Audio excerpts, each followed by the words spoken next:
An invincible, thrilling novel, conquering the Empress with decisive ruthlessness.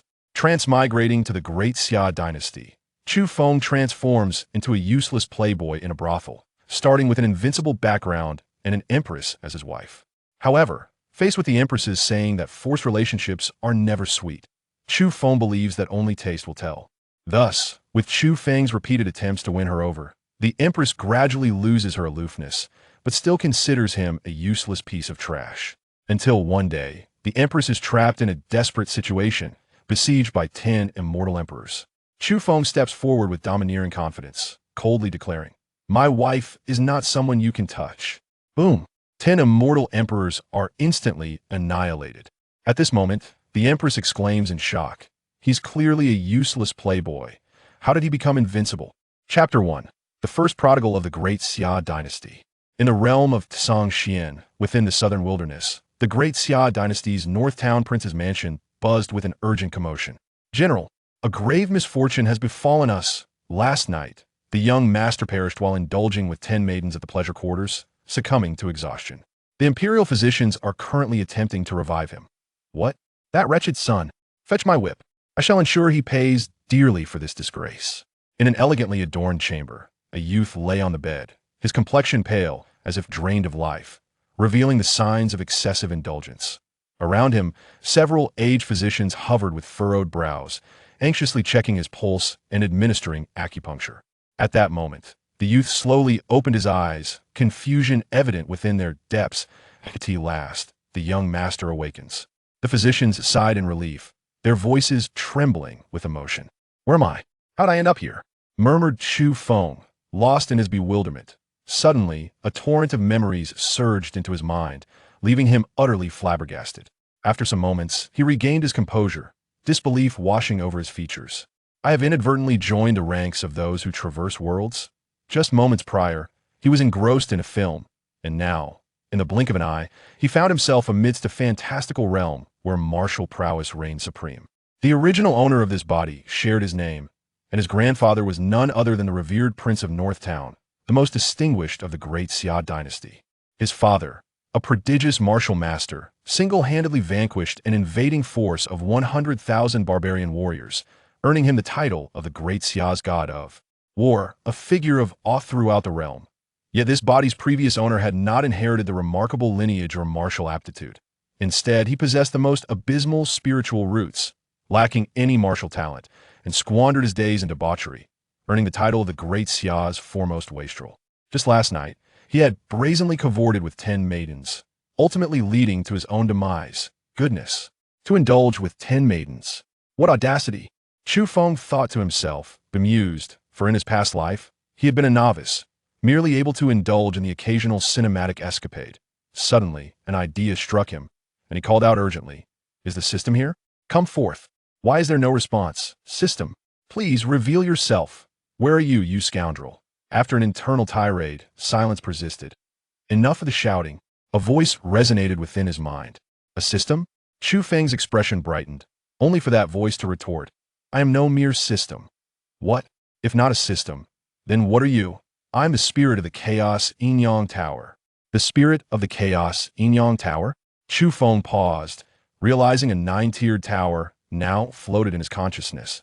"Isn't that the little tower I purchased for 10 coins at the antique market?" he exclaimed, astonished that it had journeyed with him. Quickly, he inquired, "What powers do you possess? Can you make me stronger?" "Indeed, if you can find a woman of special constitution and cultivate alongside her, I shall bestow strength upon you." Upon hearing this, Chu Feng hesitated. Cultivating together? Are we speaking of genuine cultivation? Guess. The spirit chuckled mischievously. "This tower seems rather unorthodox." Just as Chu Feng sought further clarification, a loud crash echoed as the door burst open, a formidable aura sweeping into the room.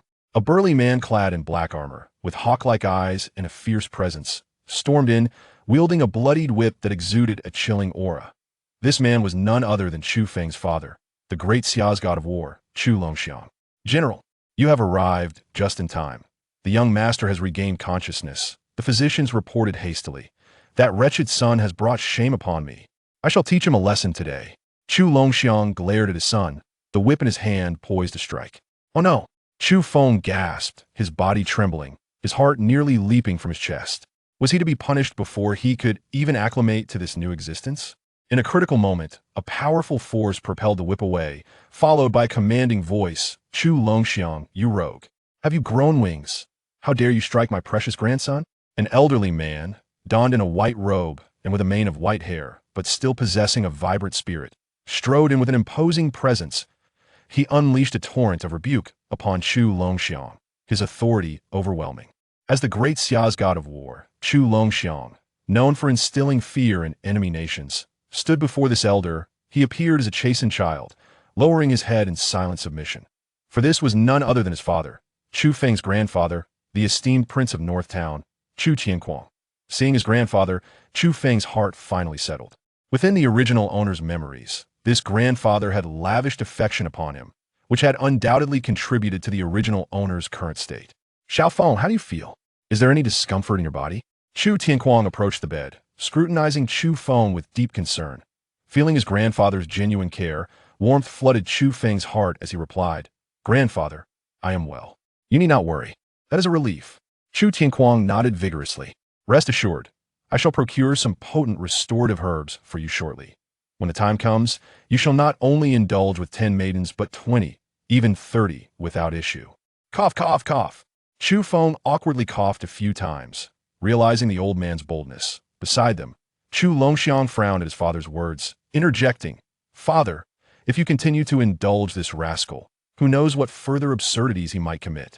What's the big deal about a few women?" Chu Tianquang dismissed the concern. "He is my only treasured grandson that I expect him to carry on our legacy in the North Town Prince's mansion. However, Xiao Feng, indulging in such behavior continuously is not advisable. Perhaps I should find you a wife. Chu Feng was taken aback. Had he just arrived in this world and already was to have a spouse? Chu Longxiang scoffed. With his reputation as a libertine, which family would allow their daughter to marry him? I, the grandson of Chu Tianquang, who dares to say no one will marry me? Chu Tianquang cast a sharp glance at Chu Longxiang and then proclaimed, "I have heard that the young lady of the Ji family is breathtakingly beautiful, renowned as the most exquisite maiden of the Great Xia. She shall be the one to..." Suddenly, Chu Longxiang's expression changed. Astonished, he exclaimed, "The Ji girl? Father, are you mistaken? That Ji girl is the most prodigious talent of the Great Xia Dynasty, possessing unparalleled spiritual roots. By the age of 18, she has already entered the Golden Core realm with limitless potential for the future.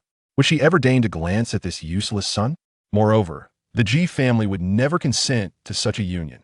In this realm, to cultivate one must possess spiritual roots, which are classified into inferior, medium, superior, and exceptional grades. Of course, there are also individuals like Chu Feng, who possess utterly unworthy spiritual roots. The martial realms are divided into Qi refinement, innate, Sea transformation, purple house, golden core, nascent soul, transcendence, master, celestial phenomenon, and nirvana. To enter the golden core realm at 18, endowed with exceptional spiritual roots, is a mark of true genius, not just within the Great Xia, but throughout the entire southern wilderness. Yet Chu Tianquang dismissively snorted, "Humph, to marry Fomer is a privilege for that girl and the Ji family. Send out the word, for tomorrow I, of the North Town King's Mansion, shall personally propose to the Ji family. If the Ji family dares to refuse, then they have no reason to exist." Seeing his grandfather's imposing demeanor, Chu Longxiang could only nod in compliance, for he dare not oppose him. Otherwise, he would undoubtedly face dire consequences. Meanwhile, Chu Feng quietly pondered. The most beautiful maiden of the Great Xia. According to the memories of the original owner, this lady from the Ji family had displayed extraordinary martial talent from a young age, coupled with her stunning beauty, earning her the title of the most beautiful maiden in the Great Xia, attracting countless young nobles and distinguished families. Previously, the original owner had long harbored desires to bask in her grace, but alas, though the Ji family was not as powerful as the North Town King's Mansion, it was still one of the 10 great families of the Great Xia, renowned and prestigious. Thus opportunities had eluded him. Little did he expect that fortune would now smile upon him. Soon, the news of the North Town King's Mansion intending to propose to the Ji family spread swiftly throughout the Great Xia Dynasty. Instantly, the entire realm was abuzz. A cacophony of astonishment erupted. The most notorious wastrel of the Great Xia, set to marry the most talented maiden of the dynasty?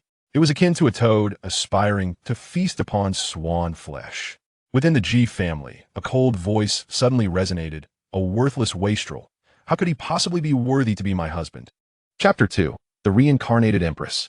In the grand capital of the Great Xia, at the G family estate, a stunningly beautiful woman clad in white, resembling a celestial being, stood gracefully in a lakeside pavilion. Her exquisite visage was breathtaking, and her ethereal demeanor exuded an otherworldly quality, evoking feelings of inadequacy in those who beheld her. Yet, a chilling aura lingered around her brows, projecting an air of aloofness that warned others to keep their distance. Her striking eyes, akin to clear autumn waters, radiated a cold indifference that made the very air around her feel frigid. This woman was Great Xia, the eldest daughter of the G family and the most beautiful maiden of the Great Xia Dynasty. Upon learning that the prince of the northern town would come to propose the next day, Great Xia scoffed disdainfully, exclaiming, "A useless, incapable dandy wishes to be my husband?" To her, not only was this dandy a mere waste of the royal lineage, but even the most revered prodigies of the southern wilderness or the esteemed ranks of the Zhongshuan realm were no different from ants in her eyes. For she was a reincarnated cultivator, once the supreme empress of the Kunlun realm, known as the Yaoqi Empress, capable of suppressing the heavens with a mere wave of her hand. Not even saints or emperors could capture her attention, let alone this insignificant lower realm dandy. Her singular desire was to swiftly regain her former powers, return to the Kunlun realm, and obliterate that wretched woman. At this moment, a profound killing intent flickered in Great Xia's eyes as she murmured to herself, "Yao Ji, I shall personally ensure your demise." Within the depths of the imperial palace in the capital of the Great Xia, a middle-aged man, clad in a five-clawed dragon robe, sat regally upon the dragon throne, exuding an imperial aura that commanded respect. He was the emperor of Great Xia, Xia Zhutian. At that moment, a frail, white-bearded old eunuch stood before him, reporting on matters concerning the northern town prince's estate.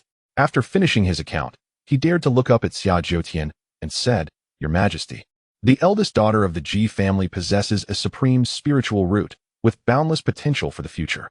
If she weds into the northern town prince's estate, I fear they will grow increasingly disdainful of your authority. Should they form an alliance with the G family, it would not be long before the Great Xia Dynasty would be renamed the Chu Dynasty." Xia Zhoutian's face twisted with fury as he bellowed, "Though I am the emperor of Great Xia, the entire realm only knows of the northern town prince and the god of war. My authority is but a shadow. I yearn to eradicate the northern town prince's estate. Your Majesty, allow me to lead the shadow guards to eliminate that dandy, thereby severing the northern town prince's lineage." A figure cloaked in black suddenly kneeled before Xia Zhoutian. "This dandy indeed deserves death, but it cannot be your hands that carry it out. The northern town prince and Chu Longxiang are not to be trifled with," Xia Zhoutian replied, his eyes glinting with a bloodthirsty madness as he cruelly smiled. "Northern town prince, do you not cherish your precious grandson? I shall ensure your line is extinguished." The following day, in the bustling streets of the capital, four crimson stallions, fierce and fiery, pulled a golden carriage at a breathtaking speed, drawing astonished gazes from passers-by. "Isn't that a fifth-tier demon beast, the Crimson Flame Horse?" Someone in the crowd exclaimed in disbelief. "Who possesses such grandeur to employ fifth-tier demon beasts for transportation?" It is known that demon beasts are ranked from 1 to 10, corresponding to the 10 major realms of martial arts, with fifth-tier beasts equating to the strength of Golden Core realm practitioners. In the Great Xia Dynasty, Golden Core experts are figures of dominance. Thus, the sight of anyone commanding 4 of such beasts for a mere carriage ride was indeed astonishing. Inside the carriage, Chu Feng reclined languidly, exuding a nonchalant air. Beside him sat a middle-aged man garbed in a white robe, his long hair neatly tied back with a white ribbon, radiating an aura of scholarly elegance. He held an ancient tome in one hand, deeply engrossed in its pages, while the other hand delicately sipped tea, embodying grace and tranquility. This man was Chu Feng's second uncle, Chu Chongqing. Chu Feng's grandfather had 7 sons, yet only his father had a son, while the other 6 uncles were rarely seen, with the exception of the second uncle, who spent his days in the royal estate poring over books. Today, it was initially intended for Chu Longxiang to accompany Chu Feng to propose to the Ji family, but feeling embarrassed, he sent his second uncle along instead. "I wonder if Great Xia possesses a special constitution," Chu Feng pondered aloud. After conversing with the Tower Master the previous night, he had realized the remarkable utility of the Chaos Yin Yang Tower. In essence, Chu Feng needed to cultivate alongside a woman with a unique constitution or extraordinary fortune to activate the tower and transform his own physical traits and talents. However, such women were rare, making it a challenge to find one. Now, Chu Feng could only hope that the most beautiful maiden in the Great Xia would meet the tower's requirements. Otherwise, he would remain a wastrel. Chu Feng, you worthless fool. Come out at once. Suddenly, the carriage came to a halt, and an angry voice rang out from outside. Furrowing his brow, Chu Feng lifted the curtain to see a group of people gathered before the carriage, led by a flamboyantly dressed young man with an arrogant demeanor. The young man pointed at Chu Feng and shouted, Chu Feng, you a dandy wastrel, dare to aspire to marry Rushue? Do you believe you are worthy? Recognizing the figure, Chu Feng recalled that this was Bai Jun, the eldest son of the Bai family, one of the 10 great families of the Great Xia and Ji Rushue's most fervent suitor. How dare you insult the young master? Exclaimed a muscular man, the carriage driver, his eyes narrowing with menace. He was Jin Gang, Chu Feng's personal bodyguard. Come out and face me in a duel, Chu Feng. Hiding behind is not what a man should do. Bai Jun continued to taunt. Jin Gang prepared to retaliate, but Chu Feng stepped out of the carriage. Looking directly at Bai Jun, you wish to duel with me? Indeed. Should you lose, you shall not be permitted to wed Rushue, Bai Jun declared. Why should I duel you? Chu Feng scoffed, to which Bai Jun sneered, what? Are you afraid? I never imagined the esteemed son of the northern town prince would be such a coward, lacking even the courage to accept my challenge. You have brought shame upon the northern town prince's estate. Onlookers began to murmur and point at Chu Feng, and Bai Jun smirked at the growing attention. His public challenge to Chu Feng was a ploy to thwart any chance of Chu Feng marrying Ji Rushue. Should Chu Feng accept, Bai Jun was confident in his victory. Given his mid-grade spiritual root and advancement into the innate realm, while Chu Feng possessed a wasteful spiritual root, having never even entered the Qi refinement realm. If Chu Feng declined, then the northern town prince's face would be thoroughly disgraced. Chu Feng, observing Bai Jun's arrogance, cursed inwardly, you wretched scoundrel. Once I am able to cultivate, I shall make you pay dearly. At that moment, a cool voice emanated from within the carriage. To publicly insult the son of the northern town prince, does the Bai family believe we are without consequence? Jin Gang, eliminate him. In an instant, Jin Gang shot forth, appearing before Bai Jun in a heartbeat, his massive fist crashing down. Bang! Before Bai Jun could react, his head exploded like a ripe watermelon, leaving the scene in stunned silence. Even Chu Feng gasped in astonishment, glancing back at his second uncle, who remained composed, sipping tea and reading. He was utterly shocked to discover that his second uncle, who seemed merely a scholarly recluse, possessed such lethal prowess. The wind whispered, remember your identity. You are the heir of the Northern King's residence. Should anyone dare to provoke you, simply command the Golden Armored to eliminate them. Chu Changxing took a sip of tea and spoke nonchalantly. Understood, second uncle. Chu Feng nodded, secretly relishing the advantages of having a powerful background. Subsequently, the Golden Armored continued to steer the carriage towards the Ji family. Meanwhile, onlookers and Bai family guards were left stunned at the sight of Bai Jun's head being blown apart. Soon, they arrived at the Ji family's residence. Yet the gates were tightly shut, and not a soul was in sight. Second uncle, it seems the Ji family is not very welcoming to us, Chu Feng remarked. Chu Changsheng remained silent, casting a glance at the Golden Armored, who promptly approached the Ji family gates and delivered a forceful punch. With a thunderous crash, the bronze gates of the Ji family shattered into a myriad of fragments. Inside the Ji family, the upper echelons had gathered, and the family head, Ji Tianming, looked anxiously at an elder seated in a grand chair. Father, is it wise to keep the gates shut and not welcome the Northern King's residents? What if they become enraged? Humph. The elder, Ji Chong, snorted dismissively. What of the Northern King? This is the Emperor's domain. How bold can the Northern King's residents be? Do they think they can annihilate the Ji family? Ji Chong continued. Rushue possesses an exceptional spiritual root. She is the Ji family's hope for ascending to greatness. She must not be squandered on that worthless Scion. Suddenly, a deafening sound erupted from outside, startling everyone in the hall. They rose to look outside, their faces paling in shock. The bronze gates of the Ji family lay in ruins, dust swirling around. At that moment, both the Ji family's elite and Ji Tianming were rendered speechless. Ji Chong's expression darkened as he slammed his hand on the armrest of his chair, emanating a terrifying aura. Impudent. At that moment, Chu Feng and Chu Changxing entered, the Golden Armored trailing behind. The descendants of the Ji family, hearing the commotion, emerged and stood frozen in disbelief at the brazen intrusion of the Northern King's residence. a blatant act of disrespect towards the entire Ji family. Old Master Ji, how do you fare? Chu Chongqing greeted with a smile, exuding elegance as he addressed Ji Chong. What does your Northern King's residence mean by barging in? Do you take my Ji family for a mere plaything? Ji Chong retorted coldly, his demeanor commanding respect. Old Master Ji, why be so upset? We of the Northern King's residence have come today to propose a marriage, Chu Chongqing replied calmly. Humph. You expect my Ru Shui to marry this useless Scion? Not a chance. Ji Chong cast a scornful glance at Chu Feng.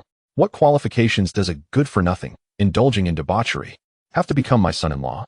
If your Northern King's residence is not ashamed, then I certainly am. This marriage is a decree from my elder. He stated that the Ji family must either consent to this union or face complete annihilation. Chu Chongqing asserted directly. At this declaration, the expressions of those present in the Ji family shifted dramatically, revealing their shock. While they were aware of the Northern King's domineering nature, they never anticipated such ruthlessness. Threatening the Ji family's very existence for a marriage proposal, Ji Chong's face turned ashen as he pointed at Chu Chongqing, exclaiming, "You Northern King's residence is far too arrogant. This is the Emperor's domain, and we are a prestigious family of the Great Xia. How dare you act so recklessly? What of it? Even if my nephew wishes to wed the Great Xia princess, the one seated on the throne must obediently send his daughter to the Northern King's residence." Chu Chongqing replied, unfazed. Such treasonous words left Ji Chong momentarily speechless. While the other Ji family members thought to themselves how incredibly audacious the Northern King's residence was to utter such claims. Even Chu Feng was compelled to admire his uncle's boldness.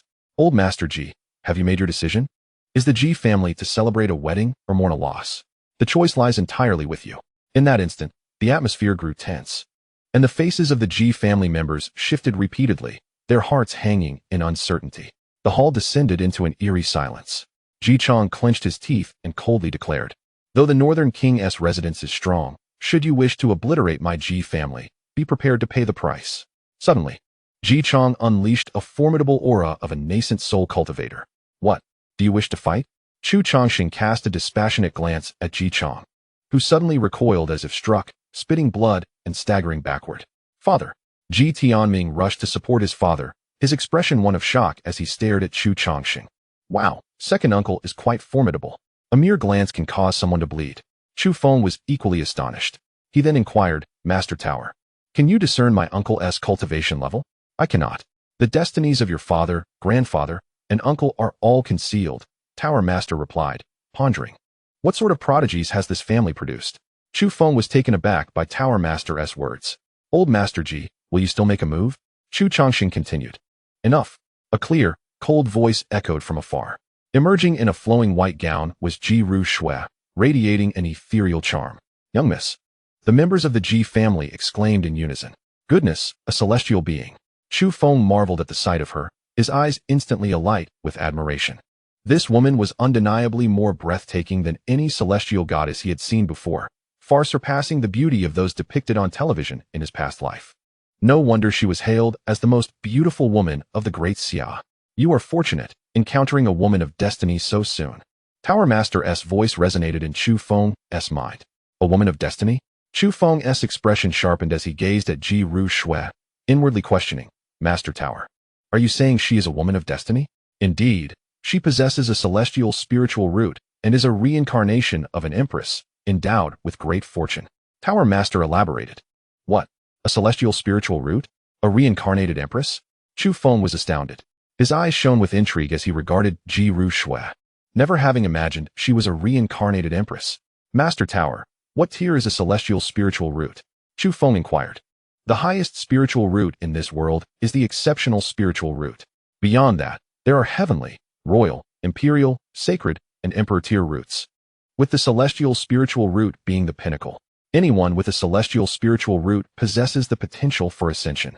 However, this girl's celestial spiritual root has yet to awaken, which is why she currently exhibits only an exceptional spiritual root." With Tower Master's explanation, Chu Feng couldn't help but gasp in awe. Possessing the potential for ascension? This woman was simply too extraordinary. "Young man, if you manage to win her heart and activate the Chaos Yin-Yang Tower, you will surpass her in prowess." Tower Master tempted. Instantly, Chu Feng's eyes burned with fervor as he fixed his gaze upon Ji Ru Shui. Yet, noticing the intensity of his stare, She furrowed her brows, her eyes flashing with indignation. Had anyone dared to look at her so in her past life, they would have been reduced to dust. She then turned her gaze to Chu Changsheng, coldly stating, "Even if your Northern King's residence destroys my Ji family today, I will never marry this worthless Scion. He is unworthy to be my husband." Hearing Ji Rushue's disdainful and mocking words, Chu Feng's expression soured, internally lamenting how this woman had no regard for his dignity. The reincarnation of the Empress is truly remarkable. He is also a traveler, blessed with a golden finger. Who is superior? He immediately addressed Ji Rushua, saying, "Miss Ji, the right to decide whether I am worthy to be your husband does not rest solely with you. I have already set my sights on." His words caused Ji Rushua's expression to turn frosty as she retorted, "A forcibly picked fruit is never sweet. Its sweetness can only be discerned through tasting." Chu Feng scoffed, glancing at his second uncle. "Uncle, may I take this woman back to the royal residence today?" At this moment, he was eager to demonstrate his prowess to the Empress. "Certainly." Chu Changsheng nodded in agreement. "Do you dare?" Ji Rushua's face hardened, and a powerful aura erupted from her. However, with a mere wave of Chu Changsheng's hand, a white light surged into her body. Instantly, Ji Rushua's cultivation was sealed, and her expression shifted. "All right, this girl's powers are now sealed. Fenger, you may take her back." Upon hearing Chu Changsheng's words, Chu Feng's expression brightened, and he approached Ji Rushua, running a hand across her delicate face, so tender. "You scoundrel!" Ji Rushua glared at Chu Feng, attempting to strike back, only to find herself devoid of any strength. "Come, my wife, let us go home," Chu Feng cackled, hoisting the Empress onto his shoulder as he made his way back to the royal residence. The members of the Ji family watched in outrage, unable to voice their anger, while Ji Chang's eyes bulged in fury, spitting out a mouthful of blood. "Stop!" Suddenly, a commanding voice resonated from outside the Ji family mansion. An imposing old matron entered, flanked by two young men. She first cast a glance at Ji Rushua before glaring at Chu Feng. "Put her down." "And who might you be?" Chu Feng retorted. "I am the 9th elder of the Taishan sect, sent here by our sect master. The Taishan sect intends to take Miss Ji as a disciple," the old matron declared. "Taishan sect?" At the mention of this name, Ji Chang's eyes lit up with hope. Rushua is saved. The Taishan sect is a premier sect within the Great Xia, boasting a millennium of heritage, far beyond the status of any royal residence. "Brat, why don't you hurry up and put junior sister Ji down? A waste like you, with a broken spiritual root, dares to covet her? You are utterly delusional." One of the young men accompanying the old matron stepped forward, pointing at Chu Feng with scornful intensity, his gaze toward Ji Rushua, filled with fervor. "I carry my wife. It's none of your concern." Chu Feng shot back defiantly. "You seek death." Instantly, the young man's demeanor chilled as he unleashed his cultivation at the 7th level of the Purple Mansion realm, charging at Chu Feng. At that moment, a robust figure suddenly stood in his way, resembling an immovable mountain.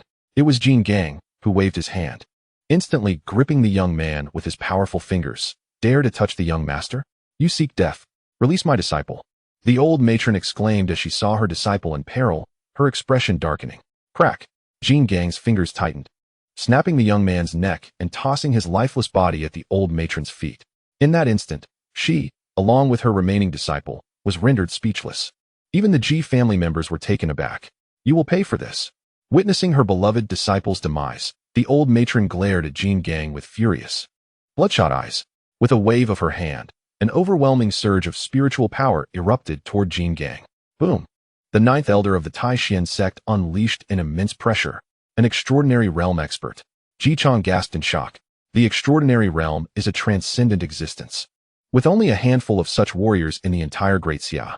Ji Chang had devoted half his life to the pursuit of this realm, never imagining that an elder from the Taishan sect would wield such fearsome power. This spells the end for the Northern Protectorate, Ji Chang thought grimly. But in the next moment, he was left utterly dumbfounded. Chapter 4. It's not my strength, but your weakness. Bang! Accompanied by a thunderous sound, Ji Chang, who had been reveling in his misfortune, was left speechless. Jin Gang remained rooted to the spot, while the Taishan sect's 9th elder soared through the air like a broken kite. Thud! She crashed to the ground, spewing blood and exhibiting a pained expression. This scene left Ji Chang and the other Ji family members in shock. Even Chu Feng swallowed hard, internally exclaiming, "When did Jin Gang become so formidable?" Though Jin Gang was his personal guard, the original owner had always treated him as an ordinary attendant. never realizing that this seemingly average servant could dispatch a sect elder with ease. Master, can you discern the strength of my personal guard? Chu Feng pondered. He is at the master realm, replied the tower. Damn! Chu Feng couldn't help but exclaim. A mere personal guard beside him was a martial arts master? How could this be possible? A martial arts master is someone who could establish their own sect in the Great Xia Empire. Even a prestigious family like the Ji family would treat such a master with utmost reverence. Moreover, he possesses innate divine strength, promising boundless potential. The tower added. Damn it. It seems I am the only useless one in this entire family. Chu Feng's lips twitched in frustration. Master. At this moment, the other young man who had accompanied the ninth elder finally regained composure and hurriedly helped the old matron to her feet. Cough, cough, cough. The old matron coughed, her expression incredulous as she stared at Jean Gang. Who on earth are you? I am the personal guard of the young master of the Northern Protectorate. Jean Gang replied coolly. A guard? How is that possible? How can a mere guard be this strong? It's impossible. The old matron's face twisted in disbelief, clearly struggling to accept this reality. She was a dignified ninth elder of the Taishan sect, a formidable presence in the extraordinary realm, yet she had been defeated by a mere royal guard? How could she come to terms with that? Ji Chong also gasped in shock, his expression grave. While he had known the Northern Protectorate was powerful, he was only now beginning to grasp the true terror it possessed. A guard with extraordinary realm strength? The Northern Protectorate's secrets ran deep. It's not my strength. It's your weakness. Jean Gang shook his head, speaking earnestly. Uft. His words incited the ninth elder to spit out another mouthful of blood. Her body swaying unsteadily, her face pale. At that moment, Chu Chongqing spoke. Return and inform your sect master that Ji Ruxue is now a member of the Northern Protectorate. Should there be a next time, our 30,000 iron cavalry will raise your Taishan sect to the ground. Chu Chongqing's words were delivered with calmness. Yet they struck terror into the hearts of all present, as if an invisible hand was squeezing their throats, rendering them breathless. Especially the ninth elder, who felt as if she had seen her doom, trembling uncontrollably. She cast a glance at Chu Chongqing, an instinctive recognition dawning upon her that this individual was even more formidable than the guard. With a deep breath, she collected the body of her fallen disciple and, filled with humiliation, departed. In that moment, the Ji family members stood in stunned silence, the atmosphere thick with an eerie stillness. Soon after, Chu Chongqing snapped his fingers, and a dozen individuals entered the Ji family, carrying large boxes. The Ji family members exchanged puzzled glances as the boxes were opened, revealing treasures of rare cultivation resources that left Ji Chong and the others utterly astonished. Heavens, is that not the 6th rank-breaking infant pill? It is said that a single pill can allow one in the Golden Core realm to directly ascend to the nascent soul realm. And that is the millennia-old blood lotus seed, capable of enhancing one's cultivation by a century. Furthermore, there is the demon core of a 7th rank purple gold beast. Is that a heavenly grade technique? At this moment, the members of the Ji family stared in astonishment at these precious and rare cultivation resources, their hearts stirred with tumultuous waves. Even the high-ranking members of the Ji family gazed in wide-eyed disbelief, swallowing repeatedly. Although the Ji family is esteemed as a prominent family in the Great Xia, their accumulated wealth pales in comparison to these resources. This is the betrothal gift from the Northern Town King's mansion, and as for Miss Ji, she shall henceforth be part of our Northern Town King's mansion. Chu Chongqing addressed the Ji family, then turned to Chu Feng. Feng, let us depart. As Chu Chongqing and the others left, Ji Tianming excitedly produced the breaking infant pill from the betrothal gift, exclaiming, "It truly is the breaking infant pill. With this, I can break through to the nascent soul realm." He then glanced at Ji Chong. "Father, it seems that marrying into the Northern Town King's mansion is not such a bad thing after all. Indeed, with the Northern Town King's mansion as our backing, the Ji family may well ascend to the pinnacle of the Great Xia aristocracy." Other high-ranking members of the Ji family concurred, their gazes fixed on the alluring cultivation resources. Clearly, in the face of such a wealth of resources, no one opposed this marriage any longer. However, Ji Chang's expression darkened as he solemnly remarked, "Though the Northern Town King's mansion is presently strong, their strength also brings forth greater danger." Ji Tianming looked at his father in confusion. "Father, why is that?" Ji Chong snorted. "Do you think the one in the Imperial Palace will allow the Northern Town King's mansion to grow this powerful? Moreover, that individual will undoubtedly not permit another prodigy like Ru Shui to emerge from the Northern Town King's mansion. I fear that their end is nigh." With those words, Ji Tianming and the others' expressions changed, falling into silence. In the capital of Great Xia, at the residence of the King of Celebration. A middle-aged man sat sipping tea while a figure clad in black recounted the events that had transpired at the Ji family that day. The northern town king's mansion has concealed its ambitions so deeply, it seems they have long harbored rebellious thoughts. The middle-aged man said coldly, "If that is the case, we shall lend them a hand. Have someone spread the words spoken by that second Master Chu today, and arrange for some commotion at tomorrow's court assembly. The northern town king's mansion has existed for so many years, it is time for its demise." As the middle-aged man spoke, a sinister glint flickered in his eyes. At the northern town king's mansion, when Chu Feng returned carrying Ji Shui, the members of the mansion were taken aback. At that moment, Chu Longxiang stepped forward. Frowning at Ji Shui slung over Chu Feng's shoulder, and sternly exclaimed, "Brat, what are you doing?" "Father, there's no time for that now. I'm taking my bride to the bridal chamber," Chu Feng shouted as he dashed toward the room, with Ji Shui in tow. "Impudent." Chu Longxiang's expression darkened, preparing to pursue, when suddenly, Chu Tianquang appeared, blocking his way and coldly asked, "What are you doing?" "Father, this brat is being outrageous. They aren't even married yet." "And he-s already." Before he could finish, Chu Tianquang interrupted with a scoff. "What's the matter? After all, she is already my Chu family's daughter-in-law. What's wrong with consummating the marriage first? I'm eager to hold my great-grandson soon. If you disturb them, I'll make you regret it." But Chu Longxiang attempted to protest, only to be met with a fierce glare from Chu Tianquang. "But what?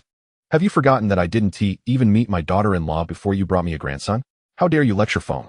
The moment those words were spoken, Chu Longxiang's indignation deflated, leaving him speechless. Just then, Chu Changxing approached and interjected, "Father, elder brother." Immediately, Chu Longxiang shifted the topic, "Second brother. How did the proposal at the Ji family go today?" Chu Changxing briefly recounted the events at the Ji family. "Humph. That damn Tai Xian sect dares to covet my granddaughter-in-law. They truly seek death." Chu Tianquang's expression turned icy, revealing a chilling intent. Chu Changxing replied, "Father, the Tai Xian sect is not a significant concern, but the one in the imperial palace may pose a threat. If that fellow does not comply, the imperial throne can simply be replaced with one who will." Chu Tianquang dismissed the notion, and simultaneously, in the room, Chu Feng threw Ji Shui onto the bed. She glared at him with fury. "You scoundrel. If you dare to do anything to me, I swear I will make you pay. I have already given the betrothal gift. You are now my wife. What I wish to do with you is entirely justified." Chu Feng retorted with a smirk. "You." Ji Shui glared at him, her anger boiling over as she gritted her teeth. "A forced union bears no sweetness. I do not like you, and we will not find happiness together." In response, Chu Feng chuckled, "Sweetness or not, one must taste to know." With that, he tore her garments apart, revealing her alluring figure. And the Tower Master instinctively severed its connection to the outside world, not wishing to witness this spectacle. At that moment, Chu Feng, confronted with such beauty, more exquisite than a celestial maiden, found it impossible to maintain his composure. What man could resist? "Wife, I'm coming." Chu Feng grinned like a wolf, pouncing forward, ready to conquer this reincarnated empress. "Scoundrel!" Ji Shui was about to unleash a torrent of curses when her lips were abruptly silenced by Chu Feng. Having never engaged intimately with any man, Ji Shui was momentarily stunned, forgetting to resist. As for Chu Feng, though he had been a novice in his past life, his extensive knowledge from domestic and foreign films, combined with the original owner's wild experiences, made him well acquainted with the ensuing events. Soon, with a pained moan escaping Ji Shui's lips, the battle between the Transmigrator and the Reincarnator officially commenced. Chapter 5, Chaos Divine Demon Body. An hour later, in another room, Chu Feng sat cross-legged, feeling a drop of golden divine blood and a drop of black demonic blood drifting out from the Chaos Yin-Yang Tower, merging into his bones, organs, and blood vessels. Chu Feng felt as though his body was about to burst, the intense pain nearly rendering him unconscious. Yet he gritted his teeth and persevered. However, the agony was nearly unbearable, even for someone who had lived 2 lives. Just as he was on the brink of collapse, a mass of chaotic energy floated out from the Chaos Yin-Yang Tower, enveloping his body like a cocoon, restoring his tortured expression to normalcy. Time passed, and suddenly, the skies above the Great Xia Dynasty resonated with the sounds of celestial roars, followed by the arrival of purple chi. Dragons danced and phoenixes soared. Immortal cranes heralded fortune. Golden lotuses bloomed. Various celestial phenomena emerged, and at that moment, countless people in the Great Xia Dynasty turned their gazes to the void, their faces etched with shock. What a terrifying celestial phenomenon! Could it be that an unparalleled prodigy has been born in our Great Xia? Many powerful figures exclaimed in astonishment. Meanwhile, within the imperial palace, Xia Zhuqian gazed at the celestial phenomena in the void, his expression stern as he commanded, "Summon someone." Immediately, a figure clad in black appeared and knelt before Xia Zhuqian. "Your Majesty, go investigate who has caused this celestial phenomenon," Xia Zhuqian ordered coldly. Simultaneously, the appearance of this celestial phenomenon sent ripples throughout the southern wilderness. Numerous ancient sects, great teachings, and hidden ancient clans were stirred, sending forth individuals to the Great Xia Dynasty in search of the prodigy responsible for the celestial events. The emergence of such a terrifying celestial phenomenon from the Great Xia Dynasty has instilled a sense of crisis among the leaders of several surrounding dynasties. Immediately, within the southern wilderness, the rulers of the major dynasties convened in secret discussions. Meanwhile, in the northern king's residence, Chu Tianquang, Chu Longxiang, and Chu Changsheng all turned their gazes towards the room where Chu Feng resided. Chu Longxiang's expression shifted slightly as he murmured to himself, "After all these years, this day has finally arrived. Yuqing, our son is indeed no waste. Wait for me. I shall come to find you soon." At that moment, a trace of tenderness appeared on the usually cold face of Chu Longxiang, his eyes brimming with profound longing. Inside the room, a thunderous roar erupted as an overwhelming aura of divine demonic power emanated from Chu Feng, causing the surrounding space to warp and shatter into nothingness. However, this formidable power did not disperse outward. Suddenly, Chu Feng opened his eyes. One pupil gleamed with gold while the other with darkness, reflecting the shadows of deities and demons, making it difficult for one to gaze directly at him.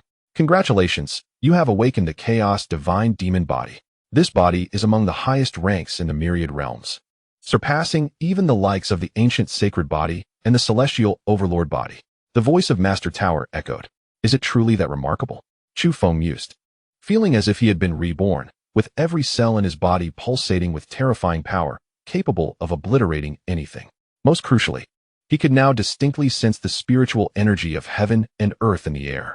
Previously, due to possessing a worthless spiritual root, he was incapable of perceiving this energy, which hindered his progression in martial arts. "I can finally absorb the spiritual energy of heaven and earth for cultivation," Chu Feng exclaimed with excitement. "You incompetent fellow. With the chaos divine demon body, you need not cultivate at all. You can continuously absorb the spiritual energy to enhance your prowess," Master Tower replied.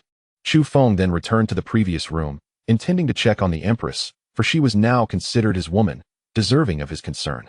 However, upon entering, he was immediately enveloped by an overwhelming aura of murderous intent.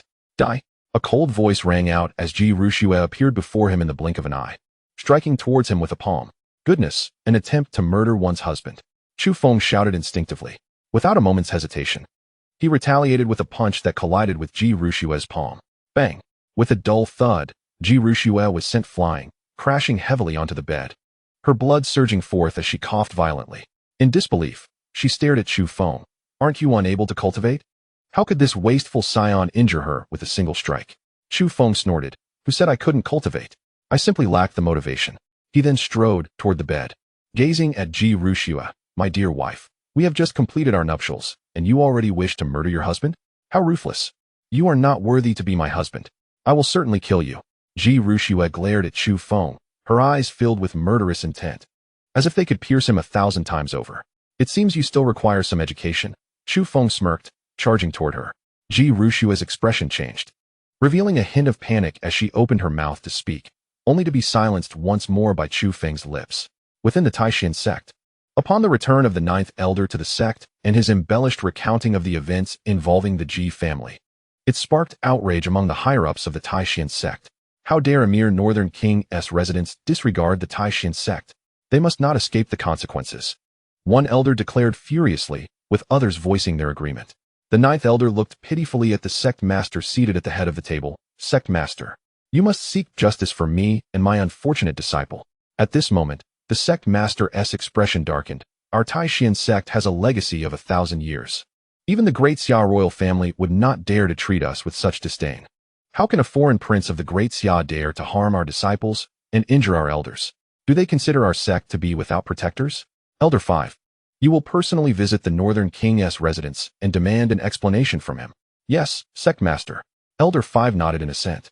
At the border of Great Xia, Within a military camp, a young man clad in blood-stained armor and exuding a fierce aura entered.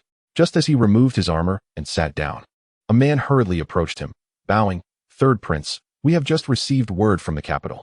The Northern King's residence has proposed a marriage to the Ji family, and the Northern heir has taken Ji Rushua back to the residence."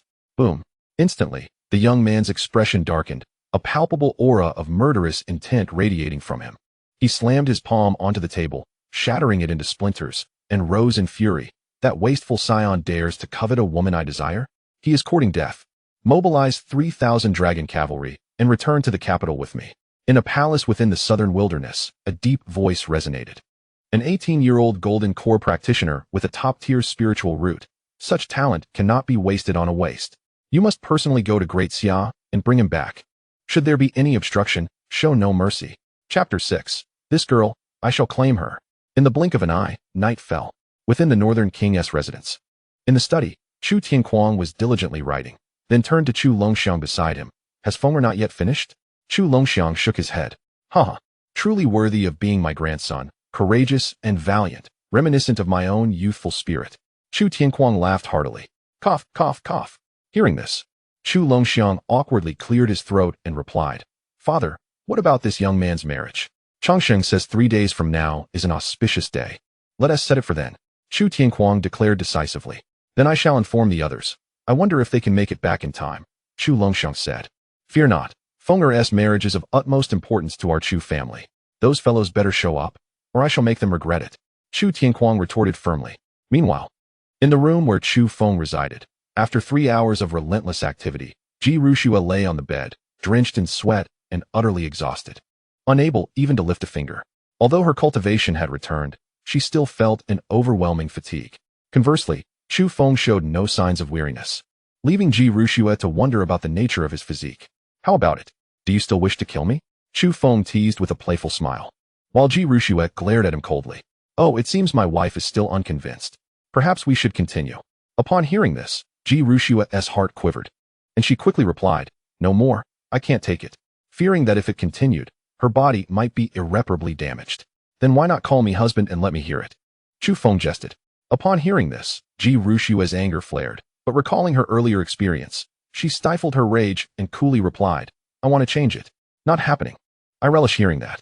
If you are unwilling, we shall continue." Chu Feng grinned mischievously. As he prepared to resume, Ji Rushua gritted her teeth, ultimately emitting a feeble whisper. "Husband, your voice is too soft. I couldn't hear you." Chu Feng smirked.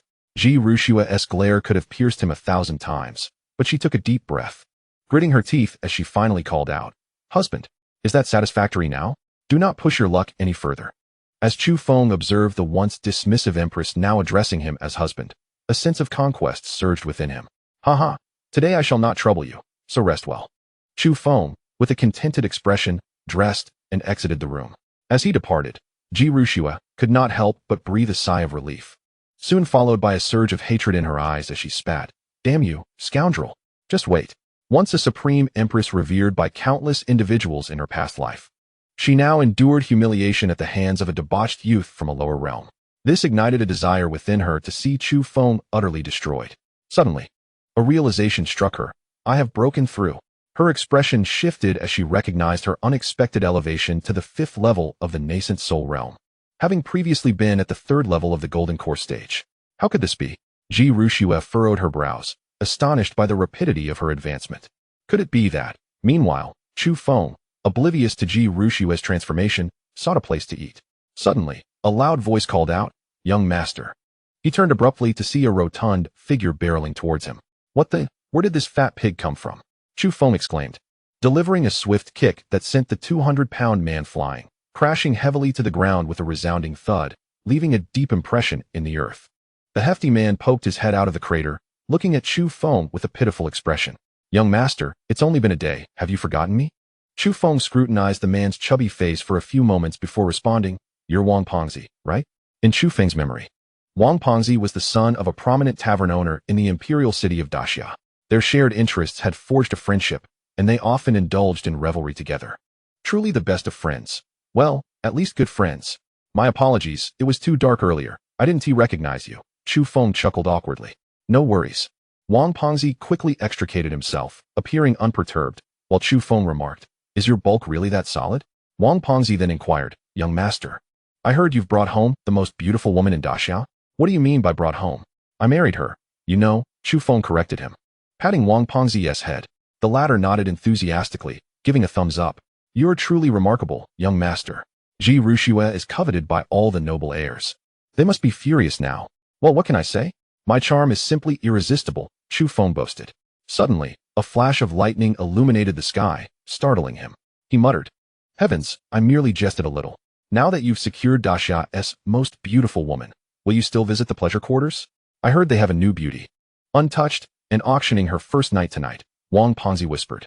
"Is that so?" Chu Feng's eyes brightened, and he declared with righteous fervor, "Although I have a wife now, as a well-educated young gentleman, I feel it is my duty to rescue those unfortunate maidens ensnared in the mundane. Let us go, Wang Pengzi. We shall rescue that poor beauty." The pleasure quarters, the liveliest place in the capital at night, was where all the young nobles indulged in revelry. Tonight, it was particularly bustling. Numerous young masters gathered, drinking and lamenting over the loss of their goddess to the northern duke's heir. At this moment, an alluring matron stepped onto the stage, her enchanting smile captivating the audience. "Gentlemen, do not despair. Though Daxia's most beautiful woman is now taken, tonight's featured beauty will surely lift your spirits." With a clap of her hands, petals rained down from above, accompanied by the sound of music. A stunning woman in a flowing azure gown descended gracefully, revealing a flawless visage, deep, clear eyes, soft, full lips, and an exquisitely delicate nose, embodying the essence of beauty. Such a beautiful lady. The previously disgruntled young masters were instantly captivated, their mouths agape in awe. The matron continued, "This lovely maiden is named Qin Niao, personally chosen for her unparalleled beauty and purity. Tonight, the highest bidder shall win her first night. Do not let this opportunity slip away." Immediately, bids erupted from the crowd. "I offer 1,000 low-grade spirit stones.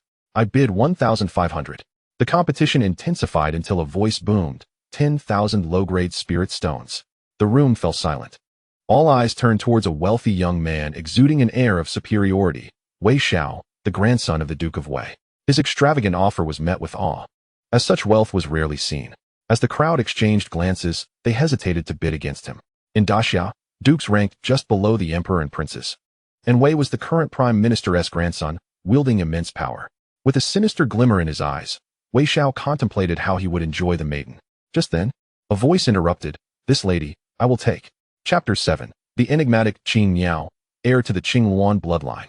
The declaration drew the attention of all present, as Chu Feng, clad in his flamboyant attire, strode in alongside Wang Pengzi. Didn't he just take Ji Rushue today? How audacious to return to the pleasure quarters. The assembled young masters regarded him with a mix of envy and disdain. Wei Xiao's expression turned cold as he glared at Chu Feng. "You already have Ji Rushue. Do you still wish to fight me for this woman?" "What do you mean by fight? I am here to save the future blossoms of our nation." Chu Feng retorted disdainfully. "Enough of your nonsense," Wei Xiao hissed.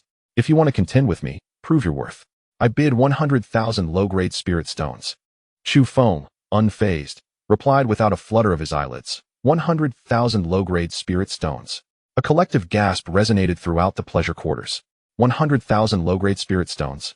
Such a sum was astronomical. Even a chi refining realm cultivator would scarcely require that many stones to advance to the next stage.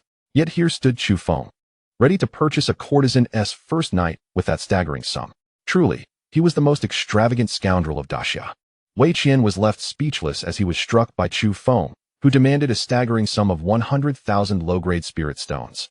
Despite being a young master of the Duke's residence, he could not possibly produce such a vast amount. "Out of money, are you? A pitiful wretch, just step aside." Chu Feng scoffed.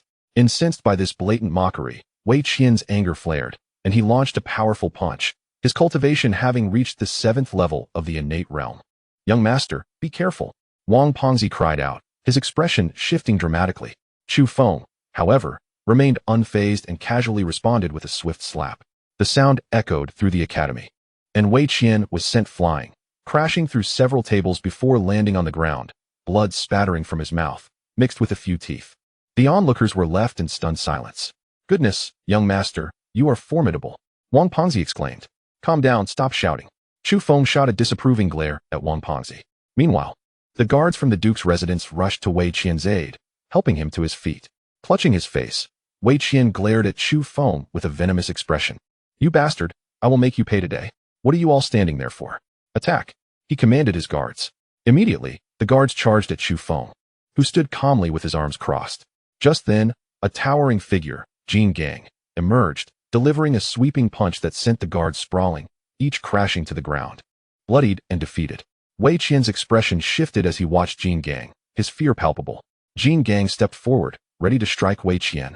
But a middle-aged man materialized like a ghost, standing protectively in front of Wei Qian. "That's enough," he barked, revealing himself as a secret guard sent by the Duke to protect Wei Qian. However, Jin Gang disregarded the man's warning, his massive hand reaching out. The man's expression grew cold as he retaliated with a powerful palm strike aimed at Jin Gang. Crack! In an instant, Jin Gang crushed the man's hand, pain flashing across his features. Moments later, the man's head was crushed by Jin Gang's grip. Wei Qian watched in horror as his grandfather's secret guard was slain, swallowing hard, sweat beading on his forehead. As he looked at Jin Gang's icy, merciless gaze, his legs buckled, and he collapsed to the ground, fear overwhelming him. "You are truly pathetic," Chu Feng remarked, shaking his head. "Jin Gang, step back." Jin Gang complied without question. At that moment, the brothel keeper spoke up. "Is there anyone else wishing to bid?" Silence fell over the room. "Since no one else is bidding, Miss Qingniao's first night belongs to our young master of the north. Please pay the sum of 100,000 low-grade spirit stones and follow Miss Qingniao to her room. Pay up, fatty," Chu Feng instructed Wang Pengzi, who grumbled. The young master remains true to form. "Please, follow me," Miss Qingniao smiled, taking Chu Feng's hand as they ascended the stairs, leaving the other young masters envious. "I swear I will kill you," Wei Qian seethed, his eyes burning with murderous intent as he glared at Chu Feng. In the room above, Miss Qingniao pushed Chu Feng onto the bed, straddling him with a shy smile. "Young master, allow me to serve you well." She produced a silken ribbon, blindfolding him, her delicate fingers gliding over his body. Chu Feng lay back, reveling in the moment. Suddenly, Miss Qingniao's demeanor shifted, her previously coy expression turning cold. With a swift motion, she drew a dagger from her garments and thrust it toward Chu Feng's chest with lethal precision. Clang! The blade struck, but instead of piercing flesh, it produced a sound akin to metal clashing. Her dagger failed to penetrate Chu Feng's chest, which felt as impenetrable as iron. In shock, Miss Qingniao's eyes widened. And as Chu Feng removed the blindfold, he smiled at her. "You couldn't wait that long, could you?" Her expression changed instantly, and she aimed the dagger at his throat. In a flash, Chu Feng seized the blade, crushing it in his grip while simultaneously gripping her throat. Flipping her onto the bed. "You knew I would kill you?" she asked, her gaze icy. "A golden core warrior coming to the brothel to auction her first night? Do you expect me to believe that?" Chu Feng chuckled lightly. Upon first seeing her, he had sensed her true cultivation level was that of a golden core warrior. Suspecting her intentions were far from innocent. "Then why did you bid?" Miss Qingniao inquired, perplexed. "Because you are beautiful," Chu Feng replied with a charming grin. His bidding was also motivated by the knowledge imparted by Tai Yi that she bore a trace of the divine beast, the Qing Yuan's bloodline, a branch of the legendary Phoenix clan, potentially capable of evolving into true Phoenix blood. Thus, capturing her would greatly enhance his own strength. "Who sent you to kill me?" Chu Feng queried, his curiosity piqued. "The young master is the most notorious libertine of the Great Xia. How could he resist any beauty?" She retorted coldly. Chu Feng coughed awkwardly, then pressed her further.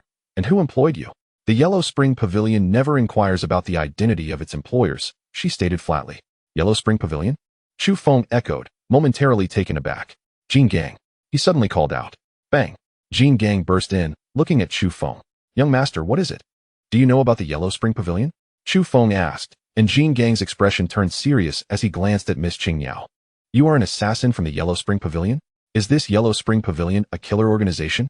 Chu Feng asked, intrigued. "Indeed, young master. The Yellow Spring Pavilion is a top-tier assassin organization in the southern wilderness. Damn it, I've just crossed over. And already there's an assassin group out to kill me? How unlucky." Chu Feng mumbled to himself. He then turned to Miss Qingniao. "You are far too beautiful to be an assassin. Why not join me? Your future would be far brighter than this." "Impossible. Any assassin from the Yellow Spring Pavilion who betrays it faces certain death," she replied coldly. "Do not worry. With me around, no one can harm you," Chu Feng assured confidently. "That is useless. We are all bound by the special poison of the Yellow Spring Pavilion. If we do not take the antidote periodically, we will die from the poison." "How cruel." Chu Feng's eyes flickered as he inwardly asked, Tai Yi, is there a way to counter this poison? Quite simple. You just need to sleep with her, and the poison will naturally be dispelled, Tai Yi replied directly. Seriously, it's that easy? Chu Feng thought incredulously. Then turned to Miss Qingyao. Rest assured, I can help you with the poison. Come back to my residence with me. He released her, and she looked at him, her eyes gleaming. You can really counter the poison? Absolutely. Chu Feng affirmed confidently. With that, Miss Qingyao followed Chu Feng as they exited. Where's that fatty Wang? Chu Feng wondered aloud, realizing he had not seen him. Just then, a man rushed over, handing Chu Feng a note. As Chu Feng gazed upon the contents of the note, an icy expression swept over his face, and a chilling murderous intent flickered in his eyes. Chapter 8. Do you think this young master is joking with you? In the heart of the capital of the Great Xia Dynasty, there stood an ancient octagonal tower adorned with a sign inscribed with the words Yinyu Tower. This locale was the epitome of opulence within the Great Xia, where one could procure an array of cultivation resources, intelligence, even slaves and beauty. Regular auctions were also held here. In essence, if one possessed wealth, everything could be acquired. And Yinyu Tower operated independently, free from the oversight of the Great Xia Imperial Court, boasting an extraordinary background. At this moment, within a chamber of Yinyu Tower, piercing wails echoed as Wang Fatty was suspended, surrounded by a group of fearsome enforcers, each delivering blows upon him. The once rotund figure of Wang Fatty now appeared grotesquely swollen from the relentless beating. Seated before the arena were two individuals. One was Wei Qian, the grandson of the Duke of Wei, and the other was a young man clad in black with a sinister demeanor. Do you believe that the useless dandy would come for this fatty? The black-clad youth scoffed. If he fails to show, I shall carve the flesh from this fatty piece by piece and deliver it to the northern king's manor. Wei Qian retorted darkly, then turned his gaze upon Wang Fatty, barking, put some effort into it, strike harder. Instantly, the anguished cries of Wang Fatty crescendoed. Boom. Moments later, the door to the room was violently shattered as Chu Feng entered with an impassive countenance, followed closely by Qing Miao and Jin Gang. Swish. Wei Qian's expression turned frigid upon seeing Chu Feng. I never expected you, a mere waste, to actually show up. Wang Fatty, how are you holding up? Still breathing? Chu Feng inquired, his eyes darkening as they fell upon the bloodied figure of Wang Fatty. Summoning all his strength, Wang Fatty lifted his head to meet Chu Feng's gaze, grimacing in pain. Hee, young master, I'm robust, I won't die just yet. Good. Chu Feng's expression hardened. If you're not dead, then they shall meet their demise. Are you the infamous first dandy of Great Xia? Quite bold, I must say. However, having entered my Yinyu Tower tonight, you shall not leave. The black-clad youth regarded Chu Feng with a taunting smile. Su Xiao, if you assist me in eliminating this scoundrel, I shall acquiesce to any conditions you propose. Wei Qian's eyes burned with hatred as he addressed the black-clad youth. Very well. The black-clad youth nodded, instructing the enforcers. Whoever kills that brat will receive 10,000 low-grade spirit stones. Swish, swish, swish. At this proclamation, the enforcers were electrified with excitement. A sum of 10,000 low-grade spirit stones was a fortune for them. In an instant, they surged toward Chu Feng like a pack of ravenous wolves, their eyes alight with a desire to tear him apart. Each of them possessed strength at least at the sea transformation stage, with several at the purple mansion stage, and even 3 formidable experts at the golden core stage. Jin Gang's expression turned icy, preparing to intervene, but Chu Feng restrained him. Allow me to handle these fellows. If they do not reveal their true capabilities, they will continue to underestimate me. A chilling glint flickered in Chu Feng's eyes. Boom. With a single step forward, Chu Feng unleashed a punch that obliterated the skull of the foremost purple mansion stage enforcer. Uffed. Crimson blood mixed with brain matter splattered onto Chu Feng, marking his first act of murder. Yet, instead of fear, he felt an exhilarating rush. Swish. His eyes glinted with a bloodthirsty gleam as the power of the Chaos Divine demon body surged forth, transforming him into a harbinger of destruction as he charged forward, wreaking havoc. Bang, bang, bang. The sound of exploding skulls echoed, and blood gushed forth as the enforcers, trained by Yinyu Tower, fell before Chu Feng like lambs to the slaughter. At that moment, Jin Gang, Wang Fatty, Wei Qian, and the black-clad youth stood in stunned disbelief. Young Master Wei, did you not claim he was an incapable waste? The black-clad youth uttered, his expression darkening. He indeed possesses a defective spirit root. How can this be? Wei Qian stared in disbelief at Chu Feng's rampage, unable to fathom the reality before him. You seize him, the black-clad youth commanded, and a figure darted toward Chu Feng like a leopard. Boom. This individual erupted with the power of the 7th level of the Golden Core stage. In an instant, he reached Chu Feng, delivering a punch imbued with overwhelming spiritual force. However, before his fist could connect, Chu Feng's hand, like a specter, pierced through his chest. Uft! With a swift motion, Chu Feng extracted his heart, crushing it before the warrior's eyes. The gaze of the 7th level Golden Core warrior filled with terror as he collapsed. Speechless. At this moment, Wei Qian and the black-clad youth were utterly dumbfounded. Chu Feng coldly approached the two. With each step, their hearts raced, a choking sensation enveloping them, and cold sweat poured down their backs. The son of the Northern King graces my Yinyu Tower. This truly elevates our establishment. A deep voice resonated suddenly. A man in a black robe materialized in the arena, flanked by a retinue. Father! The black-clad youth exclaimed, relief flooding his heart. Chu Feng cast a glance at the newcomer, coldly inquiring, "Who are you?" "I am Su Tian, the head of Yinyu Tower of Great Xia," the black-robed man replied. "Is he your son?" Chu Feng pointed at the black-clad youth. "Indeed, that is my son Su Hai. If he has offended the young master, I implore your forgiveness." Su Tian spoke with measured dignity. "Very well." Chu Feng nodded, though Su Tian failed to grasp the significance of his response. The next moment, Chu Feng's words caused his expression to shift dramatically. "Tonight, let Yinyu Tower be erased from Great Xia," Chu Feng declared, his voice laced with murderous intent. Swish! Su Tian's countenance darkened as he glared at Chu Feng. "Surely, young master is jesting?" Crack! Suddenly, with lightning speed, Chu Feng's right hand shot out, seizing Su Tian's throat, leaving no opportunity for resistance. "Do you think this young master is jesting?" Chu Feng tightened his grip, lifting Su Tian off the ground, his gaze devoid of warmth. In that moment, Su Tian's face contorted in a struggle for breath. He attempted to resist, only to find his extraordinary strength utterly inaccessible. Panic surged within him as he shouted at Chu Feng, "Northern King's son, do you know the background of Yinyu Tower? If you kill me, not only the Northern King's manor, but even the Great Xia Imperial Court cannot bear the consequences." Crack! The sound of a bone snapping echoed. Chapter 9. Duke of Wei, what is he? Crack! With that resounding sound, the head of Yinyu Tower was crushed at Chu Feng's hands, his eyes wide open in death. Boom! With a casual flick, Chu Feng discarded Su Tian's lifeless body onto the ground. At that moment, everyone from Yinyu Tower was left in stunned silence. "Father!" The black-clad youth cried out in anguish at the sight of his father's demise, his eyes narrowing as he glared at Chu Feng. "You!" Boom! Before he could finish, Chu Feng's fist shattered his skull. Swish! At this moment, Chu Feng's cold and merciless gaze swept over Wei Qian, whose face turned ashen, trembling in fear. "How do you wish to die?" Chu Feng asked icily. "You cannot kill me. My grandfather is the current Duke of Wei," Wei Qian exclaimed, his pupils contracting as he shouted at Chu Feng. "The Duke of Wei is nothing," Chu Feng retorted, delivering a resounding slap that sent the man crashing to the ground. Blood spurting from his mouth, he then hoisted the man and tossed him at the feet of Wang Fatty, saying, "Fatty, this scoundrel has caused you great suffering. His life is yours to take." "My lord." This Wang Fatty hesitated as he looked at Wei Qian, his eyes filled with uncertainty. After all, he was merely a wealthy young master. The idea of killing a Grand Duke's grandson was unfathomable. "What's the matter? Are you afraid?" Chu Feng observed Wang Fatty coldly. "As a man, if you lack the courage and bloodlust to slay your enemy, you are unworthy of being my brother. Fatty, if you dare to kill me, my grandfather will ensure your family suffers greatly." Wei Qian shouted at Wang Fatty.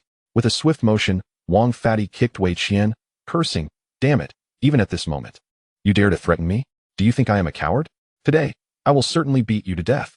Without regard for his own pain, Wang Fatty unleashed a flurry of furious blows upon Wei Qian. Each strike was devastating and lethal. In less than a minute, Wei Qian was brutally beaten to death. "Oh, what a thrill!"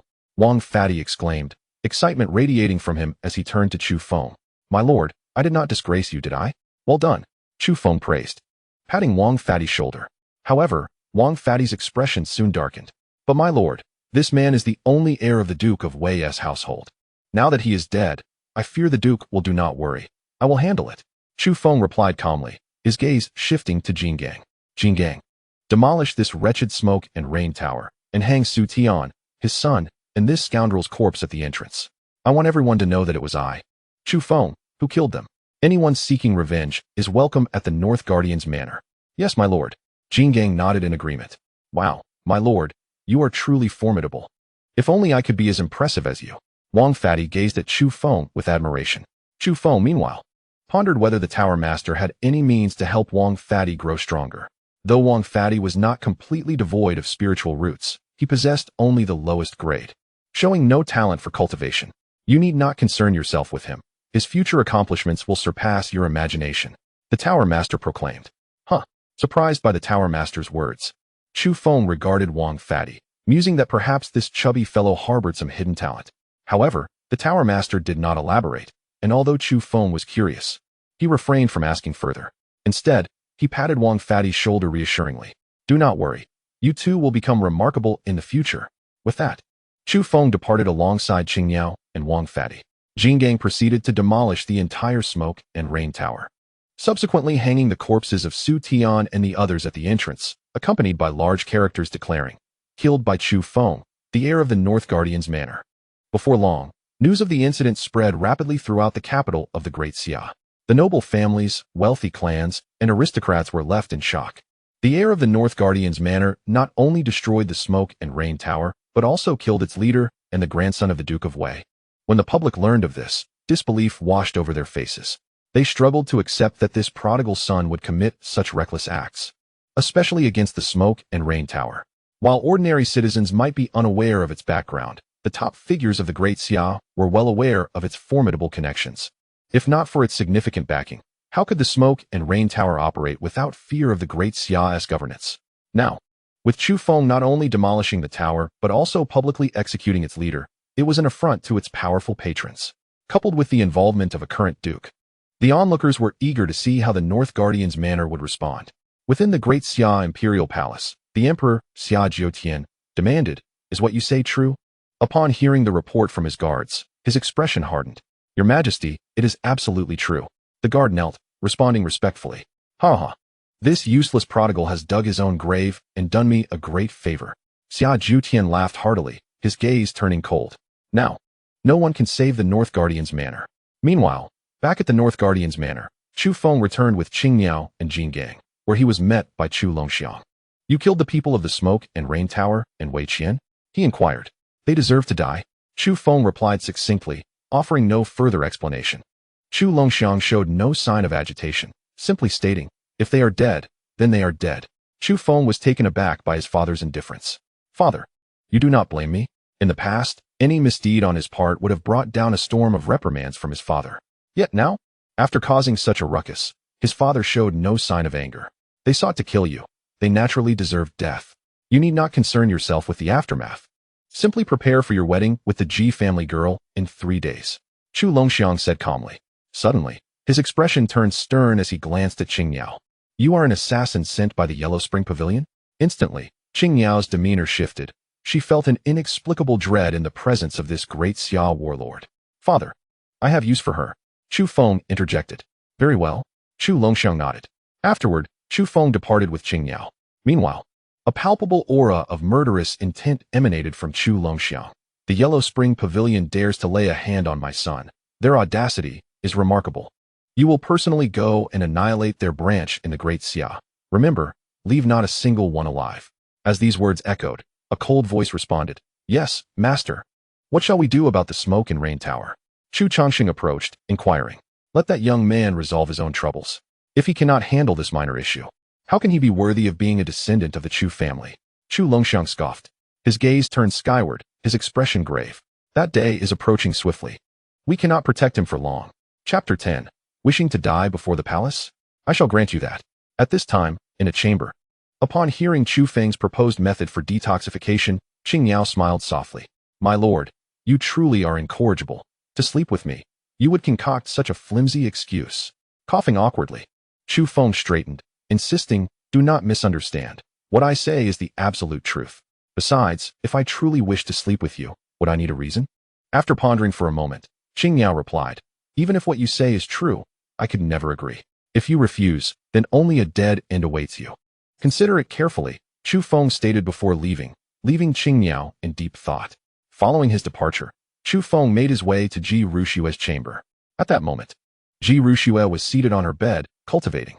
Upon noticing Chu Feng's entrance, she abruptly opened her eyes, which glimmered with icy murderous intent. "You dare to appear before me again?" Ji Ruxue admonished coldly. It seems you are still quite defiant, Chu Feng remarked with a playful smile, stepping closer. Suddenly, Ji Ruxue unleashed her golden core cultivation, striking towards Chu Feng with a palm. Chu Feng's expression hardened as he realized. She has actually broken through to the nascent soul stage.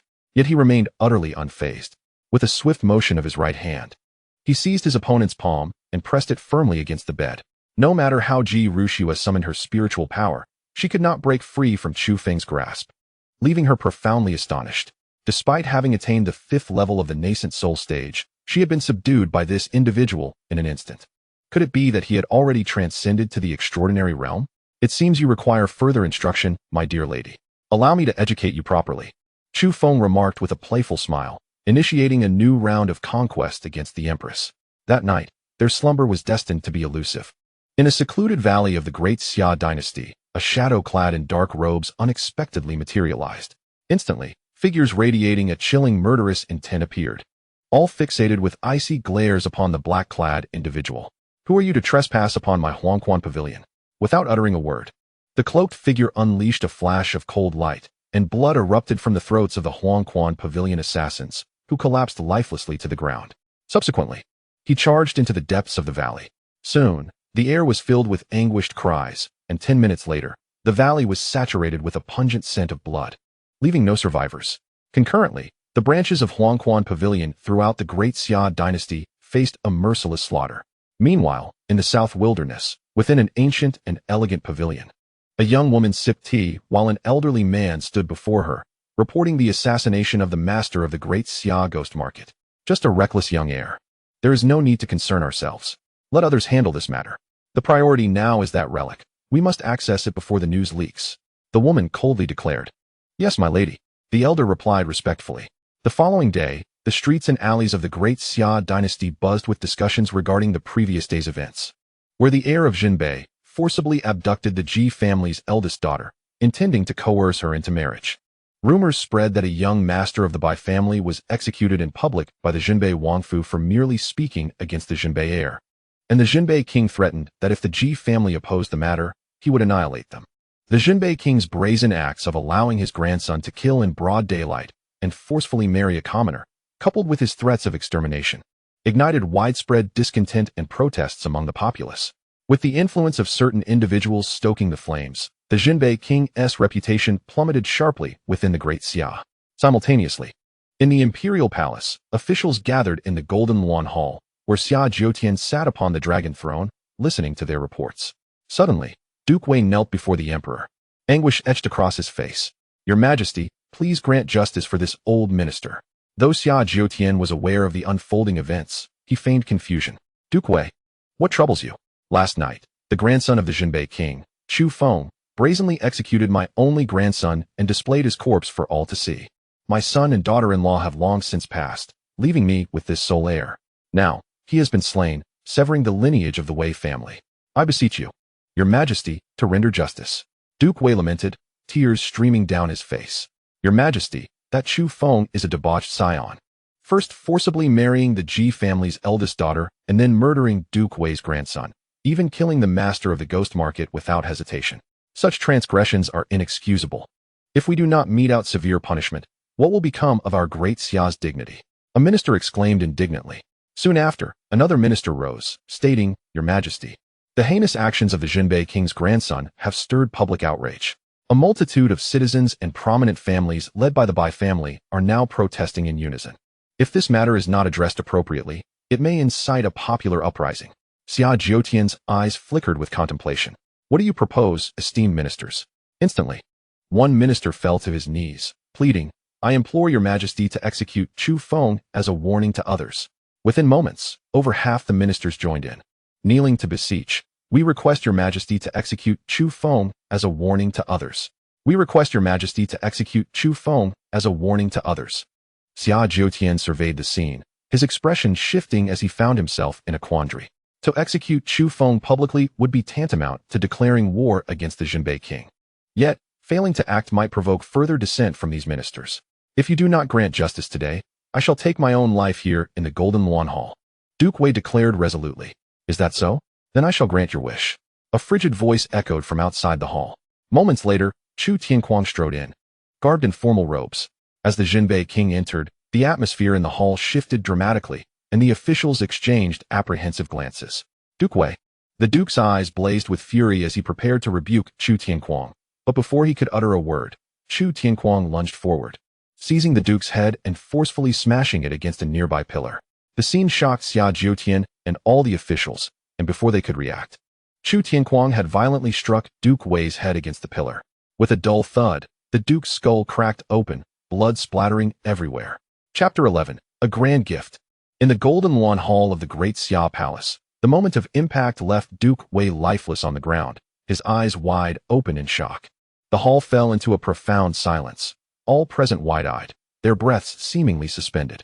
Even Xia Jiutian, seated upon the dragon throne, felt a tumultuous storm raging within. After a brief moment of silence, the officials began to swallow hard, their backs slick with cold sweat. They had never anticipated that the Jinbei king would audaciously slay Duke Wei in the court. Such boldness was unprecedented. Chu Tianquang clapped his hands, addressing the assembly. As you all witnessed, it was Duke Wei himself who proclaimed his intent to die here in the Golden Luan Hall. As a duke of the realm, his words must be honored. Otherwise, it would be an affront to the throne. I am merely assisting Duke Wei, ensuring he does not bear the shame of treachery against the emperor. Surely, none would believe that I murdered Duke Wei, correct? Faced with Chu Tianquang's audacious justification, the officials exchanged glances, their expressions shifting, yet none dared to voice a contradiction. What say you, your majesty? Chu Tianquang then turned his gaze upon Xia Jiutian. At that moment, Xia Jiutian's countenance darkened, his inner fury igniting. After a few seconds, he inhaled deeply, maintaining his composure. The Jinbei king's reasoning holds merit. Today, Duke Wei sought his own demise, and it bears no relation to the prince. By the way, I heard someone mention executing my grandson just now. I wonder which ministers wish for my grandson's death. With that, Chu Tianquang's gaze swept over the officials who had knelt to request Chu Feng's execution. Immediately, they trembled, their faces drained of color, cold sweat trickling down their brows. The Jinbei king must have misheard. We were advocating for the commendation of the Jinbei heir. One official stammered. Indeed, we wish for your majesty to reward the Jinbei heir. The others echoed. A reward is unnecessary. In 2 days, my grandson shall wed. And all may join in celebration. However, should I hear any further ill words, do not blame me for my actions. Chu Tianquang spoke with a casual air, then cast a glance at Xia Jiutian. Your majesty, I must attend to my grandson's wedding, so I shall take my leave. With that, Chu Tianquang exited gracefully, leaving behind a group of officials drenched in sweat. Crack. At that moment, Xia Jiutian clenched his fists, the sound echoing ominously, his eyes shimmering with a fierce intent. In the northern duke's residence, Chu Feng slowly regained consciousness. Upon opening his eyes, he beheld Ji Ruxue, curled up beside him like a slumbering kitten. The delicate blush on her fair, exquisite face betrayed her new status as a wife. Indeed, she was a beauty unmatched, even in slumber. Chu Feng couldn't help but marvel at her. He promptly rose to leave, fearing he might succumb to temptation if he lingered. As Chu Feng departed, Ji Ruxue stirred, her lashes fluttering open. She sat up, immediately experiencing a searing pain below, her brows knitting together as she cursed inwardly. That dastardly scoundrel. Huh. Suddenly, Ji Ruxue sensed something, her expression tightening. Had she broken through again? She soon found herself astonished. Her cultivation had ascended from the 5th level of the nascent soul realm to the 1st level of the transcendence realm. Gazing at her newfound power, Ji Ruxue was utterly stunned. It was known that even in her previous life, transitioning from the golden core realm to the transcendence realm took her nearly half a year. Yet she had achieved 2 major breakthroughs in less than a day. Such rapid progress was simply astounding. In a moment, her expression shifted repeatedly as she pondered. Could it truly be due to her union with that man? As the former Empress of the Yao Pool, she understood that some practitioners enhanced their cultivation through dual cultivation. Yet, she had never witnessed it firsthand. To think she would encounter such an experience in this life, and to have experienced it herself. With such a breakthrough rate, what could that imply? Suddenly, a thought flickered in Ji Ruxue's mind, and she fervently shook her head to extinguish it. How could the dignified Empress of the Yao Pool engage in such acts? Meanwhile, Chu Feng, oblivious to her thoughts, had just stepped outside when Wang Pongzi hurried over. Young master. What is it? Has the sky fallen? Chu Feng remarked with a smirk. You don't know what transpired in the court today? Wang Pongzi gasped. What happened? Chu Feng inquired, curiosity piqued. Wang Pongzi recounted the day's events in the court. Chu Feng could not contain himself and exclaimed, Damn, my grandfather is that formidable? In the presence of the emperor and all the officials. He had directly slain a current duke, while the emperor and the officials dared not utter a word. It was a scene even the most audacious writers would hesitate to pen. At that moment, Chu Feng marveled at the extraordinary family into which he had transmigrated. It was simply overwhelming. Indeed, once this news spread, it caused a sensation throughout the Great Xia. Discussions erupted in every street and alley. With such an impressive grandfather, what could this young master fear? Chu Feng laughed heartily. Let us go indulge in a few drinks. Coincidentally, my family's tavern has just received some exquisite wines. You must come and taste them. Why didn't you mention the good wine sooner? Let us go. And thus, the two made their way to Wang Pengzi's tavern. Meanwhile, in the imperial study of the Great Xia Palace, furious roars echoed. Damn that old bastard. Northern Duke, I shall make you pay. At that moment, Xia Jiutian wreaked havoc in the study, his face a mask of anger. Chu Tianquang's actions in the court had completely disregarded him, the emperor of Great Xia, causing his fury to boil over. Such a trivial northern duke. Why should the emperor be so enraged? At that moment, a middle-aged man entered, speaking calmly. Second brother. Xia Jiutian called upon seeing him. The man was none other than Xia Jiutian's younger brother, Prince Qing, Xia Jiuqing. That northern duke is truly overstepping. Does he truly believe this Great Xia is his Chu family's domain? Xia Jiutian's expression darkened. If pushed too far, I would not hesitate to seek the elders from the ancestral mountain to deal with him. Your Majesty, there is no need to disturb the elders for the northern duke. Xia Jiuqing replied. Xia Jiutian regarded him keenly. Second brother, do you have a plan? The northern duke's arrogance stemmed from his 30,000 troops. Without them, he would be a toothless tiger, easily at the emperor's mercy. I know this well, but the northern duke is the faith of the entire northern army. They heed only his and Chu Longxiang's commands, and I cannot mobilize them. Xia Jiutian replied coldly. Xia Jiuqing responded. Since the northern army does not serve you, it need not be retained. Xia Jiutian's expression shifted in surprise as he looked at Xia Jiuqing. Second brother, what do you mean? Xia Jiuqing whispered a few words in Xia Jiutian's ear. Soon, Xia Jiutian's eyes widened, exclaiming, this plan is brilliant. I entrust this matter to you, second brother. In 2 days, it will be that old bastard's grandson's wedding. We shall gift them a grand surprise. Yes, your Majesty. Xia Jiuqing respectfully nodded. In the heart of the Great Xia imperial city stood the magnificent Wang's tavern. However, when Chu Feng and Wang Pengzi arrived, their expressions changed dramatically. Chapter 12. You think you can kill me? At that moment, the tavern lay in ruins, clearly having been vandalized. On the ground lay a bloodied man, his rotund face unmistakable as Wang Pengzi's father, Wang Dalong. Father. Wang Pengzi rushed over in distress. Chu Feng's gaze, however, was fixed upon a young man seated within the tavern. This young man exuded a rebellious demeanor, smirking at Chu Feng. Oh, isn't this our northern duke's heir? Did you smash this tavern? Chu Feng glared at him coldly. Indeed, this tavern dared to sell me counterfeit wine. It deserved to be smashed, the young man retorted haughtily. Nonsense. My family would never sell counterfeit wine. Wang Pengzi protested indignantly. The young man's expression turned icy. Are you implying that I, the second young master of the Su family, am lying? Suddenly, Chu Feng delivered a resounding slap, sending the young man flying into the street, shocking the onlookers. Isn't that Su Yang, the second young master of the Su family? Who dared to strike him? The crowd murmured in astonishment. As realization dawned, they recognized Chu Feng. You worthless fool, how dare you hit me? Su Yang howled, rising from the ground with a venomous glare. With a swift movement, Chu Feng struck him again, knocking him back to the ground, placing a foot on his head as he coldly declared, I struck you. What of it? Unhappy? You bastard, Chu Feng. I will kill you. Su Yang screamed in rage, attempting to rise, but Chu Feng's foot held him firmly in place. Second young master. At that moment, Su Yang's guards rushed in, stunned by the scene before them. What are you all standing around for? Quickly, take down this scoundrel. Su Yang roared. In response, the guards surged toward Chu Feng, but suddenly, a formidable figure appeared, delivering a punch that exploded the head of the foremost guard. This shocking display left the remaining guards trembling in fear. Charge! Attack! Su Yang repeatedly shouted. Suddenly, the group of guards gritted their teeth and charged towards the formidable figure, each channeling their spiritual energy to its utmost limit. Bang! Bang! Bang! In the next moment, the figure unleashed a brutal blow, dispatching each of the Su family guards with a single strike to the head. The gruesome scene caused many onlookers to retch. Su Yang was left dumbfounded. Your men are utterly useless, Chu Feng remarked casually, while his hefty foot relentlessly trampled Su Yang's face. Ah, ah, ah, Su Yang cried out in agony, sharply addressing Chu Feng. If you have the guts, just kill me. Oh, you wish to die? Very well, I shall oblige. A glint of murderous intent flashed across Chu Feng's smiling face as he prepared to fulfill Su Yang's wish. Upon sensing this hostility, Su Yang's heart sank. He never imagined Chu Feng would dare to kill him. His complexion turned pale as he pleaded, "My lord, I was wrong. Please spare me. You don't truly understand your error. You merely comprehend that your death is imminent." Chu Feng retorted coldly.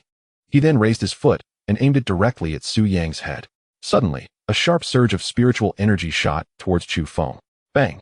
The formidable figure intervened, effortlessly obliterating the incoming force with a powerful punch. Soon after, a dashing young man appeared, accompanied by a lady. "Big brother," Su Yang exclaimed upon seeing him.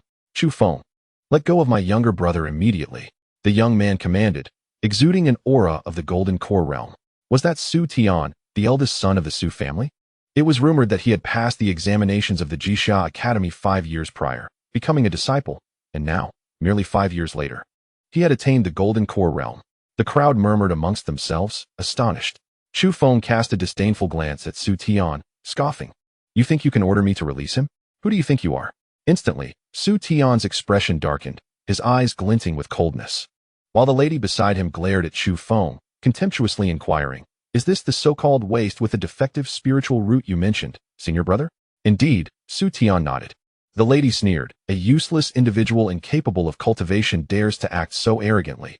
It's truly laughable." She stepped forward, commanding Chu Feng with an air of superiority. "You will release my senior brother's sibling and kneel to apologize." The crowd gasped in shock at her audacity, questioning her identity to demand such deference from the young master of the northern town.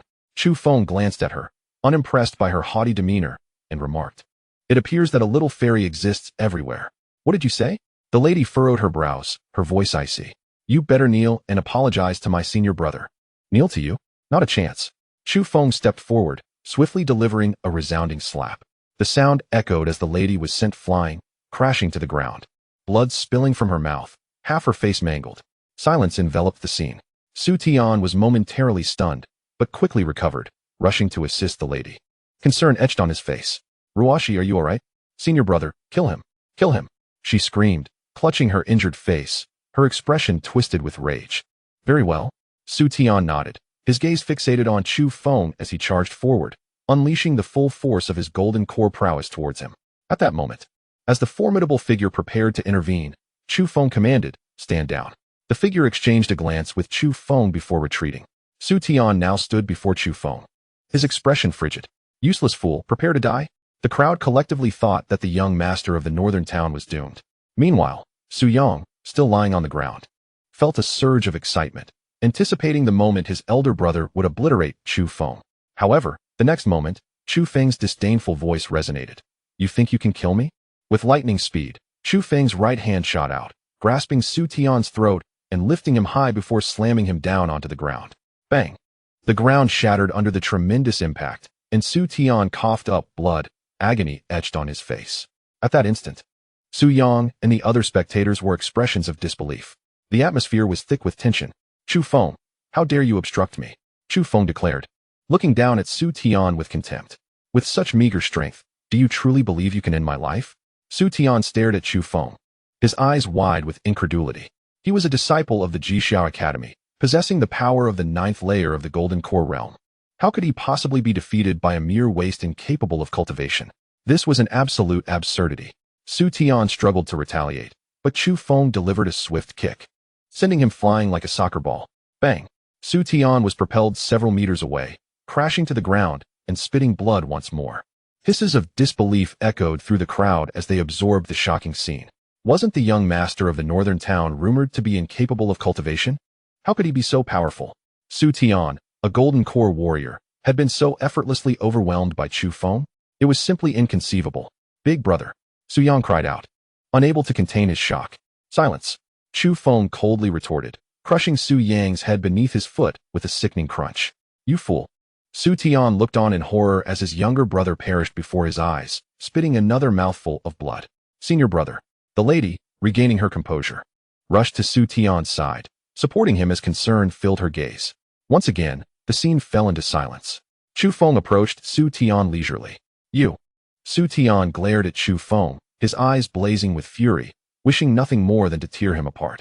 It seems you are quite attached to your brother. In that case, I shall do you a kindness and send you to accompany him, so he won't be lonely, Chu Feng said casually.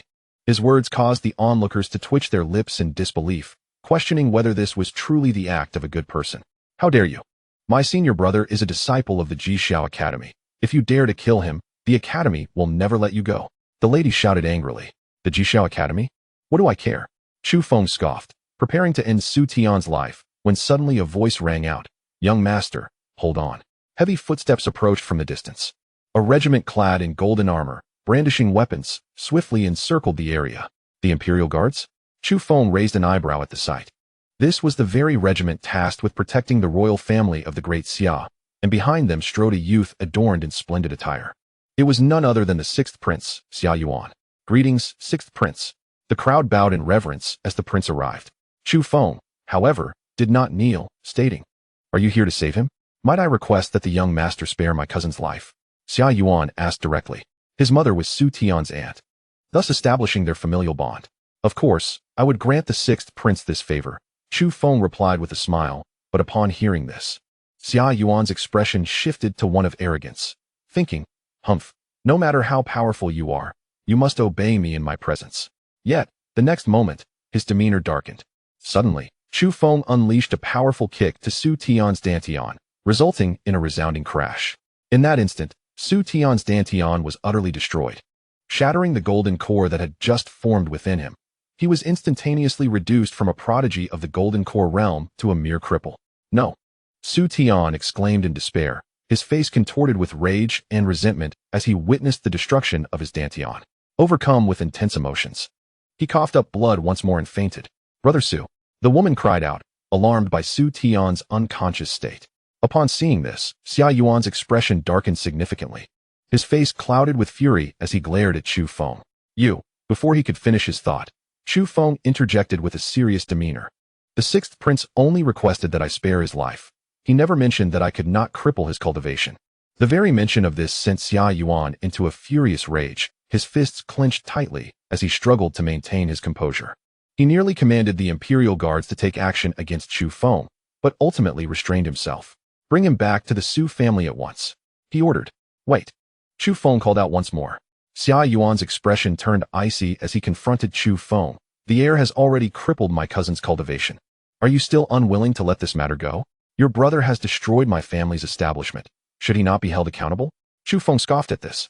Xia Yuan glanced at the corpse of his cousin, Su Yang, unable to contain his outrage. But my cousin has already been killed by you. While the person is dead, the debt remains. It must still be paid, Xia Yuan declared, his face grim. If that is the case, let this compensation come from me, Chu Feng replied coolly. What a benevolent prince. How much do you demand? Xia Yuan, growing impatient with the banter, sensed that he might soon lose his temper. 1 million low-grade spirit stones. How much? Xia Yuan was taken aback, momentarily stunned by the exorbitant figure. 1 million low-grade spirit stones? Has he lost his mind? That amount could likely purchase every tavern in the Great Xia, he thought, glaring at Chu Feng. Are you jesting, my lord? Does the sixth prince believe I am trifling? Chu Feng smiled, unperturbed. You must be insane to demand such a sum for a mere tavern. The woman interjected, unable to contain herself. Our conversation does not permit your interruption. Chu Feng retorted coldly, striking her face with a resounding slap, leaving her other cheek bruised and bloodied. Xia Yuan, still seething with anger, declared, My lord, I only possess 50,000 low-grade spirit stones. Perhaps that will not suffice. 1 million low-grade spirit stones, not a single coin less. If you cannot provide it, let the Su family come forth with 1 million low-grade spirit stones to redeem him, Chu Feng asserted resolutely. At that moment, Xia Yuan could no longer contain himself, his eyes narrowing as he glared at Chu Feng. What if I insist on taking him away today? Chu Feng, do you dare impede me? Xia Yuan threatened, his tone laced with menace. My lord, let it go. We shall forego the tavern's compensation, the portly Wang interjected, rushing forward. That cannot be. Destruction warrants compensation. It is only just. Chu Feng retorted, turning his gaze back to Xia Yuan. If the sixth prince insists on taking him, I shall have no choice but to kill you both. With that declaration, a wave of shock rippled through the crowd. Disbelief painted their faces as they processed Chu Feng's audacity. Is he truly daring to threaten a prince of the Great Xia? They whispered among themselves. Even Xia Yuan appeared momentarily stunned, struggling to fathom the gravity of Chu Feng's words. With a resolute stride, Chu Feng advanced toward Xia Yuan. "Protect the prince," commanded the guards, rushing to shield Xia Yuan, weapons drawn, all aimed at Chu Feng. "Vajra," Chu Feng uttered softly. In an instant, the Vajra surged forth, unleashing a cacophony of sound as it crashed into the guards, sending them flying in all directions. Chu Feng then took another step, standing before Xia Yuan, a chilling aura of murderous intent enveloping him. Under the weight of this malevolence, Xia Yuan's legs buckled, and he fell to his knees before Chu Feng. A smirk played on Chu Feng's lips. "Oh, sixth prince, why have you knelt before me? I am not worthy of such reverence." Xia Yuan's face contorted in humiliation. His pride shattered. As the sixth prince of the Great Xia, to kneel before a mere wasteful Scion was an unbearable disgrace. Suddenly, a flurry of footsteps approached, and a middle-aged man, flanked by a group, rushed in. It was Su Zhenghai, the head of the Su family. "Tian," he cried, alarmed at the sight of his unconscious son. Upon realizing the extent of Su Tian's injuries, his expression soured. "Head of the family, my second son." At that moment, one of the Su family members noticed Su Yang's lifeless body, their countenance shifting dramatically. Su Zhenghai's gaze swept over the scene, landing on his slain son, igniting a fierce wave of murderous intent within him. "Chu Feng, did you do this?" he bellowed, his fury palpable. "You are the head of the Su family. How fortuitous. Your son destroyed my brother's tavern, and I took his life. However, you are still liable for the tavern's losses. Just 1,000,000 low-grade spirit stones." Chu Feng stated matter-of-factly. The members of the Su family were incensed by Chu Feng's audacity. This man had killed their second young master, and yet dared to demand 1,000,000 low-grade spirit stones as compensation, an affront beyond measure. "Scoundrel, you shall perish," Su Zhenghai roared, his eyes blazing red as he launched a powerful strike toward Chu Feng. Transcendent realm. As the head of the foremost family in the Great Xia, Su Zhenghai had reached the transcendent realm in his cultivation.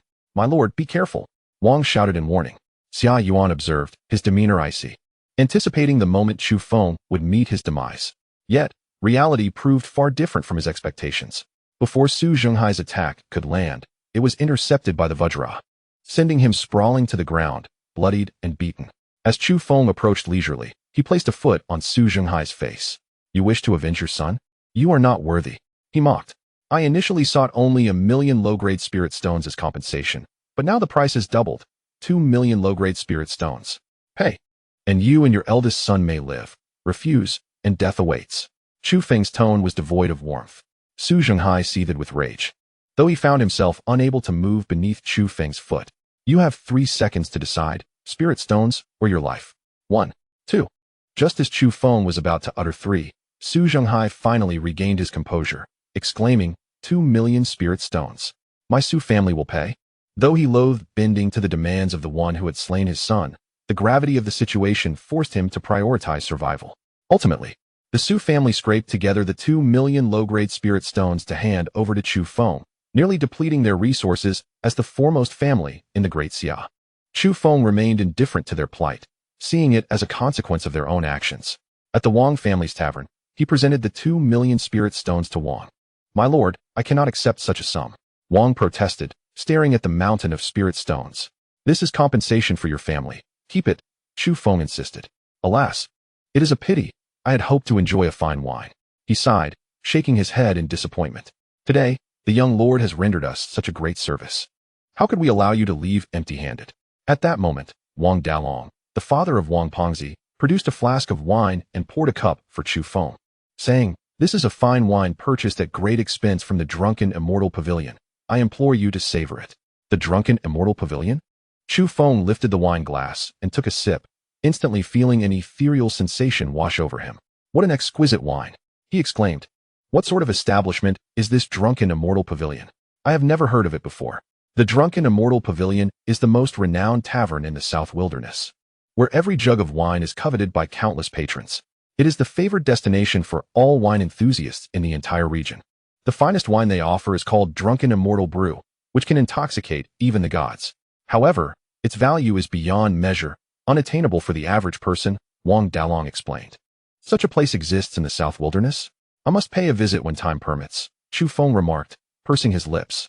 For men, fine wine and beautiful women are indispensable. Now that he has the first beauty of the Great Xia Dynasty, he naturally must sample this exceptional wine. Meanwhile, within the Su family, dark clouds loomed. In a room, Su Tian lay on the bed, gradually awakening after receiving treatment. Tianer, Su Zhenghai exclaimed upon seeing his son awaken. The young woman accompanying Su Tian also hurriedly called out, "Senior brother Su, you are awake." "Father, my cultivation, it's gone." Su Tian's face was filled with despair. "Do not worry, senior brother. I will take you back to the academy at once. With its resources, you will surely be able to rebuild your dantian and restore your cultivation," the young woman assured him. "Indeed, Tianer, the Jixia Academy can help you recover your dantian. You must remain strong," Su Zhenghai comforted. "Chu Feng, once I regain my cultivation, I will certainly kill you." Su Tian roared in anger. "That bastard not only crippled my cultivation, but also ruined my appearance. When I return to the academy, I will have my father send someone to tear him to shreds." The young woman's expression was equally fierce. The two then hurried towards the Jixia Academy. At that moment, the Su family steward approached Su Zhenghai, saying, "Master, after we settle the 200,000 spirit stones, all our cultivation resources will be depleted. Rest assured, the amount of spirit stones that Brat took from me will be repaid 100-fold by the Northern King's manor," Su Zhenghai replied, his eyes glinting with a cold light. He then instructed the steward, who nodded and quickly departed. On the other side, within the chambers of the sixth prince, Xia Yuan wore a grim expression, his eyes flashing with murderous intent. "Chu Feng, I must kill him. Your Highness, that bodyguard named Jin Gang by his side possesses extraordinary strength. Even Su Zhenghai, a transcendent being, is no match for him. It may not be easy to kill him." Xia Yuan's confidant expressed his concerns. "Send someone to contact the sect leader of Jiuhua, inform him of this matter, and instruct him to spare no effort in eliminating this brat. Today's humiliation must be avenged. Otherwise, how can I compete for the throne in the future?" Xia Yuan exclaimed, his face darkened with anger. Meanwhile, in another fragrant palace within the royal palace, a woman dressed in a sheer gown reclined on a soft couch, exuding an air of seduction. Her phoenix eyes sparkled as she spoke. "This little fellow is quite intriguing." At the Northern King's manor, after finishing his wine, Chu Feng returned. However, as soon as he stepped into the manor, a thunderous voice boomed, "Northern King, come out." Chapter 15, The Brutal Fourth Uncle. "Northern King, come out." The thunderous voice echoed throughout the manor, startling everyone within. Chu Feng immediately stepped outside, eager to see which fool dared to behave so arrogantly at the Northern King's manor. Outside the manor stood a middle-aged man in a long robe, his expression icy, emanating an invisible pressure. He was none other than the fifth elder of the Taishan sect. "Who are you, to come to my Northern King's manor and make such a ruckus?" Chu Feng confronted him with a cold scoff. "I am the fifth elder of the Taishan sect." The fifth elder replied sharply, looking at Chu Feng. "You must be the Northern Young Lord, a waste with a failed spiritual root, daring to covet a disciple favored by our sect leader. You truly do not know your place. Today, I shall make you see the truth. Kneel." Boom. The fifth elder unleashed a terrifying aura, the might of a martial arts master. As the fifth elder of the Taishan sect, he was stronger than even the ninth elder, having reached the level of a martial arts master. However, as this overwhelming pressure swept over him, Chu Feng remained remarkably calm. Though he had only just reached the ninth level of the nascent soul stage, his chaos divine demon body rendered the mere pressure of a martial arts master completely ineffective against him. At that moment, a furious voice erupted from behind the fifth elder. "What the hell? A mere martial arts master dares to touch my nephew. Who gave you the courage?" Hearing the furious words, the fifth elder spun around, only to receive a resounding slap that sent him crashing to the ground, half of his teeth knocked out. A towering figure, standing at 2 meters tall with a thick beard and a rough demeanor, appeared. "Fourth uncle," Chu Feng exclaimed upon recognizing him. This was none other than his fourth uncle, Chu Bahuang. "You." The fifth elder glared at Chu Bahuang, immediately unleashing a palm strike infused with his martial arts master's spiritual power. But Chu Bahuang waved his hand, gripping the elder's palm and yanking it with a forceful tug. With a ripping sound, the fifth elder's right hand was torn off by Chu Bahuang. "Ah!" The fifth elder let out a piercing scream, his expression twisted with rage as he glared at Chu Bahuang, his eyes filled with hatred. Without further ado, Chu Bahuang stepped forward, his massive hands gripping the elder's shoulders, applying immense force as he ripped him apart. With a gruesome squelch, the martial arts master of the Taishan sect was shredded in two, his body divided. Gulp. Chu Feng observed the scene, swallowing hard as he thought to himself. This fourth uncle is too brutal and bloody. Compared to him, my previous actions were practically those of a saint. At that moment, Chu Longxiang emerged. Witnessing the carnage with a grave expression, he turned to Chu Bahuang, saying, "Fourth, why make such a bloody scene upon your return? Eldest brother, it isn't that I wish for bloodshed, but this scoundrel dared to attack little Feng. Should I have let him go unpunished?" Chu Bahuang retorted. "Who is he?" Chu Longxiang inquired, glancing at the dismembered fifth elder. "He is the fifth elder of the Taishan sect," Chu Feng replied. "The Taishan sect? Isn't that a sect of the Great Xia? Little Feng, have you made an enemy of them?" Chu Bahuang questioned. Chu Feng then recounted the events briefly. "Damn! How dare the Taishan sect covet my nephew's fiancée? They are courting death." Chu Bahuang declared angrily. "Enough. It has been too long. Don't be so reckless. Soon, it will be the grand celebration of my northern king's manor. We cannot afford to create a scene. Have the body sent back to the Taishan sect, and inform them that should there be another incident, the 300,000 northern troops will pay them a visit." Chu Longxiang stated coldly. He then turned to Chu Feng. "Your grandfather wishes to meet your fiancée. Go fetch her." Chu Feng made his way to the room, where Ji Ruxue awaited him, her expression shifting. Yet she did not exhibit the same hostility as before. "My grandfather wishes to see you," Chu Feng stated directly. "Let us go," Ji Ruxue replied, rising to follow him outside. "Huh." Chu Feng was taken aback. When did this woman become so obedient? In the grand hall of the Wangfu, Chu Tianquang sat at the head of the table, with Chu Longxiang, Chu Chongqing, and Chu Bahuang standing beside him. Chu Feng and Ji Ruxue entered. "I greet the Northern King." Ji Ruxue addressed Chu Tianquang with a composed demeanor. "Haha, do not call me the Northern King. It feels too distant. In 2 days, you will officially join my Wangfu as my bride, and we shall be family. As my daughter-in-law, feel free to ask for anything you need." Chu Tianquang replied with a hearty laugh. Before Ji Ruxue could respond, Chu Bahuang presented her with a ring. "Dear niece, I am your Uncle Feng's fourth uncle. This ring contains some resources I have gathered. Consider it a wedding gift." A spatial ring. Ji Ruxue's heart raced at the sight of it. A spatial ring is a superior storage device compared to a storage ring, and its creation is no simple task, even in the upper realms. The fact that he gifted her one left Ji Ruxue astonished. She immediately activated her spiritual sense to probe the ring. Her expression soon froze in disbelief. The ring contained mountains of spirit crystals, which are far more precious than spirit stones, all of exceptional quality, with some even being of the highest grade. Furthermore, it was filled with various rare herbs aged thousands of years, and even sacred herbs aged 10,000 years, alongside numerous demon cores of at least saint-level quality. Such demon cores, belonging to beings of that caliber, are rare even in the entire Zhongxian domain. The sight left Ji Ruxue utterly stunned. With a swift motion, she withdrew her spiritual sense and gazed at Chu Bahuang, her eyes flickering with astonishment. In that moment, her perception of her uncle shifted entirely. "Elder brother, since we have presented gifts, shouldn't you show some appreciation as well?"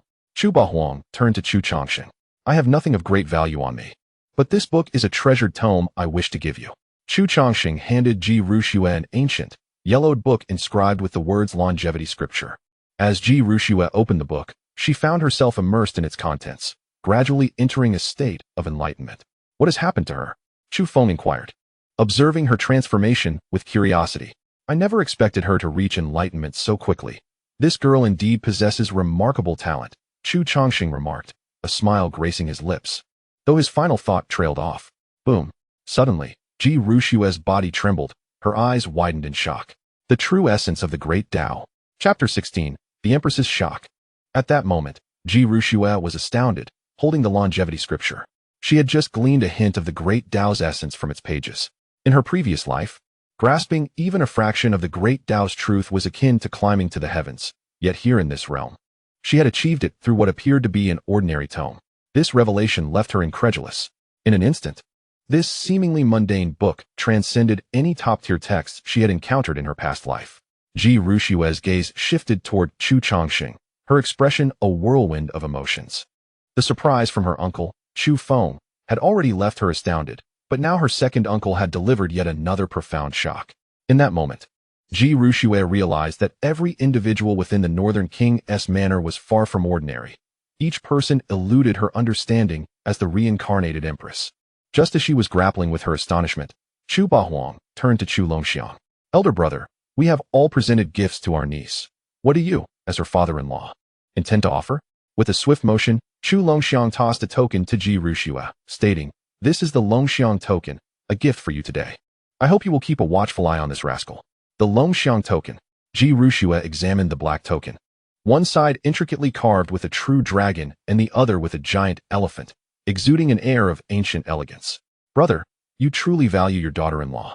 To part with the Longxiang token so readily is remarkable," Chu Bahuang expressed, astonished. "What is this Longxiang token? What does it do?" Chu Feng inquired with curiosity. Ji Ruxue's instincts told her that this token was no ordinary gift, perhaps even more valuable than those given by her uncles. However, Chu Longxiang offered no explanation, merely stating, "In time, you will understand. Don't question it, little Feng. You will soon learn the significance of the Longxiang token," Chu Bahuang reassured him. "All right, it is noon. Let us dine together as a family," Chu Tianquang interjected. "Third brother, fifth brother, sixth brother, and seventh brother, we have not gathered in a long time. Oh, and let's not forget about your sister-in-law." As Chu Bahuang spoke, he suddenly sensed a shift in the atmosphere. "Mother." Chu Feng's expression changed. Since his arrival in this world, he had yet to meet his mother, and the original memories contained no reference to her, as if she did not exist. At that moment, Chu Longxiang's gaze flickered as he calmly remarked, "That day will come." Chu Changxing interjected, "All right, let us eat." At the dining table, Chu Tianquang turned to Chu Feng. "How do you plan to deal with the assassins from the Huangquan Pavilion? Their branch in Daxia has been eliminated. Do you intend to keep one by your side?" "The Huangquan Pavilion's branch has been wiped out?" Chu Feng exclaimed, then asked, "Have you discovered who ordered them to kill me?" "Not yet, but it matters not. My Wangfu has no shortage of enemies," Chu Tianquang replied coldly. After finishing their meal, Chu Feng went to the room of Qing Miao, informing her of the Huangquan Pavilion's demise. "How is that possible?" Qing Miao gasped, shocked. As a member of the Huangquan Pavilion, she understood its terrifying reputation. How could it be eradicated overnight? "Who did this? Was it your Wangfu?" "It seems so." Chu Feng shrugged, surmising from his father's silence. Truly, the foremost Wangfu of Daxia can erase the Huangquan Pavilion from existence in a single night. However, such an act will undoubtedly provoke the headquarters of the Huangquan Pavilion. As a top-tier assassin organization in the southern wilderness, their strength is formidable enough to topple a dynasty. "This will surely bring significant trouble to your Wangfu," Qing Miao cautioned. Chu Feng remained unfazed. "It matters not. Should they dare to stir trouble again, I shall uproot the Huangquan Pavilion entirely, ensuring that the name does not linger in the southern wilderness." Hearing Chu Feng's bold declaration, Qing Miao's heart skipped a beat. "With the Huangquan Pavilion gone, the only antidote to your poison lies with me. You must consider your choices carefully regarding life and death." With that, Chu Feng departed, seeking a room where he summoned the Chaos Yin-Yang Tower before him. With a flash, the tower radiated light, enveloping Chu Feng, causing his figure to vanish from the spot. He felt a brilliant flash before finding himself in a void space. "Is this the interior of the Chaos Yin-Yang Tower?" Chu Feng murmured to himself. Since activating the Chaos Yin-Yang Tower, he had been able to enter its realm. The tower comprised 9 levels, and he now stood within the first layer of space. At that moment, the voice of the tower master resonated once more. "Is there any difference in this 9-layered space?" Chu Feng inquired with curiosity. "The flow of time varies on each level of the Chaos Yin-Yang Tower," the tower master replied. "Flow of time? What does that mean?" Chu Feng questioned in confusion. To which the tower master scoffed, "How foolish. You don't understand this? In simpler terms, if you spend 100 days in this first layer, only a single day passes outside, and the time flow on the other layers is even more astonishing." Listening to the tower master's words, Chu Feng was greatly astonished, exclaiming, "Wow, is the Chaos Yin-Yang Tower truly this formidable? It's like a cheat artifact." At this moment, Chu Feng felt an overwhelming excitement. He immediately sat down, began to circulate the Chaos Divine Demon Art, and commenced his cultivation. The Chaos Divine Demon Art was a technique that had automatically appeared in his mind upon awakening the Chaos Divine Demon Body. Simultaneously, within the first layer of space, the 5 elemental forces of gold, wood, water, fire, and earth began to manifest, surging wildly into Chu Feng's body. Meanwhile, in the grand hall of the Taishan sect, the elders were seething with rage, declaring, "This Northern Zhen King's mansion is utterly outrageous." All eyes were on the corpse of the 5th elder and the sect leader. Xian Hai wore a grim expression, exuding a palpable aura of fury. "Master, the Northern Zhen King's mansion has shown us no respect, killing the 5th elder and daring to threaten us." One elder proposed, "I suggest we mobilize the sect's disciples to annihilate the Northern Zhen King's mansion."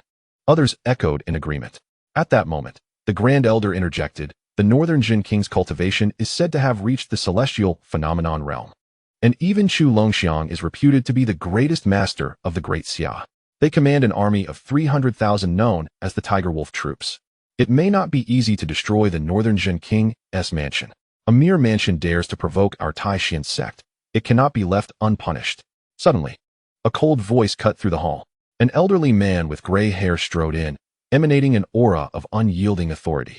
Father, Xianhai stood up at once, and the other elders bowed, greeting, we pay our respects to the former sect master. This man was none other than Xian Taizhan, the previous sect master of Taishan. Father, I thought you had returned to the main sect. Why are you back so suddenly? Xianhai questioned, perplexed. The main sect referred to the higher sect of Taishan. Taishan sect was not an independent entity, but a branch of the Supreme Dao sect, which was one of the reclusive sects in the Zhangxian domain, its depth unfathomable. Of course, the relationship between Taishan sect and the Supreme Dao sect was not widely known, especially since the Supreme Dao sect was a distant existence for the current Great Xia Dynasty. The main sect has detected the presence of a relic in the southern wilderness and specifically sent me back for investigation. Moreover, members from the main sect will soon arrive in the southern wilderness, Xian Taizhan explained. The main sect is sending people too? Xianhai's expression changed in alarm, while Xian Taizhan continued coldly, indeed, thus the Northern Jin King's mansion must be dealt with. Otherwise, if the main sect learns that we cannot even handle a mere mansion, what will they think of us? So what does father intend to do? Mobilize all disciples of the Taishan sect and directly eliminate the Northern Jin King's mansion. Upon hearing this, the Grand Elder interjected, former sect master. If we simply destroy the Northern Jin King's mansion, what about the Great Xia royal family? What of the Great Xia royal family? Once the main sect's people arrive, not just the Great Xia royal family, but even the various forces in the southern wilderness will think twice before opposing us. Xian Taizhan dismissed. It is said that in 2 days, it will be the day of celebration for the heir of the Northern Jin King's mansion. We might as well choose that day to act. The ninth elder suggested. A day of celebration? Let it become a day of mourning for the Northern Jin King's mansion. Xian Tieshan's expression turned frigid. As nightfall enveloped the land, a voice resonated from outside the room where Chu Feng was situated. Young master. The voice of Jin Gang could be heard. Sensing the disturbance from outside while cultivating within the Chaos Yin-Yang Tower, Chu Feng exited the tower. He approached the door, opened it, and asked Jin Gang, what is it? Young master, the poison from the Huangquan Pavilion assassin has activated, Jin Gang reported. Chu Feng's expression shifted dramatically as he hurried to Qing Miao's room. At that moment, Qing Miao lay on the bed, her complexion pale and her lips turning purple. The poison planted by Huangquan Pavilion had taken effect. Has it activated so soon? Chu Feng frowned and instructed Jin Gang, stay outside and ensure no one enters. Jin Gang nodded and left the room. Chu Feng then looked at Qing Miao and said, I apologize, but this is to save you. After an unknown passage of time, a sound akin to a phoenix's cry erupted, and a beam of azure light surged through the room, soaring into the sky, manifesting a divine bird in the dark night. At that moment, many powerful figures across the Great Xia turned their gazes toward the void, astonished. This phenomenon even caught the attention of numerous strong individuals within the southern wilderness. Simultaneously, in a grand palace, a figure suddenly opened his eyes in shock, exclaiming, my Qingluan clan still has such a powerful bloodline lost in the outside world.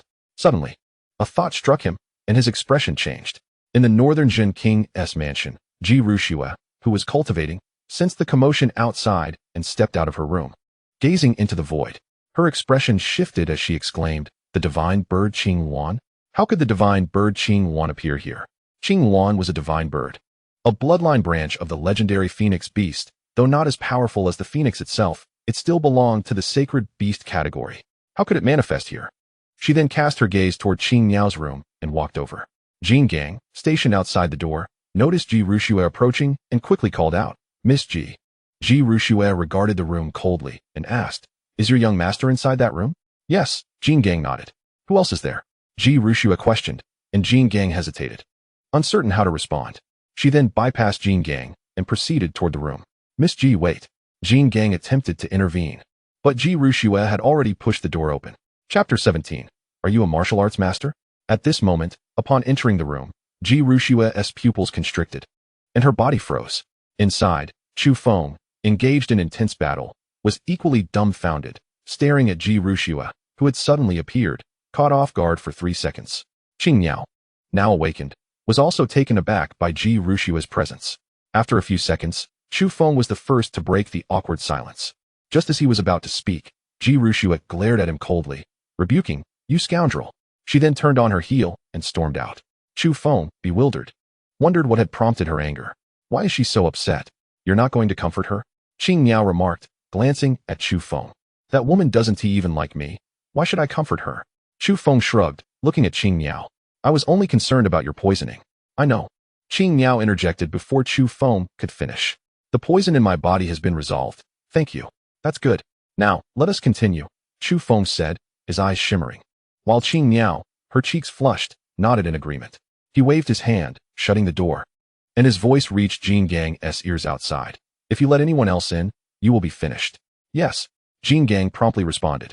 Meanwhile, Ji Rushua returned to her room, muttering angrily, that damn scoundrel, truly lecherous and utterly useless. At this moment, Ji Rushua resembled a furious woman who had caught her husband in infidelity. Yet soon after, she suddenly realized something, pondering, why am I so angry?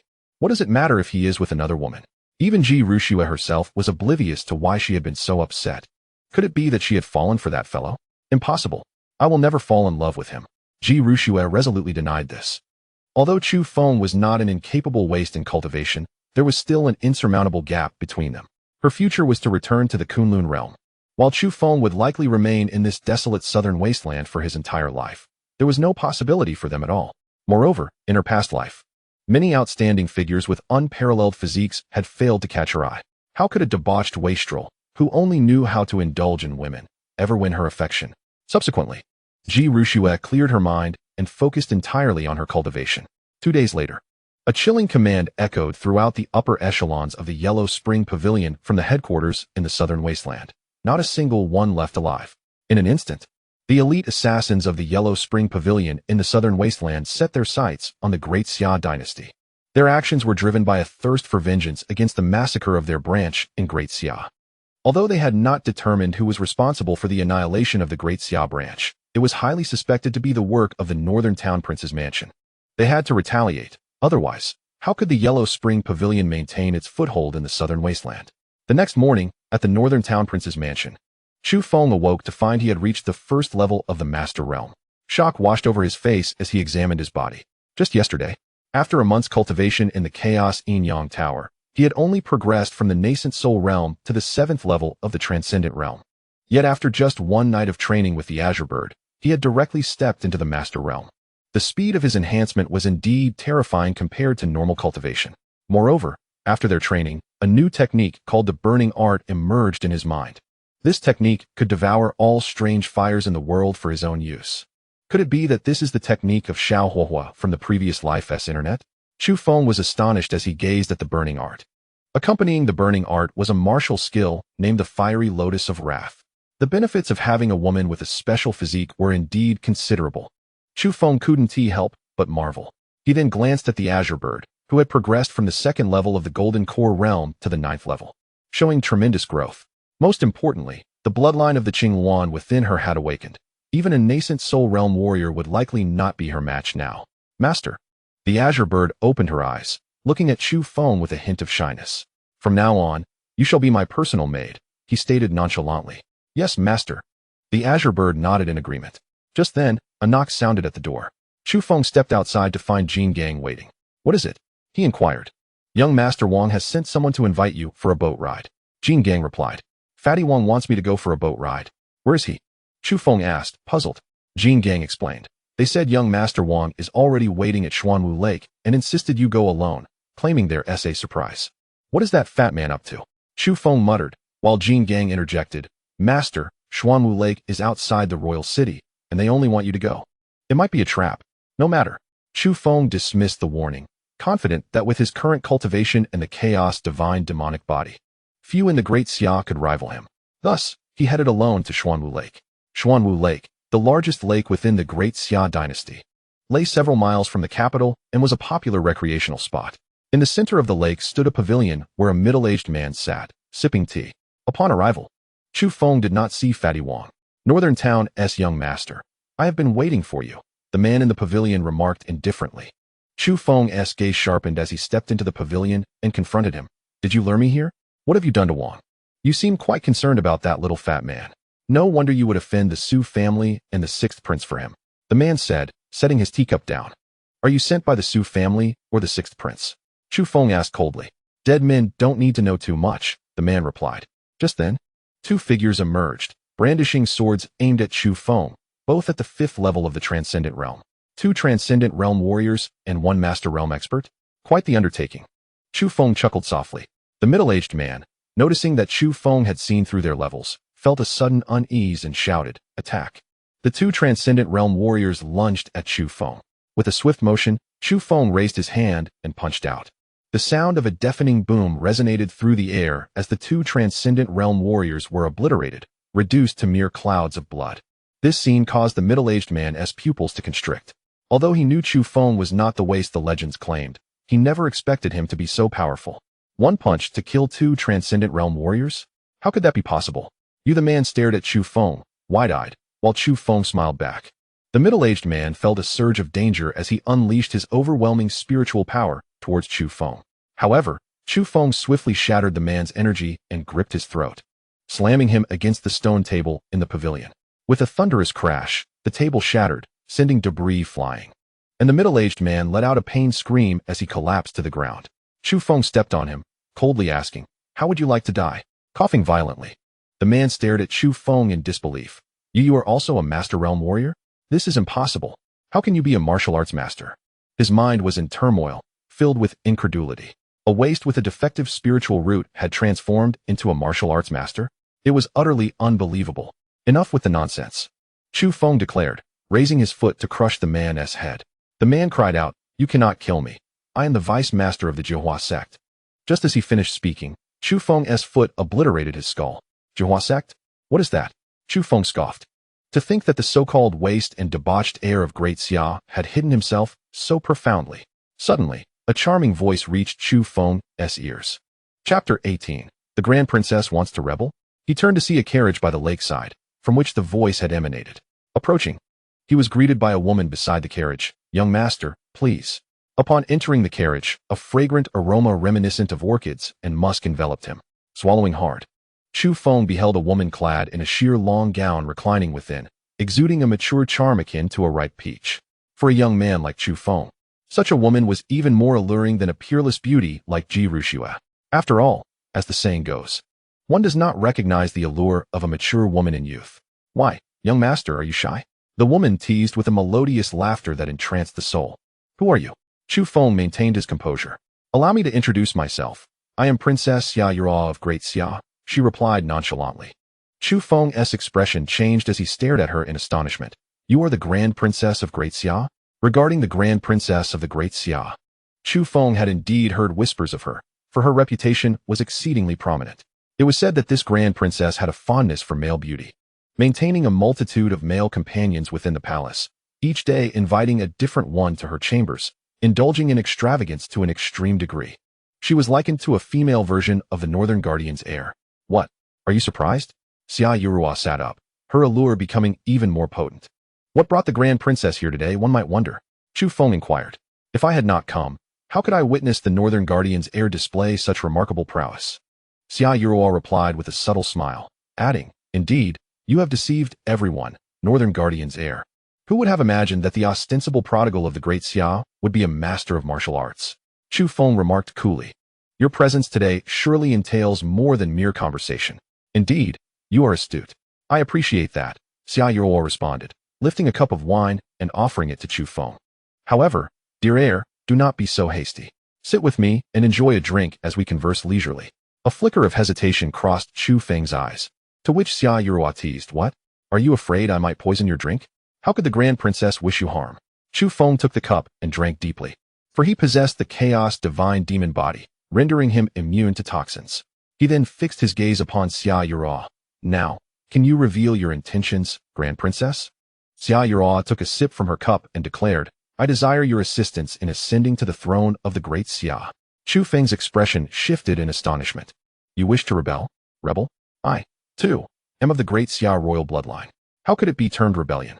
Xia Yurua retorted.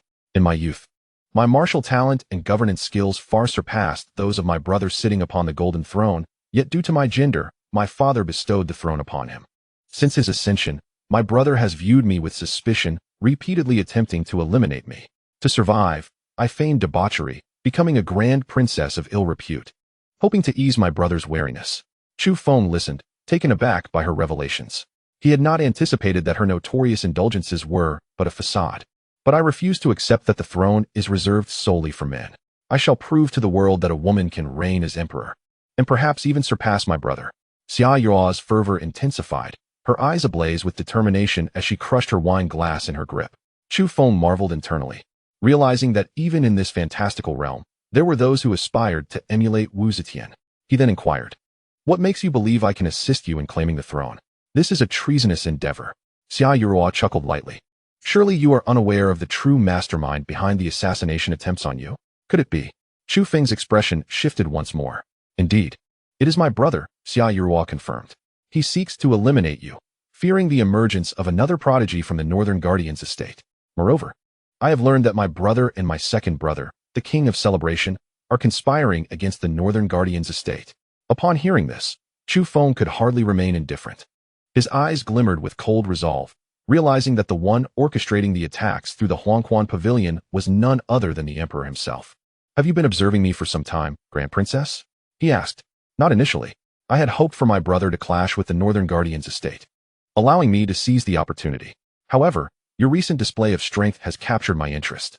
I believe that collaborating with you could expedite my ascension to the throne." She replied coolly. "But what gain would I have in aiding you to the throne?" Chu Feng queried, his gaze fixed on her. Suddenly, Xia Yurua approached, seating herself on his lap, wrapping her arms around his neck, and softly whispered, "Does my presence not count as a boon?" Chu Feng's expression shifted. "Grand Princess, please do not jest." He attempted to push her away, only to find himself overwhelmed by an inexplicable heat coursing through him, as if a fierce flame had ignited within. Alarmed, he thought, "What is happening?" "You have been drugged." The voice of his companion, Tower Master, resonated.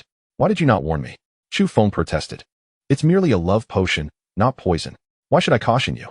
Tower Master retorted. Just then, Xia Yurua's sultry voice caressed his ears. "I never jest." Her fiery lips sealed against his, her body entwining with his like a supple serpent, igniting a tempest of desire within him. In an instant, Chu Feng lost all rational thought, seizing her and laying her beneath him. Chapter 19. I am the supreme divine beast, Xuanwu. You are still a maiden? In the carriage, Chu Feng gazed at the vibrant plum blossom beneath Xia Yua, astonished. "What? Are you surprised to discover that I am still unblemished?" she inquired, her eyes sparkling with mischief. In light of Chu Feng's efforts, Xia Yua appeared even more captivating, rendering her utterly irresistible. Indeed, Chu Feng nodded. Although Xia Yua had claimed her scandalous reputation was a ruse to deceive her brother, he had not anticipated that she would be a maiden. "You are truly remarkable. No wonder I have chosen you." Xia Yurua cooed, nestled in his embrace, her gaze sultry. "Of course." Chu Feng smirked before asking, "How did you know I would be here?" "My people discovered that my sixth nephew had contacted the Jihua sect, leading me to surmise he intended to enlist their aid against you." Furrowing his brow, Chu Feng pressed, "What is the Jihua sect? And what is their connection to the sixth prince?" The Jihua sect is one of the foremost sects in the Great Xia. Although it may not rival the Taisu sect, it boasts a millennium-long history. My sixth nephew has already allied with them, should they assist him in claiming the throne. The Jihua sect will become the foremost sect in the Great Xia. Xia Yurua elucidated. "That sixth prince certainly acts with alacrity," Chu Feng remarked with a smirk. And Xia Yurua inquired, "What do you intend to do?" "Once I am wed, I will eliminate both him and your brother. And you shall ascend as the new Empress of the Great Xia," Chu Feng stated bluntly. He had no desire to engage in palace intrigues. In this fantastical realm, power spoke volumes, and since the Emperor and Prince sought his life, he would eliminate them all. "Indeed, you share the boldness of the Northern Guardian. But it will not be so simple to kill my brother. He is backed by the elders of Huangzu Mountain," Xia Yua remarked coolly. "Huangzu Mountain?" Chu Feng was taken aback. "Huangzu Mountain lies behind the palace, said to conceal the Great Xia's dragon veins. My father and several elders of the royal family reside there. According to my investigations, an ancient ancestor of the Great Xia still survives there, possessing strength at least at the pinnacle of the celestial realm, possibly even reaching the Nirvana realm." "Nirvana realm?" Chu Feng's expression changed. Even in the southern wilderness, such beings were recognized as top-tier powerhouses, and among the great empires, they were esteemed as transcendent figures, seldom encountered. He had not anticipated that the Great Xia royal family harbored so many formidable masters. Muttering to himself, Chu Feng added, "But it matters not. If I cannot defeat them, I still have my father and grandfather.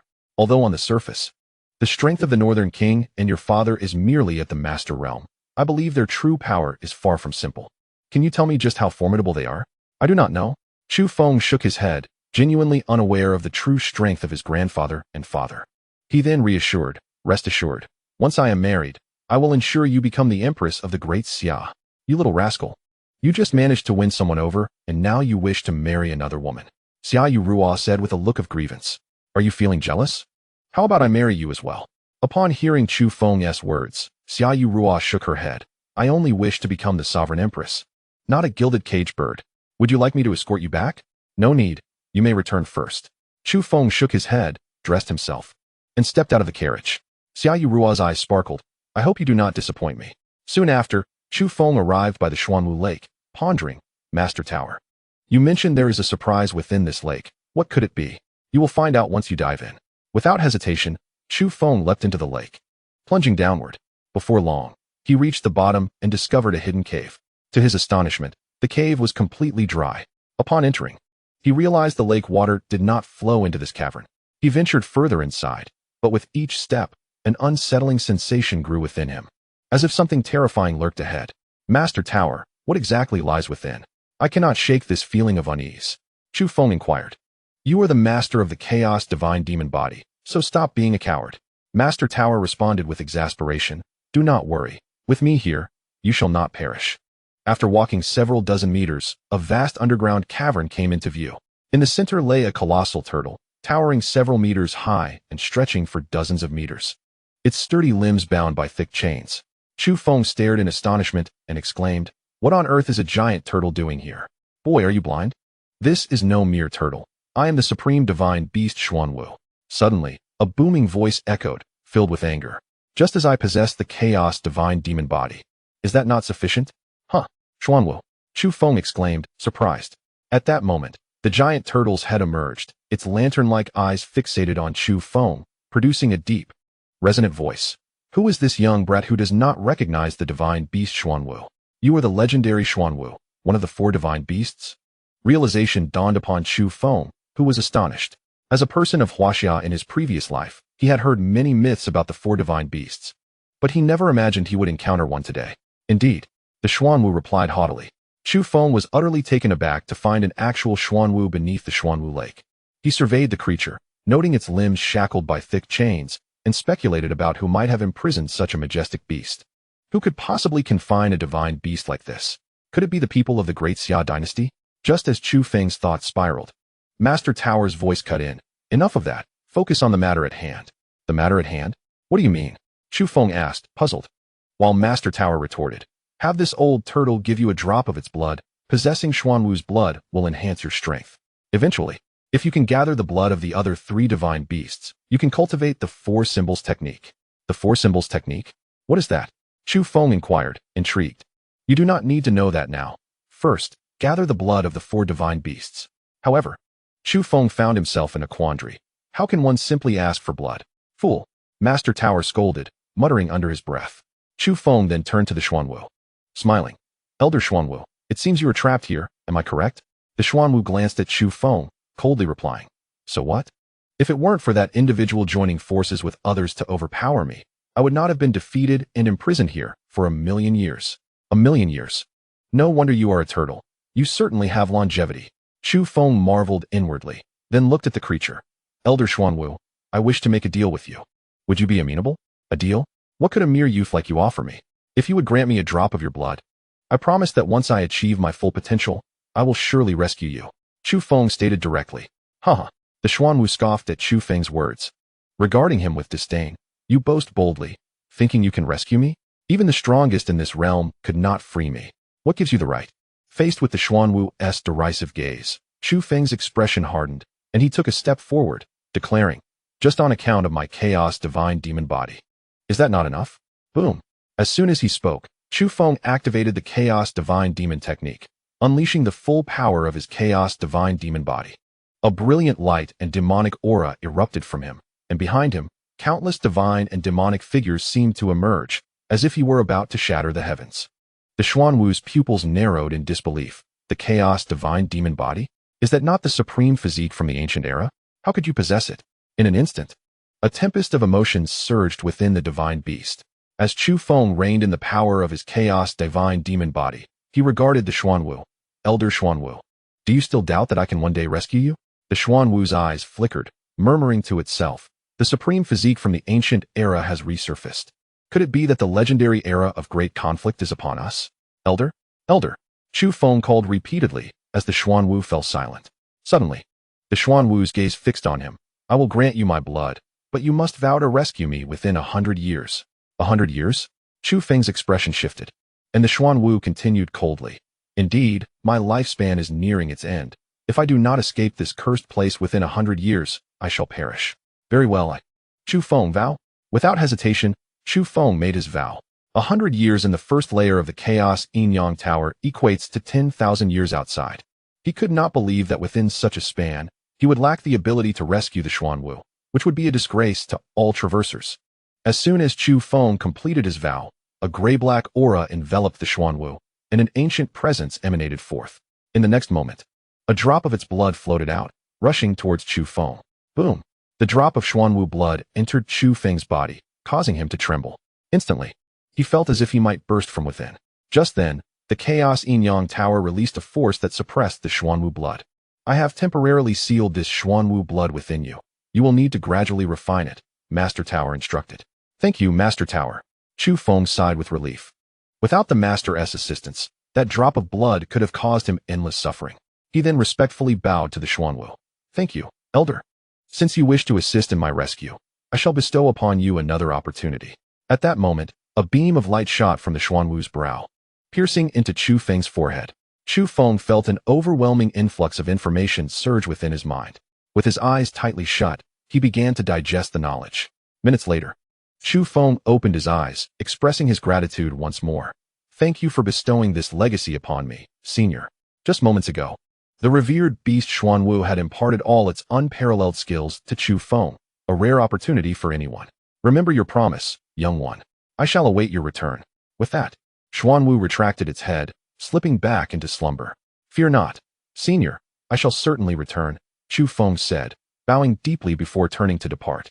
Simultaneously, within the Northern King's manor, Chu Tianquang was engaged in a game of chess with Chu Changsheng, who suddenly remarked, that old turtle is quite discerning. Huh. Before the chaos divine demon body. Does he dare to be otherwise? Chu Tianquang laughed heartily. But where did Little Feng's chaos divine demon body originate? We previously examined him and found no such constitution. And I am unable to deduce the causality surrounding him. Could it be that a powerful entity is shielding him from scrutiny? Chu Changsheng's deep-set eyes glimmered with uncertainty. Regardless, as long as Fenger is a descendant of our Chu family, that is all that matters. Now that he possesses the chaos divine demon body, our lineage has a promising future.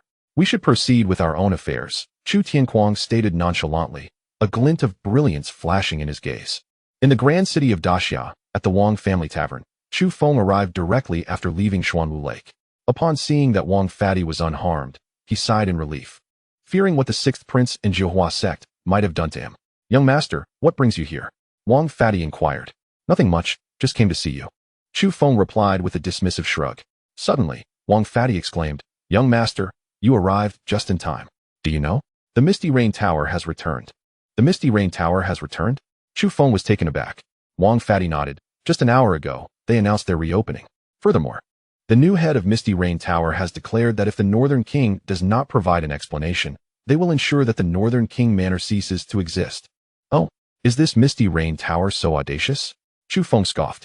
Young master, I heard from my father that the Misty Rain Tower's influence extends throughout the southern wilderness, with a formidable background that even the Daxiao imperial family dares not provoke. Wang Fatty whispered. Is that so? I must see just how formidable this Misty Rain Tower truly is. Let us go. Chu Feng promptly set off for the Misty Rain Tower once again. Chapter 21. A fire consumes all. In the Daxiao royal city, at the Misty Rain Tower, a young man lounged in a lavish room, surrounded by company. At that moment, a man clad in black stood before him, stating, "Young master, the proclamation has been made, yet there has been no response from the Northern King's manor. Humph, truly ungrateful. If that is the case, inform the others to annihilate the Northern King's manor tonight. To dare oppose the Misty Rain Tower is to court death," the young man coldly declared. Suddenly, a thought struck him. "By the way, I heard the most beautiful woman in Daxia is currently at the Northern King's manor. Be sure to bring her back for me. Such beauty must not be wasted." "Yes, young master," the man in black nodded. Just then, a knock sounded at the door. "Come in," the young man called out. A man entered, reporting, "Young master, the Northern young master has arrived." "What? He dares to come here?" The young man's expression hardened as he shot to his feet, a cold glint in his eyes. "This waste, does he think the Misty Rain Tower is without defenders?" At that moment, in the first-floor hall of the Misty Rain Tower, Chu Feng sat, reclining with one leg crossed over the other, while Wang Fatty fanned him with a hand fan. Beneath him lay a group of Misty Rain Tower individuals, all lifeless. Clatter. The sound of hurried footsteps approached, and the young man's figure appeared. Upon seeing Chu Feng's audacious demeanor, his expression turned icy. "You are the Northern young master?" He glared at Chu Feng. "And you are the current head of the Misty Rain Tower?" Chu Feng scanned the young man, who replied coldly, "Indeed. Since you are the head of the Misty Rain Tower, you may as well die," Chu Feng declared, rising abruptly and charging towards him. "Young master, be careful." The black-clad man leaped in front of the young master, throwing a punch at Chu Feng. With a resounding crash, the man's mastery reached the level of a grandmaster, and his strike was powerful and forceful. Chu Feng, however, did not shy away, delivering a punch of his own. Crack! Their fists collided. A sharp sound of bones shattering echoed. The black-clad man's arm was pulverized by Chu Feng's blow. With an explosive force, Chu Feng's punch struck the man's chest, puncturing through and sending blood spraying forth. This scene caused the young man's pupils to constrict, astonishment washing over his face. As Chu Feng withdrew his fist, the black-clad man's eyes bulged in disbelief as he crumpled to the ground. "Aren't you supposed to be a waste with no spiritual roots? When did you acquire such power?" The young man furrowed his brow at Chu Feng. "Dead men need not know too much," Chu Feng replied nonchalantly. "Haha." The young man sneered dismissively. "Even if you possess grandmaster-level cultivation, you are nothing before me. If I wish for your death, you shall die? Is that so?" Chu Feng retorted, unconcerned. The young man snapped his fingers, summoning an elder who appeared like a specter, exuding a murderous aura. "Kill him," the young man commanded. Boom. The elder's murderous intent erupted, causing terror to swell in the hearts of those present. With a swift motion, he extended a gnarled hand, fingers curling as he lunged for Chu Feng's throat with blinding speed. Sizzle! With a sound like tearing air, the elder's hand reached Chu Feng's throat in an instant, poised to crush it. Yet, before the elder's hand could land, Chu Feng was faster. Before the elder's hand could grasp him, Chu Feng had already seized his throat. Crack! In an instant, a crisp sound echoed. The elder's eyes widened in disbelief as he stared at Chu Feng. Boom! With a flick of Chu Feng's hand, the elder's lifeless body thudded to the ground at the young master's feet. At that moment, the young man was utterly shaken, disbelief etched across his face. It was known that this elder had been sent by his father to protect him in secret, possessing strength at the celestial realm. How could he be slain so easily? He looked up at Chu Feng, but before he could utter a word, Chu Feng was already before him, gripping his throat. "You cannot kill me." I am the young man's pupils constricted as he hastily attempted to reveal his identity, but Chu Feng gave him no chance. Crack! With a forceful grip, the young man's throat was crushed, his eyes wide in death. "Fatty!" Chu Feng called out. "Young master, what is your command?" Wang Fatty hurriedly approached. "Set this Misty Rain Tower ablaze, but first, gather all the treasures here. We must not waste them," Chu Feng instructed directly. "You know, if we do this, we will have thoroughly offended the Misty Rain Tower." Wang Fatty expressed his concern. Chu Feng shrugged. "Isn't it already an offense?" Subsequently, Chu Feng and Wang Fatty looted all the treasures in the Misty Rain Tower before igniting it in flames. The news of the newly reopened Misty Rain Tower being set ablaze by the Northern young master spread swiftly. In no time, discussions erupted among the populace. Within the Daxia Imperial Palace, this young Scion was indeed reckless, and now, even the Northern King, no matter how powerful, could not safeguard his family. Xia Dynasty sneered. "Your Majesty, we have uncovered the source of the anomaly you previously instructed us to investigate." That knight's vision emanated from the Northern King's residence. At that moment, a figure shrouded in black knelt and spoke. From the Northern King's residence? Xia Dynasty's expression shifted. Could it be that another prodigy had arisen from there? Humph. No matter how many prodigies are born, the Northern King's residence has but a few days left to live. By the way, what is the situation with the barbarian tribes? Xia Zhoutian inquired. Your Majesty, the barbarian tribes have begun to mobilize. The figure in black responded. Excellent. I have awaited this day for far too long. Northern King, once you lose those 300,000 troops, let us see how audacious you remain. Xia Zhoutian sneered ominously. Meanwhile, in the chambers of the sixth prince, Xia Yuan, upon learning of Chu Feng's safe return, his countenance darkened significantly. How does Zhohua sect conduct its affairs? They cannot even eliminate a useless wastrel. Xia Yuan bellowed, his face grim. Immediately contact the leader of Zhohua sect. As Chu Feng returned to his residence, he encountered Ji Ruxue, who was leaving. He was about to greet her, but she turned coldly and retreated into her room. Chu Feng's lips twitched as he muttered. What is wrong with this woman? Disregarding her thoughts, he returned to his chamber and entered the Chaos Inyang Tower to begin refining the Xuanwu blood essence. In the southern wilderness, at the Misty Rain Pavilion, a man with a square face suddenly exclaimed, radiating intense murderous intent. What? Zhuer has been killed? Indeed, Chief Steward. That Scion from the Northern King's residence not only killed our young master, but also plundered the Misty Rain Pavilion before setting it ablaze. A figure bowed in report. Outrageous. The man erupted in fury. Should we inform the young lady about this matter? The person asked. No need. The young lady is here for the relics. This trivial matter would only disturb her and make her think us incompetent. The man's eyes glimmered with cold light. What do you intend to do about it then? This Scion from the Northern King's residence has not only killed my son, but also brazenly incinerated the Misty Rain Pavilion, openly challenging our authority. He must be severely punished. Notify the 4 guardians and have them personally lead a team. Leave no one from the Northern King's residence alive. Then hang their corpses for all to see. I want everyone to know the consequences of provoking the Misty Rain Pavilion. The man declared with a murderous glint. Understood. The other replied with a nod. Within the Chaos Inyang Tower, an indeterminate time later, a thunderous sound echoed from within Chu Feng's body, and his aura surged explosively. With a sudden flash, he opened his eyes, now sparkling with a captivating brilliance. At that moment, he radiated an ancient and profound aura, having refined only 1%. However, upon glancing at the 1% of Xuanwu blood essence he had refined, his brows furrowed. You should be satisfied. The energy contained in a single drop of Xuanwu blood essence would take even a sage hundreds of years to refine. You have accomplished 1% in just over 3 months. That is already commendable. The voice of the tower master echoed. Has it been over 3 months? Chu Feng was taken aback. Then outside, more than a day must have passed. He promptly exited the Chaos Inyang Tower, and just then, a knock sounded at his door. Young master, you finally opened the door. You have been holed up in your room for an entire day and night. If you hadn't opened it, I would have thought something happened to you. Jin Gang exclaimed anxiously. What could possibly happen to me? Chu Feng shrugged.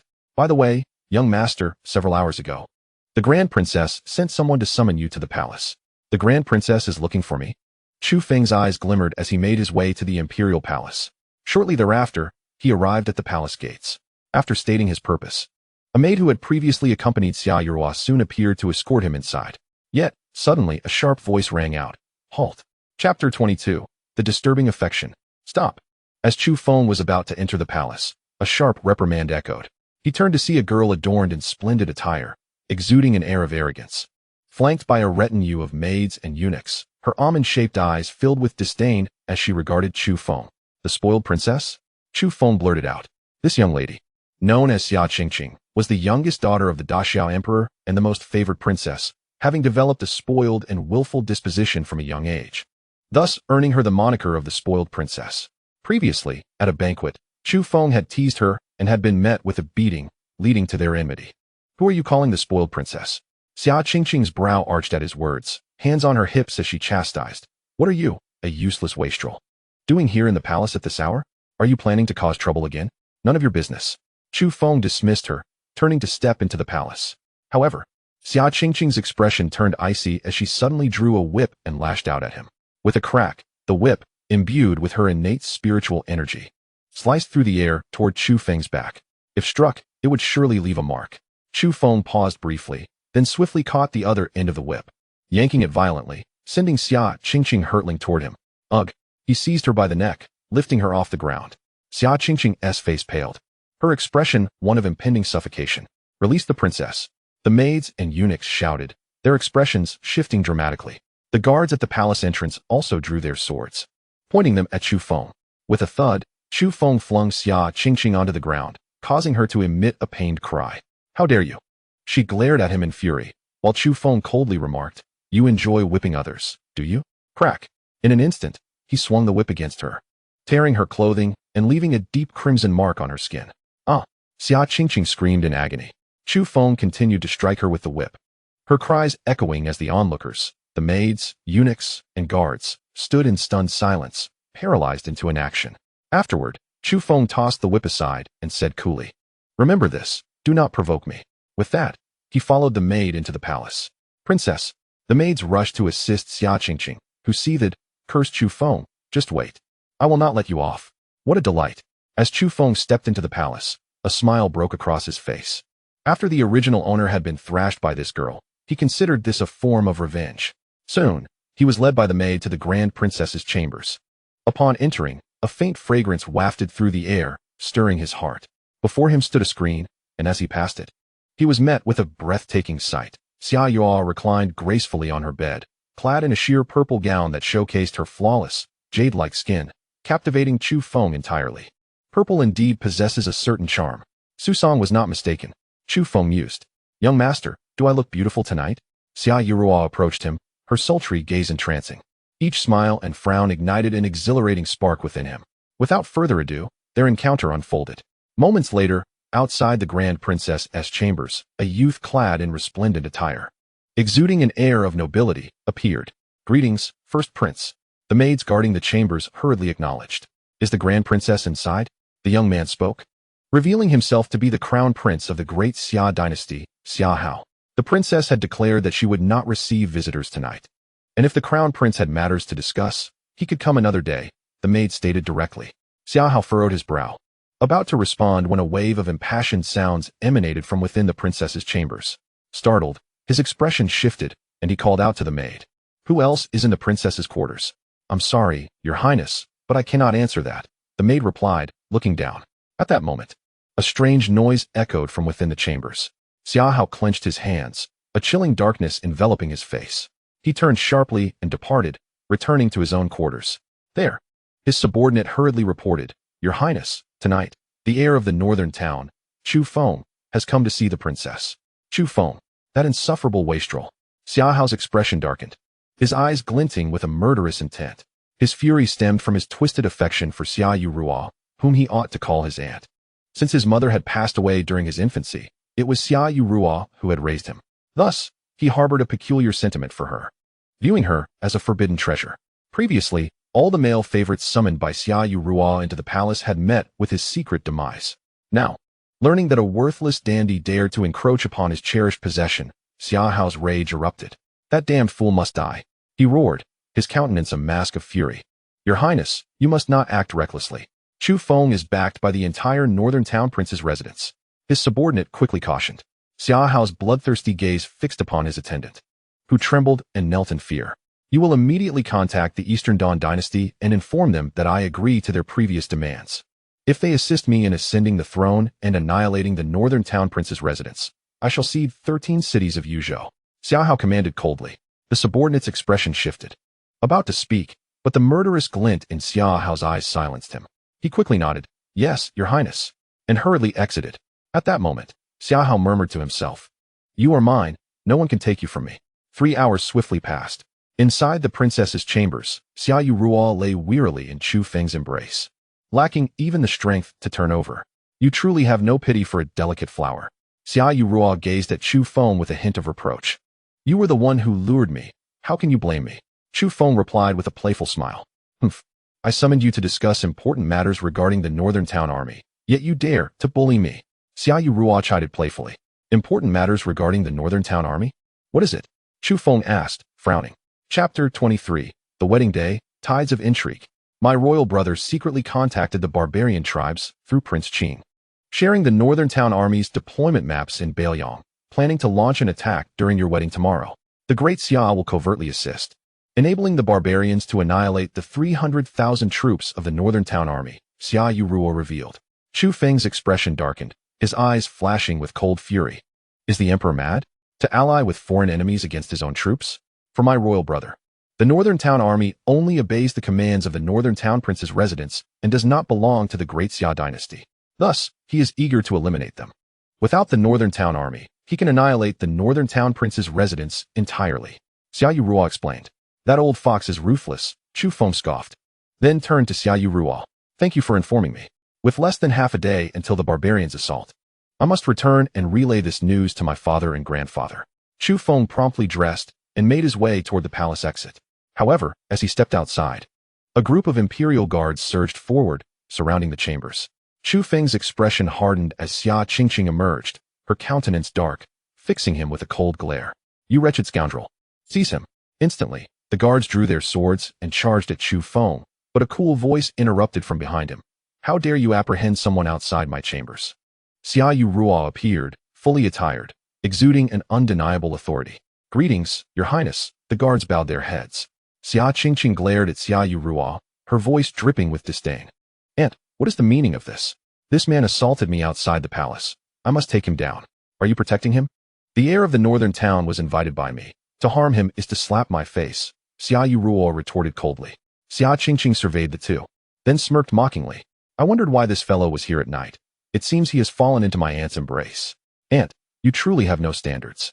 How can you stoop to such rubbish and not fear tarnishing the Great Xia royal family's reputation? Hearing Xia Qingqing's scornful remarks, Xiaoyu Ruo swiftly appeared before her, delivering a sharp slap. Bang! Xia Qingqing was sent sprawling, crashing to the ground, blood seeping from the corner of her mouth.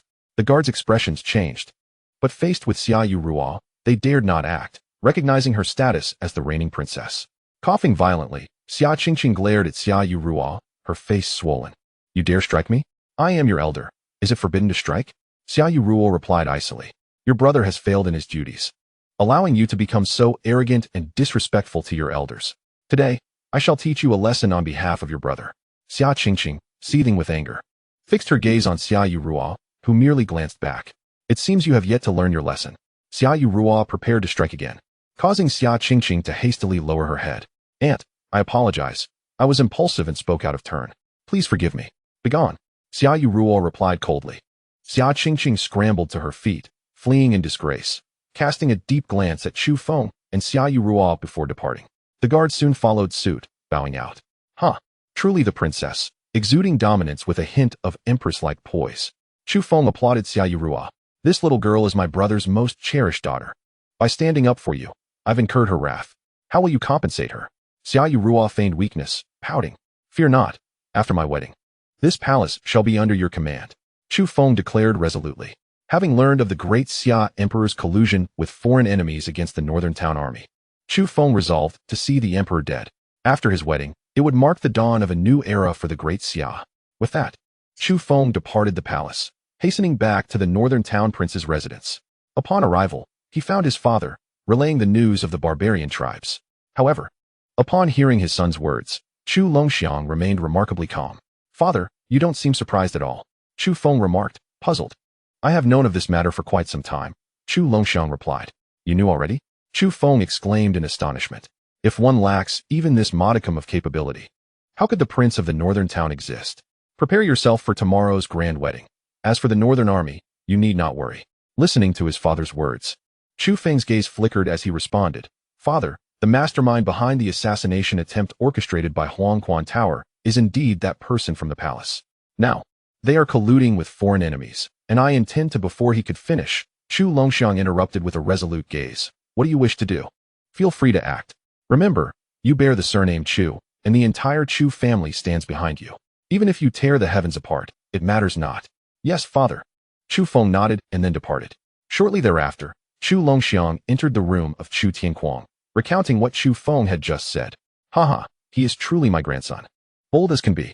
Let him proceed. Consider this his first test. Chu Tianquang laughed heartily. The night swiftly passed. The following day, the focus of the entire Great Xia Dynasty converged upon the prince of the northern town's estate. Today marked the wedding day of the heir to the prince of the northern town. The estate was awash in a sea of red, festooned with festivities, as numerous dignitaries from the Great Xia arrived to offer their congratulations. In the room of Ji Ruxue, Chu Feng entered, gazing at her already adorned in her wedding attire. His eyes momentarily lost in thought. Ji Rushue, clad in her wedding gown, appeared even more stunning. Now that you are dressed for the occasion, it seems you are willing to marry me? Chu Feng remarked. One day, I shall certainly kill you, Ji Rushue replied coldly. In response, Chu Feng smirked. I await that day. With a sudden motion, he pressed his lips against Ji Rushue's delicate mouth, and then turned to leave. Instantly, Ji Rushue's face flushed crimson. Her teeth clenched in anger, silently vowing to regain her former prowess and exact vengeance upon this reckless scoundrel. At the same moment, on the streets of the Great Xia Imperial City, a fully armed battalion, clad in black armor and wielding dragon-patterned spears, advanced menacingly towards the prince of the northern town's estate. From the shadows, numerous figures stealthily made their way toward the estate. Outside the Imperial City, a multitude of warriors rushed forth. Meanwhile, seated upon the Golden Luan Hall, Xia Jiutian listened to the report from the leader of the Shadow Guards, a cold smile playing upon his lips. Prince of the northern town, it seems many wish to present you with a grand gift today. In that case, allow me to add some color to the occasion, he commanded the leader of the Shadow Guards. His gaze sharpened with lethal intent. He declared, after today, the Great Xia shall no longer have the Prince of the Northern Town. As the festivities unfolded at the Prince of the Northern Town's estate, adorned in celebratory decor and buzzing with excitement, hundreds of dignitaries from the Great Xia gathered. Among them were members of the Ji family, led by Ji Chang and Ji Tianming. Today, Ji Tianming exuded an air of exuberance, having stepped into the Yuanying realm thanks to the precious broken infant pill gifted by the Prince of the Northern Town. Congratulations, Ji family head. With this union, the Ji family and the Prince of the Northern Town will surely become the foremost family in the Great Xia. Various dignitaries approached Ji Tianming to offer their congratulations. Haha. Thank you. Ji Tianming, basking in their flattery, felt a surge of pride, but he noticed Ji Chang's somber demeanor, prompting him to ask, Father, what troubles you? Do not celebrate too soon. I have a premonition that today's wedding may not unfold peacefully. Ji Chang replied, his brow furrowed. Are you suggesting someone will cause trouble? How could that be? The Prince of the Northern Town is a ruthless figure even the Duke of Wei fears. And who in the Great Xia would dare disrupt this occasion? Ji Tianming questioned, perplexed. Just wait and see. A storm is brewing, Ji Chang warned, his eyes gleaming with concern. At that moment, a voice rang out. The Prince of the Northern Town has arrived. In the next instant, the figure of Chu Tianquang appeared, followed closely by Chu Longxiang. We pay our respects to the Prince of the Northern Town. We pay our respects to the General. The gathered guests bowed reverently to the two.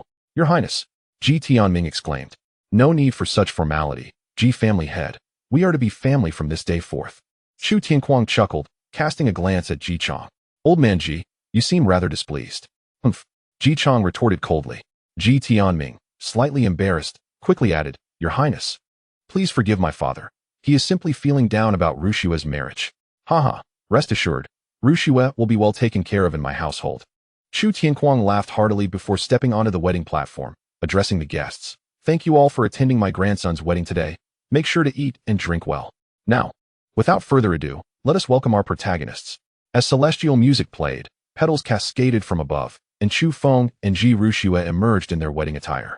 With the awakening of his chaotic divine demon body, Chu Feng now exuded an extraordinary aura, commanding attention as if he towered over all.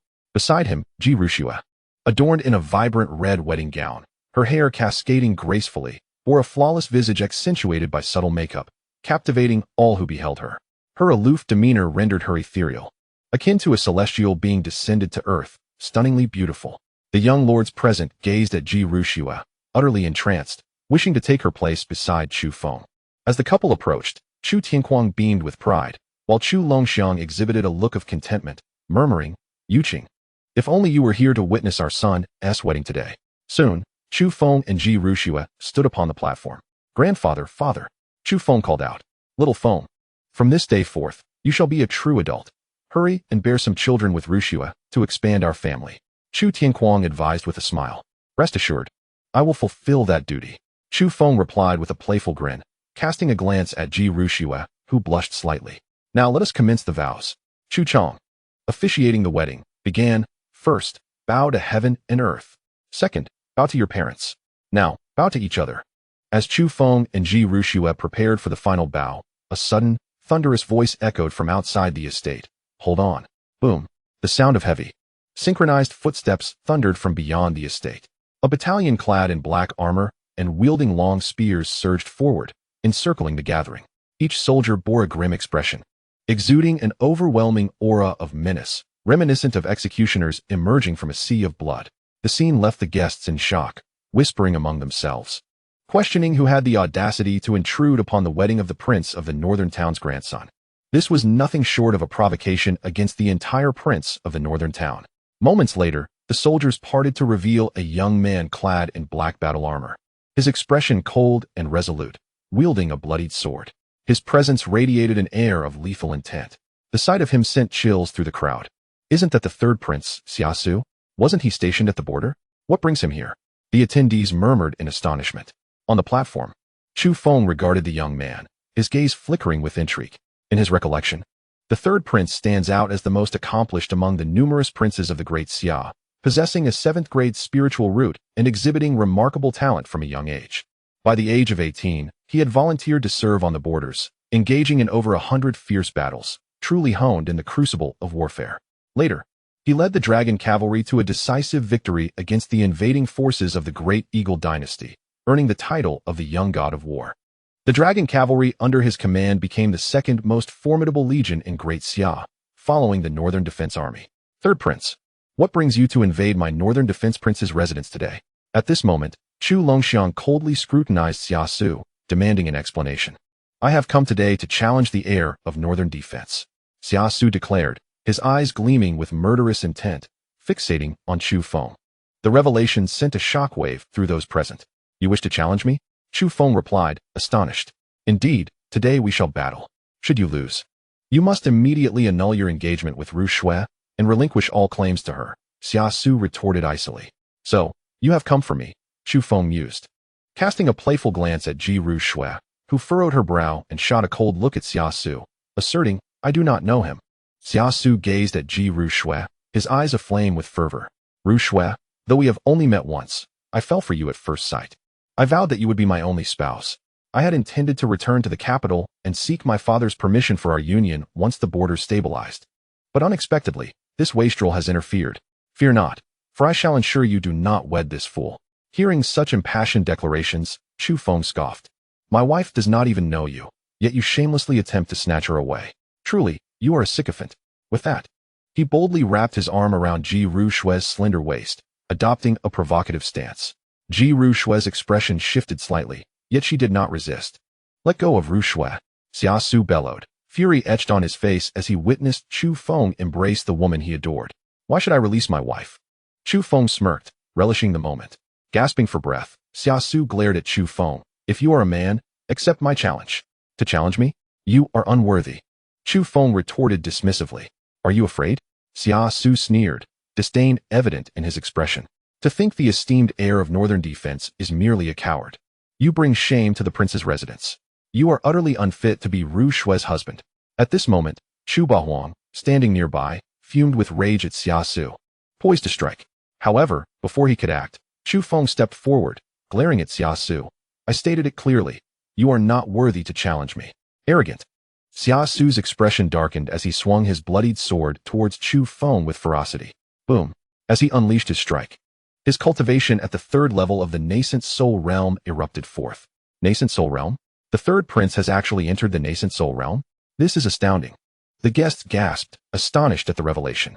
Few in all of Great Xia managed to reach the nascent soul realm before the age of 30, let alone the third prince, who was only 25 or 26, achieving the 3rd level, a true prodigy.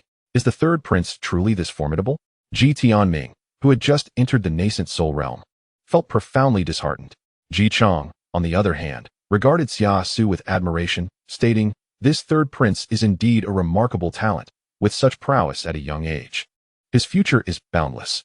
As the crowd marveled, Xia Su's sword approached Chu Feng menacingly, a twisted look on his face as he growled, die. Swish. The sword, imbued with lethal intent, aimed for Chu Feng's vital points, revealing Xia Su's determination to end his life.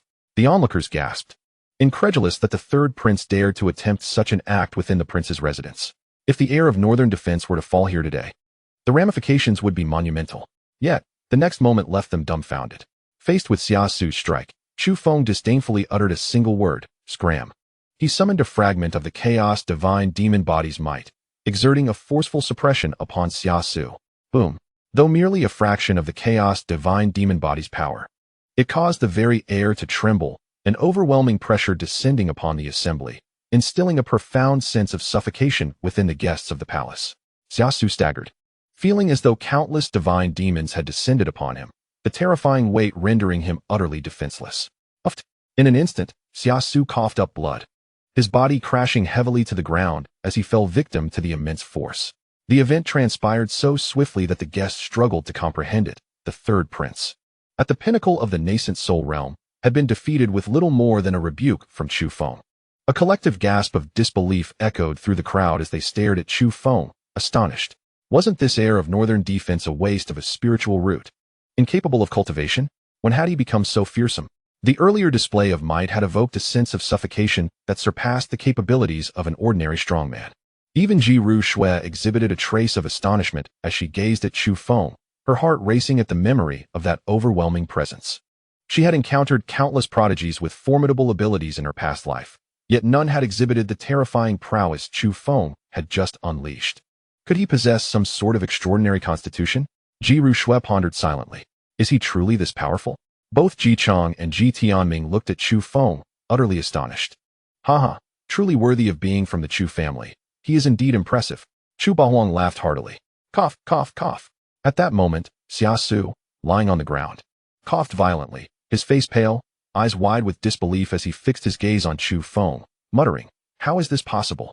How could he be so strong? This cannot be. You cannot be stronger than me."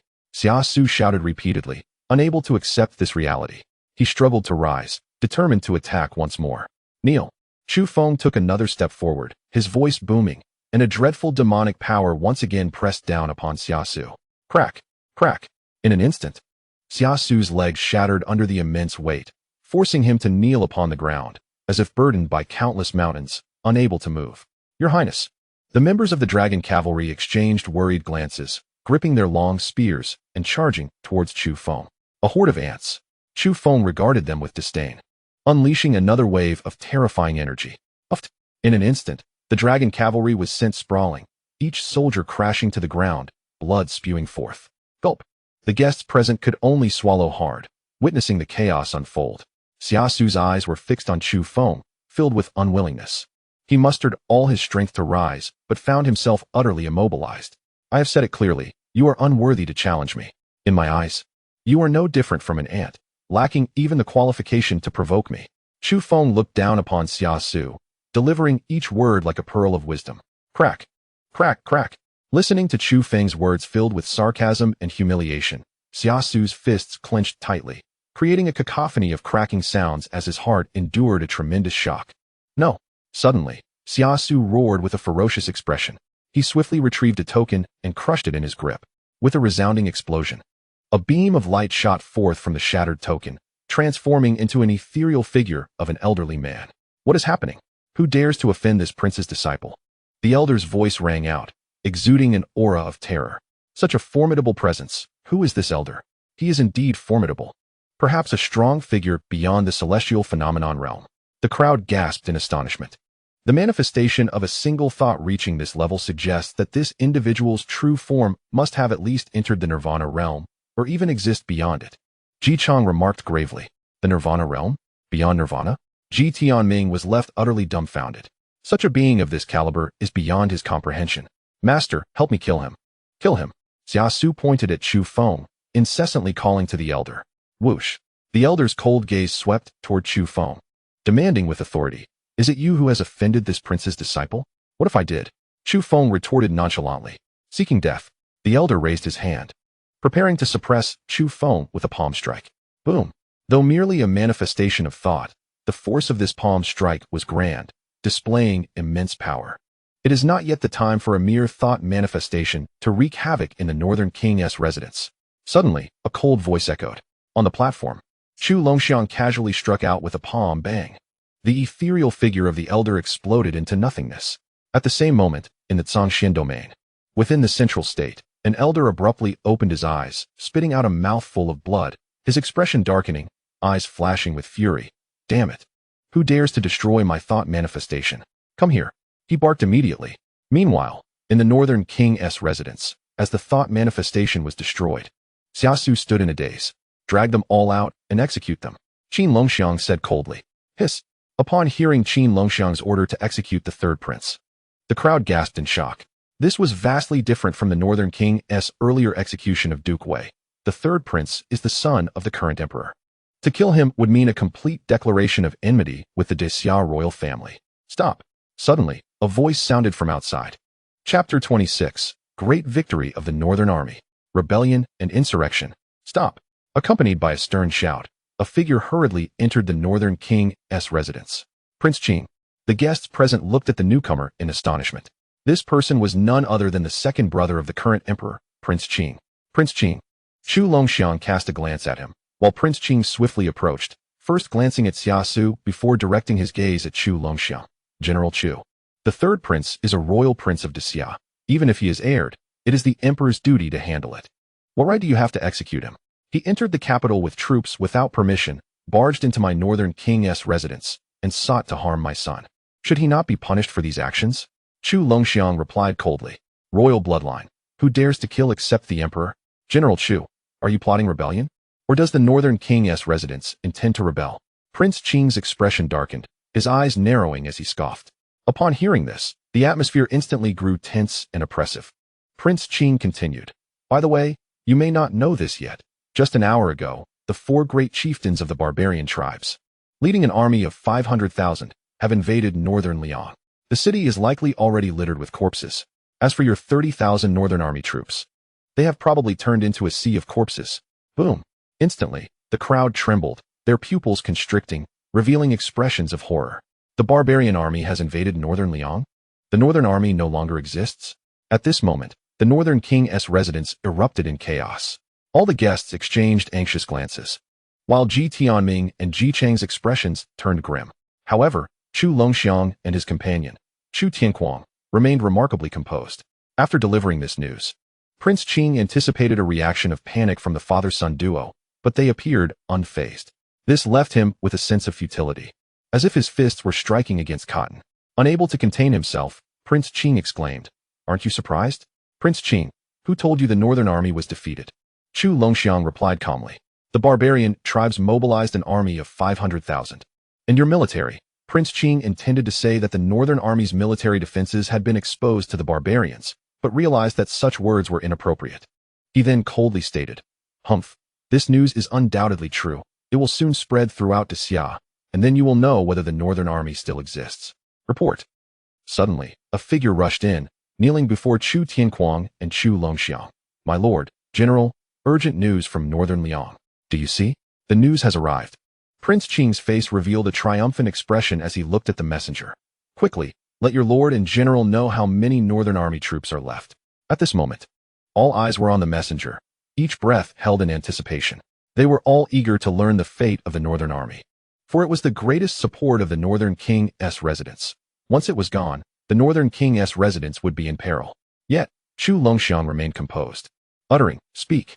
I report to my lord and general that just an hour ago, the 4 great chieftains of the barbarian tribes, leading an army of 500,000, invaded northern Liang from 4 directions, attempting to encircle our northern army.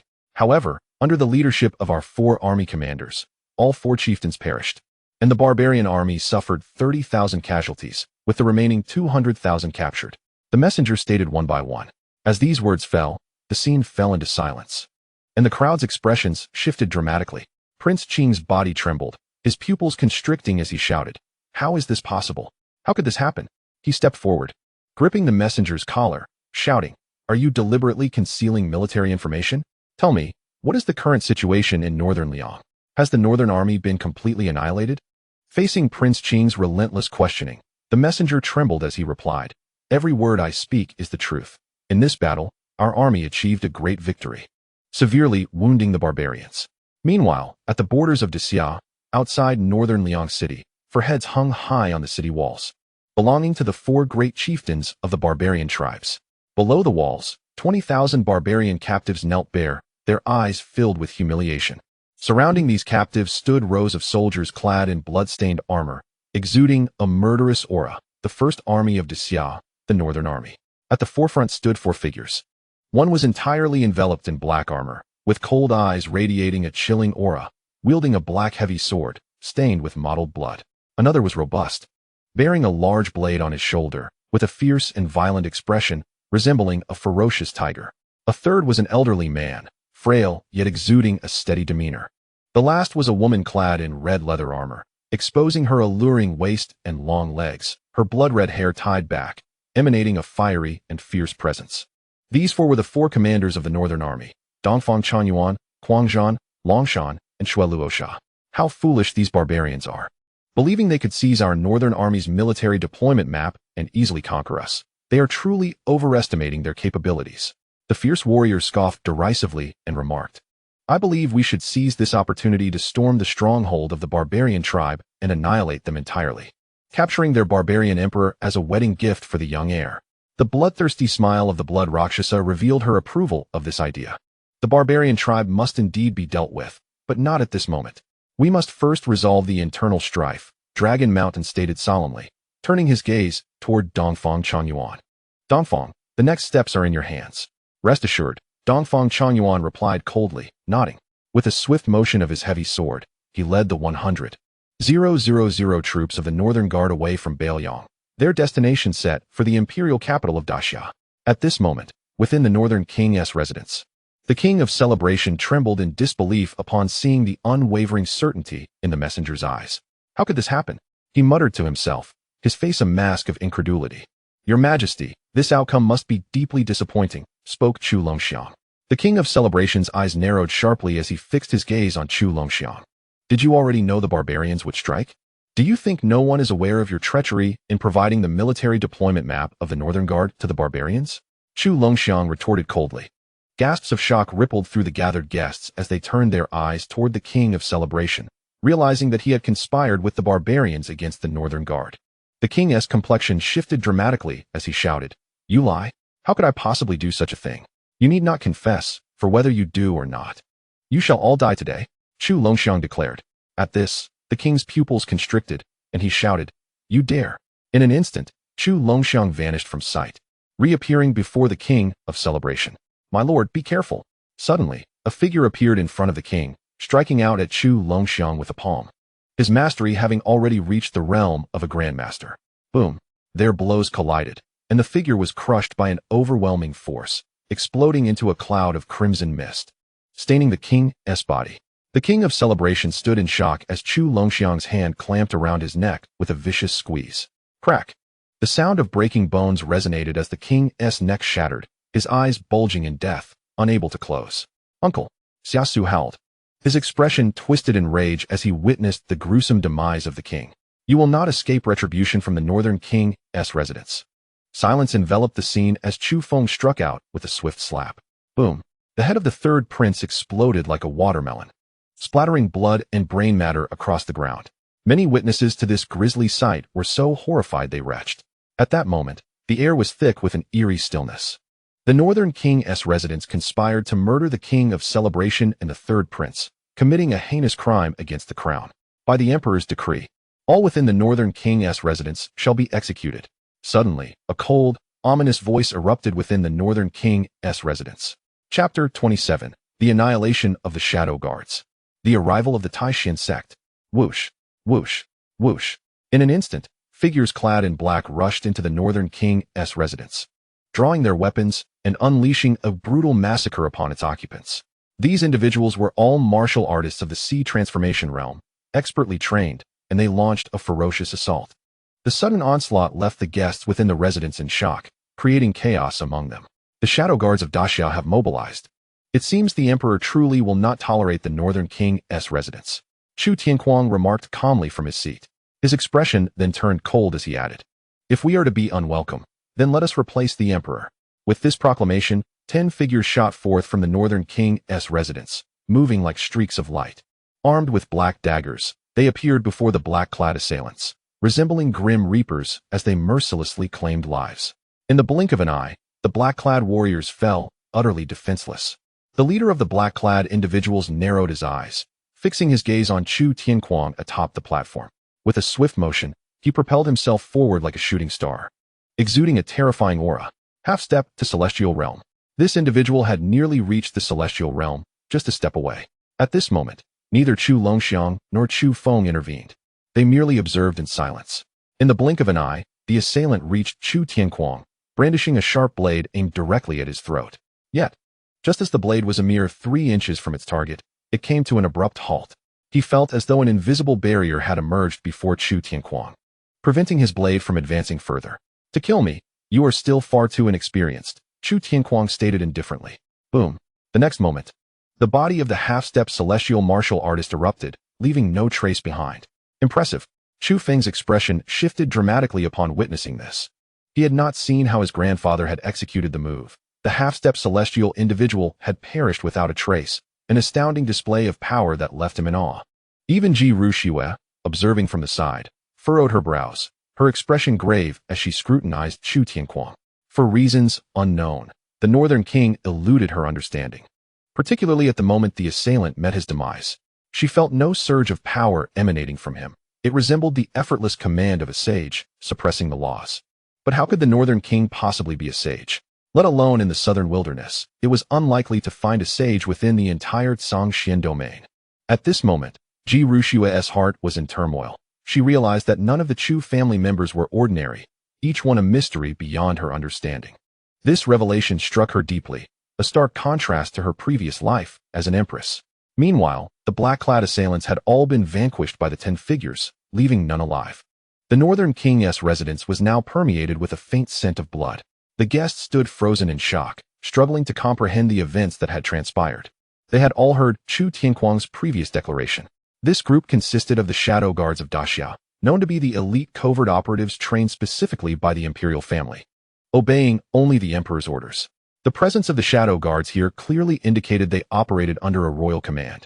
The emperor intends to annihilate the Northern King's residence? A wave of realization washed over the guests, instilling a sense of foreboding that the Daxia Empire was on the verge of upheaval.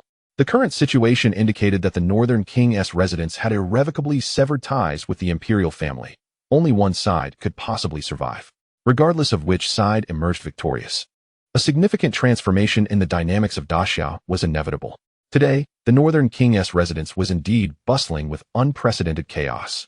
It seems that the arrival of the Taishan sect is perfectly timed. A cold voice suddenly echoed.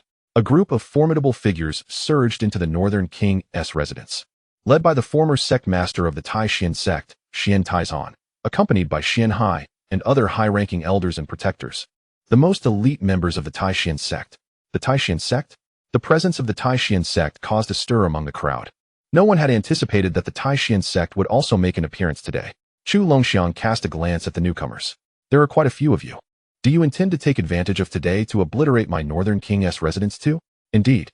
Xian Taizhan replied coldly, his demeanor stern. You of the Northern King's residence have slain members of the Taishan sect and dared to threaten us. If we do not avenge this grievance, what face do we have left? At this moment, Chu Tianquang interjected, since you are here, let us ensure none leave alive. Let your blood enhance the festivities of my grandson's wedding today. And those lurking in the shadows, cease your concealment. Step forward. Let us not waste any more time. My grandson is still waiting to enter the bridal chamber. Are there others? Upon hearing this, everyone was taken aback. Just how many enemies had infiltrated the North Town Wangfu today? Suddenly, figures emerged in the North Town Wangfu, as if they had materialized from thin air, exuding no discernible aura. Yet, their mere presence enveloped the entire estate in an invisible aura of murderous intent. These individuals, clad entirely in black, concealed their faces, revealing only their piercing eyes. One of them fixed his gaze on Chu Tianquang. Did you notice us long ago? It is not difficult to detect the trashy concealment techniques of the Yellow Springs Pavilion, Chu Tianquang retorted disdainfully. The Yellow Springs Pavilion had also arrived. Chu Feng's eyes flickered with realization. Kill! The man barked, and the assassins from the Yellow Springs Pavilion unleashed a chilling aura, attacking without hesitation. Charge! Xian Taizhan echoed. Hundreds of powerful practitioners from the Taishan sect erupted with terrifying energy and surged forward. In the blink of an eye, a chaotic battle was about to erupt, causing the guests present to scatter in fear of being caught in the crossfire. All of you, kneel before me. Suddenly, Chu Tianquang's expression turned icy, and he issued a low, resonant command. Boom! The air trembled, and a deafening explosion resounded. An overwhelming pressure descended, forcing everyone from the Taishan sect and the Yellow Springs Pavilion to kneel on the ground, including Xian Taizhan, who wore an expression of disbelief. You are also in the celestial aspect realm? Xian Taizhan stared intently at the North Town Wong, his face paling. He had already reached the celestial aspect realm. Yet he found himself immobilized, indicating that the other party was also a celestial aspect expert, and of a higher level. Celestial aspect? Heh, Chu Tianquang chuckled lightly. Today, the North Town Wangfu is indeed bustling. Suddenly, a deep voice resonated from outside. Chapter 28. To annihilate my North Town Wangfu. Who the hell do you think you are? Swish. 3 figures abruptly appeared within the North Town Wangfu. Among them, one wore a long robe, exuding an inexplicable sense of oppression despite not revealing any aura, followed by 2 attendants, both exuding a formidable presence. This North Town Wangfu is truly experiencing one crisis after another. Many onlookers whispered among themselves. At that moment, Chu Tianquang cast a glance at the central figure. Who are you to suddenly appear? Impudent. How dare you speak to our master that way? One attendant shouted at Chu Tianquang, while the other coldly remarked, our master is the protector of the southern wasteland branch of the Divine Temple. The mere mention of the Divine Temple elicited puzzled expressions from many present, clearly indicating they had never heard of it. Swish. At this moment, Ji Chang's expression changed, and his eyes trembled violently. The Divine Temple. Why have they come here? Father, do you know of this Divine Temple? Ji Tianming inquired, puzzled, as he too had never heard of it. Ji Chang's expression turned solemn. The Divine Temple is a transcendent force within the Zhangxian domain, with branches spread throughout the region, wielding immense power. Upon hearing the name Divine Temple, Chu Tianquang remained remarkably calm, responding, what brings you people from the Divine Temple to my North Town Wangfu? Our temple master has taken a liking to Miss Ji's talent. He believes it would be a waste for her to marry your useless grandson. Hence he sent me to take her to the Divine Temple for proper cultivation. The protector stated arrogantly. Hey, who are you calling useless? Chu Feng huffed in dissatisfaction, while the protector glanced dismissively at him. A spirit root deemed worthless is not useless? Who else could be called so? He then ignored Chu Feng and turned his attention to Ji Rushue. Miss Ji, come with me. I have no interest in your Divine Temple. Ji Rushue flatly rejected. Swish. The protector's expression darkened, fixing his gaze on Ji Rushue. Do you know what you are saying? Do you realize how many talented individuals wish to join the Divine Temple, yet lack the qualification? You dare to refuse? Rushue, do not act impulsively. Ji Chang quickly approached Ji Rushue, whispering, Rushue, the Divine Temple is a superpower within the Zhangxian domain. Joining them would greatly benefit your cultivation. Moreover, the North Town Wangfu has severed ties with the Xia royal family, and remaining here could implicate you. It would be wise to seize this opportunity to leave. No need. Ji Rushue shook her head in refusal. Had it been before, she might have considered joining the Divine Temple to expedite her recovery, but now, with the resources from the spatial ring gifted by Chu Feng's uncle and the longevity scripture from her second uncle that allowed her to comprehend the Tao, she could restore her cultivation swiftly without joining any other faction. Furthermore, Ji Rushue suddenly recalled something, glancing at Chu Feng with a flushed face. Turning back to the protector, she declared, I will not go with you. Instantly, the southern wasteland branch protector of the Divine Temple wore a grim expression. This was the first time he had been rejected. Since you refuse to leave, I shall annihilate this North Town Wangfu today, and then you will naturally comply. As soon as he finished speaking, an enraged voice suddenly rang out, to annihilate my North Town Wangfu. Who the hell do you think you are? Chu Bahuang stormed forward, his face twisted in fury. Impudent. How dare you speak disrespectfully to the protector? One of the attendants immediately scolded Chu Bahuang, unleashing a terrifying aura of the celestial aspect realm. Slap. Chu Bahuang's large hand swung out, striking the attendant's face. Boom. In an instant, the celestial aspect attendant's head was shattered by Chu Bahuang's slap. This scene caused both the protector and the other attendants' expressions to change dramatically. You. The protector stared coldly at Chu Bahuang, ready to speak, but Chu Bahuang swung his hand once more. He attempted to retaliate, yet found himself utterly immobilized. Slap. With a crisp sound, the protector was sent sprawling to the ground, a mouthful of blood mixed with teeth spewing forth. You come to disrupt my nephew's wedding and attempt to seize my niece-in-law? You truly have some gall. Chu Bahuang charged at the protector, gripping his neck with one hand while relentlessly slapping his face, all the while berating him. Chu Feng looked at his uncle, who fought like a ruffian from a past life, with a black line of embarrassment on his face. This fight was far too grounded in reality. As for the others present, they were all stunned, especially those aware of the terrifying reputation of the Divine Temple, who inwardly lamented that the North Town Wangfu was doomed. Offending the Xia royal family might still leave a glimmer of hope due to the strength of the Northtown army, but offending the divine temple meant total annihilation. Stop! How dare you? At this moment, the other attendant regained his senses and rushed toward Chu Bahuang. Get lost! Without even glancing at him, Chu Bahuang struck out, obliterating the attendant. Bastard! Taking advantage of the moment, the protector roared at Chu Bahuang, frantically channeling his internal energy to resist, only to find he could not mobilize any of his power. Swish! His pupils contracted, and he shouted to Chu Bahuang, "What have you done to me?" Still blabbering? Chu Bahuang continued to slap him, and after delivering a dozen more slaps, the southern wasteland branch protector of the divine temple was left disfigured and lifeless. Bah! You really can't take a hit. Chu Bahuang spat disdainfully. It was over. The Northtown Wangfu was utterly finished. Ji Cheng's face went pale as he muttered to himself. After Chu Bahuang eliminated the individuals from the heavenly temple, his fierce gaze swept over the kneeling members of the Huangquan Tower and the Taishan sect. Clenching his massive fists, he seethed with rage, declaring, "You have marred my nephew's day of joy. You all deserve death." Boom. In the next moment, Chu Bahuang stomped his foot, causing the ground to tremble violently, and he launched himself like a cannonball towards his targets.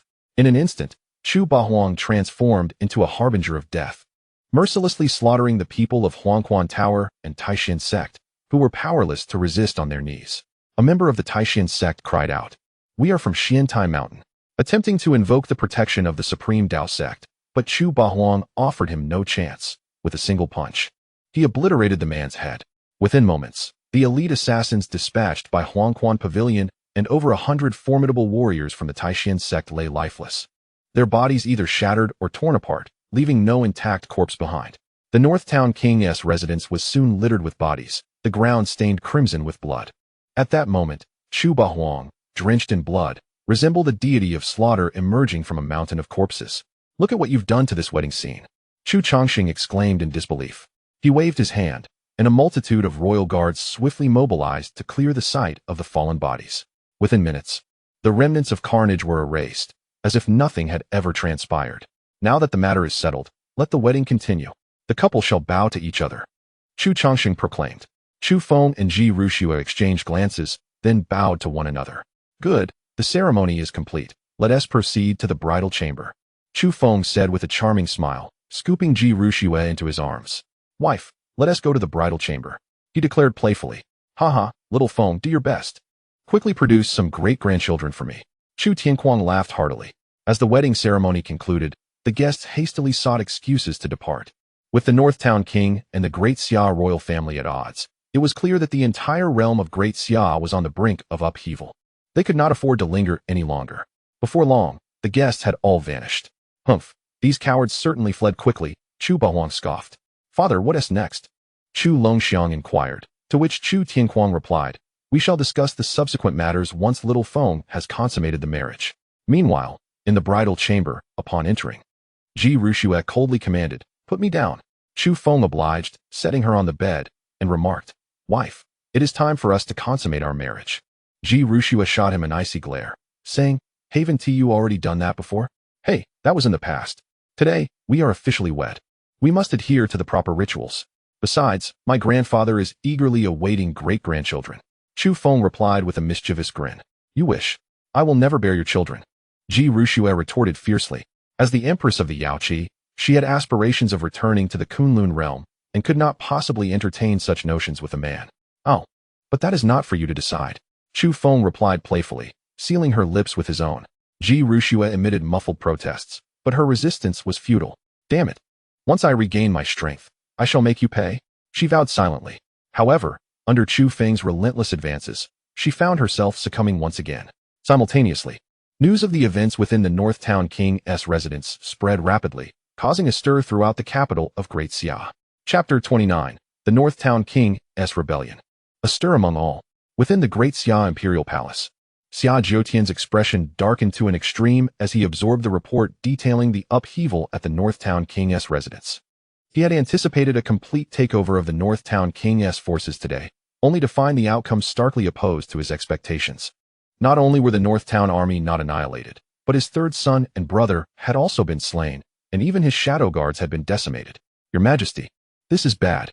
Suddenly, a palace eunuch rushed into the hall. Xia Jiutian instinctively felt a sense of foreboding and shouted, "What is the matter?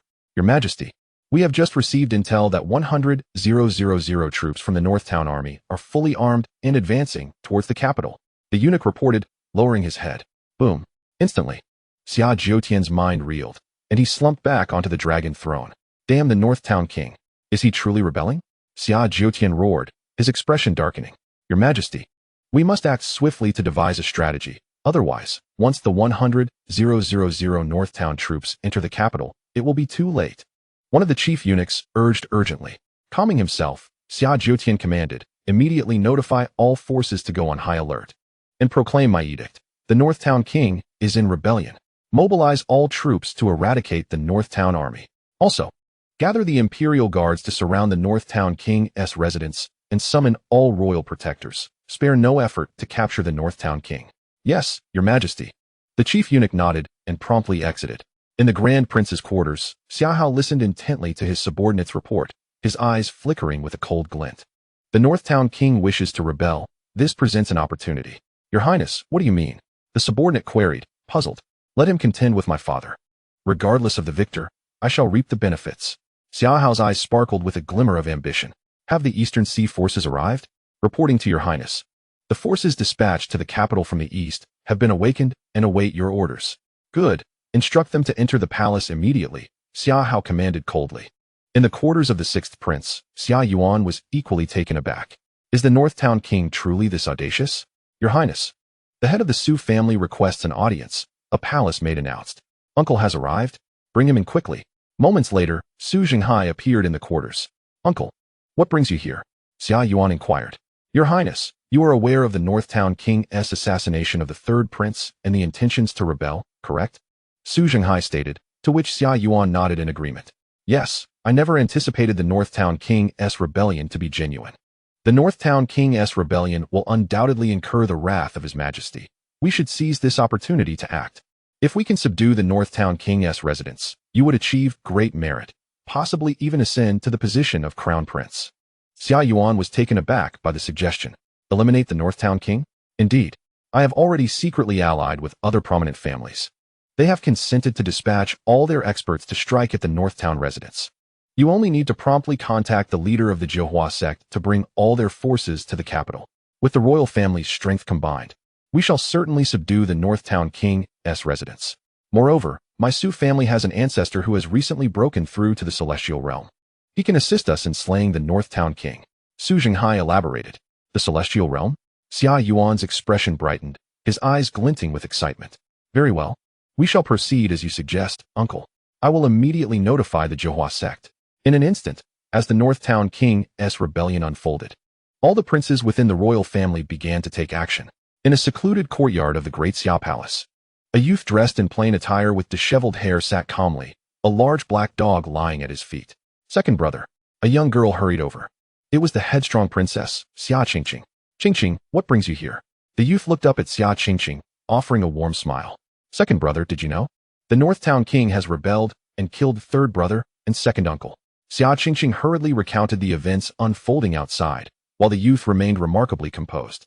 Second brother, why are you not surprised at all? Xia Qingqing asked curiously. The emperor has long harbored discontent towards the Northtown king's residence. This rebellion was merely a matter of time. There is nothing to be surprised about, the youth replied nonchalantly. Humph. I hope that Father Emperor will eradicate everyone from the Northern King's manor, especially that scoundrel Chu Feng. As she spoke of Chu Feng, an intense hatred filled Xia Qingqing's eyes. She then turned to the young man, saying, Second brother, once Father Emperor eliminates this malignant tumor of the Northern King's manor, perhaps he'll be pleased enough to release you. You won't have to remain in this cold palace any longer. The youth smiled faintly, gently ruffling Xia Qingqing's hair. Rest assured, that day will come soon. After a brief stay, Xia Qingqing departed. At the moment of her exit, a figure cloaked in black suddenly appeared behind the youth. Master, it seems we should take action now. Indeed, that day has finally arrived. The youth murmured, they should be arriving soon. If I calculate correctly, they should be here by tonight. The figure in black replied, you have people watching the Northern Prince. That brat dared to harm Qingqing, and I will personally take his life. A glimmer of murderous intent flashed in the youth's eyes, and the large black dog at his feet suddenly opened its eyes, revealing a fierce and savage glare. As the edict of the Northern King's rebellion spread, shockwaves rippled through the vast lands of the Daxia. No one anticipated that the Northern King, who had achieved great military feats for Daxia, would turn traitor. Reactions were varied across the realm.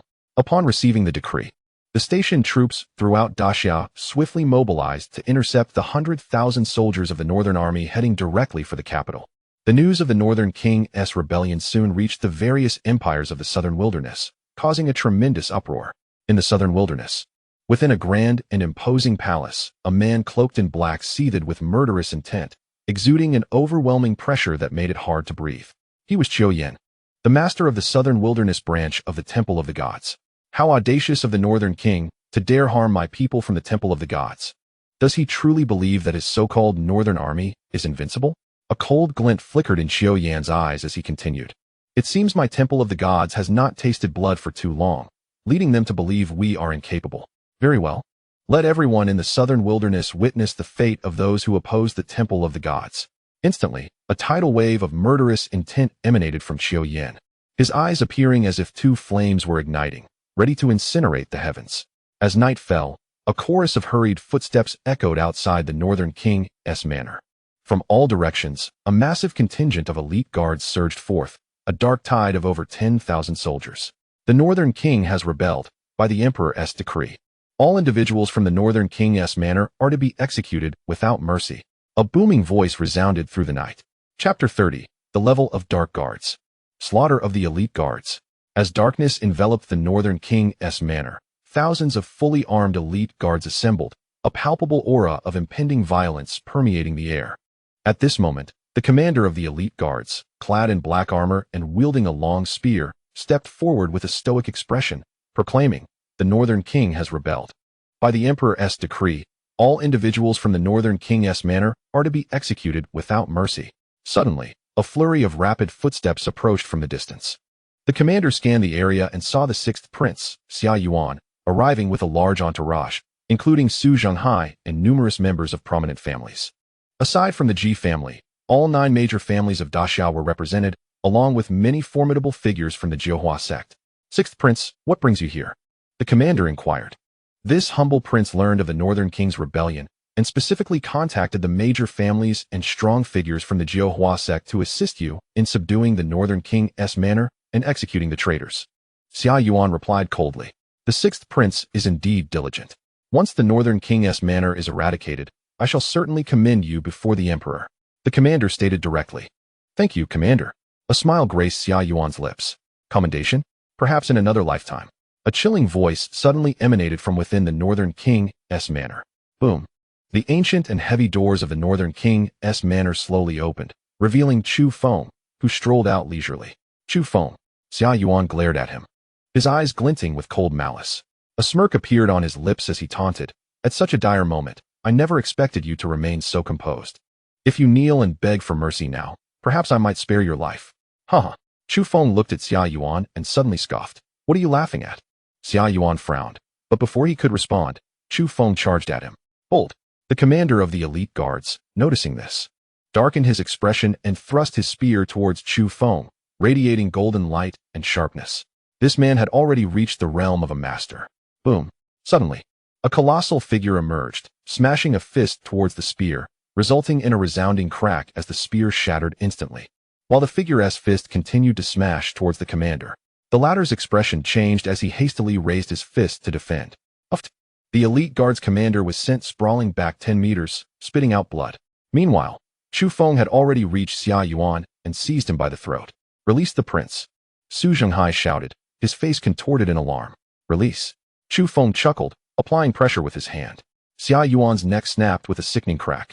Instantly, Su Zhenghai's eyes blazed with fury, and a furious shout echoed. "Dare to kill the sixth prince? You're courting death." A man with the cultivation of a 4th-tier master rushed forward, striking at Chu Feng. This man was the leader of the Jiuhua sect. Boom. Chu Feng swiftly hurled Xia Yuan's lifeless body towards the leader of the Jiuhua sect, who instinctively attempted to catch it. At that critical moment, the senior elder of the Jiuhua sect resolutely stepped in front. Boom. The elder was instantly obliterated. Shameless. The leader of the Jiuhua sect glared at Chu Feng with unbridled rage. Chu Feng shrugged nonchalantly. "Die." Furious, The leader of the Jiao Hua sect bellowed and struck at Chu Feng once more. Boom. Chu Feng stepped forward, launching a fist. His strike was swifter than the leader's attack, instantly obliterating the latter's head. Did you truly believe I could not defeat you? Chu Feng scoffed. You've entered the realm of a master? Su Zhenghai stared at Chu Feng in disbelief. Wasn't he this fellow supposed to be a waste, unable to cultivate? How could he suddenly leap to become a master martial artist? Su Zhenghai's face turned grim. Chu Feng cast a glance at him. I spared your life once. Yet you dared to seek death again. This time, not even a mountain of spirit stones will save you. He advanced step by step towards him. Suddenly, Su Zhenghai's expression darkened as he glared at Chu Feng. Even if you have entered the realm of a master, you shall die today. In the next moment, a white-haired elder slowly emerged. Though he walked slowly, he instantly appeared before Su Zhenghai, his aged eyes fixed on Chu Feng. Ancestor. Su Zhenghai immediately spoke with deep respect upon seeing the elder. This man was the ancestor of the Su family. To reach the realm of a master at such a young age is indeed formidable. But sadly, since you have become an enemy of my Su family, you shall not be spared. The Su family's ancestor rasped, unleashing a terrifying pressure. Boom. As this formidable presence emerged, the spiritual energy within the heavens and the earth trembled violently, instilling a profound sense of dread. A being of the celestial phenomenon realm? It was indeed a formidable master of that realm. The crowd gasped in astonishment.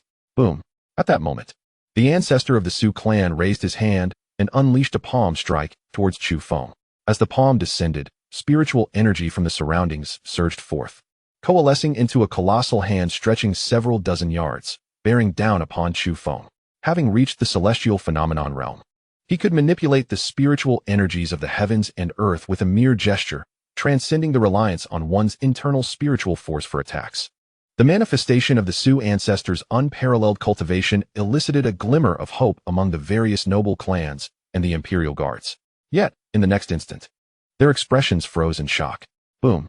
Just as the massive hand was a mere half a meter from Chu Feng, another gigantic hand suddenly appeared, crushing the Su ancestors' conjured hand with a single grasp, and before the opponent could react, the new hand came crashing down.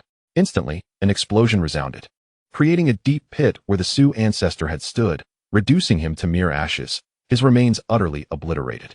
At that moment, silence enveloped the scene. Everyone stared wide-eyed, paralyzed in disbelief. Ancestor. Su Zhenghai snapped back to reality, his face etched with grief. Spurt.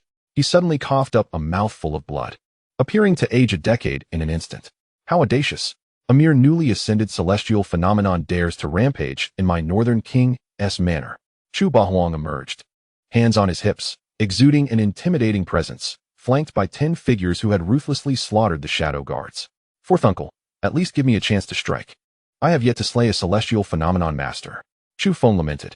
What's the worth in killing a mere celestial phenomenon? We should target those true experts. Chu Bahuang dismissed. His words caused those present to swallow hard. A dignified celestial phenomenon, regarded as nothing more than an insect in his eyes. Hardly worthy of being called an expert. The people of the northern king's manor were truly fearsome. You. Su Zhenghai, his face twisted in rage, pointed at Chu Feng and Chu Bahuang, speechless with fury. What do you mean, you? Die? Chu Feng struck out with a palm. Heaven shall avenge my Su clan. In his final moments, Su Zhenghai let out a howl, only to be obliterated by Chu Feng's strike. With Su Zhenghai's tragic demise, the expressions of the various noble clans turned pallid. The royal worshippers present wore grave expressions, murmuring among themselves. If even a celestial phenomenon can be dispatched in an instant, how can we continue this fight? They scattered in disarray. These individuals had been recruited by the royal family and held little loyalty to it.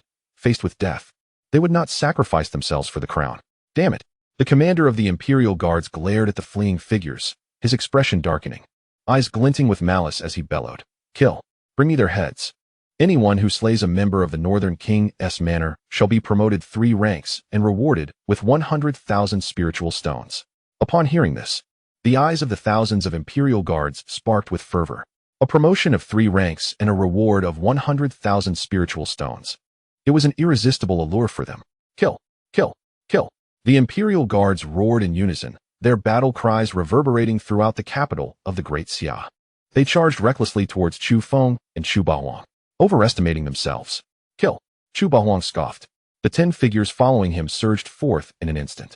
They plunged into the throng of Imperial Guards, 10 against thousands, yet they showed no fear, resembling reapers of death in the night, their blades dancing as they mercilessly claimed the lives of the guards.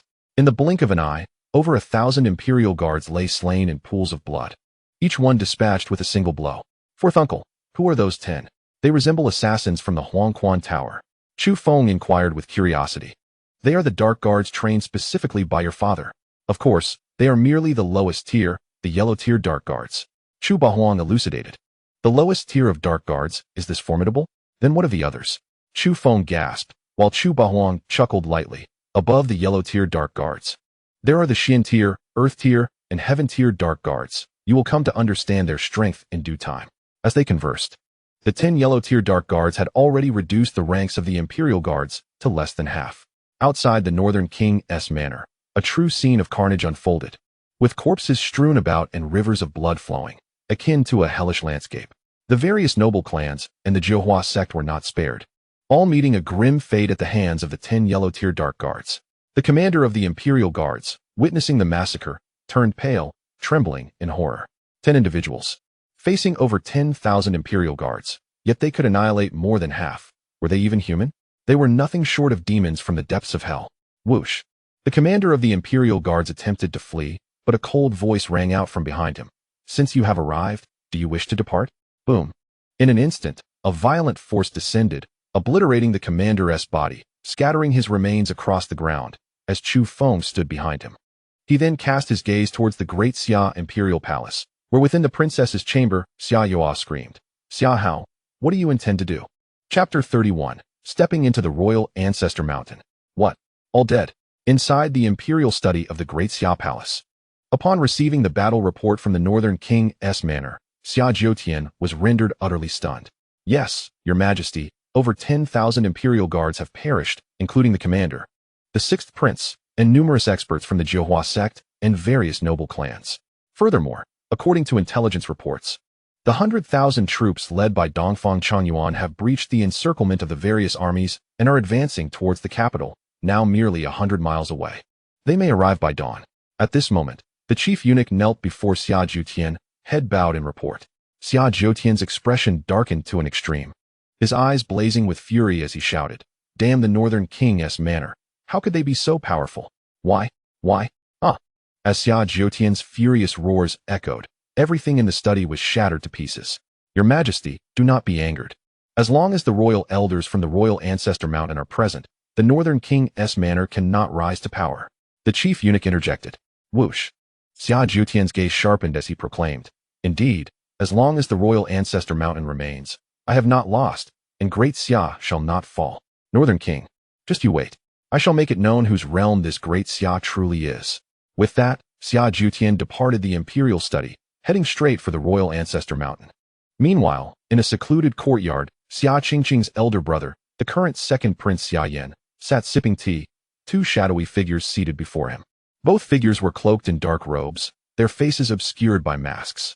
Suddenly, a figure in a black robe appeared, kneeling before Xia Yan, and reported, Master, the Emperor has already set off for the Royal Ancestor Mountain, and the heir of the Northern King's manor is on his way to the palace. In that case, we shall act immediately, the cloaked figure urged.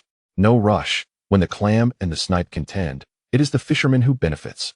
Let the Northern King's manor and the Royal Ancestor Mountain clash first.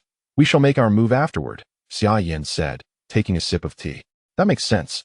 The 2 figures nodded in agreement, and Xia Yan added, You two, go and ambush in the shadows, ready to act at any moment. Understood. The 2 individuals vanished into the small courtyard. Master, are they trustworthy? And must we truly bestow the dragon vein upon them? If we lose the dragon vein, the fate of the Great Xia will undoubtedly be at stake. At that moment, the figure in black gazed at Xia Yan and scoffed. Do they even deserve the dragon vein? Xia Yan's expression suddenly turned cold, dripping with disdain. He then gently caressed a black ring on his right index finger and communicated with his consciousness. Master, how is your recovery progressing? I have attained the 9th level of the Nirvana realm. With my secret techniques, even beings beyond Nirvana can be slain. Tonight, I shall assist you in seizing the true dragon power within the dragon vein. With my methods, you shall acquire the true dragon body, becoming the foremost youth in the southern wilderness and the entire Zhongxian domain. A voice, laced with arrogance, emanated from the ring. Thank you, Master. A profound excitement shimmered in Xia Yan's eyes. After years of waiting, He had finally arrived at this moment. Outside the Great Xia Palace, Chu Feng arrived with the indomitable King Kong and 10 yellow-level shadow guards. Without uttering a single word, they charged straight in.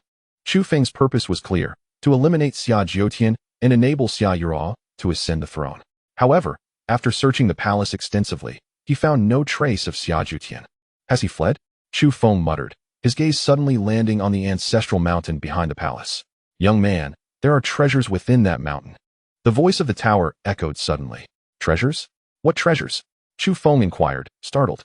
No time for idle chatter. You'll find out upon arrival, the tower urged.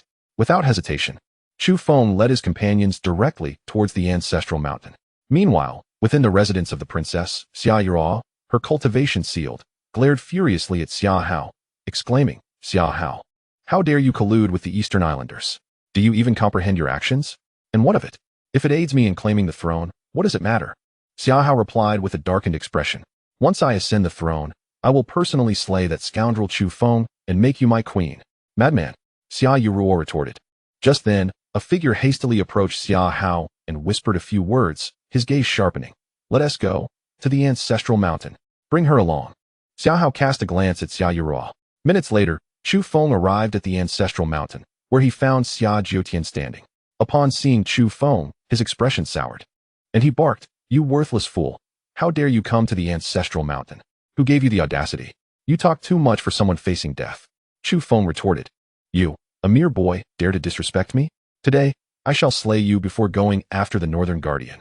Xia Jiutian's expression turned icy as he hurled a palm strike towards Chu Feng, having reached the 7th level of the Master Realm. Smack! Chu Feng retaliated with a slap, sending the Great Xia Emperor sprawling to the ground, his foot pressing down on his head as he coldly scoffed. Kill me? With your meager skills? Scoundrel! As the rightful ruler of Great Xia, being humiliated by a spoiled brat was unbearable for Xia Jiutian. His eyes burned with fury as he attempted to summon his spiritual energy, only to find it utterly unresponsive. Still daring to insult me? Chu Feng's foot began to mercilessly stomp on Xia Jiutian's face. Enough! At that critical moment, an elder emerged from a thatched hut on the ancestral mountain. His expression devoid of warmth as he stared at Chu Feng. Following him were 4 other elderly men, all with snow-white hair and over 70 years of age. Father, save me! Xia Jiutian cried out to the first elder, who was none other than the former emperor, Xia Qinshan. Whoosh! Chu Feng shot a glance at the 5 elders, noting their cultivation at the celestial phenomenon realm. What kind of education did Chu Tianquang provide to raise such a lawless and reckless grandson? Xia Qinshan coldly remarked, Today, I shall teach you a lesson. With a chilling demeanor, Xia Qinshan unleashed a peculiar movement technique, appearing before Chu Feng in an instant, his wrinkled hand striking out. Teach me a lesson? What are you? Chu Feng sneered. Slap. A resounding slap echoed. Xia Qinshan, who had lunged at Chu Feng, was sent flying by a single blow. Staggering, Xia Qinshan stumbled backward, a vivid red imprint of a hand appearing on his face. You think you can educate me? Chu Feng derided. Crack, crack. Xia Qinshan clenched his fists tightly, his eyes glinting with murderous intent. You seek death, he roared, channeling his 3rd level of the celestial phenomenon realm to its peak, summoning an overwhelming surge of spiritual energy. Mountains and rivers seal. He swiftly formed hand seals, declaring, in an instant, the surrounding spiritual energy coalesced into a colossal seal, resembling a towering mountain, crashing down upon Chu Feng. As the seal descended, the air thundered, as if the very landscape were being overturned, the sheer force instilling terror. Is this a martial technique? Chu Feng mused silently. Martial techniques are vital to a warrior's cultivation. Possessing a powerful martial technique can exponentially enhance one's combat prowess. Martial techniques are classified into 4 levels: Heaven, Earth, Profound, and Yellow, with each level further divided into inferior, middle, and superior grades. The technique Xia Qinshan unleashed was a superior grade yellow-level martial technique, instantly elevating his combat power to the 5th level of the celestial phenomenon realm. Boom! In the blink of an eye, the mountain and river seal was about to descend upon Chu Feng, the deafening sound overwhelming, its terrifying presence shaking the soul. Yet, Chu Feng remained unfazed, activating the chaos divine demonic art and launching a punch. Bang! Chu Feng's fist collided with the mountain and river seal, producing a tremendous sound. In the next moment, the seal shattered. Uft! Xia Qinshan staggered, spitting out a mouthful of blood, dropping to one knee, his eyes fixed on Chu Feng. Disbelief etched on his face. You are in the celestial phenomenon realm? The four elderly members of the Great Xia royal family also stared at Chu Feng in shock, contemplating how he had reached the celestial phenomenon realm. How is this possible? A mere 20-something-year-old in the celestial phenomenon realm? There is likely no one like him throughout the southern wilderness, they thought, unless he hails from the talent-rich central continent. Celestial phenomenon. Impossible. You were clearly a waste of spiritual roots. How could you have ascended to the celestial phenomenon realm? Xia Jiutian exclaimed incredulously, his voice rising in anger. Enough. Chu Feng stomped down, crushing the head of the Great Xia Emperor beneath his foot. Jiutian. Xia Qinshan's face twisted in rage upon witnessing his son's demise. He prepared to strike again, but was intercepted by the four elders. You are no match for him. Allow us to handle this, the elders said, their expressions cold as they approached Chu Feng. One of them remarked, I never expected the Great Xia to produce a talent like you. However, since you cannot be of use to us, you must be eliminated. Attempt to kill me? Chu Feng smirked, a playful glint in his eyes. Form the formation. The four elders shifted positions, surrounding Chu Feng, and began to weave intricate hand seals, reciting a complex incantation. Rumble. In an instant, the spiritual energy of heaven and earth converged wildly, and the four symbols formation was activated. As the four individuals shouted in unison, the gathered spiritual energy coalesced into the ethereal forms of the azure dragon, white tiger, vermilion bird, and black tortoise. With the emergence of these four divine beasts, a terrifying aura erupted, sweeping across the entire capital of the Great Xia Dynasty. The four clan elders, their expressions grave, continued to form seals, causing the ethereal images of the azure dragon, white tiger, vermilion bird, and black tortoise to gradually merge into a colossal diagram of the four symbols, which instantly ensnared Chu Feng within its confines. What strength! Chu Feng's expression tightened as he felt an invisible pressure. This Great Xia Dynasty is rather intriguing. They even comprehend the four symbols formation. At that moment, the voice of Master Tower, tinged with surprise, resonated. Master Tower, is this four symbols formation truly formidable? Chu Feng inquired curiously. Indeed, the four symbols formation is a top-tier array from ancient times. However, the true four symbols formation relies on the four divine beasts as its focal points. This version is merely a significantly simplified iteration, lacking even a fraction of the true formation's power. Otherwise, you would have long since perished. Yet, the fact that they possess this simplified version is somewhat unexpected. As Master Tower spoke, roars of the four beasts echoed from within the formation, unleashing a terrifying force that sought to obliterate Chu Feng into nothingness. Given the power of this formation, even a peak sky manifestation realm expert would struggle to withstand it. Yet, Chu Feng unleashed the strength of his chaotic divine demon body, manifesting numerous divine demon figures. Before the might of these divine demons, even the four divine beasts were compelled to submit. Boom! An overwhelming cacophony erupted within the formation. Not good. Suddenly, the expressions of the four royal clan elders changed, as they frantically channeled their own power into the four symbols formation. However, within mere seconds, Chu Feng forcefully dismantled the formation. Puff, puff, puff, puff. As the formation shattered, the four elders suffered backlash, spurting blood on the spot. At this moment, a faint aura of divine demon power enveloped Chu Feng. His gaze, one shimmering with golden divine light, and the other with black demonic energy, radiated an unmatched aura. The four elders stared wide-eyed at Chu Feng, while in the shadows, the two cloaked figures were equally astonished, exclaiming, "How can this North Town heir possess such strength? What is that aura he emanates that even we find somewhat apprehensive? This individual is extraordinary and should not be trifled with. Remember, our goal is to seize the dragon vein," one of them declared, suddenly turning his gaze towards the depths of Huangzu Mountain. He is about to emerge. Simultaneously, in the depths of Huangzu Mountain, an indescribable and terrifying aura began to permeate, as if an unparalleled powerhouse was awakening. Boom! The next moment, a deafening roar erupted from within Huangzu Mountain. An overwhelming pressure suddenly descended, enveloping the entire Great Xia Dynasty. At that moment, martial artists across Great Xia felt an invisible weight, all turning towards the capital with expressions of shock. Outside the capital, four figures dashed forth, suddenly halting and scanning towards Huangzu Mountain, exclaiming in astonishment, "Nirvana aura? Is there truly a Nirvana realm expert in Great Xia? Let us go take a look." Thus, the four individuals made their way directly towards Huangzu Mountain. Chapter 33, Fierce Battle in Nirvana, the Great Xia Dragon Seal. Upon shattering the four symbols formation, Chu Feng was about to eliminate the four clan elders when suddenly a terrifying aura began to permeate from the depths of Huangzu Mountain. This aura was so potent that it momentarily stilled him, its oppressive force surpassing that of the previous four symbols formation. This is Chu Feng's expression hardened. While behind him, the Vajra's pupils constricted as he solemnly stated, "Young master, this is the aura of a Nirvana realm expert." Nirvana realm? Chu Feng raised an eyebrow, astonished that there could be a Nirvana realm expert within Huangzu Mountain. It is well known that the Nirvana realm is not for ordinary martial artists. While it lies above the sky manifestation realm, ascending to Nirvana is as challenging as scaling the heavens. Once one enters the Nirvana realm, it is akin to a rebirth, transcending mortal existence and embarking on the true path of cultivation. Because of this, the Nirvana realm is a formidable chasm, not easily crossed. Could it be that esteemed ancestor of the Great Xia royal family? Chu Feng suddenly recalled that Xia Yurua had mentioned that an esteemed ancestor of the royal family had likely entered the Nirvana realm within Huangzu Mountain. At that moment, Xia Qinshan and the four royal clan elders displayed expressions of joy. The ancestor has emerged. Soon, footsteps echoed from within Huangzu Mountain as a spirited elder slowly stepped forth. This elder, with silver hair and clad in a gray long robe, appeared vigorous, with sharp eyes that made him seem no older than 50 or 60, looking significantly younger than Xia Qinshan and the four clan elders. "Greetings, esteemed ancestor."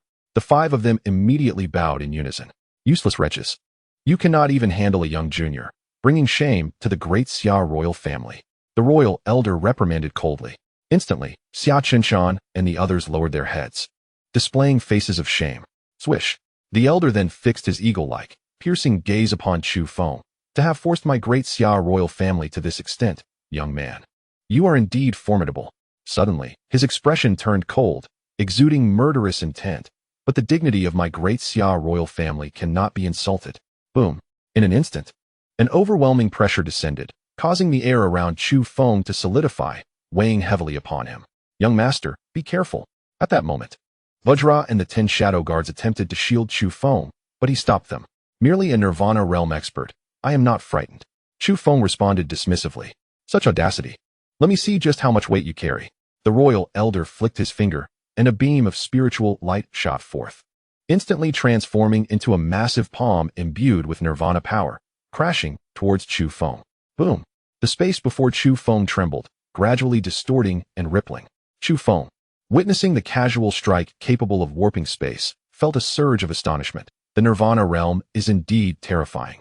Compared to the sky manifestation realm, the difference is of an entirely different dimension. Yet, Chu Feng remained undaunted. He stepped forward, channeling the power of his chaotic divine demon body, and with a roar, unleashed a punch. This punch represented the full force of his current strength. Boom. As their attacks collided, the void erupted in thunderous roars, sending shockwaves of terrifying energy rippling outward. Present were Xia Qinshan, the four clan elders, Vajra, and others, all forced back by the immense power. In an instant, Huangzu Mountain became a whirlwind of flying sand and dust, resembling the onset of a tempest. After several dozen seconds, calm returned, and Chu Feng stood unyieldingly, his expression cold, while the royal elder staggered back several steps, his countenance shifting with astonishment. "What is this power you possess?" The elder stared intensely at Chu Feng, his heart racing with shock. The power Chu Feng had just unleashed had even instilled a hint of trepidation within him. Yet, how could someone who had not even entered the Nirvana realm wield such formidable strength? Enough with the idle chatter. Chu Feng charged forward, delivering another punch. Bang, bang, bang. Thus ensued a direct clash between Chu Feng and the royal elder, a fierce battle where neither employed any martial techniques. It was a contest of brute force. Despite facing a second-level Nirvana realm expert from the Great Xia royal family, Chu Feng showed no signs of backing down, and the two fought with equal fervor. Has the young master's cultivation truly become this formidable? At this moment, Vajra observed in astonishment. He silently muttered to himself, "It seems I must find a way to grow stronger." As the personal bodyguard of Chu Feng, he was merely at the master realm, evidently insufficient to protect the young master. The 5 members of Xia Qinshan, witnessing that Chu Feng could contend evenly with their ancestor, were left dumbfounded. Who exactly is this lad from Qinshan? How can he be so formidable? One of the clan elders could not help but inquire. Xia Qinshan gazed at Chu Feng, momentarily at a loss for words. Although he had long since stepped down, He was aware that the grandson of the Northern King was a waste with a defective spiritual root, unable to cultivate. Yet now, this individual was no longer a waste. He was terrifyingly stronger than any genius. The stark contrast in power left Xia Qinshan unable to comprehend the situation. Boom. Soon, a dull sound reverberated. After exchanging blows, both Chu Feng and the royal ancestor staggered back. What a thrill! Chu Feng exclaimed, his face alight with excitement. This was the first time since his arrival in this world that he had completely unleashed his fighting spirit, a truly exhilarating experience. This battle also allowed him to appreciate the might of the chaos divine demon body. Despite only being at the master realm, he could combat opponents 2 realms above him, truly defying the heavens. Cough, cough, cough. Suddenly, the royal ancestor began to cough, the previous intense battle having disrupted his vital energy. Ancestor, Xia Qinshan, and the others quickly expressed their concern. No worries. The royal ancestor replied calmly, then fixed his gaze on Chu Feng. Your strength exceeds my expectations. What? Are you afraid? Chu Feng retorted with a cold smirk. The royal ancestor refrained from answering and instead performed an intricate hand seal, directing it forcefully towards the ancestral mountain behind him. Huh? Chu Feng observed, puzzled. Did the ancestor intend to? The 4 clan elders immediately changed expressions. And before they could finish speaking, a thunderous roar erupted from the ancestral mountain. A blinding golden light shot forth, and as the glow dissipated, a magnificent golden seal emerged. This grand seal was intricately carved with celestial symbols, adorned with a dragon's head that exuded an overwhelming aura of power. This is, Chu Feng was taken aback, as the golden figure suddenly exclaimed, a spiritual artifact. This is a spiritual artifact. Upon hearing this, Chu Feng's expression turned serious. In this world, weapons were categorized by rank, ranging from the lowest grade of ordinary weapons to spiritual artifacts imbued with spiritual power, and then to spirit treasures. Spiritual artifacts possessed immense power, far surpassing that of ordinary weapons, and provided a substantial enhancement to a warrior's combat prowess. However, the materials required to forge spiritual artifacts were exceedingly rare, necessitating a skilled craftsman. Thus, spiritual artifacts were seldom seen in the South Wilderness, making it astonishing that the Great Xia royal family possessed one. At this moment, even the 2 cloaked figures hidden in the shadows and the powerful individuals from the Eastern Yamato dynasty who had just arrived with Xia Hao were taken aback. The Great Xia actually possesses a spiritual artifact? The 4 figures who had rushed in from outside the city also gasped at the sight of the golden seal. Is that a 9th grade spiritual artifact? The Great Xia has hidden itself so deeply. That is the Great Xia Dragon Seal. Xia Qinshan's gaze sharpened as he focused on the Grand Seal. The Great Xia Dragon Seal was the national treasure of the Great Xia, forged by its founding emperor, reputed to possess extraordinary power. However, it had not been seen for hundreds of years, and even he had never laid eyes on it until today. Kid, prepare to meet your demise. The royal ancestor of the Great Xia glared at Chu Feng and commanded the Great Xia Dragon Seal to descend upon him. Boom! As the seal was unleashed, the heavens trembled, and the spiritual energy in the air surged chaotically. Chu Feng felt an unprecedented pressure, his entire body stiffening, unable to evade. Alarmed, he thought, is it really that terrifying? In the next moment, the Great Xia Dragon Seal, accompanied by a magnificent celestial might, descended. Young Master, King Kong and the 10 Dark Guards shouted in unison. They wished to intervene, but under the suppression of the Dragon Seal, they found themselves immobilized. Master, think of something. Chu Feng urged internally amidst the chaos. What is the rush? You want to die? Tai Yi replied with remarkable calmness. Suddenly, the heavens shook, and a series of thunderous roars echoed as a colossal hand, obscuring the sky, materialized, its 5 fingers outstretched, reaching for the Great Xia Dragon Seal. What unfolded next was an astonishing spectacle that left everyone present in disbelief. Chapter 34. The Emergence of Dragon Qi, Astonishing All. Boom. A deafening sound erupted from above the heavens. The enormous hand swiftly grasped the Great Xia Dragon Seal, and with a decisive squeeze, it shattered the seal into pieces. In that instant, everyone atop the ancestral mountain was left dumbfounded, including the 2 cloaked figures concealed in the shadows, as well as the 2nd Prince Xia Fan and the 1st Prince Xia Hao. They were all in shock. A spiritual artifact was crushed just like that? The 4 guardians from the South Wilderness branch of the Misty Rain Pavilion, who had hurried in from outside the capital, were equally astonished, their eyes wide with disbelief. This was a 9th grade spiritual treasure. It was not mere scrap metal. Even a 9th level Nirvana cultivator would find it challenging to damage it in the slightest. Yet it had been obliterated by a single hand. Such a sight, witnessed firsthand, was beyond belief. How is this possible? At that moment, the royal ancestor was also shaken, his face a mask of incredulity. He staggered, nearly losing his balance. This was the ancestral treasure of the Great Xia Dynasty, and it had only just appeared before being destroyed. Chu Feng turned sharply, spotting the figure of his fourth uncle arriving, who coldly remarked, "What kind of inferior spiritual artifact is this, so easily crushed? It must have been hastily made." With a chuckle at his fourth uncle's jibe, Chu Feng couldn't help but smile. His fourth uncle's words were indeed piercing. The royal ancestor glared at Chu Ba Huang, his eyes ablaze with rage. Meanwhile, all others present scrutinized Chu Ba Huang, speculating about his strength. "Master, can you discern his power?" In the shadows, Xia Fan caressed the black ring on his finger, focused on Chu Ba Huang. "This man is formidable. Being able to crush a spiritual artifact with a mere gesture places him at least at the 5th level of the life and death realm, possibly even nearing the celestial realm. Tonight, acquiring the true dragon power will surely be troublesome." A low, hoarse voice emerged from the ring. "Life and death realm? Celestial realm?" Xia Fan murmured. Beyond the nirvana realm lay the life and death realm. Reaching this stage required comprehending life and death, ultimately achieving unity with the heavens and progressing to the celestial realm. Once one entered the celestial realm, they could transcend the constraints of the world. Capable of flight, a true superpower. With clenched fists, Xia Fan's eyes glinted with a mad coldness. "The true dragon power shall be mine tonight. Whoever obstructs me shall be slain." At this moment, Chu Ba Huang approached, glancing at the royal ancestor. "You old fools, at your age, shouldn't you be enjoying your retirement? Why must you resort to weapons? If you wish for death, just say the word. I will grant you a swift passage." The royal ancestor glared fiercely at Chu Ba Huang, angrily retorting, "You are far too arrogant." Boom. In the next instant, the royal ancestor's vital blood ignited, unleashing a terrifying aura. Ancestor, Xia Qinshan, and the 4 royal elders watched in horror as the ancestor's blood burned, their expressions changing drastically.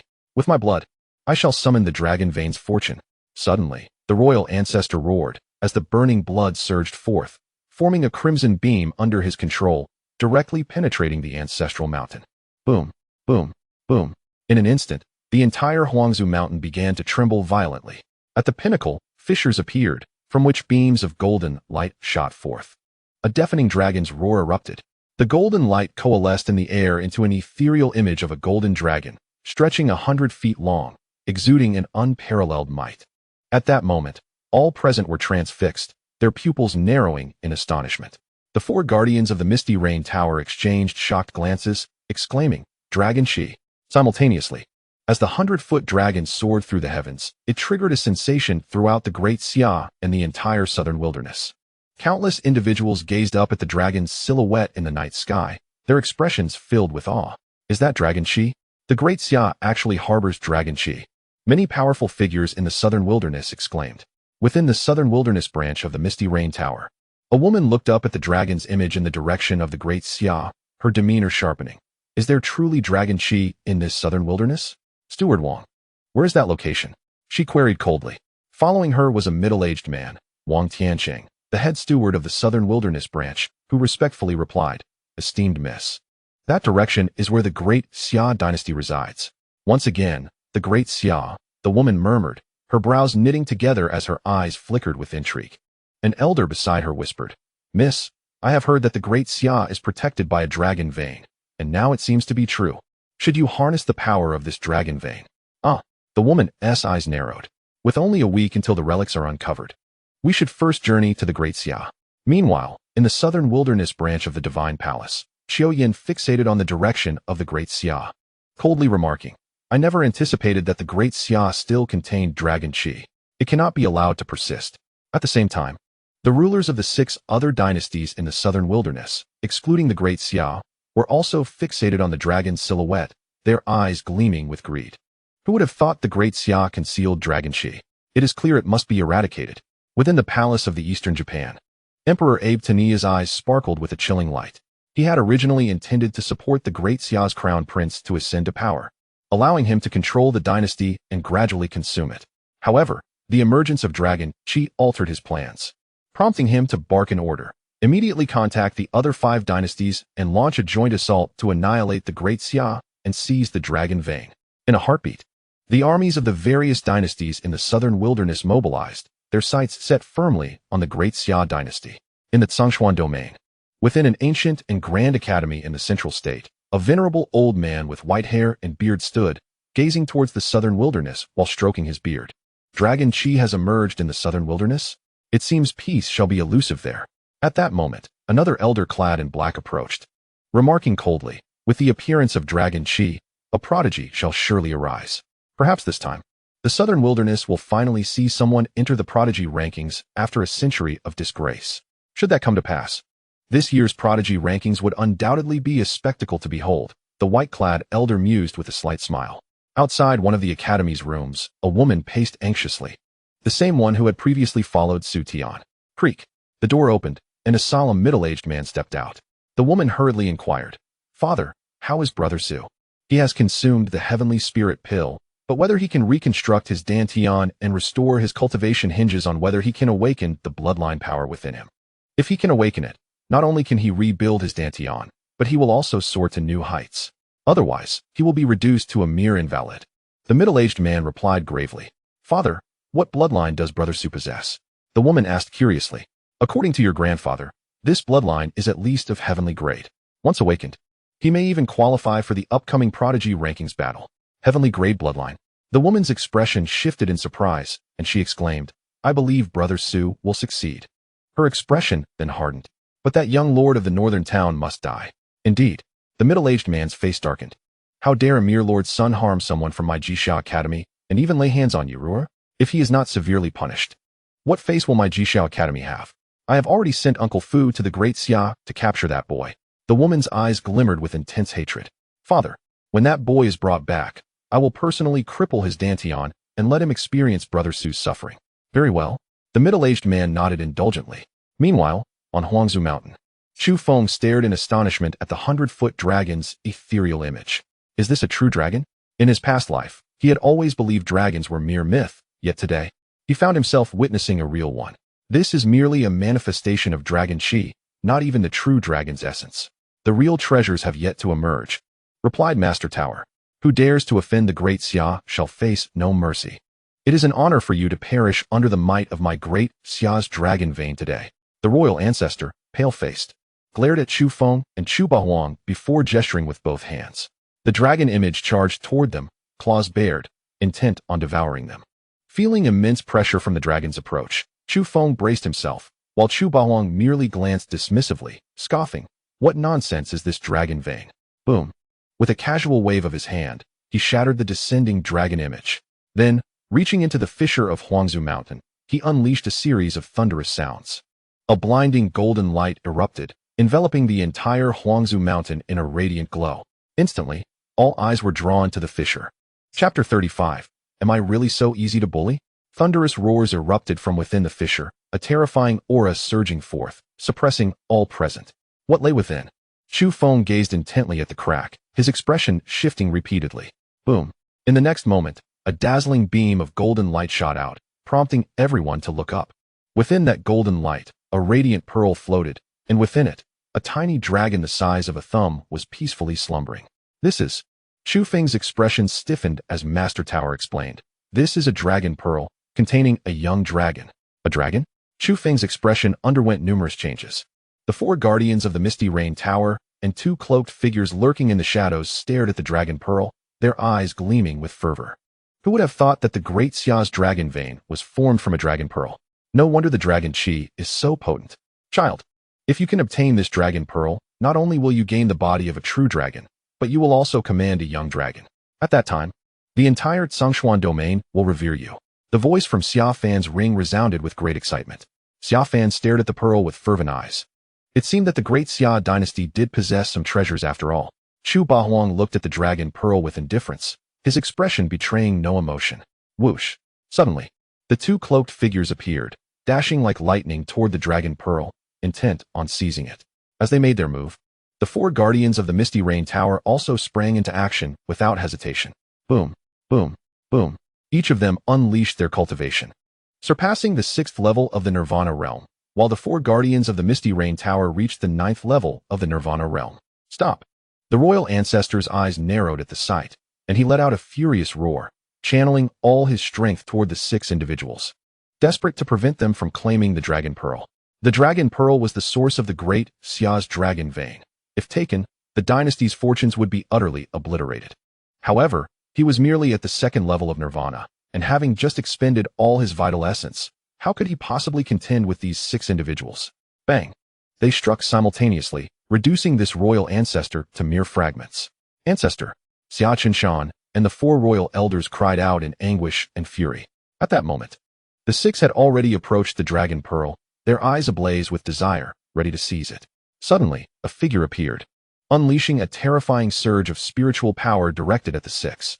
Puff, puff, puff. Caught off guard, the 4 guardians of the Misty Rain Tower and the 2 cloaked figures were severely wounded at the soul level, collapsing to the ground and spitting blood. Everyone turned their gaze towards the figure, who was none other than Xia Fan. Xia Fan, what do you mean by this? The 2 cloaked figures shouted in surprise. This Dragon Pearl belongs to the Great Xia. How could it possibly fall into your hands? Xia Fan retorted coldly. You scoundrel, how dare you breach the agreement? The 2 figures glowered at him. Boom. Without a word, Xia Fan fixed his gaze upon them, and another wave of terrifying spiritual power surged forth. You scoundrel! My Tianqi sect will never let you go, they exclaimed, sensing the dreadful energy, their expressions shifting as they shouted in rage. Just as their voices faded, the spiritual power obliterated their souls, scattering them to oblivion. This scene left the 4 guardians of the Misty Rain Tower in shock. This guy is incredibly strong, Chu Feng remarked, his expression serious. At that moment, Tai Ye's voice chimed in. Strong? Nonsense. It's because there's a soul entity within his ring helping him. Ring? Soul entity. Upon hearing this, Chu Feng's expression changed in astonishment. No way is he Xiaohuahua? Who is Xiaohuahua? Tai Ye asked, bewildered, while Chu Feng's eyes scanned Xia Fan, particularly the ring on his finger. He had not expected that Xiaohuahua truly existed in this world. What is this? A battle between a transmigrator and a child of destiny? Enough idle chatter. Quickly seize that Dragon Pearl, Tai Ye urged. Tai Ye, can you handle the soul entity within his ring? Chu Feng asked cautiously. Are you insulting me? A mere soul entity doesn't require my intervention, Tai Ye replied indignantly, clearly displeased by Chu Feng's doubts. Chu Feng's lips twitched, and just then, Xia Fan approached the Dragon Pearl. His expression filled with excitement as he reached out to grasp it. Yet, just as his hand was about to touch the Dragon Pearl, it suddenly zipped past him with a whoosh. Swish. Xia Fan turned sharply to see the Dragon Pearl in the hands of Chu Bahuang. Xiao Feng, this pearl is quite nice. It's yours. Chu Bahuang tossed the Dragon Pearl to Chu Feng, who felt a surge of immense dragon energy upon receiving it. Thank you. Fourth uncle. Chu Feng expressed his gratitude. Scoundrel, return my Dragon Pearl. Xia Fan shouted at Chu Feng, his face contorted with rage and eyes burning with hatred. This Dragon Pearl isn't yours. Why should I return it? Chu Feng retorted, stowing the pearl away, as if anything in his possession was not to be relinquished. Forget it. Disciple, I shall think of another way to assist you in enhancing your cultivation, the soul entity from the ring said. No way. Xia Fan's gaze flickered, suddenly calling out to Chu Feng. Chu Feng, I challenge you. Challenge me? Who are you? Chu Feng scoffed. I am Xia Fan, the second prince of the Great Xia. Xia Fan declared coldly. The second prince? Chu Feng was taken aback, recalling that this prince had once been the most gifted of the royal family, but had inexplicably fallen from grace, even clashing with his father and being imprisoned. So he truly is a descendant of Xiaohuahua. Chu Feng mused inwardly. Chu Feng, do you dare accept my challenge? If I win, you will return the Dragon Pearl to me. Xia Fan glared at Chu Feng, his voice icy. And if you lose? Chu Feng inquired. If I lose, you can dispose of me as you wish, Xia Fan replied coldly. Heh, Chu Feng sneered. The Dragon Pearl is already in my possession. Why would I accept your challenge? Do you take me for a fool? Xia Fan's face darkened with anger. Do all members of the Xia family enjoy challenging others? Your third brother challenged me before, and now you do as well. Do I look so easily bullied?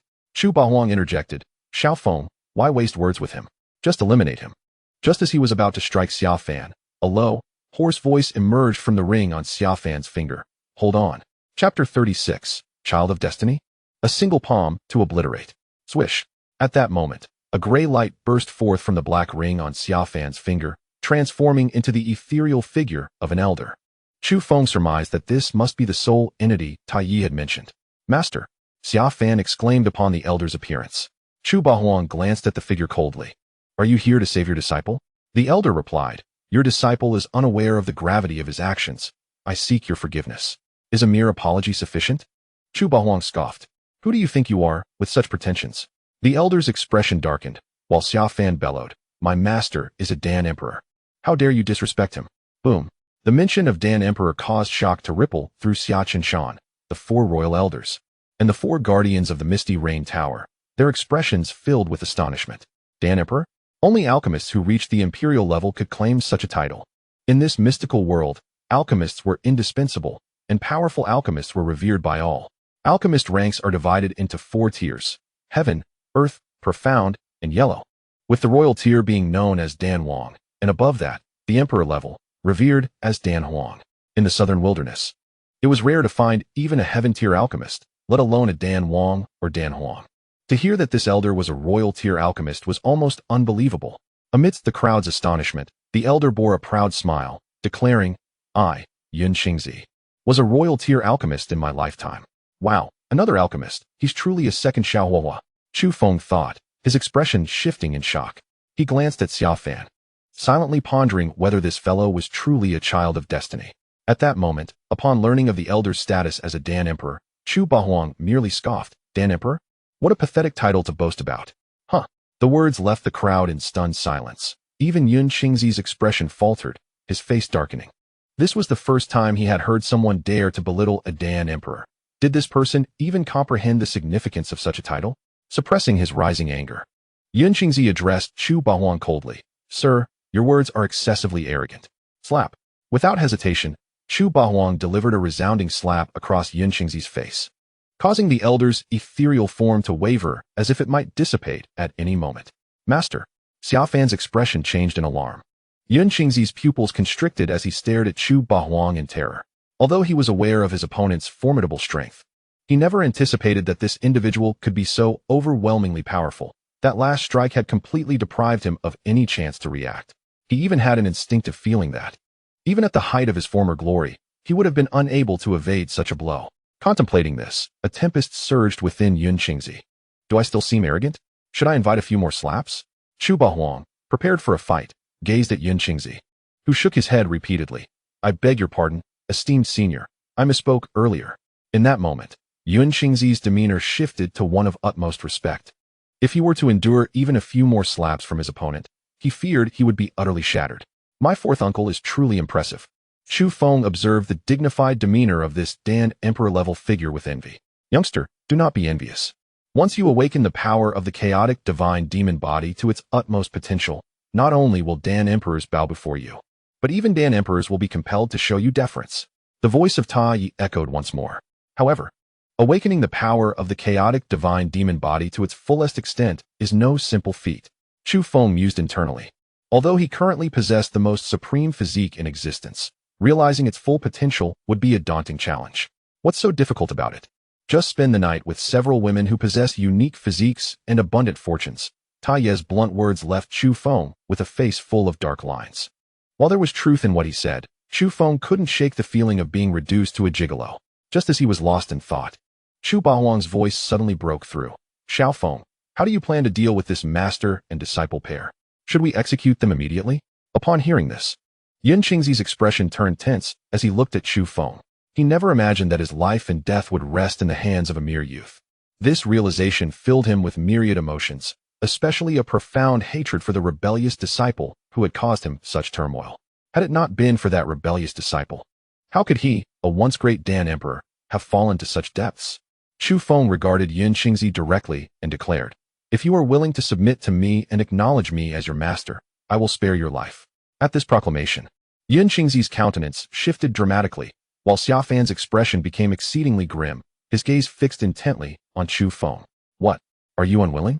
Chu Feng's demeanor turned icy, his eyes narrowing with a glint of murderous intent.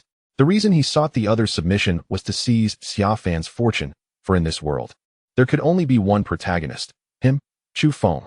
Just as Yun Xingzi hesitated, Xia Fan suddenly shouted, You scoundrel, perish. He unleashed all his power and charged at Chu Feng. No. Yun Xingzi's face paled as he attempted to intervene, but it was too late. Boom. In that instant, as Xia Fan struck, Chu Bahuang's hand came down, obliterating him into nothingness. Swish. Witnessing Xia Fan's tragic demise, Yun Xingzi's expression shifted to one of profound distress. He died just like that? Chu Feng, astonished, remarked.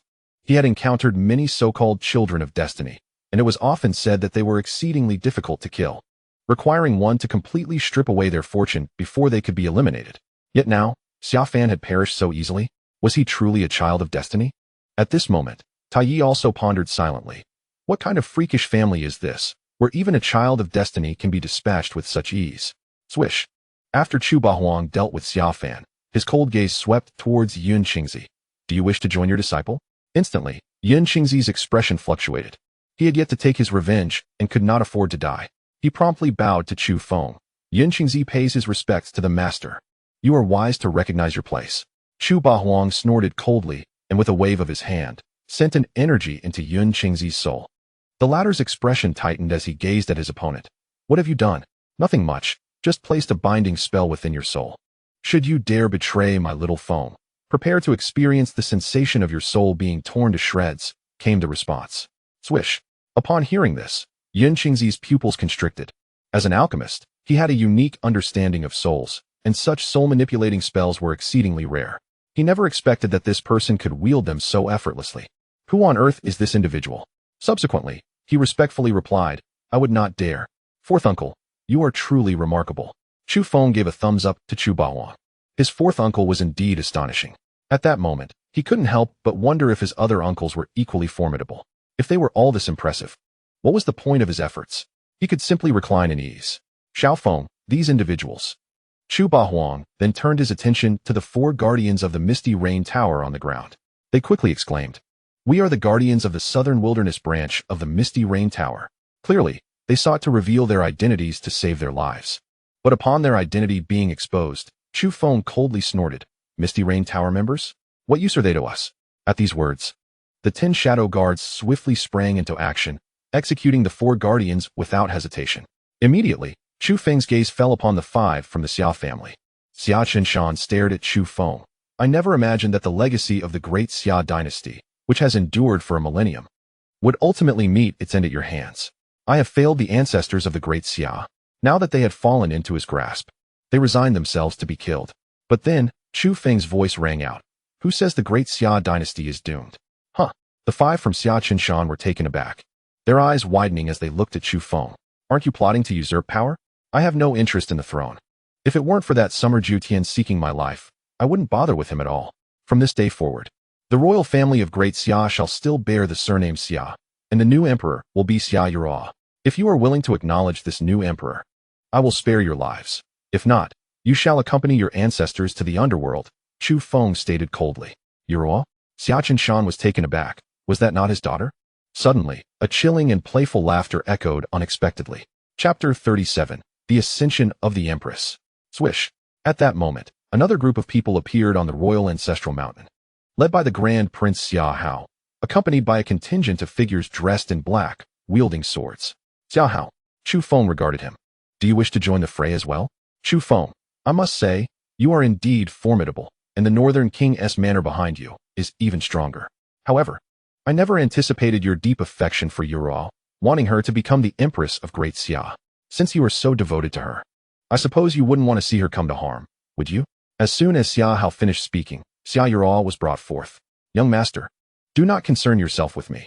This scoundrel colludes with the Eastern Yamato dynasty and is a traitor of the nation, deserving of death. Execute him immediately. Xia Yura declared coldly. Silence. Xia Hao immediately tightened his grip on Xia Yura's throat and glared at Chu Feng. Brat. If you do not wish to see your beloved perish, you will immediately forfeit your cultivation, and everyone around you will do the same. Upon hearing this, Chu Feng merely chuckled coldly. Do you think you are a fool, or am I a fool? You dare to threaten me with her? Xia Hao's expression changed as he shouted. Isn't she your woman? Even if she were my woman, so what? I have more than one woman. In this world, no one can threaten me, least of all you. Chu Feng retorted, his tone devoid of mercy. Swish. At once, Xia Hao's expression shifted. Staring at Chu Feng, you dare threaten Xiao Feng? Do you wish to die? Before he could finish, a thunderous voice reached his ears, and as he looked up, he saw a massive hand descending. Boom. Xia Hao did not even catch a glimpse of the hand's owner before he was obliterated into dust, leaving behind a deep crater where he had stood. The one who made the move was, of course, Chu Bahuang. With the tragic demise of Xia Hao, the countenance of the Eastern Dynasty's people shifted dramatically. Just as they were about to act, the 10 shadow guards charged forth. In the blink of an eye, the Easterning Dynasty's group was utterly annihilated, with no chance to retaliate. Chu Feng then approached Xia Yurao and inquired, "Are you all right? You were quite ruthless back there. Their hearts must be shattered." Xia Yurao gazed at Chu Feng with a look of lingering resentment. "Is that so? Then perhaps the throne of the Great Xia should be handed to someone else?" Chu Feng chuckled, and Xia Yurao quickly added, "Oh, I was just joking. I knew you wouldn't want me to perish." She then leaned closer to Chu Feng, whispering seductively, "Tonight, you may indulge as you wish." Boom. Upon hearing this, Chu Feng felt an immediate surge of heat coursing through him, a rush that spiked to his very core. He turned to Xia Qinshan and declared, "Tomorrow, the new Empress of Great Xia will ascend the throne. I expect no complications." He then lifted Xia Yurao and departed from the royal ancestral mountain. "Haha, truly a fine son of the Chu family, indeed impressive," Chu Bahuang remarked, giving Chu Feng a thumbs up. He then cast a glance at Xia Qinshan and the other four. "Did you hear my nephew? If you wish for the Great Xia to avoid annihilation, comply without hesitation." With that, he too took his leave. At that moment, the four elder nobles exchanged glances, ultimately turning to Xia Qinshan. "Are we truly going to let a woman ascend as the new emperor of Great Xia? What kind of propriety is that?" The elders began to murmur among themselves. Given the circumstances, it seemed they had no alternative, unless they had other ideas. The four elders fell silent. Regardless, the throne of Great Xia ultimately remained in the hands of the Xia family. Even if it were merely a puppet, it was preferable to national extinction, Xia Qinshan sighed. Meanwhile, in another realm, a grand palace loomed, where a middle-aged man clad in a black robe adorned with dragon motifs sat, exuding an overwhelming authority. Suddenly, his eyes snapped open, radiating a piercing light that seemed capable of tearing the heavens asunder. "The replica of the Great Xia dragon seal I left in the lower realm has been destroyed? Has something befallen Great Xia?" The man's expression turned grave, a deep aura emanating from him. The existence of Great Xia was crucial to his cultivation. Should it fall, the repercussions would be profound, especially since the dragon pearl resided within the royal ancestral mountain. If anything were to go awry, even he would not be able to bear the consequences. "Come forth," he commanded, his demeanor chillingly authoritative. Soon, dawn broke. On this day, news spread like wildfire, sending shockwaves throughout Great Xia. The emperor had perished suddenly the night before, and the previous emperor, Xia Qinshan, had emerged to stabilize the situation, announcing that the throne would be succeeded by the Great Xia's eldest princess, Xia Yurao, with the coronation ceremony to be held immediately. Upon hearing this, all factions within Great Xia were thrown into turmoil. The emperor had died, and the successor was not one of his sons, but his sister. This was almost beyond belief. In quick succession, various factions dispatched individuals to investigate the events that transpired in the capital the previous night. They soon uncovered a startling revelation. The Northern Guard Prince's manor had slaughtered over 10,000 Imperial Guard troops and annihilated several prominent families, culminating in the sudden death of the emperor and the ascension of the princess. Although they lacked the specifics, it was evident that the Northern Guard Prince's manor was at the center of it all. Simultaneously, within the Great Xia Palace, outside the Golden Luan Hall, civil and military officials gathered, the coronation ceremony being arranged with great pomp. Xia Qinshan and the four elder nobles stood to the side. At that moment, a high-ranking eunuch presiding over the ceremony announced, "The coronation ceremony officially begins. We invite the new empress." A golden dragon litter was then brought forth, carrying a woman clad in a phoenix robe, adorned with a crown of 9 phoenixes, her features exquisite and her presence commanding, Xia Yurao. The litter soon came to a stop at the base of the white jade steps leading to the Golden Luan Hall. As she prepared to descend, a flicker of pain crossed her brow, and she inwardly cursed Chu Feng for being so inconsiderate. He had kept her occupied throughout the night, and had it not been for her cultivation having reached the nascent soul stage, she might have been unable to rise from bed for the ceremony. Even so, she now felt a sharp pain coursing through her. Taking a deep breath, Xia Yurao composed herself, her gaze firm as she looked toward the officials and the dragon throne ahead. She then ascended the white jade steps, step by step. Soon, she reached the top and commenced the coronation rites. As the ceremony concluded, all present officials knelt in unison, proclaiming, "Long live the new empress! Long live! Long live! Long live!" Xia Yurao's eyes sparkled with brilliance. This day had finally arrived. Who would have thought that the Great Xia Dynasty would witness the rise of a female emperor? How intriguing. Suddenly, a voice echoed from the void, a woman's voice. All officials raised their heads in unison, their expressions shifting. At this moment, 3 mighty flying beasts appeared above the Great Xia Palace, with the largest bearing a white-clad woman whose features were delicately refined, her expression aloof, emanating an air of superiority. The other 2 flying beasts each carried an elder and a middle-aged man. The latter was Wang Tianqing, the Grand Overseer of the Southern Wilderness branch of the Misty Rain Tower. Flying beasts? Both Xia Yuruo and the officials present were taken aback. Such creatures were exceedingly rare, not something an ordinary power could possess. Even Great Xia had yet to acquire a single flying beast, yet these 3 individuals appeared riding on them, indicating their formidable status. May I inquire from whence you come? What brings you to the Great Xia Dynasty today? Xia Yuruo inquired with calm composure. Before long, the 3 flying beasts landed. The white-clad woman stepped down and regarded Xia Yuruo, stating, I am Duanmu Yu, a representative of the Misty Rain Tower. We have come to request an item from the Great Xia Dynasty. The Misty Rain Tower? Upon hearing this, Xia Yuruo's expression shifted slightly as she regarded the woman. What is it that Miss Duanmu desires? The Great Xia Dragon Vein, Duanmu Yu stated directly. At once, the expressions of Xia Yuruo, Xia Qinshan, and the 4 elder nobles shifted dramatically. Xia Yuruo then replied, Miss Duanmu, the Great Xia Dragon Vein is the very foundation of our dynasty. How could we possibly hand it over to others? I must respectfully decline. How audacious. The Great Xia Dynasty has repeatedly opposed my Misty Rain Tower. Now my lady wishes to acquire the Great Xia Dragon Vein, and you dare to refuse? Do you truly believe my Misty Rain Tower cannot touch you? At that moment, Wang Tianqing stepped forward, an overwhelming pressure enveloping the palace in an instant. Life and death realm. Xia Qinshan and the 4 elder nobles' faces turned pale as they looked on in shock. Meanwhile, Xia Yuruo staggered under the weight of the oppressive aura. Just as she was about to be forced to her knees, a sturdy figure appeared, wrapping around her and helping to alleviate the pressure. It was none other than Chu Feng. You have finally arrived. Upon seeing Chu Feng, Xia Yuruo felt a wave of relief wash over her. Chu Feng fixed his gaze on Wang Tianqing. You people from the Misty Rain Tower truly have no fear of death. Just last night, you lost 4 of your members at my hands, and now you come seeking your demise again. At this remark, Wang Tianqing's pupils contracted as he fixed his gaze on Chu Feng. You killed the 4 protectors I dispatched? Ah, so it was you who sent him. Perfect timing for you to arrive. Let's deal with this together. Chu Feng smirked. You scoundrel. Instantly, Wang Tianqing's fury erupted as he summoned the power of the life and death realm, striking a palm towards Chu Feng. However, before he could reach Chu Feng, a figure cloaked in black appeared out of thin air, and a cold glimmer flashed momentarily. Blood erupted from Wang Tianqing's throat, and with a thud, the chief of the Southern Wilderness Division of the Misty Rain Tower fell to the ground, eyes wide open in death. The black-clad assailant was one of the 10 yellow-grade shadow guards, now under Chu Feng's command. As Wang Tianqing was swiftly dispatched, the atmosphere became tense. Duanmu Yu frowned, gazing at the shadow guard, while the elder beside her adopted a wary posture. Who are you? Duanmu Yu inquired of the cloaked figure. Stand down, Chu Feng said calmly, and the shadow guard vanished. Duanmu Yu then turned her attention to Chu Feng, her eyes glinting. If I am not mistaken, you must be the young master of the north. Indeed, but regrettably, your life is forfeit, Chu Feng replied coolly. You intend to kill me? Duanmu Yu was taken aback, not expecting such directness from Chu Feng. Naturally, I harbor no fondness for your so-called Misty Rain Tower. Being associated with it, you must meet your end.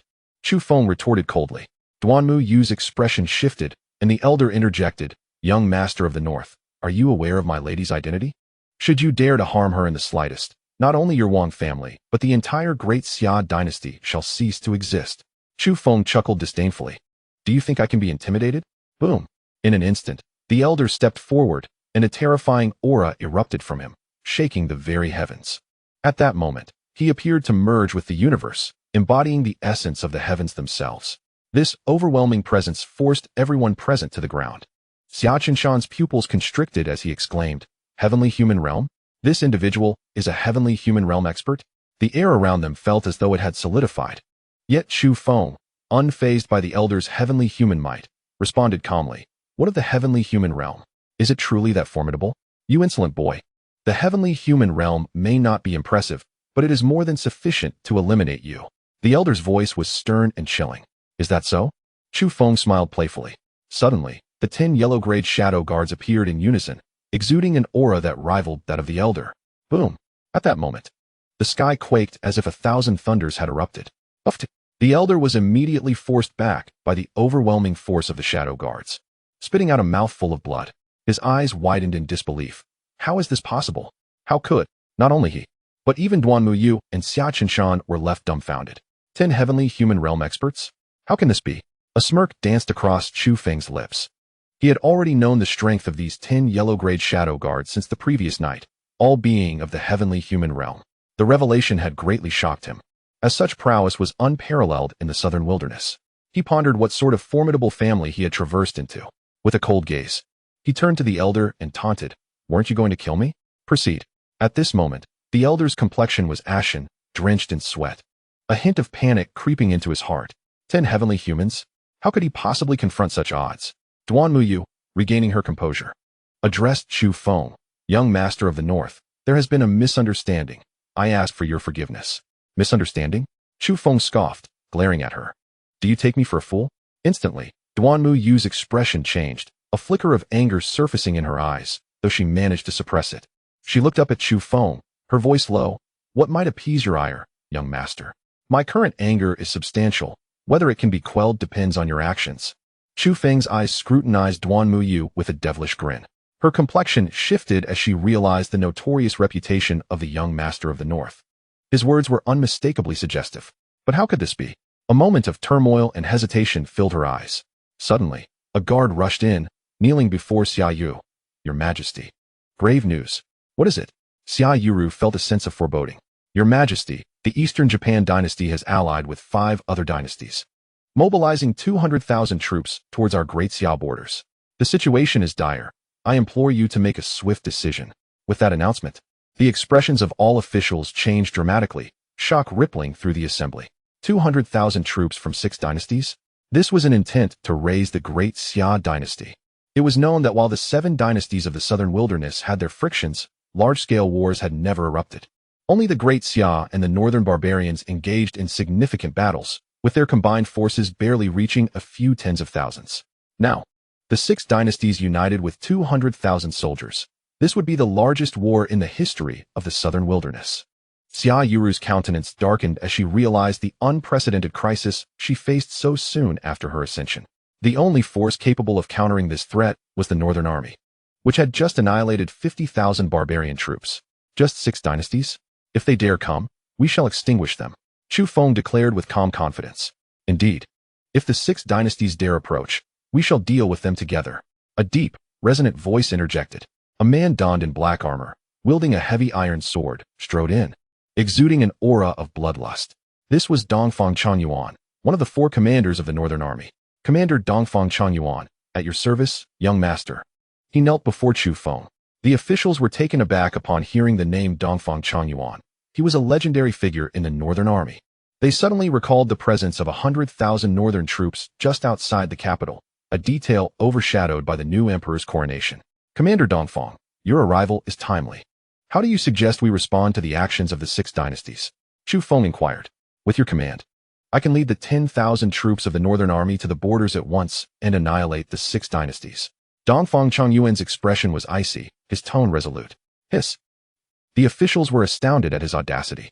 "Not so fast. First, take those 10,000 troops and cleanse the capital of any remaining pests," Chu Feng remarked coldly. Despite Xia Yuru's ascension, remnants of the former emperor's faction undoubtedly lingered in the capital, necessitating their eradication, including remnants from the Su family and other noble clans, as well as the few remaining princes and sects such as Taishan sect and Zhihua sect. "Understood." Dongfang Changyuan nodded. Turning to Duanmu, Chu Feng asked, "Have you considered how to appease my wrath?" Duanmu's expression fluctuated as her gaze flickered for several seconds before she spoke. "Young master, I possess a secret that may quell your anger." "A secret? What kind of secret?" Chu Feng inquired, intrigued. Concerning an ancient relic, Chu Feng was momentarily taken aback. "An ancient relic?" he echoed, to which Duanmu replied, "Indeed, I have come to the southern wilderness specifically for this ancient relic. It will be activated in 3 days. And should the young master step inside, he is certain to encounter extraordinary opportunities." At this moment, Chu Feng's expression shifted repeatedly. After pondering for a few seconds, he fixed his gaze upon Duanmu. "Are you certain you aren't deceiving me?" "I would never dare to deceive the young master." Duanmu bowed respectfully. "Then for these few days, you shall serve as my maid. When the time comes, you will guide me to the ancient relic. If I find something of value, I shall release you. Chu Feng stated dismissively. Young master of the north, are you truly asking my lady to be your maid? You are being exceedingly unreasonable. An elder immediately shouted at Chu Feng in anger. What of it if she serves my family's young master as a maid? Are you dissatisfied? Suddenly, Dongfang Qiyuan's expression turned cold as he brandished his heavy sword, tearing through the air, and with a swift motion, it was poised against the elder's throat. The blade slicing through flesh, blood oozing forth. Upon witnessing this, Duan Muyu's countenance changed dramatically, and she addressed Chu Feng. I am willing to serve the young master as a maid, but I implore you to spare him. Enough, let him leave. However, I shall take all 3 of those flying demon beasts, Chu Feng retorted, a smirk on his face.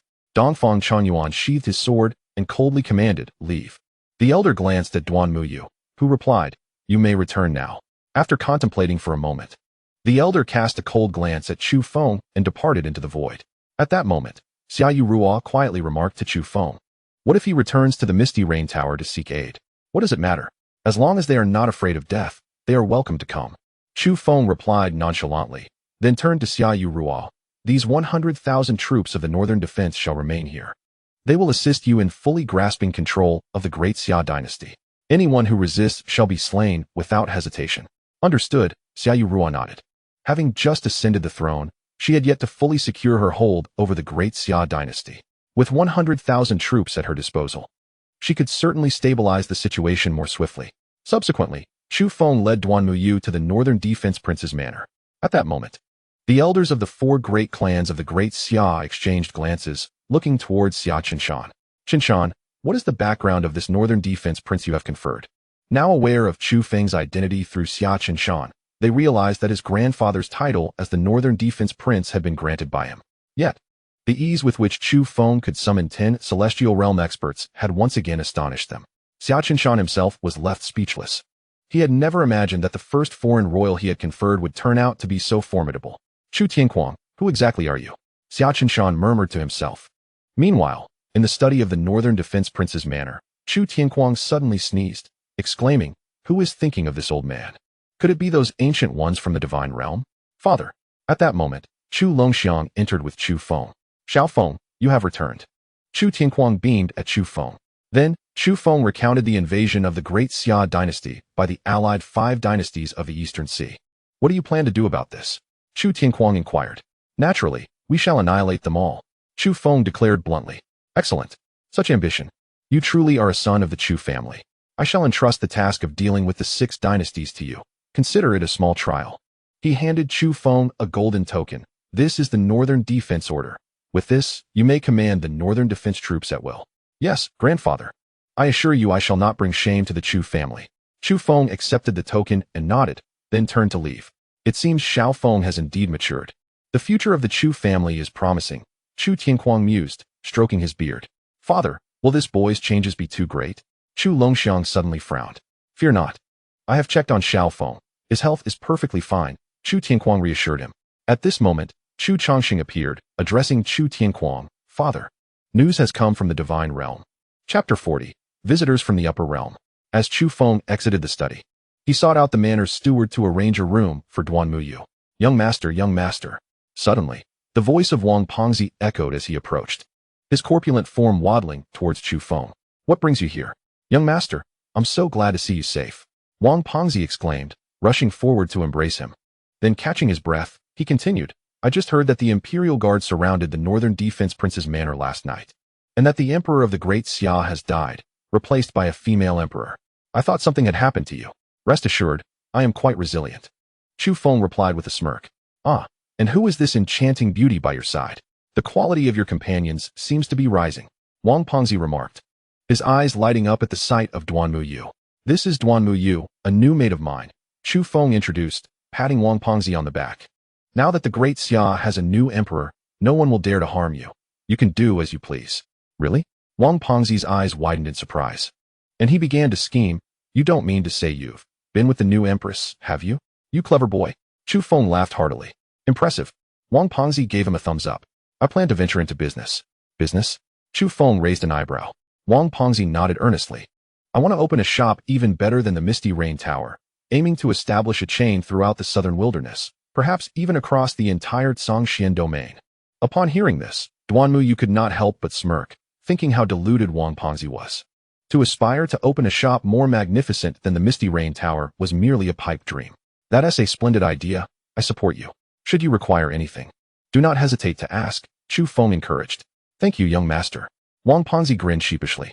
After chatting for a while, the two parted ways. Chu Feng then retreated to a private chamber, where he retrieved the dragon pearl and inquired of Tower Master. What purpose does this dragon pearl serve? You can absorb the dragon essence contained within this pearl, thus solidifying your true dragon form. When combined with the chaos divine demon body, your physique will become even more formidable.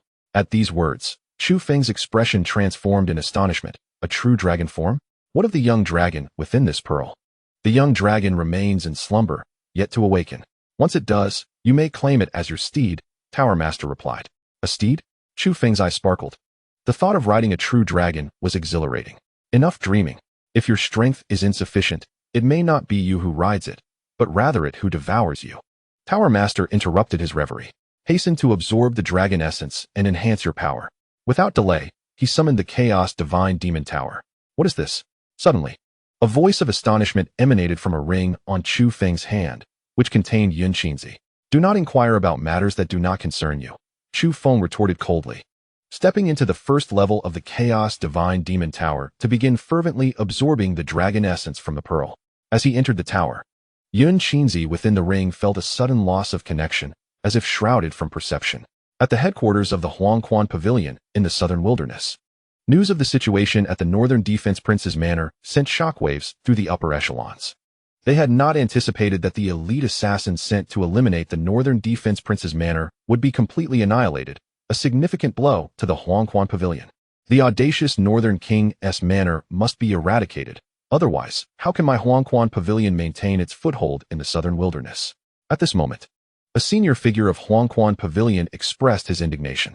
Another replied, the priority is to resolve this matter swiftly, otherwise, once the pavilion master learns of it upon his return, we are likely to face severe repercussions. Hearing this, the senior members present had their pupils constrict in fear, their faces betraying their trepidation. Let me handle it. Suddenly, a cold voice pierced through the air. They turned their gazes to find a masked figure had appeared without their notice. Shadowkill, are you personally intervening? The crowd was taken aback, exchanging astonished glances. It has been a long time since I last took action. It is time to stretch my legs. Wait patiently for my news. With that, the masked man vanished like a fleeting breeze, leaving no trace behind. The mastery of Shadowkill's technique has evidently reached astounding heights. His strength must rival that of the pavilion master, the Huangquan Pavilion's seniors mused in shock. In the Supreme Dao sect, within a grand hall, a man hurriedly approached the four elders, reporting, I have just received word that the entire Taishan sect has been annihilated. The elder, with white hair, suddenly opened his eyes, revealing a piercing light, and coldly demanded, all dead? Who possesses such audacity to obliterate a branch of my Supreme Dao sect? The details remain unclear, the man answered. Humph. In this Zongxian domain, what force dares to extinguish my Supreme Dao sect's branch? Do they truly believe my sect has become a paper tiger after remaining hidden for so long? The elder's expression darkened. Inform the four outer elders to lead their people to the southern wilderness personally. Discover who is responsible for the slaughter of my sect's members. Any force, regardless of its stature, shall face annihilation. And do not forget to bring along Bu Fan. Let him seek out the relic, as it will serve as a trial for him, especially since it is about to be activated. The man nodded earnestly. Understood, elder. That night, in Chu Feng's bridal chamber, Ji Ruxue was cultivating when Chu Feng entered. Suddenly, Ji Ruxue opened her eyes, fixing her gaze on him, and coldly inquired, what brings you here? This is my room. Why can't I come? Chu Feng replied nonchalantly. Didn't you already entangle yourself with that Great Xia Empress? Ji Ruxue retorted icily. How did you know? Chu Feng looked at her, astonished. Did you eavesdrop on my conversation with Wang Pengzi? Ji Ruxue huffed. Eavesdrop? I merely happened to overhear from a short distance. You seem to be quite the carefree individual, living up to the reputation of the Great Xia's most notorious heir. Your words give the impression that you are envious, Chu Feng remarked with a teasing smile. Ridiculous. How could I possibly be jealous of you? Ji Ruxue's expression shifted slightly, hastily denying, one day, I will personally take your life. Is that so? Chu Feng chuckled lightly, dismissing her words. I await that day. But until then, you must obediently fulfill your role as my wife. With that, Chu Feng lunged at Ji Ruxue, who ceased her previous resistance, seemingly having accepted his actions. Yet, internally, she vowed that when she regained her former strength as the Empress of Yaoqi, she would ensure his demise in the most brutal fashion. The following morning, as dawn broke, Chu Feng awoke while holding Ji Ruxue and kissed her gently on the cheek, saying, "Wife, I must depart for battle and may not return for several days. Remember to think of me." With that, he dressed and exited the room. Ji Ruxue opened her eyes. Her cheeks flushed. Sensing something, she quickly sat up and began to circulate her energy, causing a tremendous roar from within her. Boom! Instantly, Ji Ruxue's cultivation soared to the celestial phenomenon realm, releasing an overwhelming aura that obliterated the furnishings in her room. She opened her eyes, now shimmering with brilliance. At that moment, Ji Ruxue felt no excitement from her breakthrough. Instead, she murmured, "Being with him truly accelerates my cultivation." Though she had previously suspected this, she now had irrefutable proof. In just a few days of being with Chu Feng, her cultivation had surged from the golden core realm to the celestial phenomenon realm. Such a rate of advancement was beyond imagination. Previously, Ji Ruxue estimated it would take her a century to regain her peak power from her past life, but at this current pace, it would not be long before she reclaimed her strength. When that day arrived, she would return to the Kunlun realm and personally slay that wretched Yao Ji. Yet, to maintain this rate of progress, she would have to. As these thoughts crossed her mind, Ji Ruxue's face was filled with conflict and hesitation. Meanwhile, Chu Feng was oblivious to her musings as he prepared to head to the border. Suddenly, a deafening roar echoed through the skies of the Great Xia capital. The fabric of space distorted, revealing a colossal black hole, from which an overwhelming aura emanated. At that moment, the citizens of the Great Xia capital felt an invisible pressure, forcing them to kneel in terror. Chu Feng's expression changed as he turned his gaze toward the black hole in the sky. Visitors from the upper realm. At that moment, Ji Ruxue also sensed something amiss and dashed out of the room. Chapter 41. Is the ancestor of Great Xia still alive? Boom. At that moment, from within the black hole, a group of figures emerged. Their arrival resembled that of deities descending upon the mortal realm, radiating immense power. The air within the Great Xia capital became thick with tension, causing the populace to struggle for breath, unable to raise their heads. At that moment, Ji Ruxue appeared beside Chu Feng, her gaze fixed on the figures in the void, her expression solemn as she murmured, "Could they be sent by that wretched woman? Do you recognize them?" Chu Feng asked Ji Ruxue, who shook her head. "I do not know them, but they are from the upper realm." From the upper realm? Chu Feng's expression shifted in shock. Although he was unaware of the upper realm's nature, it was undoubtedly more powerful than the Zhongxian domain. The leader of the group fixed his gaze upon the royal ancestral mountain. After a brief inspection, his countenance darkened as he exclaimed, "The dragon pearl is missing." Boom. In an instant, a terrifying aura erupted from the leader, and he bellowed, "Where is the emperor of Great Xia?" At that moment, Summer Yu Ruo rushed from the Great Xia palace, accompanied by Xia Qinshan and 4 elders of the royal family. "Who are you?" Summer Yu Ruo asked, her expression grave. "Are you the current emperor of the Great Xia Dynasty?" The leader inquired coldly. "Indeed. May I ask the purpose of your visit to my Great Xia Dynasty?" Summer Yu Ruo replied, her voice steady. "Why was the Great Xia dragon seal destroyed? And what of the dragon pearl within the royal ancestral mountain? As a descendant of Great Xia, how could you fail to protect the relics of your ancestors?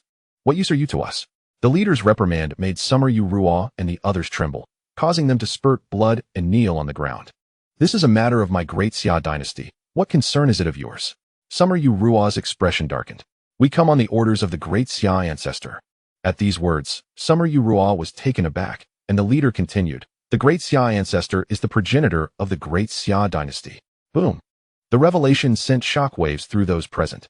Summer Yu Ruo, Xia Qinshan, and the 4 elders of the royal family were all left astounded. "The ancestor is not dead," Xia Qinshan exclaimed. "Of course. The Great Xia ancestor possesses unfathomable power. How could he perish? He ascended to the upper realm." The leader replied with a cold snort. "The ancestors of the Great Xia have not perished?" At this moment, Chu Feng was somewhat taken aback upon hearing this news. He questioned, where had the dragon pearl vanished? At that moment, the leader glared at Xia Yuo and the others, bellowing with a terrifying pressure that bore down upon them. Instantly, Xia Yuo and Xia Qinshan found it difficult to breathe. Suddenly, Chu Feng stepped forward and declared, "I have the dragon pearl."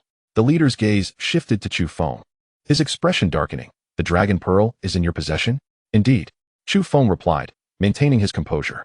Boom. In an instant, the leader waved his right hand. unleashing an invisible claw that sliced through the air, aiming directly at Chu Feng. Not good. Ji Rushua's expression changed as she instinctively sought to defend Chu Feng. But the ferocity of that claw was overwhelming. With her current cultivation, she had no opportunity to intervene.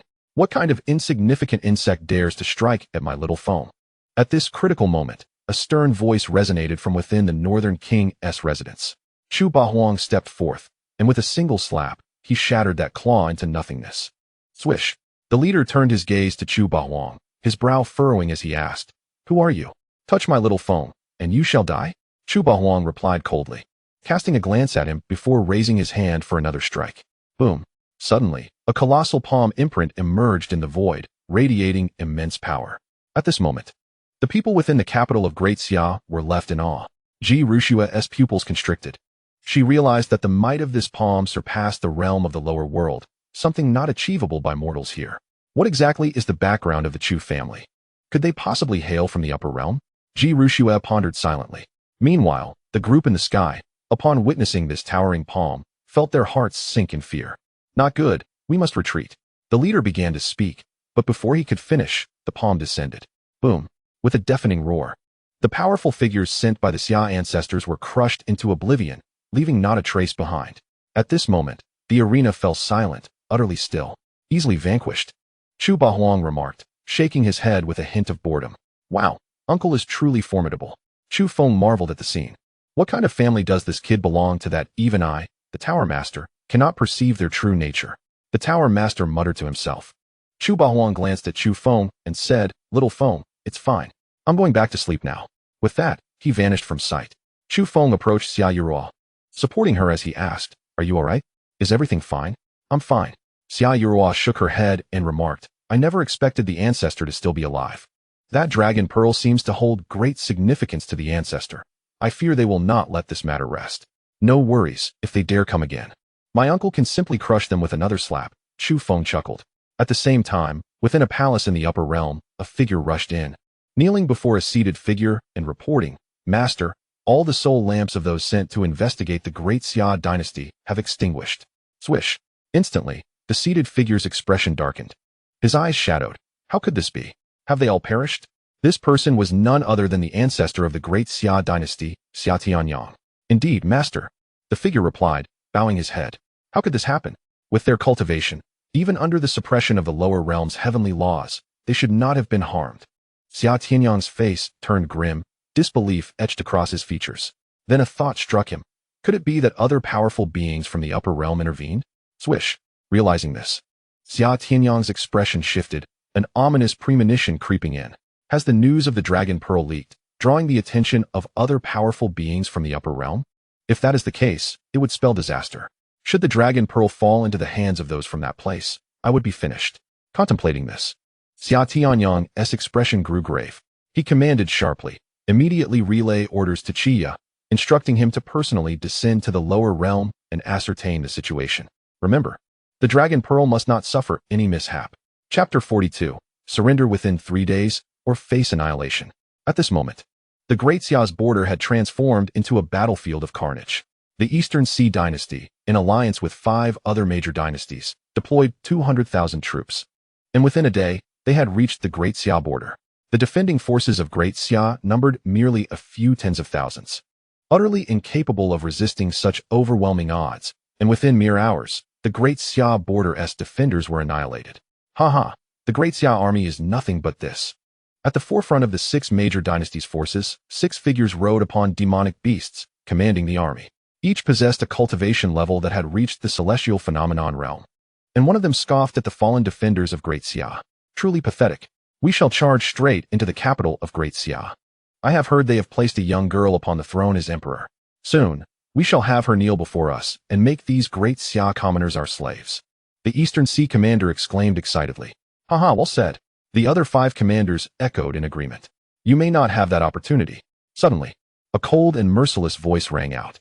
3 flying demonic beasts raced in from the distance, and Chu Feng and Dongfang Chuanyuan leapt down, followed closely by Qing Miao, Duan Muyu, and 10 elite dark guards.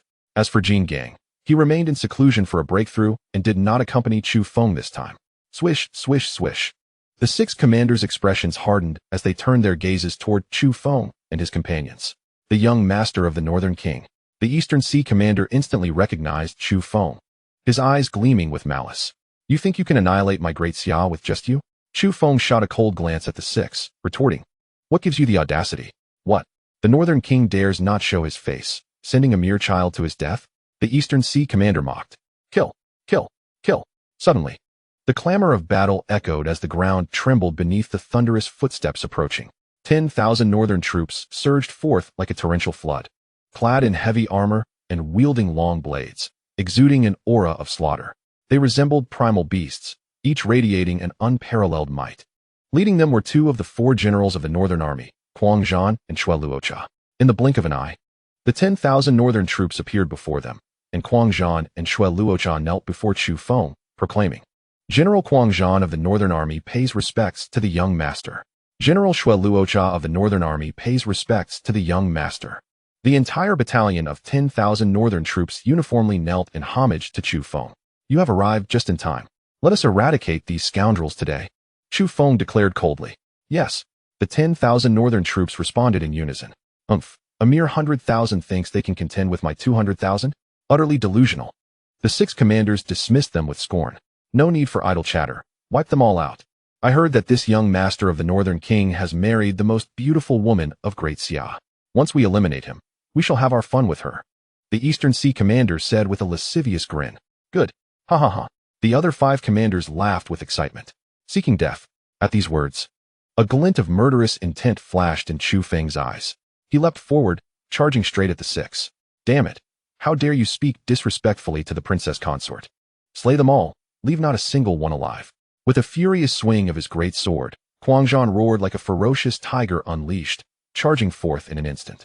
The entire 100,000 strong Northern Guard surged forward, undaunted even before the combined forces of 6 great empires, which outnumbered them 20-1. In the blink of an eye, the two armies clashed violently. Meanwhile, Chu Feng had already reached the 6 commanders, exuding a terrifying aura of demonic power. He unleashed a punch aimed directly at the 6 leaders. Seeking death, they scoffed at the audacity of Chu Feng challenging all 6 of them alone, and each of them unleashed their celestial realm prowess. Boom! Instantly, Chu Feng's fist collided with the combined might of the 6 celestial realm warriors, producing a thunderous explosion. Uft, uft, uft. The 6 were sent flying, crashing to the ground, blood spurting from their mouths. How could this be? They stared at Chu Feng in shock, their hearts gripped with disbelief. As celestial realm experts, how could they not withstand a single blow from this youth? What manner of monstrous genius is he? Offend my Great Xia, and you shall perish. Chu Feng's eyes glinted with crimson rage as he declared each word with piercing clarity. He charged forward, delivering punch after punch, each infused with the power of demons, unstoppable in their ferocity. Bang, bang, bang. The 6 celestial realm warriors fell one after another beneath the onslaught of Chu Feng's fists, unable to even muster a chance to resist under the weight of such demonic might. In mere moments, only the commander from the Eastern Yamato Empire remained, his face pale and trembling as he watched his comrades fall. Terror filled his gaze as he looked upon Chu Feng, who approached him slowly, like a grim reaper descending upon his prey, suffocating him with dread. You, he stammered, attempting to utter something, but Chu Feng's fist was already upon him. Bang! The Eastern commander instinctively summoned all his strength to resist, only to realize that all his efforts were futile. With a resounding crash, Chu Feng's fist obliterated his form, leaving no trace behind. Is he truly this strong?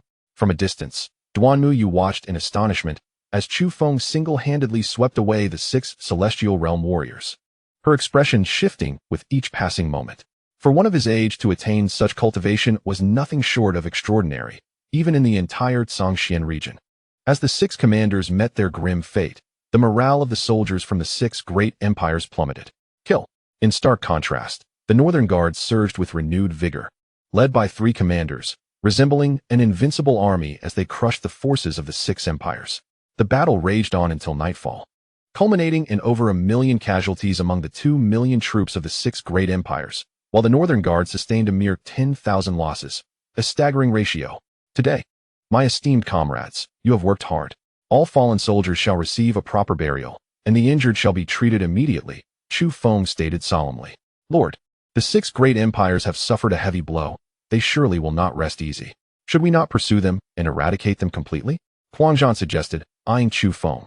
I concur with Quanzhan's proposal. These scoundrels ought to be eradicated to the root. Blood Azura nodded, her crimson-hued eyes sending chills down one's spine. Observing the bloodlust in his commanders, Chu Feng remarked, first, send a notification to the 6 great empires, giving them 3 days to submit their surrender to the Great Xia. Declaring fealty. Should they fail to comply, they shall face total annihilation. Understood. The 3 nodded in agreement. Lord, you are covered in blood. I have prepared water for you. Perhaps you should cleanse yourself first? Qingyao approached Chu Feng with concern. Very well, he nodded. Turning to Duan Muyu, he added, you should join as well. Me? Together? Duan Muyu was taken aback, and Chu Feng smirked. Of course, do not forget that you are still my maidservant. Certainly not. Duan Muyu quickly retorted. Soon. Within a tent at the border, Chu Feng stood as Qingyao helped him undress, while Duan Muyu blushed, her head bowed in embarrassment. Before long, Chu Feng stepped into a wooden tub, and he glanced at Duan Muyu. What are you standing there for? With her head still lowered, Duan Muyu approached the tub, joining Qingyao in washing Chu Feng. Suddenly, the lights in the tent extinguished. Whoosh. In an instant, a cold gleam appeared, aimed directly at Chu Feng's throat. Chapter 43, Star Flash. 7 Killing Pavilion. At the moment the tent went dark, a chilling blade shot towards Chu Feng, its speed so swift that one could hardly react. Yet, Chu Feng remained calm. Clang. Instantly, the blade transformed into a sharp weapon poised at his throat, but it emitted a crisp sound. Unable to advance an inch, a smirk crept onto Chu Feng's lips as he retaliated with a lightning-fast palm strike. His hand flew towards the wielder of the blade, who raised their other hand to block. Bang! With a dull thud, the wooden tub shattered beneath him, and both Chu Feng and his opponent staggered back. Chu Feng swiftly donned his nearby clothing. At that moment, Qingyao reignited the lamps in the tent, revealing a figure clad in black, masked and shrouded in mystery. Standing before Chu Feng. Who are you? Chu Feng asked coldly. Hell's Gate, Shadow Kill. The figure replied in an icy tone, fixating on Chu Feng. I did not expect you to have cultivated the physical body technique. Heh. Chu Feng chuckled lightly. Not only did he possess the chaotic demon body, but he had also absorbed a substantial amount of dragon chi to refine his physique, granting him astonishing defensive capabilities. Even spiritual weapons struggled to breach his defenses, which is why he faced the earlier attack without fear. Coldly, Chu Feng remarked, your Hell's Gate truly does not rest in peace. Swish. Suddenly, Shadow Kill's figure vanished into thin air. Be careful, Qingyao instinctively warned. In that fleeting moment, Shadow Kill reappeared behind Chu Feng, launching another lethal strike. Boom. At a critical moment, a flash of crimson light surged forth, forcefully blocking Shadow Kill's attack. It was Blood Azura. Swish. Swish. Simultaneously, Dongfang Chanyuan and Quanzhan appeared within the tent, their gazes coldly fixated upon Shadow Kill. How dare you attempt to assassinate the Lord? Do you think we do not exist? Quanzhan roared, his great sword cleaving through the air. Boom. The strike cleaved through the entire tent, yet Shadow Kill, like a fleeting shadow, effortlessly evaded the blow. Whoosh. Blood Azura transformed into a streak of crimson light, charging toward Shadow Kill, a dense aura of bloodlust enveloping the area, resembling a barrier sealing off their surroundings. However, as her attack landed, Shadow Kill's form dissipated like a mirage in the wind. Such speed? Blood Azura exclaimed in surprise. What an impressive technique. Even Quanzhan and Dongfang Chanyuan displayed hints of astonishment. Chu Feng's eyes flickered with intrigue as he silently pondered. Master, do you possess a technique even more formidable than his? Previously, Chu Feng had little understanding of the art of movement, but now, having witnessed the ethereal agility of the assassin from the Yellow Springs Pavilion, his interest in such techniques was piqued. If he could master a formidable style of movement, even if he were unable to win, he could certainly escape. Your movement skills are quite lacking. If you wish to learn, I possess a top-tier technique, declared the Tower Master. What kind of movement technique? Chu Feng inquired, curiosity evident in his voice. Suddenly, a beam of light shot forth from the Chaos Yin-Yang Tower, penetrating Chu Feng's soul, imparting a wealth of knowledge. He closed his eyes and began to rapidly assimilate the information. Moments later, he opened his eyes and murmured, Star Flash. As the name suggests, this technique boasted a velocity akin to that of a shooting star, and with mastery, it could harness the power of the stars for movement, rivaling spatial teleportation. However, mastering Star Flash posed significant challenges and demanded great fortitude from the body. Fortunately, with Chu Feng's Chaos Divine Demon body, he met the necessary physical requirements. At that moment, As the three Legion commanders launched a combined assault, the Shadow Assassin evaded their strikes with remarkable ease. "Damn it! Are you a mudfish? So adept at dodging?" roared the Berserker in frustration. Meanwhile, the Shadow Assassin cast a fleeting glance at Chu Feng before attempting to retreat. The trio, noticing the assassin's intention to flee, acted in unison to intercept him. Yet, he seemed to transform into a true shadow, evading their attacks and making his escape. "Do you think this young master is easy to bully?" Chu Feng's icy voice resonated suddenly. In an instant, he employed the star flash technique, vanishing from his original position like a meteor. Before anyone could comprehend the situation, he reappeared before the Shadow Assassin, blocking his path. The assassin's pupils constricted in shock. His greatest pride was his speed, yet here was someone swifter than himself. "You," the Shadow Assassin began, but before he could finish, Chu Feng unleashed a powerful punch. The impact reverberated through the air. As the two forces collided, they were sent reeling backward. "Taste my blade," came the Berserker's voice from behind the assassin, as a terrifying blade of light surged toward him. In a critical moment, the Shadow Assassin twisted his body, narrowly avoiding the strike that would have severed his mask from his face. However, as he dodged, the attacks from Dongfang Changyuan and Blood Fiend struck simultaneously. Unable to evade this time, the Shadow Assassin took the blows head-on, being violently propelled away, blood spilling from his mouth as he knelt on the ground. Chu Feng observed the assassin's face, astonished. Without the mask, the assassin bore the markings of the words 7 kill etched into his skin. A member of the 7 kill pavilion. Suddenly, a voice from the ring on Chu Feng's hand, that of Yin Qingzi, echoed with disbelief. "What is the 7 kill pavilion?" Chu Feng asked, perplexed. The 7 kill pavilion is an ancient and terrifying assassin organization, led by a figure known as 7 kill, who possesses a formidable killing body. He once annihilated over 100 sects in a single night. The pavilion instilled fear in countless powers and warriors, inciting numerous upheavals. Ultimately, their actions provoked public outrage, leading to a coalition of sects that resulted in the pavilion's downfall. All members of the 7 kill pavilion bear the word 7 kill on their faces as a testament to their loyalty, Yun Qingzi explained. After absorbing this information, Chu Feng exclaimed, "So this person is indeed from the 7 kill pavilion? Based on the tattoos on his face, it seemed so. But wait, isn't he from the Yellow Springs Pavilion? Could it be that the Yellow Springs Pavilion has ties to the 7 kill pavilion?" Chu Feng's eyes flickered with contemplation, while Yun Qingzi remarked, "It seems the 7 kill pavilion may be staging a resurgence. If that happens, a wave of bloodshed is inevitable." Just then, Chu Feng's cold gaze locked onto the Shadow Assassin, poised to speak, when another voice interrupted, "The Great Xia is indeed lively tonight." Boom, boom, boom. At the utterance of those words, a chilling aura of slaughter enveloped the entire border region. Chapter 44, Extraterritorial Forces. Suddenly, a series of thunderous footsteps echoed from beyond the Great Xia's borders. In the darkness, 3,000 figures clad in blood-red armor, wielding long spears, emerged, exuding an overwhelming aura. Each warrior radiated a fierce battle intent, their presence suffused with a rich, sanguine energy. Notably, the lowest cultivation among them was at the Golden Core stage, including 30 at the Celestial Phenomenon stage and 10 at the Nirvana stage. Above them soared a flying beast, upon which stood a middle-aged man, cold and menacing, gripping a long spear. Gazing down at Chu Feng and the others, the man spoke icily. "This night in the Great Xia is indeed quite lively." As this group appeared, the resting northern border army swiftly mobilized. Chu Feng cast a glance at the newcomers, addressing the man in the sky. "Who are you?" "I am General Tianqing, one of the 5 great generals of the Southern Wilderness branch of the Celestial Temple," the man declared coldly, emanating a formidable aura of slaughter. His cultivation having reached the life and death stage. "The Celestial Temple? I didn't expect you to join the fray," Chu Feng scoffed. Suddenly, General Tianqing leaped down gracefully, landing firmly on the ground, and with a sweep of his spear, he glared at Chu Feng, declaring, "Those who oppose the Celestial Temple shall be met with death. The demise of the Northern Border Prince's residence begins with you." With a roar, General Tianqing charged at Chu Feng. However, before he could close the distance, the Berserker swung his blade toward him.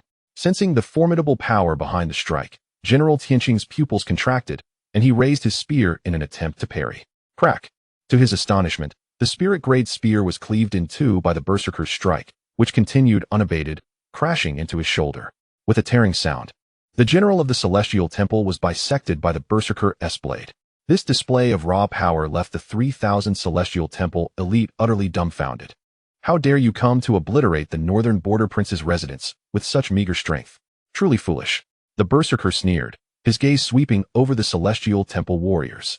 Northern border army, charge. He swung his blade and surged forward, with the rest of the northern border army following suit. Dongfang Changyuan and Bloodfiend also joined the fray. Given that the 3,000 celestial temple elites boasted at least golden core cultivation, they were capable of sweeping across the southern wilderness's 7 major empires. Yet, against the ferocious northern border army, they suffered a catastrophic defeat. In the ensuing bloody massacre, the 3,000 elite forces of the southern wilderness branch of the Celestial Temple were entirely annihilated, not a single one surviving. You have made enemies of the Celestial Temple as well? Duanmuyu remarked, her brow furrowed. Chu Feng glanced at her. You seem quite apprehensive about the Celestial Temple. Few in the Xian domain are unafraid of the Celestial Temple, Duanmuyu replied gravely. Is the Celestial Temple truly that formidable? Chu Feng asked in astonishment. The Celestial Temple is a transcendent entity within the Xian domain. Even the Supreme Tao sect pales in comparison to it, she explained. Rumors state that the Celestial Temple hails from beyond the realms. Upon their arrival in the Azure Profound domain, they swiftly established their influence across various regions, including the southern wilderness, eastern frontier, northern border, central continent, and even the sacred land of Buddhism in the western desert. Anyone who provokes the Celestial Temple will face their most severe retribution, ranging from the annihilation of entire clans to the complete extermination of 9 generations. Particularly notorious is the legendary leader of the Celestial Temple, whose cultivation is said to be among the pinnacle within the Azure Profound domain, as introduced by Duanmuyu. However, at that moment, both Chu Feng and the 3 legion commanders, Dongfang Changyuan, remained remarkably composed, exhibiting no signs of panic whatsoever, leaving Duanmuyu utterly bewildered. She mused inwardly. Could it be that my introduction was insufficiently clear? Why do these individuals show no reaction? Anyone else would be terrified upon realizing they had provoked such a formidable entity. At the very least, they would appear anxious. Yet, these individuals remain unfazed. Unable to restrain her curiosity, Duanmuyu inquired, Aren't you concerned? Concerned? About what? Chu Feng replied dismissively. What nonsense is this Celestial Temple? If they dare to oppose the Northern King's manor, we shall eradicate them without hesitation, sneered Quang Zhan coldly. Who knows how many individuals the Celestial Temple possesses? Are there enough to kill? Blood Rakshas's eyes glinted with a sanguine hue as he licked his lips, exuding a bloodthirsty aura reminiscent of a fiend from the abyss. Duanmuyu, witnessing this, was left utterly speechless, pondering whether this group was indeed mad. How could they dismiss the Celestial Temple? A power so vast within the Azure Profound domain. It was excessively audacious. Not only the Celestial Temple, but the Underworld Pavilion must also be dealt with. Chu Feng's gaze flickered as he approached the shadowy assassin, inquiring, Are you from the 7-Kill Pavilion? With a slight narrowing of his pupils, Sha remained silent. Where is the headquarters of the Underworld Pavilion? Chu Feng pressed again, but Sha remained mute. At that moment, Chu Feng thought to himself, Tower Master. Is there a soul-searching technique available? Yes, but this method can only be wielded by those who have cultivated spiritual power, which you are currently incapable of. The Tower Master replied. Furrowing his brow at the Tower Master's words, Chu Feng fixated on Sha, subsequently sealing his cultivation. He then turned to Dongfang Changyuan, stating, Send a message that the assassin from the Underworld Pavilion who attempted to assassinate this young lord has been captured. If they wish to keep their secrets from leaking, their leader must come to the Great Xia in person. Are you attempting to lure the Underworld Pavilion here? But will they come? Dongfang Changyuan queried. Such a significant secret within the 7-Kill Pavilion will undoubtedly compel them to respond. Chu Feng replied with a smirk. Moreover, immediately ascertain the location of the Celestial Temple's branch in the southern wilderness. As the southern wilderness branch of the Celestial Temple had not concealed its stronghold, Chu Feng quickly discovered its whereabouts. He then set forth with Quang Zhan, Blood Rakshasa, and 10 shadowy guards, boarding a flying beast to head towards the Celestial Temple's southern wilderness branch. Duanmuyu was taken aback as she watched Chu Feng directly assault the Celestial Temple's branch. Hours later, within the southern wilderness branch of the Celestial Temple, a chilling voice erupted. Celestial Temple members, step forth and face your demise. This proclamation reverberated throughout the southern wilderness branch, shocking its members. Who would dare to provoke the Celestial Temple? At this moment, Chu Feng and his 13 companions descended from the heavens, landing directly within the southern wilderness branch. In an instant, numerous members emerged, surrounding Chu Feng and his entourage. The other 4 battle generals within the Southern Wilderness branch appeared, gazing at Chu Feng and his companions. Who are you to dare intrude upon our Celestial Temple branch? The members of your Celestial Temple intend to annihilate my Northern King's manor. What is wrong with entering your branch? Chu Feng retorted dismissively. Members of the Northern King's manor? How could that be? Wasn't General Tianqing dispatched to exterminate the Northern King's manor? The 4 battle generals expressed disbelief. They are dead. Now it is your turn, Chu Feng declared, without further ado. Immediately, Quang Zhan, Blood Rakshasa, and the 10 shadowy guards charged forth, unleashing a massacre upon the members of the Celestial Temple's Southern Wilderness branch. Arrogance. The expressions of the 4 battle generals turned icy as they unleashed their Death Realm prowess. With a resounding crash, Quang Zhan cleaved through, sending 2 of the battle generals flying, blood spewing from their mouths, while Blood Rakshasa transformed into a hellish demon, appearing before the 2 battle generals and piercing through their chests with lethal claws, ending their lives in an instant. At that moment, Chu Feng swept his gaze towards the depths of the branch, sensing a formidable energy presence, and he made his way over. Soon, he arrived before a grand palace, from which the powerful energy emanated. Boom! A potent aura of pressure surged forth. Celestial Being Realm. This was the oppressive force of a Celestial Being Realm expert. As the palace doors swung open, the master of the Southern Wilderness branch, Qiu Yan, emerged, exclaiming with excitement, I have finally reached the 7th level of the Celestial Being Realm. Congratulations, but alas, you must die. Chu Feng's voice suddenly resonated. Qiu Yan swiftly turned, his gaze landing on Chu Feng, coldly demanding, Who are you? The Northern Young Lord, Chu Feng. Chu Feng replied nonchalantly, The Northern Young Lord? How did you end up here? Qiu Yan's expression shifted dramatically as he sensed the unfolding circumstances within the branch, his face turning grim. His expression darkened. Fixating on Chu Feng, You dare boom. Without engaging in further dialogue, Chu Feng launched a punch. This was his first confrontation with a Celestial Being Realm expert. Yet he exhibited no fear, seeking death. Observing the audacity of this young boy daring to attack him, Qiu Yan's expression turned furious as he retaliated with a palm strike, unleashing a torrent of scorching fire attribute spiritual power.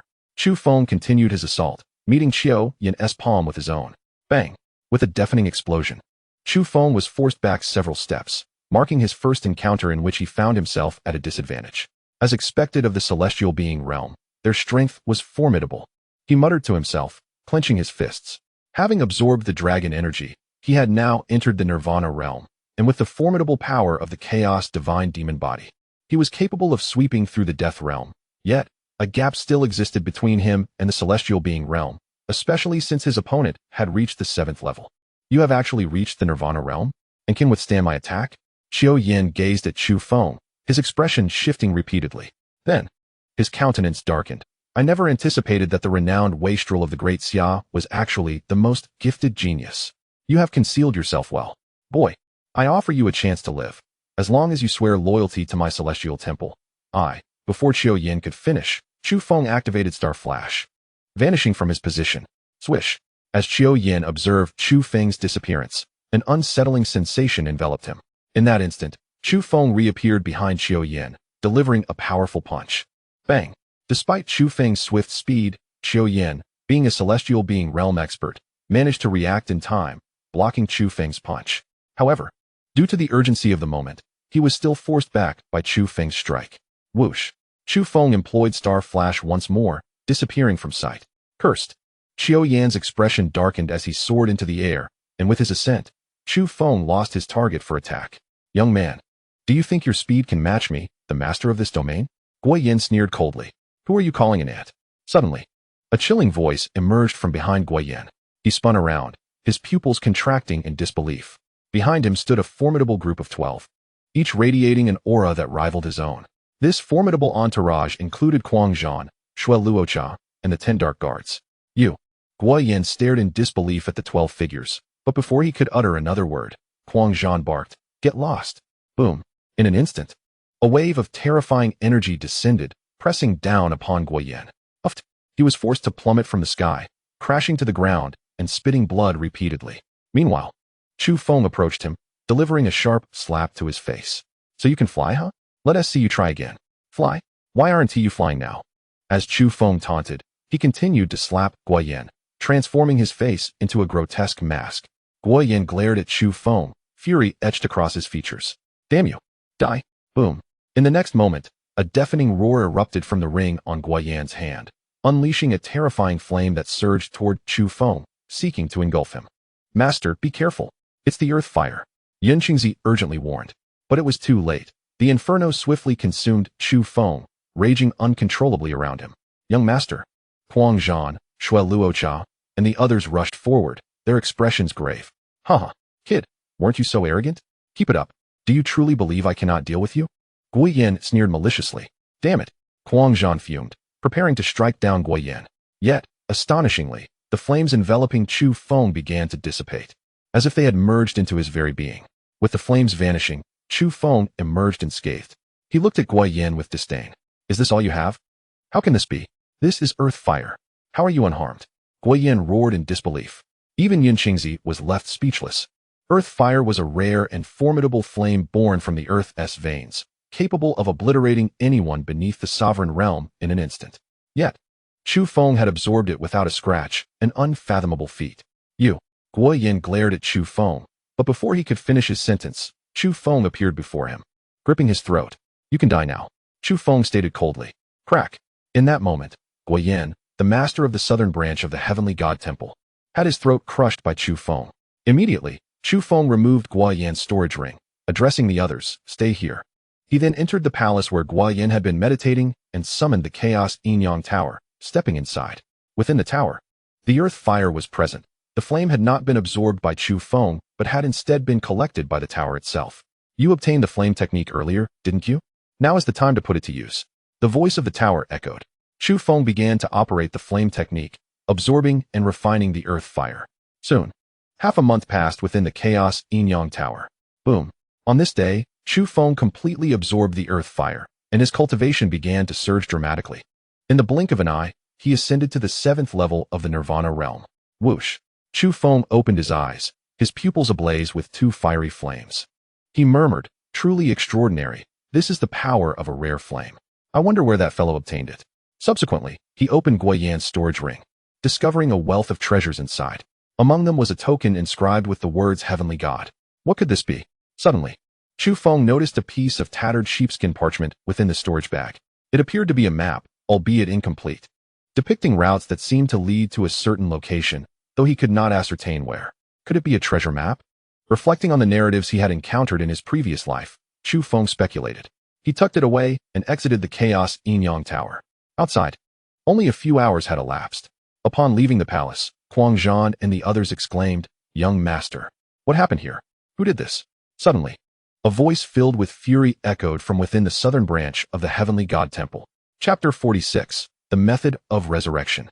Inside the branch, the ground was littered with the corpses of heavenly god temple members, a truly horrific sight. Among them stood 3 figures, their expressions dark and filled with rage as they surveyed the scene. Whoosh. At that moment, Chu Feng and his companions approached. They fixed their gaze upon Chu Feng, demanding, Are you from the southern branch? What transpired here? Who killed them? Who are you? Chu Feng replied coldly. I am an envoy sent by the main temple of the heavenly god temple. One of them responded icily. Oh, so you're from the heavenly god temple? Then let us eliminate you together. Chu Feng replied nonchalantly. Immediately, Huang Zhan and Shui Luocha charged forward. Impudent. The envoy's expression shifted as Huang Zhan and Shui Luocha lunged at him. The 2 companions of the envoy swiftly intervened, but they were swiftly defeated by Huang Zhan and Shui Luocha. Next, the duo advanced toward the envoy. Whoosh. The envoy's face paled, and he quickly produced a jade tablet, shattering it. Boom. As the tablet shattered, an overwhelming force beyond the Nirvana realm erupted, targeting Huang Zhan and Shui Luocha. Instantly, their expressions hardened as they braced themselves to counter the attack, their bodies being pushed back repeatedly. The envoy glared at Chu Feng and the others, exclaiming, You have the audacity to oppose the heavenly god temple. You will regret this. With that, he turned to flee. Do you think you can escape? Chu Feng's voice followed closely behind. With a flick of his wrist, the earth fire reappeared, surging toward the envoy. Boom. As the envoy soared into the air, the earth fire engulfed him. A chilling scream escaped his lips as he was instantly reduced to ashes. This fellow actually mastered the earth fire? Yin Qingzi, from within the ring, exclaimed in shock. To control earth fire at the Nirvana realm is astounding. If word spreads, it would surely leave many in disbelief. As Chu Feng retracted the earth fire, he turned to Kuang Zhan and Chue Luocha, asking, "Are you all right?" "We're fine." But that guy had hidden power from a King Realm expert. Kuang Zhan steadied his chaotic energy, speaking solemnly. A King Realm expert. Chu Feng's expression shifted slightly. Above the Nirvana realm lies the Sovereign realm, followed by the King realm, and then the Emperor realm. The fact that this envoy possessed the power of a King realm expert indicated that the Heavenly God Temple held formidable power. It seems the Heavenly God Temple is indeed not to be trifled with, Chu Feng mused, then inquired of Yun Qingzi, "Old man, what was your previous strength?" "I was at the Celestial Sovereign realm, just a step away from the Supreme realm," Yun Qingzi replied proudly. Chu Feng raised an eyebrow. He had not anticipated the old man's strength to be so formidable. The Celestial Sovereign realm was on an entirely different level compared to the King realm. "Is it true that if you find a suitable body, you can resurrect him?" Chu Feng inquired, contemplating the prospect that reviving this old being would render them fearless even in the presence of formidable warriors from the Heavenly God Temple. In addition to requiring a body of at least the Emperor's sealing realm, we also need to concoct a soul fusion pill to ensure a seamless integration of the old man's spirit with the new body. However, the herbs needed for the soul fusion pill are quite rare and not easily obtained, Yun Qingzi explained. Must it truly be a body of the Emperor's sealing realm? Where am I to procure such a thing? Chu Feng's lips twitched at the thought. Beyond the realm of the Heavenly King lies the Emperor's sealing realm. He could barely contend with Heavenly Kings, let alone seek out a body of higher caliber. Finding one may prove challenging, but it matters not. As long as we possess a treasure capable of restoring and nurturing the soul, the old man's spiritual strength can be revived. In time, even a strong Emperor sealing warrior would fall to his restored soul power, Yun Qingzi surmised, sensing Chu Feng's intentions. That is indeed a sound plan. Chu Feng nodded in agreement. They promptly returned to the Great Xia. Meanwhile, within a palace in the Zhangxian domain, a figure suddenly opened his eyes and murmured, "Has my power been activated without my consent? Could something have transpired at the Southern Wilderness branch? Come forth," he commanded. At that moment in the Southern Wilderness, at the headquarters of the Huangquan Pavilion, the high-ranking members gathered, their faces displaying grave concern. "I can't believe evening Sha has failed. How could the people from the Northern Suppression King's mansion be so terrifying? What shall we do now? And what was that secret the Northern Suppression heir spoke of?" They debated upon hearing the news from the Great Xia. Suddenly, an overwhelming aura of murderous intent engulfed the space, causing the high-ranking members of Huangquan Pavilion to freeze, overwhelmed by a sense of extreme pressure and suffocation. At that juncture, a silver-haired figure clad in a black robe and wearing a mask appeared. "Greetings, Pavilion Master." The gathered members gasped, their pupils constricting as they knelt in reverence, fear evident in their eyes. This individual was indeed the master of Huangquan Pavilion. A pack of worthless fools. The Pavilion Master cast a cold glance over the assembly. Instantly, they trembled in fear. "Relay my orders. Summon all members of Huangquan Pavilion to accompany me to the Great Xia. It is time to utilize the blood puppets. I want no survivors in the Great Xia." His chilling words sent shockwaves through the ranks of Huangquan Pavilion. To annihilate the entire Great Xia? How ruthless. The Pavilion Master's actions were, of course, meant to prevent the secrets of the 7-kill pavilion from leaking. The timing was not right. Anyone privy to this secret must perish. At the same time, news of the Northern Suppression Army's devastating victory over 2 million troops from the 6 great empires spread rapidly, causing a stir throughout those realms. 2 million troops defeated? How could this be possible? The leaders of the 6 empires were left dumbfounded, having dispatched 6 celestial warriors to eliminate the Great Xia, only to find none had returned. How formidable was this Northern Suppression Army? Soon after, they learned of Chu Feng's ultimatum to surrender within 3 days or face annihilation, leading to expressions of desperation on their faces. In the Eastern Japan Imperial Palace, the Emperor hastily made his way to a hidden chamber, where a blood pool exuding a potent scent of blood lay, with a knife absorbing the pool's energy. Sitting beside it was an elderly figure. "Greetings, Ancestor." The Emperor bowed his head. "What is it?" The elder replied, eyes closed. The Emperor then recounted the events transpiring outside, concluding with, "Ancestor, we find ourselves at a critical juncture for the survival of our dynasty. I beseech you to intervene. Go find 3,000 young boys and girls. Their blood will forge the power of the demon knife. Once it is unleashed, not only will the so-called Northern Suppression Army bow before us, but even this southern wilderness shall yield to the might of the Eastern Japan Empire." At that moment, the elder's eyes snapped open, fixated on the knife in the blood pool, gleaming with a frenzied light. Hearing this, the Emperor's gaze flickered for a moment before he nodded. "Yes, Ancestor. I shall make arrangements immediately. On the day the demon knife emerges, the Eastern Japan Empire shall sweep across the southern wilderness. Echoed a sinister laughter within the hidden chamber. As Chu Feng and his companions returned to the Great Xia's borders, the sounds of fierce combat erupted. Their expressions shifted as they surveyed the scene. Chapter 47. The Submission of the Barbarian Emperor. Boom, boom, boom. At that moment, Dongfang Changyuan was engaged in a fierce battle with a towering, muscular man. The man's fists thundered with each strike, refusing to yield to Dongfang Changyuan's heavy sword, retaliating with equal ferocity.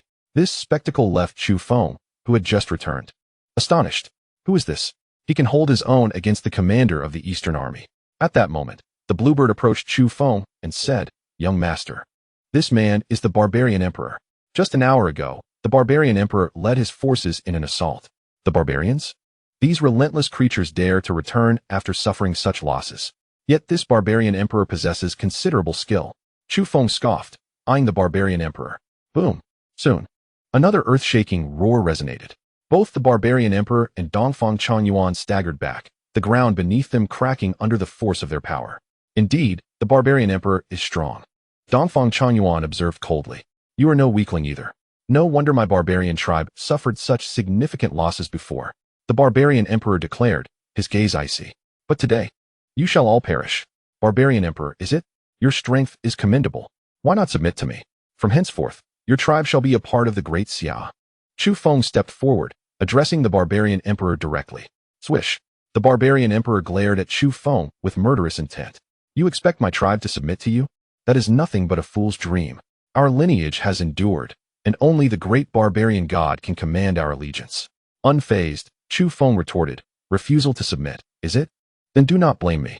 He gestured, and immediately, Huangzhan, Shueluosha, and the 10 shadow guards surged forward, launching an assault on the Barbarian Emperor, while Dongfang Changyuan charged in with his heavy sword once again.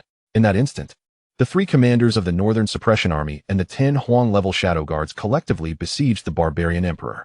Faced with such an onslaught, the Barbarian Emperor began to retreat. You dare to overwhelm me with numbers? How utterly shameless. He bellowed in rage. Humph. In this day and age, who still engages in one-on-one battles? That would be foolish. Chu Feng scoffed. The audacious Great Xia people, attacking the Barbarian Emperor in numbers. Everyone join in. The barbarians nearby shouted angrily as they charged forward. Kill. At Chu Feng's command, the Northern Suppression Army surged into battle against the barbarians. Under the relentless assault of Dongfang Changyuan and the others, the Barbarian Emperor found himself at a disadvantage, sustaining a grievous wound from Huangzhan's blade, blood spraying forth. Boom. Just then, Dongfang Changyuan's heavy sword came crashing down, sending the Barbarian Emperor reeling. Taking advantage of the moment, the 10 shadow guards closed in, brandishing their blades with deadly precision. In the blink of an eye, numerous wounds appeared on the body of the Barbarian Emperor. Perhaps due to his formidable physique, those sharp blades merely grazed his skin, failing to injure his bones. At that moment, the blood demon swiftly positioned herself before the Barbarian Emperor, her delicate, fair fingers transforming into claws that instantly struck his chest. With a ripping sound, a large chunk of flesh was savagely torn from the Barbarian Emperor's chest, exposing his stark, white bones beneath. Gasping in astonishment, Chu Feng couldn't help but feel a chill. The ferocity of the blood demon was truly remarkable, her strike akin to the legendary 9-in white bone claw. Cough, cough, cough. Facing this barrage of attacks, the Barbarian Emperor's complexion turned pale as he coughed violently, his furious gaze fixated upon those around him. The members of the Barbarian tribe, witnessing their emperor's injury, cried out in alarm, Your Majesty. It was evident that the Barbarian tribe held deep concern for their leader. One wondered if he cared for their fates in return. At this moment, Chu Feng cast a knowing smile at the Barbarian Emperor. What do you intend to do? The Barbarian Emperor narrowed his eyes, staring intently at Chu Feng. 10 dark guards, obey my command and eliminate these barbarians. Chu Feng ordered coldly. Immediately, the 10 dark guards transformed into fleeting shadows, charging toward the members of the Barbarian tribe. With the prowess of these 10 dark guards, the barbarian warriors were utterly defenseless, becoming mere lambs awaiting slaughter, each meeting a grim fate. No. The Barbarian Emperor's eyes blazed crimson as he attempted to rush forward, only to be intercepted by 3 army commanders. You have 2 choices. Submit to me, and your kin may yet survive, or you can watch as they perish before your very eyes. Not just them, but the elderly. women, and children in your tribe's stronghold. I will leave none alive until your clan is utterly annihilated." Chu Feng enunciated each word with chilling precision. His proclamation sent a shiver through Duan Muyu, who couldn't help but feel a twinge of fear for the cold-blooded young lord before her.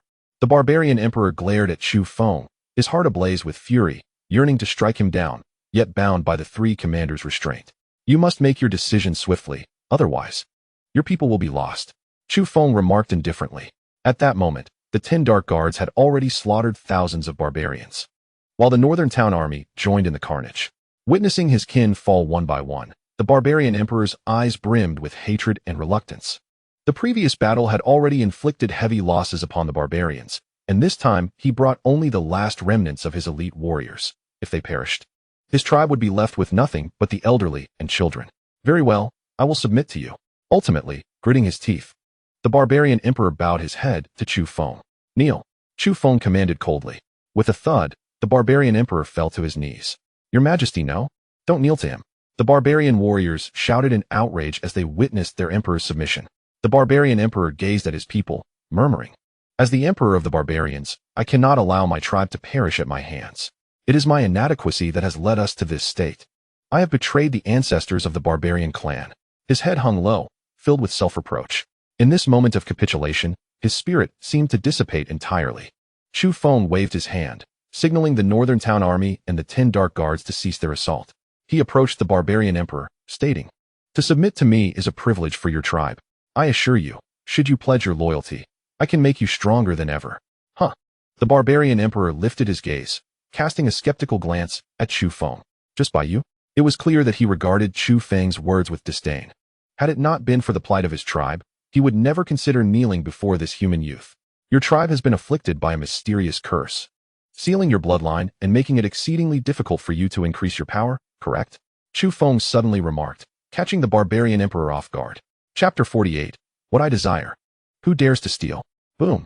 As these words left Chu Feng's lips, the barbarian emperor's mind erupted in disbelief as he stared at Chu Feng. "How do you know this?" At this moment, the other members of the barbarian tribe were equally astonished, their expressions reflecting shock. How could this young human know such secrets? The curse placed upon the barbarians was their greatest secret, known only to their own kind. The young lord before them possessed knowledge that was unfathomable.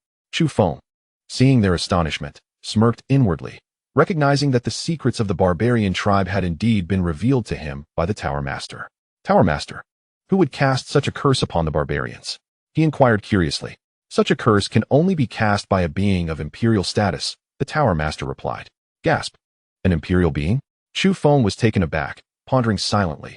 What exactly is the background of this barbarian tribe that could provoke the involvement of an emperor?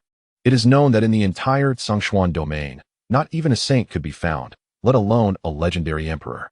This tribe must possess significant power. If I can subdue them and help lift the curse, a formidable ally will emerge. Listening to the Tower Master's words, Chu Feng inquired, "How can this curse be lifted?"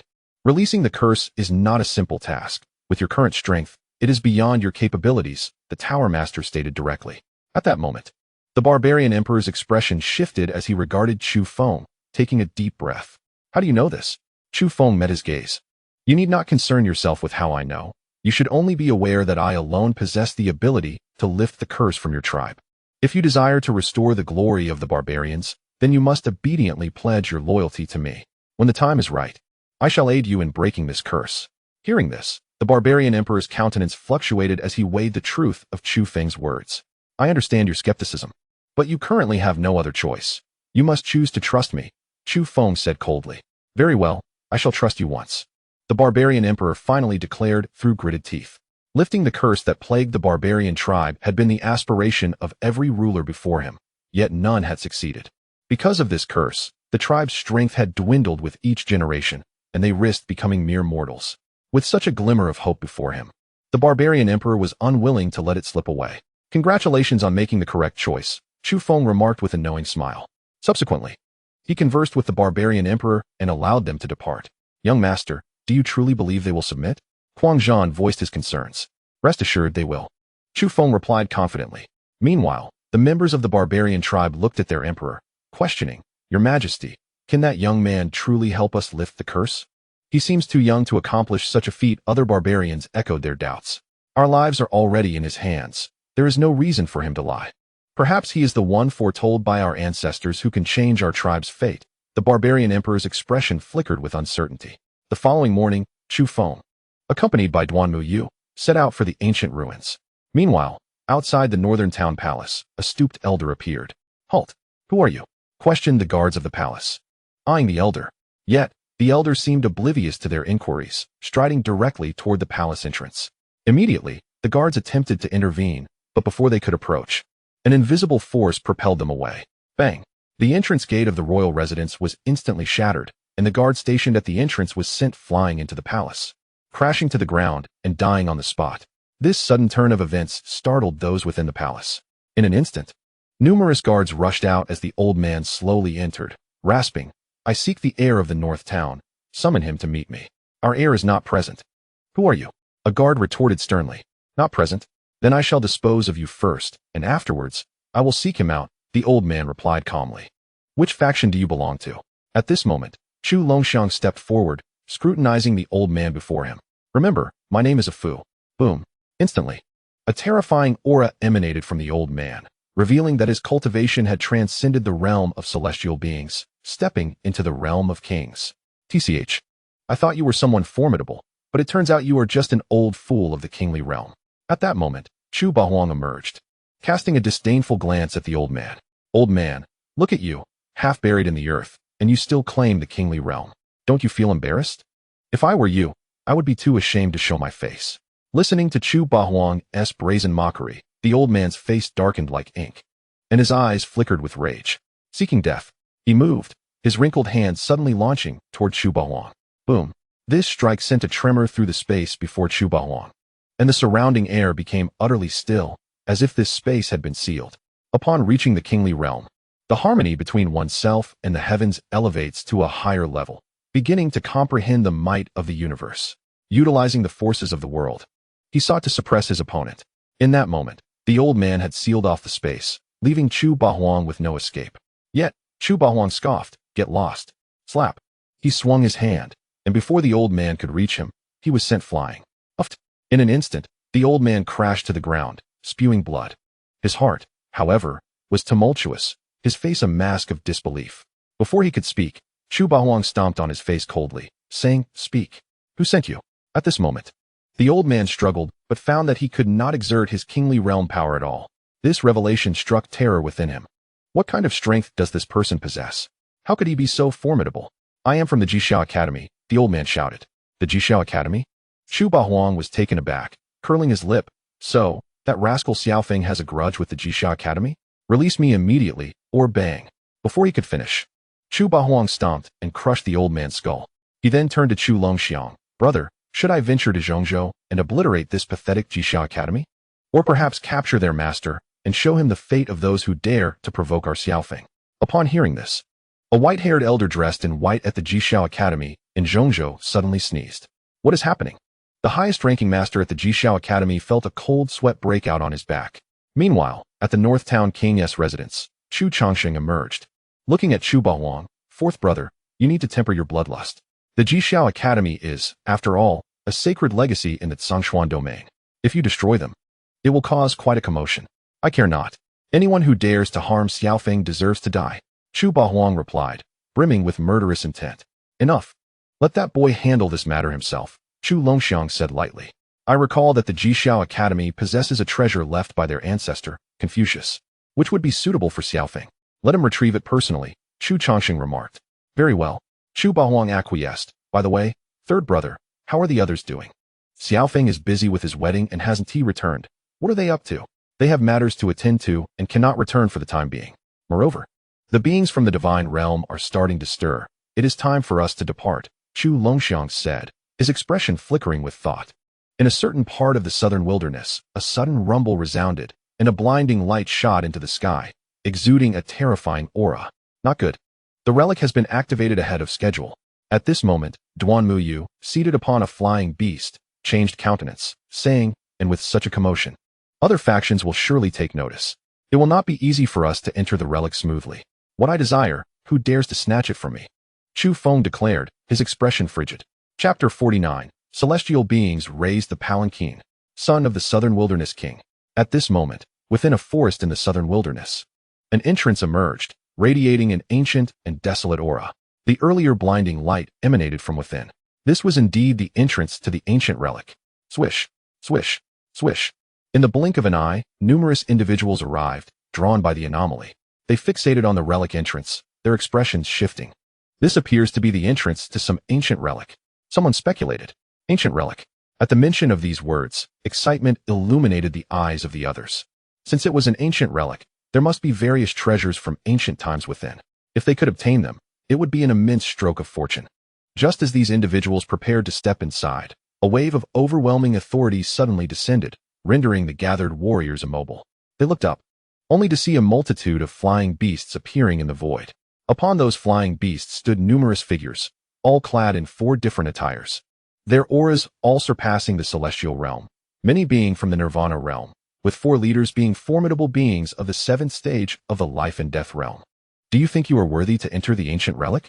One of the life and death realm experts scoffed. Are they from the 4 sects of the southern wilderness? A keen-eyed individual recognized the 4 groups. Upon hearing the name of the 4 sects of the southern wilderness, the faces of those present changed dramatically. In the southern wilderness, there exist 4 ancient sects, the most powerful in the region: the Juku sect, the Rising Sun sect, the Heavenly Sword Mountain, and the Xianyu Hall. It was evident that these 4 groups were indeed the members of the 4 sects of the southern wilderness. As the representatives of these sects arrived, the other warriors immediately abandoned any thoughts of entering the ancient relic. Before the 4 sects, they had no qualifications to covet the treasures within. Soon, the members of the 4 sects descended, and the 4 leaders, all from the life and death realm, focused intently on the entrance to the ancient relic, their eyes gleaming with fervor. They then instructed their fellow sect members, guard the entrance. No one is permitted to enter the relic. Understood. The members of the 4 sects nodded in affirmation. As the 4 prepared to step into the relic, a cold voice suddenly echoed from the void. This relic belongs to me. How dare you attempt to seize it? Huh. Upon hearing this, the 4 life and death realm experts paused, their gazes sweeping the area.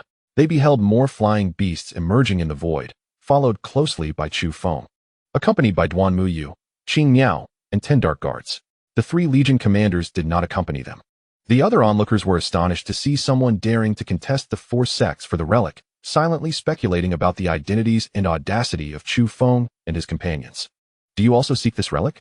The formidable expert from the Sun Rising sect coldly fixed his gaze upon Chu Feng and his companions.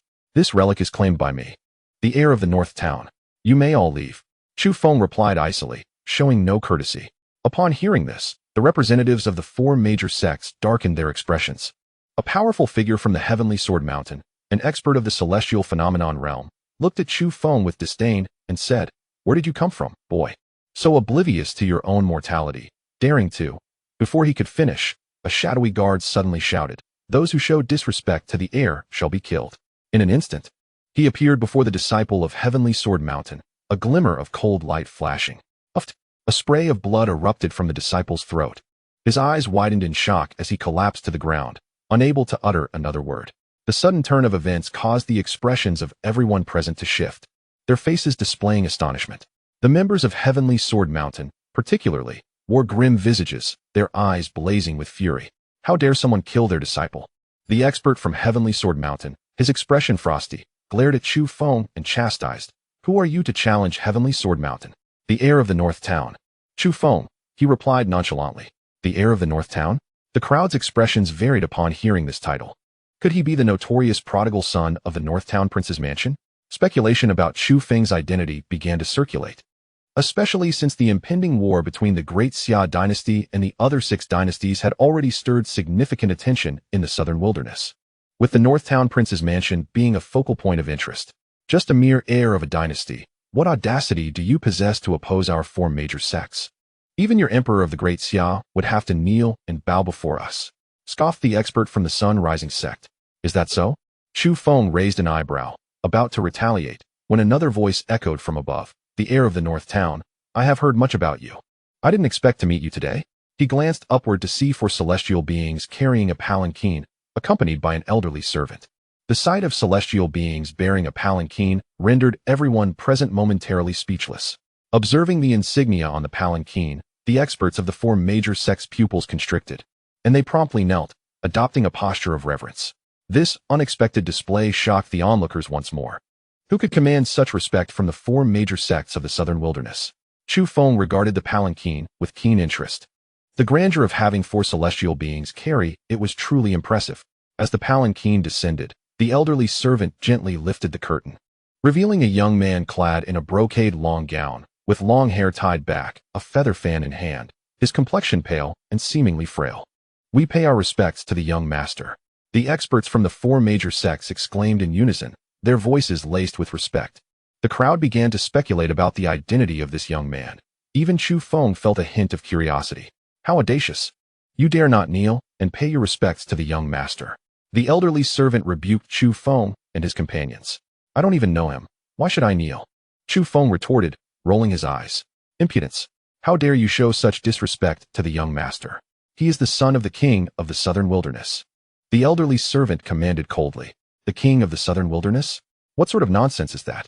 Chu Feng, having heard the introduction, glanced at the young man with indifference.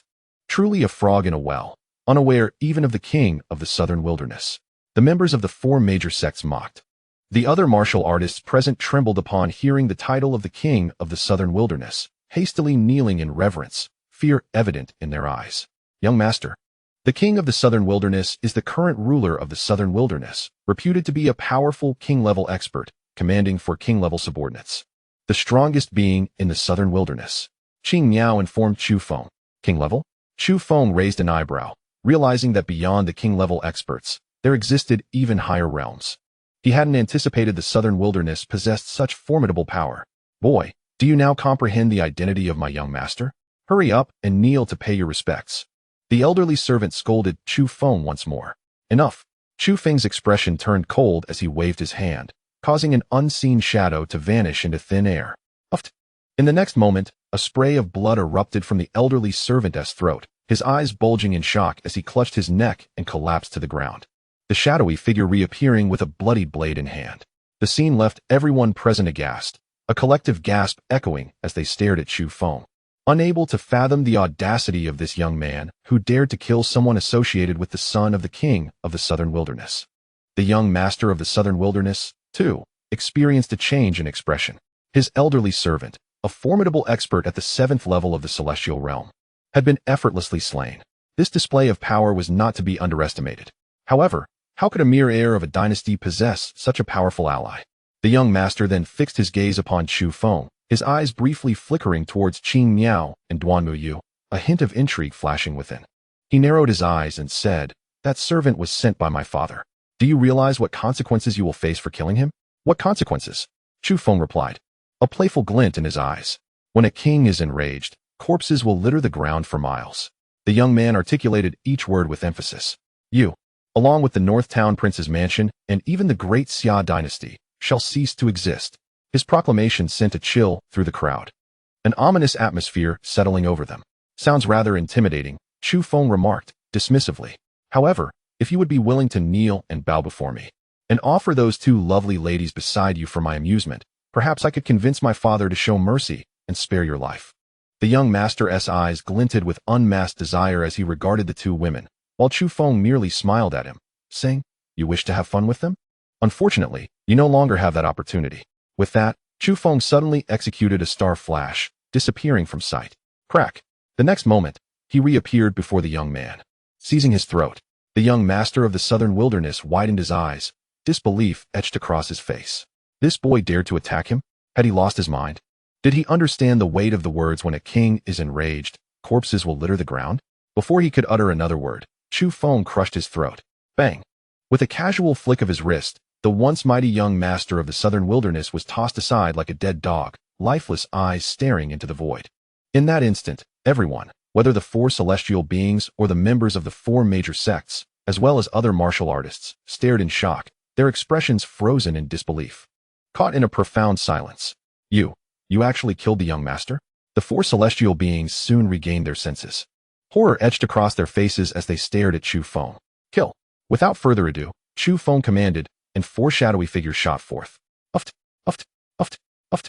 Instantly, for sprays of blood erupted. The four celestial beings who had been carrying the palanquin fell to the ground, slain without even a moment to react. Hiss. The sight sent another wave of gasps rippling through the crowd. For celestial beings had been effortlessly annihilated, it is truly hard to believe, unless witnessed with one's own eyes. After all, in the southern wilderness, those in the celestial realm are already considered the pinnacle of power. Even the leaders of the 4 great sects barely attained such mastery. At this moment, the members of the 4 sects stood dumbfounded, particularly the 4 leaders of the life and death realm, who trembled in fear. With a swift turn, Chu Feng cast a glance at the 4 sect members, instilling in them a sense of facing death itself, causing them to sweat profusely, some even collapsing to the ground. How mundane! Chu Feng sneered, disinterested in their plight, and proceeded towards the ruins, with Duan Muyu, Qing Miao, and the 10 shadow guards closely following. As Chu Feng and his companions vanished from sight, the 4 sect members breathed a collective sigh of relief, gasping for air. How could the son of the Northern Lord be surrounded by such formidable warriors? One of the life and death realm leaders from the 9 Curve sect could not help but exclaim. The others displayed expressions of shock. At that moment, the leader of the Xianyu Palace, a woman, coldly regarded the son of the Southern Wilderness King and remarked, "No matter how strong he is, killing the only son of the Southern Wilderness King will seal his fate. We must contact our sects immediately. If we can capture this child before the Southern Wilderness King does, we may not only acquire treasures from the ruins, but also earn the king's favor." The leader of the Heavenly Sword Mountain echoed her sentiments solemnly. The other 3 nodded in agreement. Soon, they began to establish contact with their respective sects. While in the central region of the Southern Wilderness, a towering peak loomed, atop which stood a grand palace, the residence of the Southern Wilderness King. What? My son has been killed? Outrageous! Suddenly, an overwhelming aura of wrath erupted from the palace, soaring into the sky and scattering the clouds above. In that moment, the air within 100 miles felt as if it had been frozen. Let it be known by my decree. Inform the Black Armor Army to capture the one who has slain my son. Spare no one associated with him. A roar infused with royal fury resonated from the palace. Chapter 51. The Great Wilderness Devouring Heaven Technique. Within the ruins, Chu Feng and his companions traversed a lengthy corridor. After walking several hundred meters, a vast underground space unfolded before them. In this subterranean chamber stood a palace, exuding an ancient and desolate aura. Above the palace, the 2 characters' Wasteland Palace were inscribed. Outside the palace, 4 colossal stone statues flanked either side, each wielding a long blade, resembling 8 loyal guardians standing vigil at the entrance. The Wasteland Palace? Could this be the ruins of the ancient Wasteland clan? Duan Muyu's expression shifted as she gazed at the inscription, her eyes wide with astonishment. What is the Wasteland clan? Chu Feng inquired, curiosity piqued. Duan Muyu's demeanor turned grave as she explained. The Wasteland clan was once the most powerful clan in the Southern Wilderness, dominating the ancient era for countless years. Yet, for reasons unknown, the clan suddenly perished, vanishing without a trace overnight. Since then, the Southern Wilderness has gradually declined, unable to compare with the Eastern regions, Central Continent, Northern Frontier, or Western Desert, and for a century, no prodigy from the Southern Wilderness has graced the Zhongxian prodigy list. Hearing Duan Muyu's words, Chu Feng was taken aback. What is the Zhongxian prodigy list? The Zhongxian prodigy list is a compilation of the most exceptional talents from the entire Zhongxian domain, held every 20 years to showcase the top 100 prodigies. The Southern Wilderness has failed to place a single prodigy on this list for 5 consecutive sessions, Duan Muyu elaborated. Is the Southern Wilderness in such dire straits? Chu Feng murmured. Suddenly, Duan Muyu turned to Chu Feng. The new prodigy list is set to be held in less than 2 months. If you participate, you have a chance to make the list, thus breaking the shame of the Southern Wilderness being absent from the prodigy list for a century. This opportunity for distinction must not be missed. Chu Feng exclaimed with a smile. After all, as the saying goes, if the youth do not boast, the elders will only lament in vain. However, for now, it is imperative to focus on the matter at hand, and he directed his gaze toward the Wasteland Palace. Striding forward, boom! Yet, as Chu Feng took a few steps, the 8 stone statues suddenly emitted a thunderous roar, and in an instant, they appeared to come to life, their long blades aimed directly at Chu Feng. What the hell? Chu Feng's expression changed drastically as he quickly activated his stellar flash to evade the attack. Boom! The blades of the stone statues struck the ground with a thunderous crash, cleaving a deep trench into the earth. That was close, Chu Feng exclaimed, realizing that had he been even a second slower, he would have been obliterated.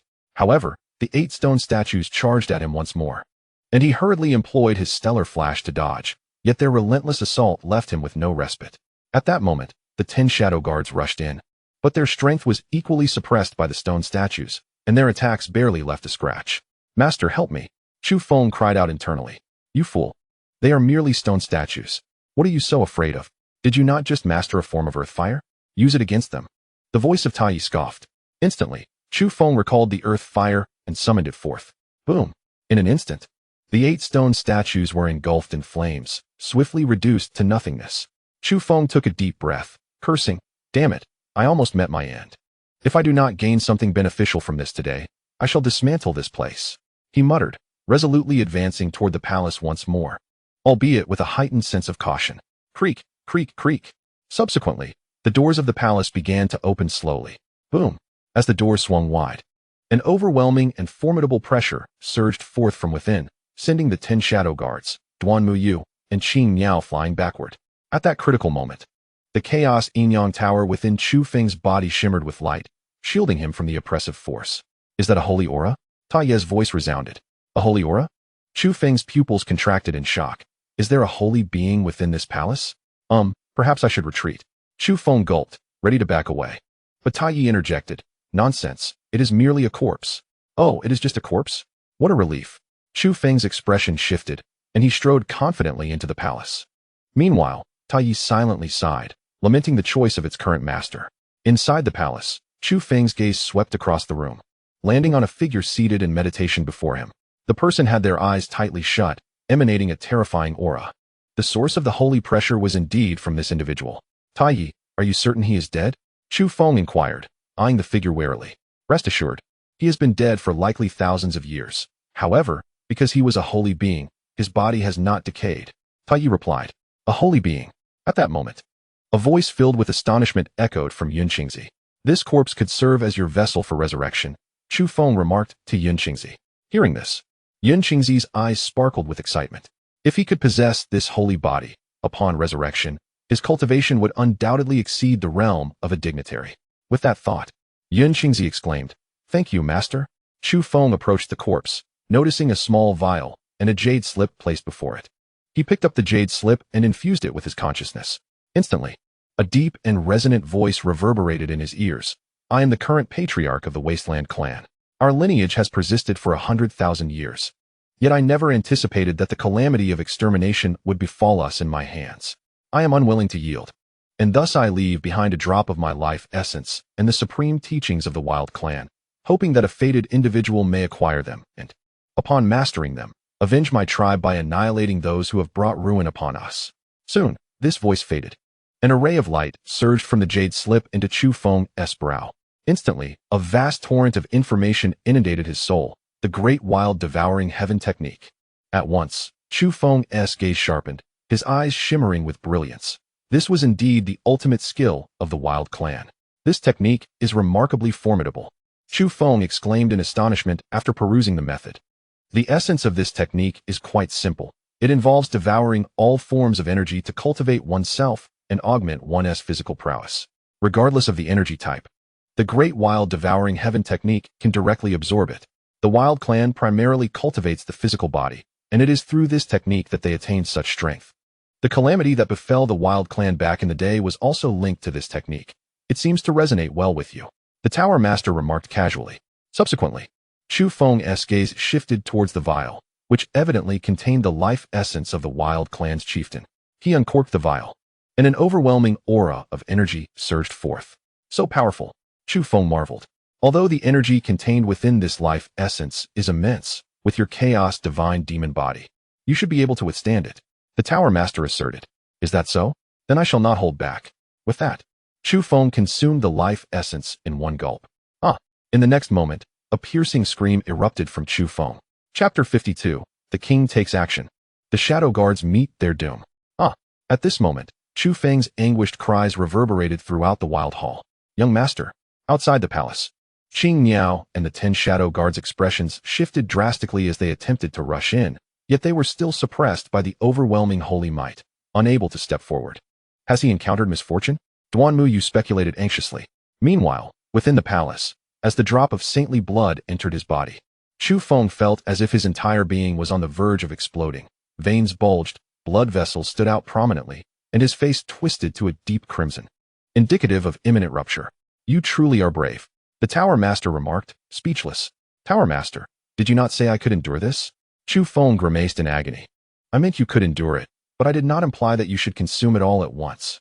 This is saintly blood, even with your chaos divine demon body. Ingesting it all at once would overwhelm even the strongest physique. The Tower Master grumbled. Damn! Chu Feng exclaimed, invoking a phrase of his culture.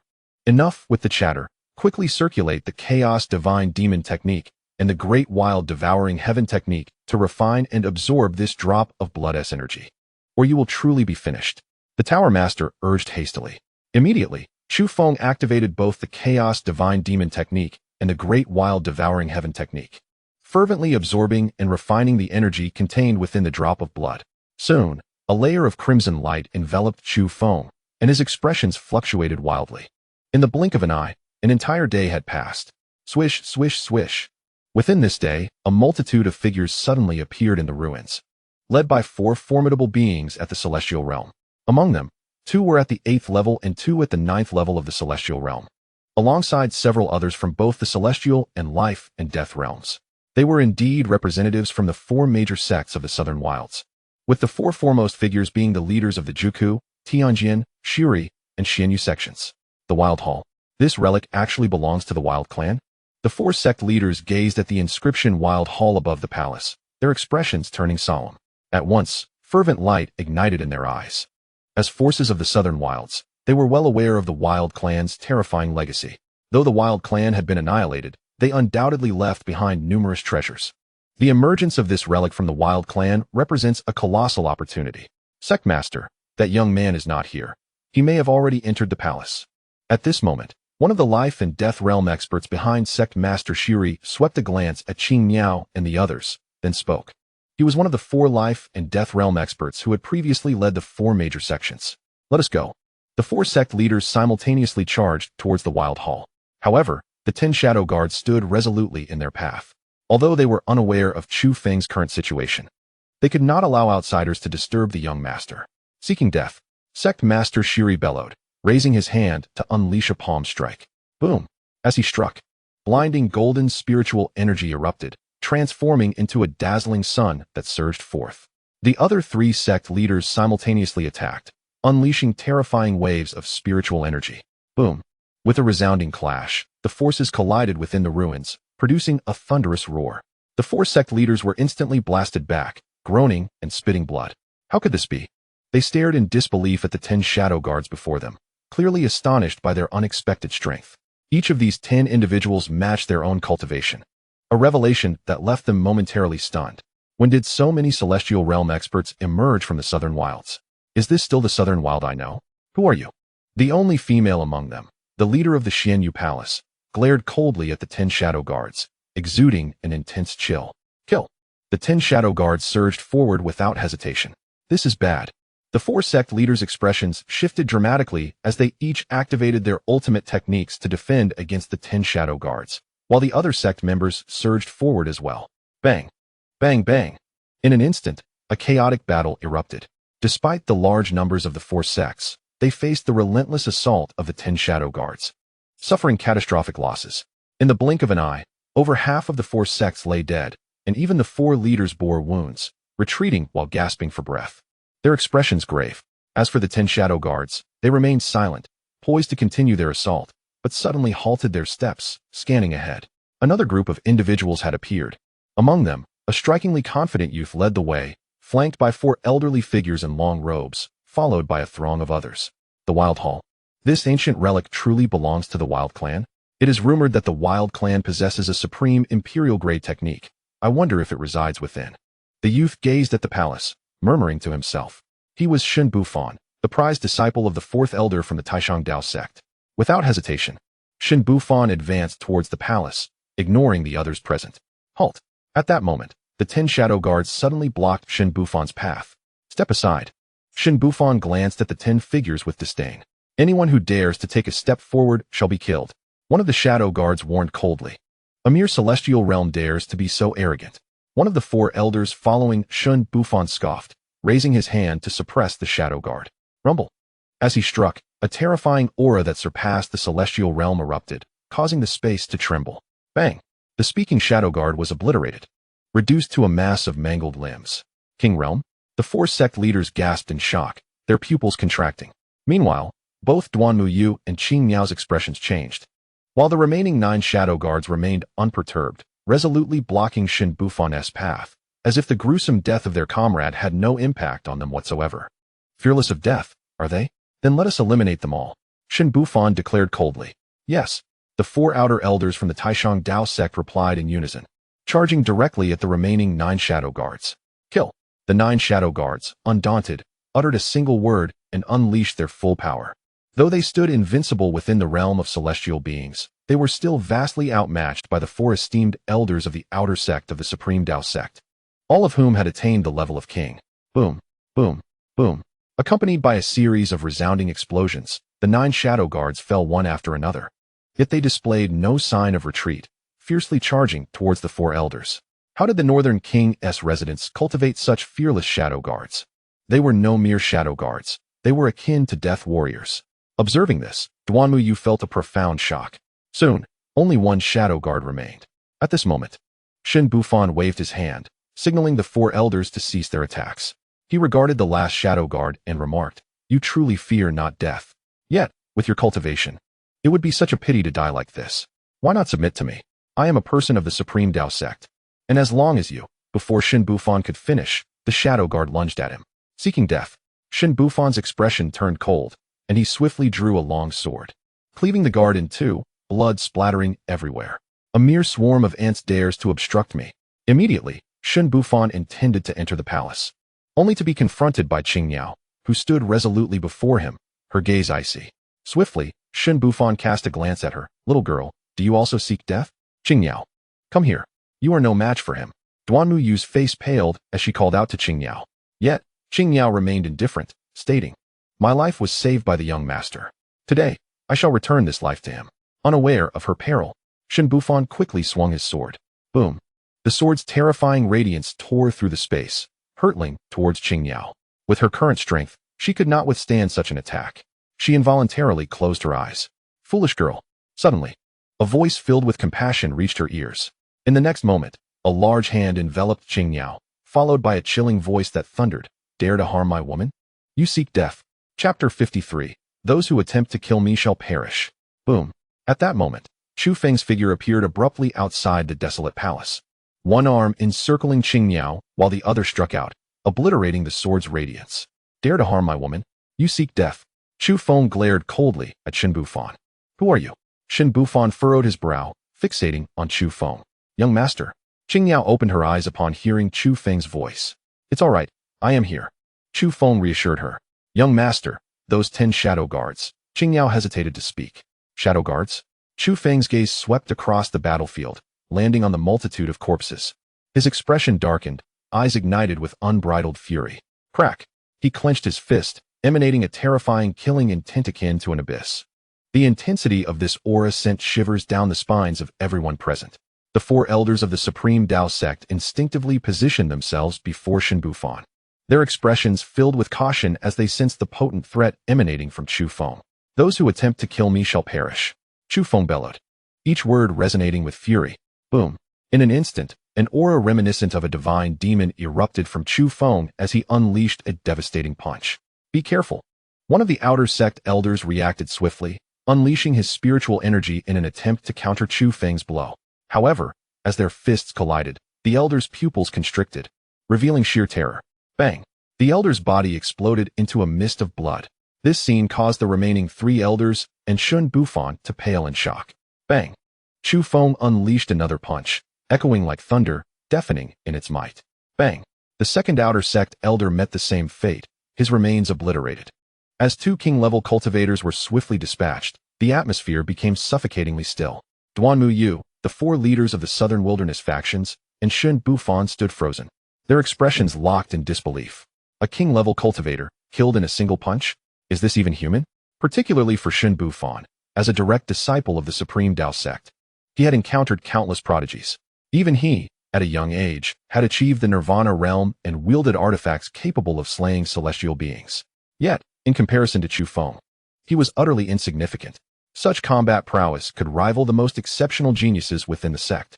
Overwhelmed with shock, Shin Bufan could hardly comprehend that on his first venture outside the sect, he encountered such a terrifying talent. The remaining 2 outer sect elders gazed at Chu Feng. Trembling with fear, Chu Feng unleashed 2 more punches, each more ferocious and rapid, akin to the fists of a deity, utterly unstoppable. Bang! Bang! With 2 more resounding impacts. The last 2 outer sect elders disintegrated, leaving no trace behind. Gulp! Shin Bufan swallowed hard, cold sweat beading on his forehead, his grip on the sword trembling. Swiftly, Chu Feng's bloodthirsty gaze locked onto Shin Bufan, the abyss-like aura suffocating him. Chu Feng advanced step by step toward Shin Bufan. As he approached, Shin Bufan's cold sweat poured down his face. Suppressing his fear, he pointed his sword at Chu Feng, stammering, "Why you cannot come any closer? I am slap." Before Shin Bufan could finish, Chu Feng snatched the spirit artifact sword from his hand. Swish! With a swift swing, Chu Feng severed one of Shin Bufan's arms. Ah! Shin Bufan let out a piercing scream. Swish! In quick succession, another strike, and Shin Bufan's other arm met the same fate. Swish! Swish! Following that, 2 more strikes dispatched his legs, leaving him crumpled on the ground. Swish! With one final swing, Shin Bufan's 3rd leg was severed. Ah! In that moment, Shin Bufan emitted a wretched howl, reduced to a pitiful state. The esteemed disciple of the Supreme Tao sect had become a mere husk. The 4 sect leaders trembled in terror. Even Duanmu Yu gasped in shock. To her, Chu Feng now appeared more fearsome than any demon. "You shall not die a good death." Shin Bufan, writhing in agony, screamed at Chu Feng. Chu Feng remained silent, relentlessly swinging his sword, methodically slicing away at Shin Bufan's flesh. After over 100 strikes, Shin Bufan's body was reduced to a mere head, his expression twisted in agony, ultimately succumbing to pain. At that moment, silence enveloped the ruins. After completing his grim task, Chu Feng's gaze fell upon the corpses of the shadow guards. Bowing his head, he murmured, "I am sorry, I came too late." Though he had only shared a brief time with these 10 shadow guards, their loyalty left him profoundly grateful. Now, their tragic demise weighed heavily on his heart. "Young master, their deaths are not your fault. It is the people of the Supreme Tao sect who are to blame." Qingyao comforted him. Once again, the Supreme Tao sect. Chu Feng's eyes narrowed, glinting with icy fury. He addressed the fallen shadow guards. "If you know of my existence in the afterlife, I, Chu Feng, vow to make the entire Supreme Tao sect accompany you in death." Though these were merely a handful of shadow guards, they were Chu Feng's own. For every life taken, he would ensure the Supreme Tao sect paid the ultimate price. At that moment, the remaining members of the Taishang Tao sect regained their senses, their faces filled with terror as they gazed at Chu Feng. Without uttering a word, they fled in haste. "Your Highness, they are all from the Taishang Tao sect," Qing Yao reminded. "No matter, let them live a few more days," Chu Feng replied indifferently. His gaze then swept over the members of the 4 great sects, and he immediately discerned the identities of the 4 formidable beings present. "So, you are the people from the 4 great sects of the southern wilderness," Chu Feng stated coldly. At that moment, the expressions of the 4 sect masters turned grim, their shock rendering them speechless. Chu Feng wasted no time. Gripping his sword, he unleashed a series of slashes. With swift strikes, the 4 sect masters were instantly slain. As for the remaining individuals, Chu Feng could not be bothered to engage them. He turned to Qing Miao and tossed the sword into her hands. "This sword is commendable. You may wield it in the future." "Thank you, Your Highness," Qing Miao exclaimed as she grasped the spiritual sword eagerly. "Let us depart," Chu Feng said, leading Qing Miao and Duanmu Yu out of the ruins. As they stepped outside, a mocking voice called out, "Oh, isn't this the esteemed Miss Duanmu from the Misty Rain Tower? How did you end up as someone else's lackey?" Chapter 54. You are not worth this price. With a swish, they emerged outside the ruins, where a woman clad in flamboyant attire stood at the forefront. Her demeanor dripping with sarcasm as she scrutinized Duanmu Yu with an air of arrogance. Duanmu Yu furrowed her brows at the sight of her. "What are you doing here? Where is Uncle Quan?" she inquired, referring to the elder who had previously protected her and whom Chu Feng had allowed to leave. Logically, he should have brought people from the Misty Rain Tower to rescue her, but it was unexpected that this woman had arrived instead. That old fool failed to protect the young lady, and now he dares return to the Misty Rain Tower? My father has already dealt with him. The woman replied with a cold snort. Instantly, Duanmu Yu's expression darkened, and she rebuked, "How dare you? Are you angry?" The woman teased with a smile. "Oh, and I must inform you of another matter. The Tower Master has fallen ill and is currently in a coma. The Misty Rain Tower is now under the full control of my father." Upon hearing this, Duanmu Yu's face paled. How can this be? My grandfather would never fall ill suddenly. Duanmuyu's expression hardened as she locked eyes with the woman. Shi Yanyan, did your father orchestrate this? You dare to conspire against my grandfather. Huh? Duanmuyu, do not speak frivolously. My father is the Grand Overseer of the Misty Rain Tower. How could he harm the Tower Master? Unfortunately, you will not have the chance to see the Tower Master one last time, the woman sneered, a glint of cold malice flickering in her eyes. With a wave of her hand, a figure behind her surged toward Duanmuyu, exuding a fierce killing intent. However, before the assailant could reach Duanmuyu, Chu Feng seized him by the throat. With a crunch, the man's throat was crushed, and with a flick of his wrist, Chu Feng tossed him at the woman's feet, coldly stating, "She is now my maid. Did you seek my permission to kill her? You are the heir of the northern town? Quite handsome indeed," Shi Yanyan remarked, a flirtatious smile gracing her lips as she approached him, her hand gliding over his chest. "Little one, this woman lacks charm. If you fancy, I can keep you company. Get lost? I have no interest in public transport," Chu Feng retorted coldly. "Public transport? What do you mean?" Shi Yanyan was taken aback. "A promiscuous woman who allows anyone to ride her." Chu Feng scoffed. Boom. Shi Yanyan's expression darkened, her eyes glinting with murderous intent. "You're seeking death." Though her usual demeanor was somewhat loose, she was competent, and others could not speak ill of her. "Ailing, kill him," Shi Yanyan commanded icily. Upon her words, a figure behind her exuded a fierce aura and lunged at Chu Feng. Boom. As the figure struck, his claws, imbued with terrifying energy, tore through the air like a ravenous wolf, unstoppable in its assault. Bang! Chu Feng retaliated with a punch that collided with the assailant's claws. Crack! The man's claws shattered, and he was sent crashing to the ground. With a sharp intake of breath, Shi Yanyan's expression soured. Just then, Ailing rose, emitting a chilling wolf howl as silver fur erupted from his skin, elongated wolf fangs sprouting from his mouth, his eyes gleaming with ferocity. "Not good, he is a werewolf," Duanmuyu exclaimed, her expression shifting. "Werewolf?" Chu Feng's gaze flickered as Duanmuyu explained. "Werewolves are hybrids of humans and the wolf demon race. Once they transform, their combat prowess multiplies." Boom. In an instant, Ailang's body expanded several dozen times, transforming into a true ferocious wolf, his power reaching the 5th level of the King Realm. With a rip, he tore through space once more, charging at Chu Feng. The force of this strike was even more formidable, the howls of the wolf resonating like sonic waves, deafening to the ears. "A mere mongrel dares to act recklessly before me." Chu Feng snorted coldly, unleashing another punch. Boom. The impact of their clash resonated thunderously. Yet Ailing's body was instantly obliterated by an indescribable force, raining down blood. With the aid of the Chaos Divine Devil Body and the Great Desolate Devouring Heaven technique, Chu Feng had refined a tenth of the ancestral blood of the Desolate clan leader. Though it was merely a fraction, it had exponentially amplified his combat strength, even pushing his Chaos Divine Devil technique to the pinnacle of its first layer. This technique consists of 10 layers, each divided into 5 stages: initial, middle, late, peak, and completion. The further one progressed in the technique, the greater the power of the Chaos Divine Devil Body. It was precisely for this reason that he could slay kings as one would butcher dogs. "You." Shi Yanyan's eyes widened in disbelief as she watched Chu Feng annihilate Ailang with such ease. Ailang was a gift from her father, yet he was dispatched in one strike. With a cold gaze fixed on Shi Yanyan, Chu Feng refrained from attacking and instead addressed Duanmuyu. "She is yours to deal with." Duanmuyu strode towards Shi Yanyan. "What are you doing?" Shi Yanyan's expression shifted slightly. With a swift motion, Duanmuyu seized the woman's neck, coldly declaring, "You and your father have betrayed the Misty Rain Tower. You deserve death. You dare kill me? My father will not let you go." Shi Yanyan gasped in agony, as her companions from the Misty Rain Tower paled and cried out, "Young lady, the Misty Rain Tower is now under the control of Grand Overseer Shi. If you kill his daughter, he will never forgive you." Crack. Without hesitation, Duanmuyu crushed Shi Yanyan's throat and tossed her to the ground, coldly stating, "Go back and tell Shi Luotian that if he harms my grandfather, I, Duanmuyu, will not spare him." The group exchanged glances with Chu Feng, their expressions flickering for a moment before they swiftly departed with Shi Yanyan's lifeless body.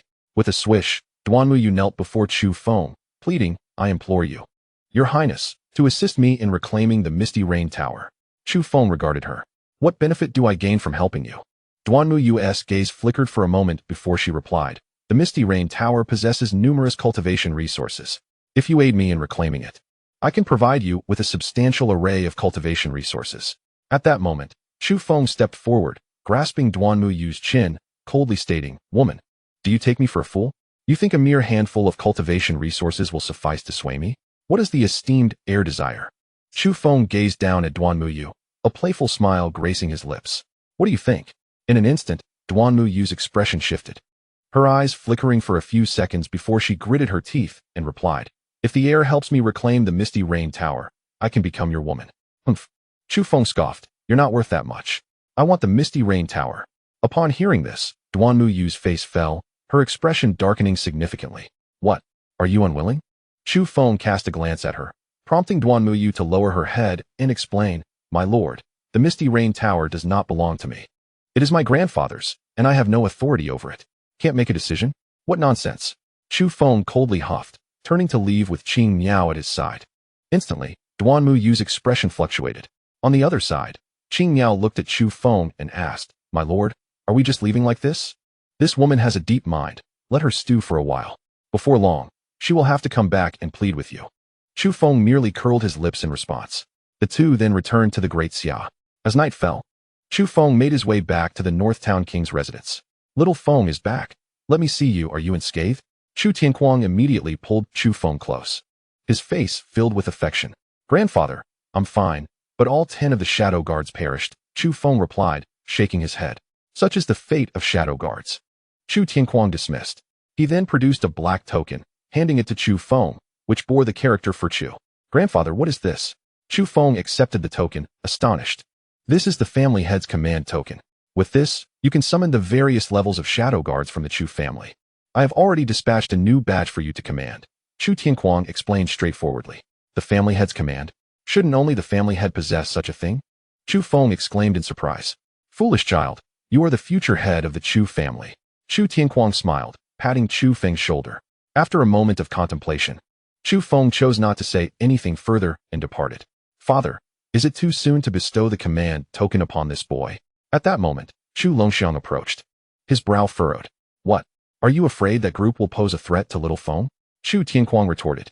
As long as the command token remains in your hands, they will have no thoughts of rebellion. But if it falls into this boy's hands, I fear. Chu Longxiang's voice lowered ominously. Humph. If they dare to harm little Feng, I shall flay their skin off. Chu Bahuang stepped forward, exuding a fierce aura. Brother, do not worry. Little Feng is blessed with fortune. He has already obtained the blood of a sage. Soon enough, those people will have to grovel before him.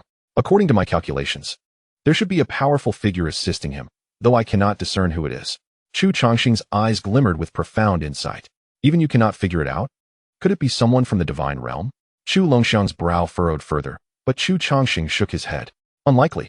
Enough guessing, regardless of who is backing little Feng. As long as he does not harm him, that is all that matters. However, if he dares to inflict harm, he shall face death. Chu Tianquang's expression turned icy as he declared. At that moment, within the Chaos Yin-Yang Tower, the Tower Master sneezed inexplicably, pondering, who is thinking of the Tower Master? Simultaneously, Chu Feng entered his room.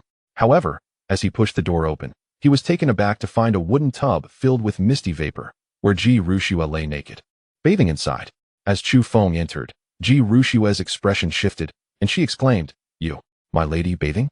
Perfect timing, I shall join you. Without hesitation, Chu Feng swiftly stripped off his clothes and jumped into the tub. Fortunately, it was spacious enough for two.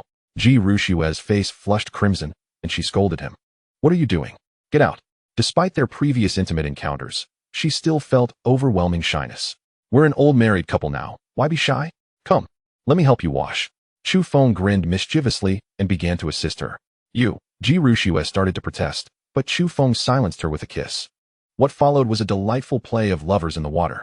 2 hours later, Ji Rushua lay on the bed, utterly exhausted, while Chu Feng appeared insatiable. For some reason, as his cultivation grew stronger, so did his vigor in this regard. Wife, shall we? Just as Chu Feng was about to speak, Ji Rushua interjected, Go find another woman. Stop bothering me. If this continues, I may just expire in bed. She inwardly cursed. This scoundrel is not human. He is a beast. My dear wife. You are truly wonderful. Chu Feng planted a kiss on Ji Rushua's cheek before leaving. Ji Rushua, meanwhile, began to cultivate quietly. After the 2 hours of exertion, her cultivation began to rise once more. As for Chu Feng, after leaving the room, he initially intended to find Qing Miao, but discovered she was already in meditation and chose not to disturb her. He then contemplated visiting the royal palace to reward the Great Xia Empress. However, just as he was about to step out of the king's residence, he halted, sensing an eerie silence enveloping the place. Yet the air was thick with a faint murderous intent. Whoosh! In the blink of an eye, figures clad in black appeared abruptly, charging toward the king's residence. People from the Yellow Springs Pavilion. Chu Feng's gaze sharpened. Just as he was about to take action, a cold voice reached his ears. "Are you the heir of the North Town?"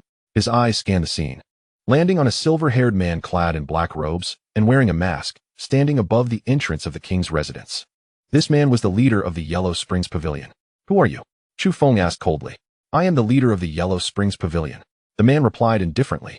Hearing this, Chu Feng's eyes narrowed. "I didn't expect you to come. It seems the secrets of the Seven Kills Pavilion are of great importance to you." The leader's eyes glinted with overwhelming murderous intent as he retorted, "You indeed know too much. Unfortunately, your knowledge will lead to your demise tonight. Not only you, but the entire Great Xia. Anyone privy to this secret must die. Who gave you the confidence to make such claims?" Chu Feng scoffed.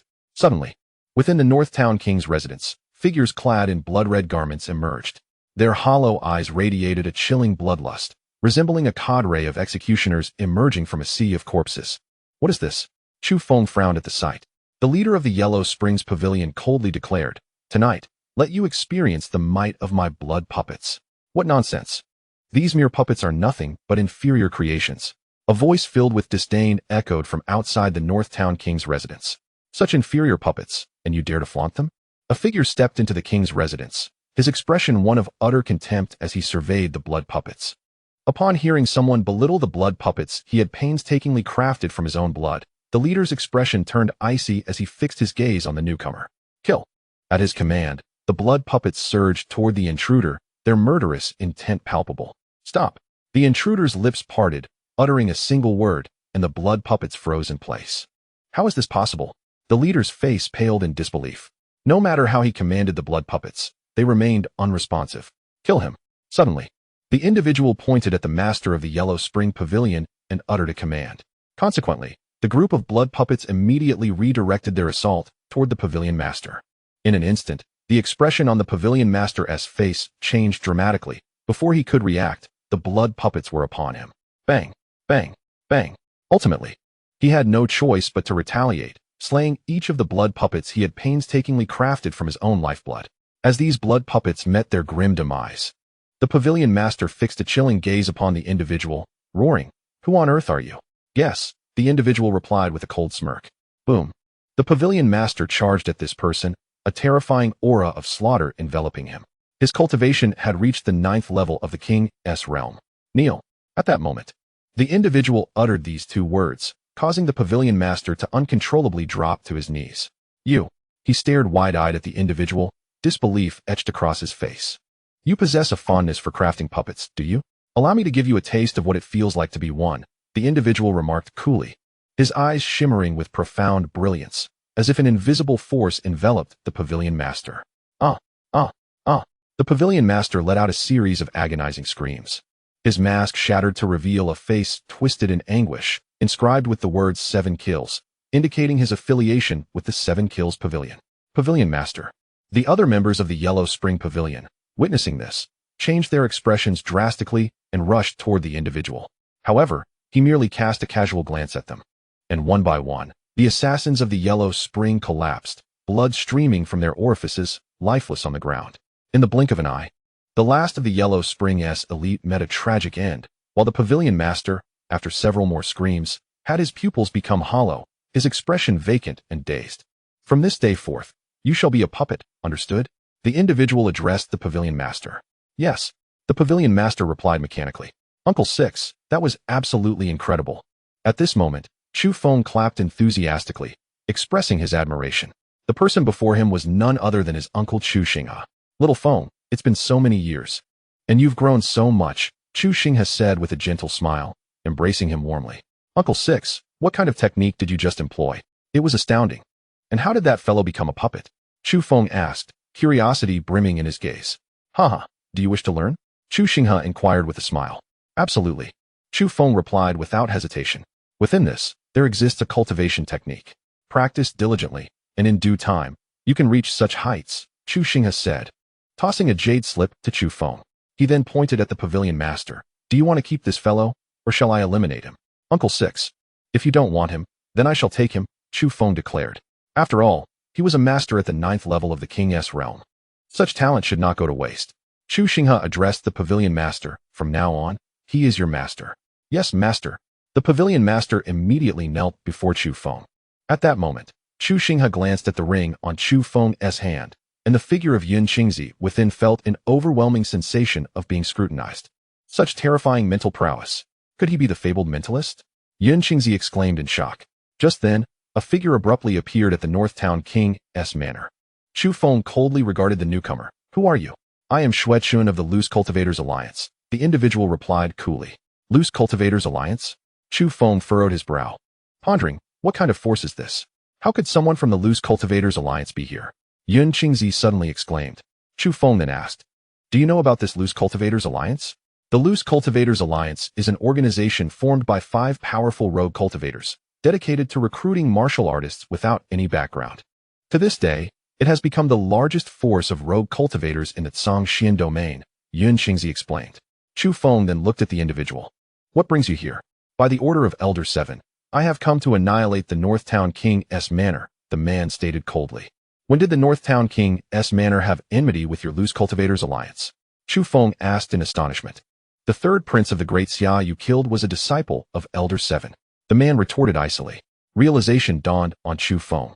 The master summoned by the 3rd prince was indeed an elder of this Loose Cultivators Alliance. Now that I know, you may die. At that moment, a terrifying aura emanated from Xuechun, surpassing the King's realm. To stand against my Chu family, you possess quite the audacity, Chu Feng suddenly huffed, waving his right hand, causing Xuechun to be uncontrollably drawn before him. Subsequently, Chu Feng struck down upon the man's head. Xuechun emitted a piercing scream, blood gushing from his orifices, and he fell lifeless to the ground. Chu Feng's eyes gleamed with intensity as he coolly declared, Loose Cultivators Alliance, Elder 7, is it? Die. His gaze sharpened. He uttered the words coldly. Simultaneously, far away in the central continent, at the Loose Cultivators Alliance headquarters, an elder, whose cultivation had reached the Emperor realm, suddenly sensed something. He opened his eyes, and an invisible force surged into his spiritual sea. In an instant, the elder felt his soul being ripped apart by a dreadful power, and he could not help but let out a scream. Uffed. He spat out a mouthful of blood. His expression contorted, blood streaming from all his orifices, before his head tilted, lifeless. Whoosh, whoosh, whoosh. At that moment, figures appeared, calling out, Elder 7. Upon discovering that Elder 7 had perished, the others' expressions changed, revealing shock. What is happening? Who killed Elder 7? This is the headquarters of the Loose Cultivators Alliance. Who could dare to kill Elder 7 here? Moreover, there are no signs of a struggle. The group was astounded. Soon after, an elderly man with white hair entered the scene. Great Elder. The crowd respectfully greeted him. This man was the Great Elder of the Loose Cultivators Alliance. He approached Elder 7's body, examining it closely, then furrowed his brow and said solemnly, Elder 7's soul has been shattered. It appears he was attacked at the soul level. Attacked at the soul level? The crowd gasped in astonishment. Moreover, it was a distant kill. It must have been a mentalist, the Great Elder continued gravely. Mentalist. Hearing this, the crowd's pupils constricted, displaying their shock. Chapter 57. The Master of Nanhuang must be replaced. At the North Town King's manor, Chu Feng looked at Chu Feng and said, Uncle 6. You didn't just kill that Elder 7 from afar, did you? Of course, he intended to annihilate our Chu family, so he deserved to die. Chu Feng nodded. Chu Feng inhaled sharply, realizing that the distance between the central continent and Nanhuang was vast. Yet his uncle could obliterate someone thousands of miles away with a mere thought. How incredible. At this moment, Yun Qingzi in the ring trembled. He truly is a mentalist. What kind of background does the North Town King's manor possess to harbor so many powerful individuals, including a mentalist? Yun Qingzi's heart was filled with astonishment. A mentalist is a being more terrifying than a martial artist, as they specialize in mental power, capable of causing one's soul to dissipate with a mere thought. As an alchemist, Yun Qingzi dabbled in mental power, yet he was far from reaching the level of a mentalist. In summary, the methods of a mentalist are incredibly mysterious and unfathomable. If they wish to kill, They can do so without their target ever realizing it. However, due to the exceedingly stringent conditions required to become a psychic sorcerer, they are far rarer than martial artists, even more so than alchemists. Throughout the vast Songxian domain, one could perhaps count the psychic sorcerers on a single hand. It is truly astonishing that within the northern town prince's mansion, there exists such a formidable psychic sorcerer capable of killing from thousands of miles away. At this moment, Chu Xinghe turned to Chu Feng and said, "Little Feng, if you find this unsatisfactory, then Uncle Lu can simply eliminate all members of the Loose Cultivator Alliance." Gulp. Chu Feng swallowed hard. Each of his uncles seemed to possess an insatiable thirst for blood. What kind of family had he traversed into? Forget it, Uncle Lu, one death is sufficient. Moreover, with your earlier display of power, the Loose Cultivator Alliance would likely not dare to provoke us. Chu Feng quickly replied. All right, Chu Xinghe nodded in agreement. Subsequently, Uncle Lu went to meet Chu Tianquang, while Chu Feng departed the northern town prince's mansion and made his way to the royal palace. As for the head of the Yellow Springs Pavilion, he became a mere attendant. Upon his arrival at the Great Xia Imperial Palace, a sharp voice suddenly rang in his ears. Chu Feng, halt. He turned to see Xia Qingqing storming towards him, her face filled with fury. Are you seeking another beating? Chu Feng retorted coldly. Did you kill my second brother? Xia Qingqing glared at him, her voice laced with accusation. Are you referring to Xia Fan? Chu Feng scoffed. To which Xia Qingqing affirmed, indeed, he is my full-blooded brother. I have learned that you killed him and conspired with that wretched Xia Yuruo to murder my father and usurp the throne. I did kill him. What do you intend to do about it? Chu Feng admitted outright, looking at Xia Qingqing with indifference. I will kill you. Suddenly, Xia Qingqing drew a dagger and lunged at Chu Feng. Smack! Chu Feng swiftly countered with a powerful slap, sending her crashing to the ground. Xia Qingqing, do you think you can threaten me? Do you still wish to take my life? He coldly remarked. You bastard, if you have the guts, then kill me. I will haunt you even in death. Xia Qingqing screamed at him, her expression twisted with rage. Wanna die? It won't be that easy. Chu Feng began contemplating how to torment this woman. Was the young master considering how to teach her a lesson? At that moment, Xia Yuruo approached, a slight smile gracing her lips as she looked at Chu Feng. Do you have any clever ideas? Chu Feng inquired. Xia Yuruo leaned closer, whispering a few words into his ear, causing his expression to shift slightly. What do you intend to do? Noticing the two conspiring, Xia Qingqing felt a wave of unease wash over her.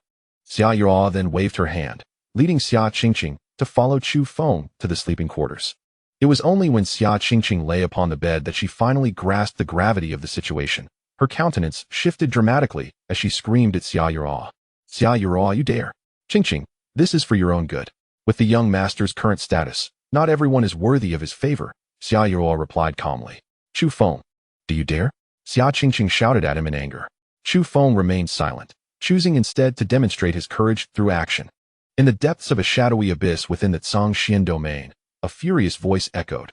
Huang Quan is such a waste, unable to handle a mere imperial mansion. What should we do next, my lord? Came another voice. With the Huang Quan pavilion now destroyed, the secrets of the 7-kill pavilion may have already been leaked. Our Master's revival requires more time. We must not let the outside world know of the 7-kill pavilion's existence. Immediately notify Feng Sha and Hua Sha, instructing them to head to the southern wilderness and eliminate the northern town prince's mansion, while also ensuring that Ing Sha remains unharmed. He must not come to any harm. The furious voice commanded once more. Understood. Another voice responded. At the headquarters of the Misty Rain Pavilion in the Songxian domain, shock rippled through the air. What? Yan Yan is dead? That damned Duanmu Yu. I will ensure you have no place to rest. A middle-aged man with sharp eyes bellowed angrily. He was Shi Luotian, the grand overseer of the Misty Rain Pavilion. He then entered a secret chamber where an elder was suspended, his peepa bones pierced, blood soaking his body. This man was Duanmu Yu's grandfather, Duanmu Shan. You still refuse to hand over the Misty Rain Pavilion's key? Shi Luotian demanded coldly, glaring at Duanmu Shan. You will never obtain the key in your lifetime, Duanmu Shan replied defiantly, opening his eyes to meet Shi Luotian's gaze. Smack! Shi Luotian slapped him hard across the face, his expression darkening. Old fool, do not think I cannot deal with you. Once I capture your precious granddaughter, let us see if you will submit. If you dare harm Xiao Yu, I will not let you off even in death. Duanmu Shan glared furiously at him. Just wait. Once I obtain the key and my powers surge, I, Shi Luotian, will become the true master of the Northern Misty Rain Pavilion. One day, I may even unify the 4 pavilions, restoring the former glory of the Misty Rain Pavilion. Sure, Luo Tian declared coldly. The following day, outside the Empress's sleeping quarters in the Great Xia Imperial Palace, an urgent voice broke through. Your Majesty, we have received an urgent report from the borders. The chamber doors swung open, revealing Xia Yua stepping out, her demeanor icy. What has happened at the borders? The Black Armor Army under the Southern Wilderness King has reached the borders, demanding that Great Xia surrender the murderer of the Southern Wilderness King's son. Or they will raise Great Xia today, the messenger explained. Southern Wilderness King. Upon hearing this, Xia Yurua's expression shifted dramatically. As the ruler of Great Xia, she was well aware of the various factions and powers within the Southern Wilderness. The Southern Wilderness King was the current overlord of the entire Southern Wilderness, and his Black Armor Army was infamous for its ruthlessness and had decimated countless factions. With the Black Armor Army now at their gates, was Great Xia not in grave peril? Who killed the Southern Wilderness King's son? Xia Yurua asked, her tone grave. I did, Chu Feng replied, stepping forward. It was you? Xia Yurua was taken aback, then scoffed. It makes sense. Only you would have such audacity within Great Xia. But now that the Southern Wilderness King's army threatens us, what shall we do? What is there to fear? What nonsense is this Black Armor Army? Since they have come, let us eradicate them. And that Southern Wilderness King, he deserves to die? It is time for a change in the ruler of the Southern Wilderness. Chu Feng stated coldly. Chapter 58, Southern Wilderness King. Come forth to face your demise. At the Great Xia borders, 5,000 figures clad in black heavy armor, wielding black long spears, and wearing half-masks rode upon fiery red steeds of the 5th tier, all similarly armored. The visual impact of this scene was staggering. If other factions from the Southern Wilderness were present, they would undoubtedly be astounded. For these 5,000 warriors were the most formidable Black Armor Army under the Southern Wilderness King. It was this very army that had obliterated countless factions in the Southern Wilderness, ultimately leading to the rise of the Southern Wilderness King. Wherever the Black Armor Army tread, rivers of blood would follow. At the forefront of the Black Armor Army, two figures hovered in midair, radiating unparalleled kingly power. They were two among the 4 formidable kings serving under the Southern Wilderness King. What are we waiting for? I suggest we charge directly in and have all the commoners of Great Xia accompany our young master to the afterlife. One of the kingly figures, wielding a massive hammer, coldly declared. Just as another kingly figure was about to speak, a chilling voice interrupted. To accompany your young master to the afterlife. Who does he think he is? Chu Feng appeared here with his hands in his pockets. Who are you? The 2 formidable king-level warriors glared at him. Aren't you here to find the murderer of the South Wilderness King's son? Chu Feng replied coldly. Suddenly, the 2 warriors' expressions changed sharply. The one wielding a massive hammer stared at Chu Feng. Did you kill my lord? Indeed, Chu Feng responded coolly. Instantly, a terrifying aura of bloodlust erupted from the 2. You brat. Die. Without further ado, the hammer-wielding man swung his weapon fiercely towards Chu Feng. Boom. The strike resonated like thunder. Yet, Chu Feng remained remarkably composed. In a flash, the master of the Huangquan Pavilion rushed forward and delivered a punch that sent the king-level warrior and his hammer flying. With the opposing warrior merely at the 6th level of king, he was no match for the master of the Huangquan Pavilion, who was at the 9th level. The other king-level warrior's expression shifted drastically. Just then, the sound of hurried footsteps approached. The leaders of the 4 major legions, Dongfang Chanyuan, Huangzhan, Shualuosha, and Longshan, led the Jinbei army directly into battle. Kill. Leave none alive. Chu Feng commanded coldly, and the 4 legion leaders surged ahead, followed closely by the Jinbei army, engaging in fierce combat with the elite Black Armored Army under the South Wilderness King. The king-level warrior who had yet to make a move was swiftly surrounded and killed in mere moments. The one severely injured by the master of Huangquan showed a look of horror, turning to flee. But at that moment, Chu Feng activated Star Flash, blocking his path. Where do you think you're going? The warrior's expression changed as he exclaimed, I am a man of the South Wilderness King. If you dare harm me, the king will not let you go.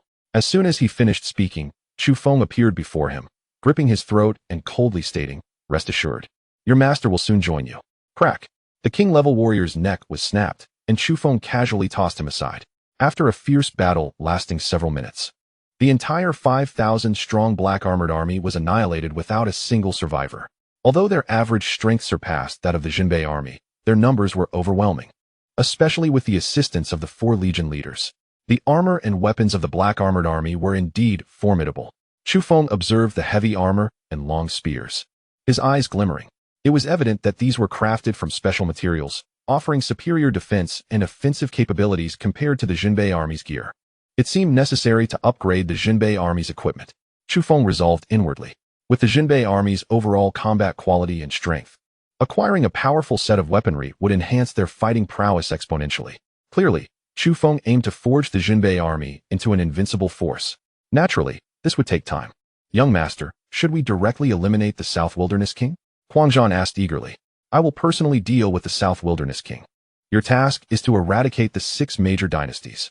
From now on, the South Wilderness shall only have the Great Xia Dynasty. Chu Feng replied coldly. Previously, he had offered the 6 major dynasties a chance to surrender, yet none complied. Thus, he would not be merciful. Understood. The 4 legion leaders nodded in agreement. However, Dongfang Changyuan looked at Chu Feng. Young master, the South Wilderness King is said to have reached the King realm. Should we? What? Don't believe in your young master? Chu Feng smiled confidently. Rest easy, he's merely a king. I can handle him. Following this, the 4 legion leaders led the Jinbei army, dividing into 4 routes towards the 6 major dynasties. Chu Feng and the master of the Huangquan Pavilion headed towards the South Wilderness King's residence. Along the way, Chu Feng took the opportunity to enter the Chaos Yinyang Tower to continue refining the primal essence blood of the barbarian tribe's leader.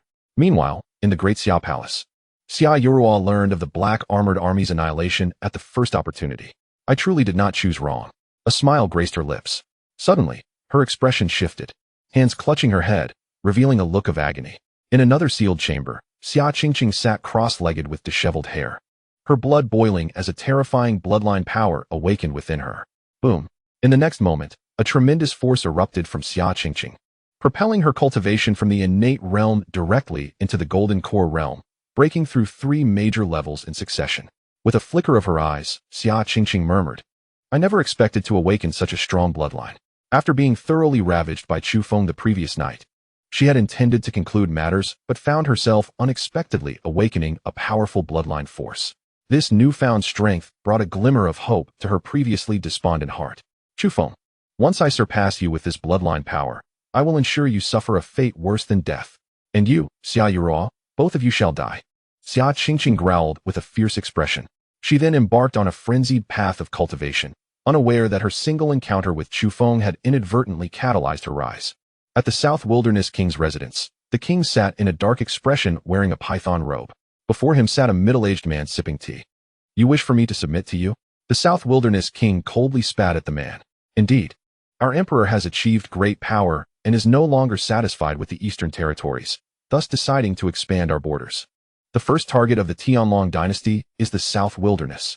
If the South Wilderness King is willing to submit, you will be granted the title of South Wilderness Lord, representing the Tianlong dynasty to govern the region.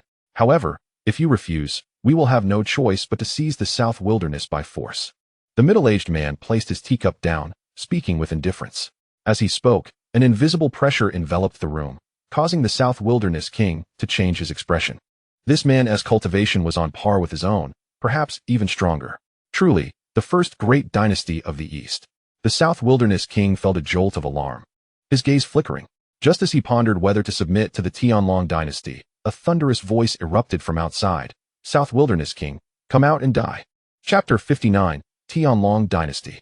Outside the South Wilderness King's residence, Chu Feng appeared riding a flying beast, with the master of the Huangquan Pavilion standing behind him. He loudly called towards the residence, South Wilderness King, come out and die. His words stirred the inhabitants within. Suddenly, 2 of the remaining king-level warriors under the South Wilderness King appeared, coldly staring at Chu Feng. Such audacity, daring to act so recklessly here. Boom. One of the king-level warriors raised his hand, launching an attack towards Chu Feng. Kill. Chu Feng uttered a single word, and the master of Huangquan Pavilion vanished in an instant. Splurt. In the next moment, before the king-level warrior's attack could reach Chu Feng, blood erupted from his throat. His eyes widened in disbelief as he instinctively clutched his throat, revealing a look of utter shock. With a thud, the king-level warrior's body fell to the ground, reduced to a puddle of flesh. As another formidable figure at the king level narrowed his eyes, he was about to speak when a flash of cold light appeared before him. With a soft thud, the remaining king level expert met his demise at the hands of the Lord of the Yellow Springs, never having the chance to retaliate, collapsing lifelessly to the ground. The disparity in cultivation levels between them and the Lord of the Yellow Springs was several realms apart, thus they were utterly powerless to act. Well done, Chu Feng applauded. Suddenly, the king of the southern wasteland charged forward, and upon seeing the 2 corpses on the ground, His expression darkened, and an overwhelming fury erupted in his eyes. Boom! A pressure surpassing the king level burst forth, causing the air within 100 miles to feel as if it had solidified, enveloped by an invisible force of nature. This terrifying might made Chu Feng acutely aware of an intense sense of oppression. Is this the aura possessed by a monarch? His gaze flickered. Upon reaching the king level, 1's alignment with the heavens and earth elevates to a higher plane, enabling the use of this natural force to suppress foes. The power derived from the monarch level was even more horrifying. With this force alone, it could subdue any adversary of a lower realm. However, endowed with the chaos demon body and the power of a deity, Chu Feng was naturally unaffected by this earthly pressure. In stark contrast, the Lord of the Yellow Springs found himself kneeling before the overwhelming force emanating from the Southern Wasteland King. Despite his own king-level cultivation, he possessed no means to resist against the monarch's might. At that moment, the Southern Wasteland King, noticing that Chu Feng remained unaffected by his aura, narrowed his eyes and coldly inquired, "Who are you?" "The one who killed your son," Chu Feng replied directly. Boom! An even more terrifying force erupted from the Southern Wasteland King, compelling everyone within 1,000 miles to kneel, gasping for breath. His eyes, filled with murderous intent, locked onto Chu Feng. "You are the one who killed my son." "Indeed." Chu Feng nodded. "I feared your son would be lonely in the underworld, so I came to escort you to join him." Seeking death, the Southern Wasteland King roared in fury, his eyes radiating boundless malice as he raised his fist to strike at Chu Feng. Rumble! As he unleashed his fist, the space distorted, and waves of terrifying energy surged forth, causing Chu Feng to feel an intense suffocation. Yet, he remained remarkably composed. With a wave of his hands, the earth fire within him surged forth. Fiery lotus of wrath. Chu Feng joined his hands together, compressing the earth fire with great effort. He executed the ultimate technique from the burning art, the fiery lotus of wrath. In an instant, the earth fire transformed into a lotus of flame, which Chu Feng propelled forward. The fiery lotus collided with the Southern Wasteland King's attack. Boom, boom, boom. A cacophony of explosive sounds erupted, the fiery lotus detonating like a nuclear bomb, tearing apart the surrounding space with its devastating power. A colossal mushroom cloud of flame energy enveloped the area. Immediately, a sound of spitting blood echoed. A figure plummeted from the sky, crashing to the ground and violently coughing up blood. It was the Southern Wasteland King, now charred black. His clothing incinerated, blood dripping from the corners of his mouth, and a massive wound in his chest revealing even his heart. Chu Feng's fiery lotus had severely injured this monarch-level powerhouse. He took a deep breath and remarked, "The fiery lotus of wrath is indeed formidable." Cough, cough, cough. The Southern Wasteland King coughed, his breath weak, blood pouring from his chest. "Southern Wasteland King, go join your son," Chu Feng stated, his gaze hardening as he prepared to end the Southern Wasteland Lord's life. At that moment, a voice emerged from within the mansion. "I never expected that a genius would arise from the Southern Wasteland." A middle-aged man from the Heavenly Dragon Dynasty stepped forward, his eyes shining with interest as they fixed on Chu Feng. The Southern Wasteland King quickly exclaimed, "If you help me kill him, I will pledge my allegiance to the Heavenly Dragon Dynasty." The middle-aged man glanced at the Southern Wasteland King and scoffed. "A defeated foe has no right to negotiate with me." Bang! He raised his hand and crushed the Southern Wasteland King's skull. What? This scene stunned Chu Feng. He regarded the middle-aged man with heightened wariness, sensing a greater danger from him than from the Southern Wasteland King. "Who are you?" Chu Feng inquired. "Allow me to introduce myself. I am the envoy of the Heavenly Dragon Dynasty from the Eastern region." The middle-aged man stated directly. "The Heavenly Dragon Dynasty?" Chu Feng furrowed his brow and then turned to Yun Qingzi, asking, "Are you familiar with this Heavenly Dragon Dynasty?" The Heavenly Dragon Dynasty is the foremost dynasty in the Eastern region, possessing a long history and profound heritage. Regarded as one of the most elite forces in the Eastern region, it is said that the ancestors of the Heavenly Dragon Dynasty were hybrids of humans and dragons, allowing members of the royal family to potentially awaken dragon blood. The current Heavenly Dragon Emperor is rumored to have awakened a trace of dragon blood, making him a formidable warrior. Yun Qingzi elaborated. "Another hybrid?" Chu Feng muttered. The envoy of the Heavenly Dragon Dynasty then stated, "I have come here because our dynasty intends to conquer the Southern Wasteland, seeking the allegiance of the Southern Wasteland King. However, it appears that you are the most formidable presence here. If you are willing to submit to the Heavenly Dragon Dynasty, we can." Before he could finish, Chu Feng interrupted, frowning. "You intend to conquer the Southern Wasteland?" "Indeed. My lord wishes to establish the Heavenly Dragon Dynasty as the paramount dynasty of the Zhongxian domain." and the southern wasteland serves as our first step in expanding our territory, the envoy declared. Chu Feng replied coldly. The southern wasteland has no place for the heavenly dragon dynasty. Return and inform your emperor that if he dares to set foot in the southern wasteland, I will ensure that he has no chance of return. With this declaration, the envoy responded gravely. You may not be aware of the power of the heavenly dragon dynasty. I care not for your so-called power. Dare to step into the southern wasteland, and I shall kill without mercy. Chu Feng retorted, his expression impassive, arrogant. The envoy's expression turned icy as he waved his hand, launching an attack toward Chu Feng. Uft. In an instant, a blinding cold light appeared, severing the envoy's right arm. Ah! The envoy cried out in pain, clutching his injured limb. Chapter 60. The Xian Order. Ah! Just as the envoy of the heavenly dragon dynasty howled in agony, a figure clad in black appeared abruptly. This person wore a cold expression, wielding a dark blade that emanated an extreme chill. Who are you? Chu Feng inquired. I am Coldblade, the leader of the Dark Guards from the Yellow Stage. At your service, young master. The figure knelt before Chu Feng, declaring, I apologize for my tardiness. Please punish me, young master. Chu Feng smiled slightly. You arrived just in time. The envoy, now furious, shouted, I am the envoy of the heavenly dragon dynasty. How dare you harm me?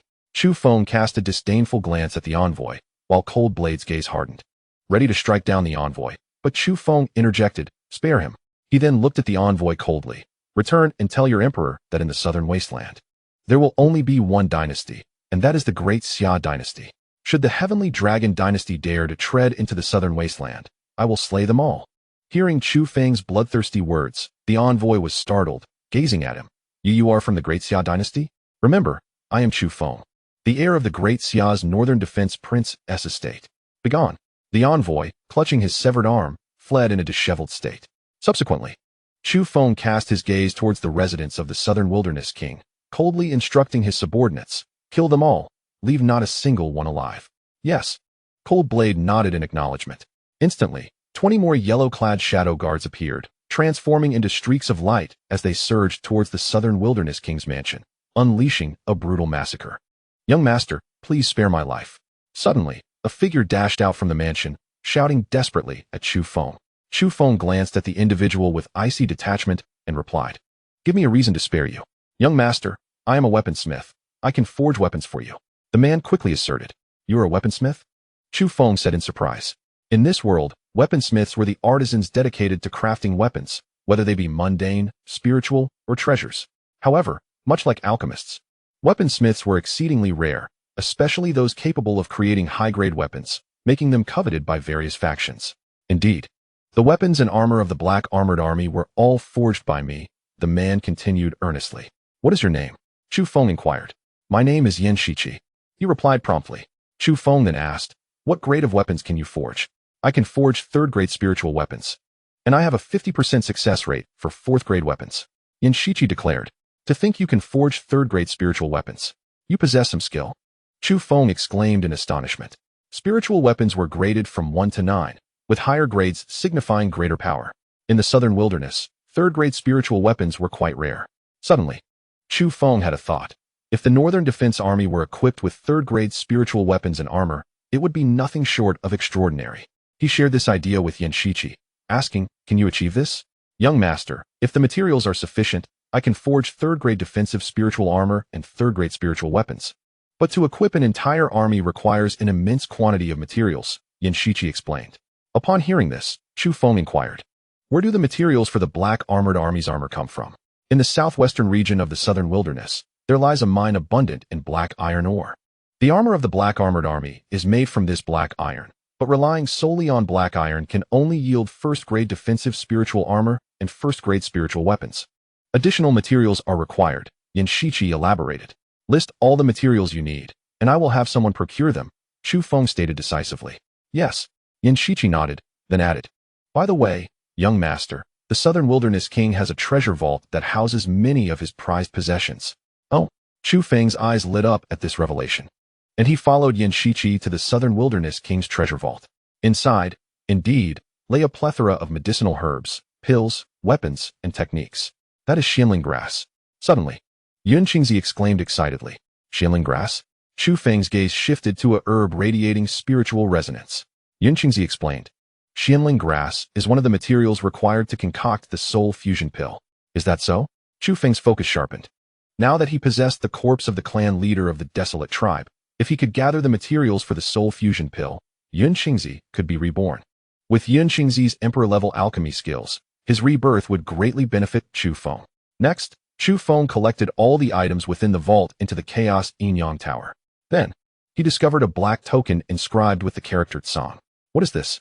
Chu Feng picked up the token, examining it but finding nothing unusual. Could this possibly be the Tsang Xianling? Yun Qingzi suddenly exclaimed in shock. Tsang Xianling? What is that? Chu Feng asked, curiosity piqued. Long ago, a supreme being emerged in the Tsang Xian domain. With unmatched prowess, he ruled the entire domain, known as the Lord of Tsang Xian. However, this lord ventured beyond the domain in search of a breakthrough opportunity, only to return severely injured, ultimately perishing shortly thereafter. Before his demise, he stored all his legacies and treasures within a secret realm, and the key to this realm was divided into 10 pieces, scattered throughout the Tsang Xian domain. Yun Qingzi recounted. Chu Feng interjected. Are you suggesting that this token is one of those keys to the secret realm? Indeed. This Tsang Xianling is one such key to the secret realm of the Lord of Tsang Xian. However, this is merely one piece. There are 9 others. Only by gathering all 10 Tsang Xianlings can one unlock the secret realm and obtain the Lord's legacy and treasures, Yun Qingzi affirmed. Upon hearing this, Chu Feng's expression flickered as he remarked, Is what you say true? Young master, this legend has been passed down for ages. Its authenticity remains unknown, as no one has ever gathered all 10 Tsang Xianlings, Yun Qingzi responded. After pondering for a few moments, Chu Feng decided not to dwell on it further and stowed away the token. After thoroughly looting the Southern Wilderness King's treasure vault, Chu Feng did not leave but instead retrieved the jade slip given to him by his 6th uncle. He was immensely intrigued by the mystical abilities of his 6th uncle and decided to learn from it. After all, having many skills could only be beneficial. Buzz. Chu Feng then focused his consciousness on the jade slip, and upon contact, the slip trembled, emitting a radiant glow that enveloped him in an instant. The next moment, Chu Feng felt darkness engulf him, and he lost consciousness.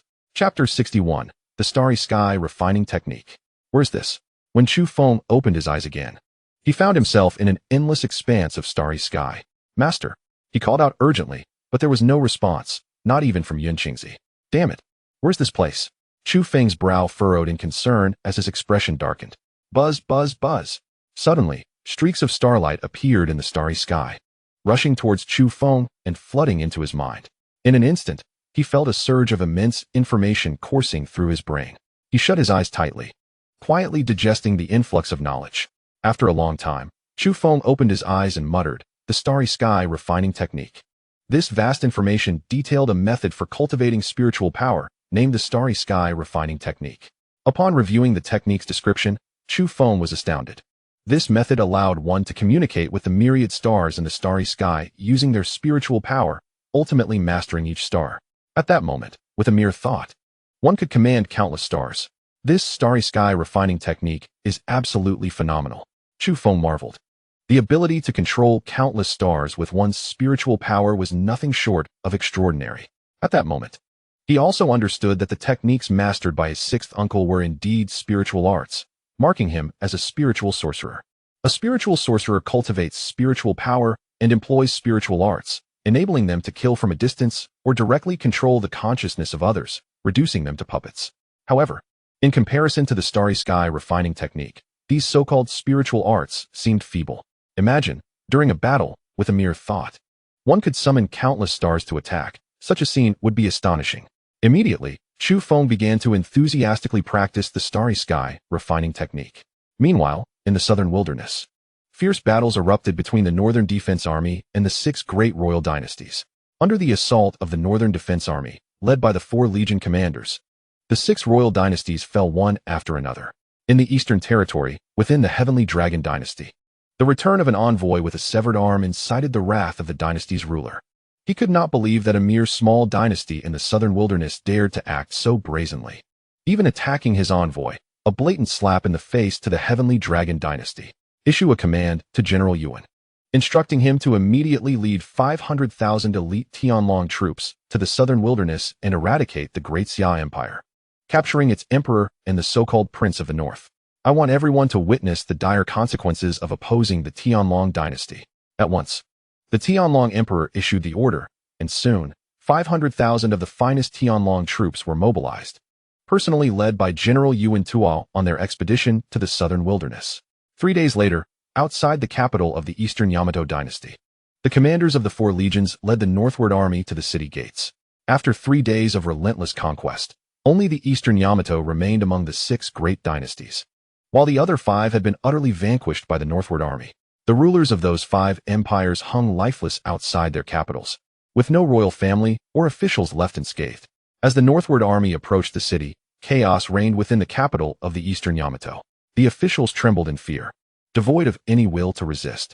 The northward army's swift annihilation of 5 dynasties had instilled terror in the hearts of all Eastern Yamato commanders and soldiers, leading to their surrender or flight before the army even reached the capital. At this moment, in the grand hall of the Eastern Yamato palace, the officials urged Emperor Abe Tenwa to flee, for the northward army was about to breach the city. With clenched fists, Abe Tenwa felt a surge of rage. "Cursed northward army, you have gone too far," he bellowed, never imagining that his dynasty would meet such a fate. A guard rushed into the hall, kneeling as he reported, "Your Majesty, the northward army has breached the capital and is advancing towards the palace." "What? How could it be so swift? What are the city defenses?" Abe Tenwa's face paled in shock. He had stationed 200,000 of the finest kamikaze troops within the capital, so how could they have fallen so quickly? Even slaughtering 200,000 pigs would take more time. The guard lowered his head and replied, "The commander of the kamikaze troops opened the gates and led them in surrender." "Scoundrel!" Abe Tenwa spat blood in fury upon hearing this. "The northward army has breached the palace. Run!" The officials, hearing the imminent threat, abandoned Abe Tenwa and scattered in a frenzy to save themselves. Useless. Worthless. Abe Tenwa cursed as he watched the officials flee. Meanwhile, Dongfang Chanyuan and his companions led the northward army to the gates of the Eastern Yamato palace, shouting, "Charge!" With their command, the northward army surged into the palace. Boom! Just then, a thunderous sound erupted from deep within the palace, followed by a blinding pillar of blood shooting into the sky, standing like a crimson column between heaven and earth. "What is this?" Dongfang Chanyuan and the others exchanged alarmed glances. As the blood-red light dissipated, a long knife gleaming with crimson radiance appeared in the air, exuding a malevolent aura. Many soldiers of the northward army, gazing at the blade, felt as though they had entered a realm of blood, beset by countless vengeful spirits. Screams of agony echoed as they writhed in pain, collapsing lifelessly. "Not good." Dongfang Changyuan's expression shifted as he commanded, "Everyone, bow your heads. Do not look at that knife." In an instant, all soldiers of the northward army lowered their heads, while Longshan remarked, "This knife contains a spiritual attack." Suddenly, a chilling, sinister laughter pierced the air. The demon knife has finally emerged. The day of the Eastern Yamato's dominance over the southern wilderness is at hand. An elderly man with white hair rushed forward, his eyes fixed on the knife, filled with fervent excitement. He was the ancestral patriarch of the Eastern Yamato. "Patriarch, you have finally emerged." Abe Tenwa exclaimed in elation upon seeing him. "What is happening? Who are they?" The patriarch surveyed the northward army. "They are the northward army sent by the Great Xia Empire to annihilate us," Abe Tenwa implored, kneeling in reverence. "Please, patriarch, strike them down and restore our Eastern Yamato's glory." The patriarch's countenance darkened as he glared at Dongfang Chanyuan and the others. "You dare seek to destroy my Eastern Yamato? You possess great audacity. Today, I shall use your blood to celebrate the emergence of the demon knife." With a wave of his hand, the blood-red knife materialized in his grasp. "Die," he commanded, unleashing a torrent of malevolent energy that engulfed Dongfang Chanyuan and his companions. The terrifying aura suppressed their power and launched a spiritual assault on their very souls. Screams of despair erupted as many soldiers of the northward army felt their minds unravel, frantically attacking their comrades in madness. The 4 legion commanders struggled to resist the knife's assault, their expressions grim. Despite their formidable strength, they were not spiritualists and could not withstand the mental onslaught, merely managing to fend it off. "Die." In the next moment, the patriarch charged forward, swinging the knife directly at the 4 legion commanders. Boom! As the blow fell, an immense wave of blood energy condensed into a crimson blade, infused with spiritual force, hurtling towards them. "Curse it." The 4 commanders' faces darkened with fury as they readied to expend their strength for a desperate fight. Yet a cold voice thundered like lightning. "Do you seek to kill me without my consent? It's the prince." Dongfang Chanyuan and the others rejoiced. Immediately, a terrifying power descended from the heavens, shattering the crimson blade and sending the patriarch tumbling to the ground, blood spilling from his lips. The malevolent energy dissipated, restoring the sanity of the northward soldiers, who gasped for breath. A figure stood before the four commanders. It was Chu Feng. "Prince." They knelt, remorseful. "We are sorry for our incompetence and for bringing shame upon you. Rise. This is not your fault," Chu Feng replied, his gaze shifting to the patriarch. "I never imagined you would forge such a wicked weapon. Prince, this knife is infused with immense resentment and malice, as well as the forces of yin and yang, likely crafted from the blood of numerous young boys and girls." Yan Shiqi remarked gravely, inciting fury in Chu Feng and the commanders. To forge such a vile weapon from the blood of innocence is beyond inhuman. With a crack, Chu Feng clenched his fists, a deadly glint in his eyes as he glared at the patriarch. "You shall pay for this." He charged directly at his opponent, delivering a powerful punch. Swish! The elder from the east, taken aback, swiftly swung his cursed blade towards Chu Feng while simultaneously unleashing a mental assault. Instantly, Chu Feng found himself besieged by countless vengeful spirits seeking his demise. Humph! With a heavy snort, he unleashed an invisible surge of mental energy, obliterating the malevolent apparitions on the spot. Splash! The East Elder spat out a mouthful of blood, his eyes wide with disbelief as he gazed at Chu Feng. "You bang!" Before he could utter another word, Chu Feng's fist shattered his skull, blood splattering across the ground. "Elder!" Anbei Tianhe, witnessing the elder's tragic end, cried out in anguish. Then, filled with terror, he turned his gaze towards Chu Feng, his eyes alight with fury and resentment. "You shall not die well. Die, you damned wretch." At that moment, Quang Zhan rushed forward, brandishing his great sword, and swung it at Anbei Tianhe. Swish! In an instant, the East Emperor was cleaved in two, and Quang Zhan, still unsatisfied, relentlessly hacked at the remains, reducing the body to mere pulp. At that moment, Chu Feng picked up the cursed blade, immediately sensing the thick aura of resentment and malice emanating from it. Rest in peace. He activated the earthly fire, fiercely incinerating the cursed blade until it was reduced to nothingness. His expression turned icy as he declared, "Annihilate the entire East royal family. Leave not a single soul alive." "Young master, there are still 200,000 soldiers from the East royal family surrendering outside. What shall we do with them?" Dongfang Chanyuan inquired. "Kill them. Leave not a single one alive. They all deserve to die." Chu Feng commanded flatly, his face devoid of emotion. The abhorrence he felt towards the East dynasty was profound, and he yearned to vanquish them all. "Understood." The 4 legion commanders nodded, commencing their frenzied slaughter. "Young man, there is a remarkable physique within this palace. Do not let it go to waste." At that moment, the voice of Master Ta resonated. "Huh." Chu Feng paused, following Ta's guidance to a chamber. Inside, he found a girl, seemingly 18 or 19, curled up. She possessed alluring fox-like eyes, exuding an enchanting beauty, yet her bright gaze was filled with panic and innocence, reminiscent of a sheltered maiden. "Master Ta, what kind of physique does she possess?" Chu Feng inquired. "She is of the innate charm physique," Ta replied. Intrigued, Chu Feng asked, "What is the innate charm physique?" "The innate charm physique is a unique constitution that captivates the hearts of others. However, hers has yet to awaken. Once it does, every movement she makes will emanate allure, ensnaring men in her enchantment, rendering them her playthings." Ta elaborated. "Such power?" Chu Feng expressed his astonishment. "Hee, you've struck gold. If you take her in, it will bring you unexpected benefits." Ta chuckled, sending a chill down Chu Feng's spine. "What benefits?" he queried, but Ta ignored him. Turning to the girl, Chu Feng asked, "Who are you?" "I am the concubine of the East Emperor." The girl trembled, lowering her head. "Concubine?" Chu Feng raised an eyebrow, scrutinizing her. "Are you jesting? You are clearly untouched." "I was just summoned to the palace and have not yet been favored," she replied nervously. "Fortunately, you have not been wasted." Chu Feng smirked, regarding her. "What is your name?" "I am Daji," the girl said. "Daji, a rather fitting name." Chu Feng smiled gently. "Come with me." Daji glanced at Chu Feng, who smiled. "What? Are you afraid? Will you kill me?" Daji asked. "As long as you obey, I will not harm you." Daji nodded dumbly. "All right." She then stood and followed Chu Feng out. Subsequently, Chu Feng led Daji out of the East capital, heading towards the Great Summer. Meanwhile, the East capital was engulfed in relentless slaughter, blood staining the entire city. Hours later, Chu Feng returned to the capital of the Great Summer, accompanied by Yan Shiqi and Daji, just as he was about to enter the Jinbei Wangfu, when a scream rang out from behind him. "Young master, save me." Chapter 63, Secrets Exposed. Young master, save me. Just as Chu Feng was about to step into the Wang Fu, a cry echoed from behind him. He turned to see a woman, pale and panting, collapsing at his feet. Suddenly, a group of individuals appeared, their cold gazes fixated on the woman. One of them sneered. Miss, you cannot escape. The woman was none other than Duan Muyu.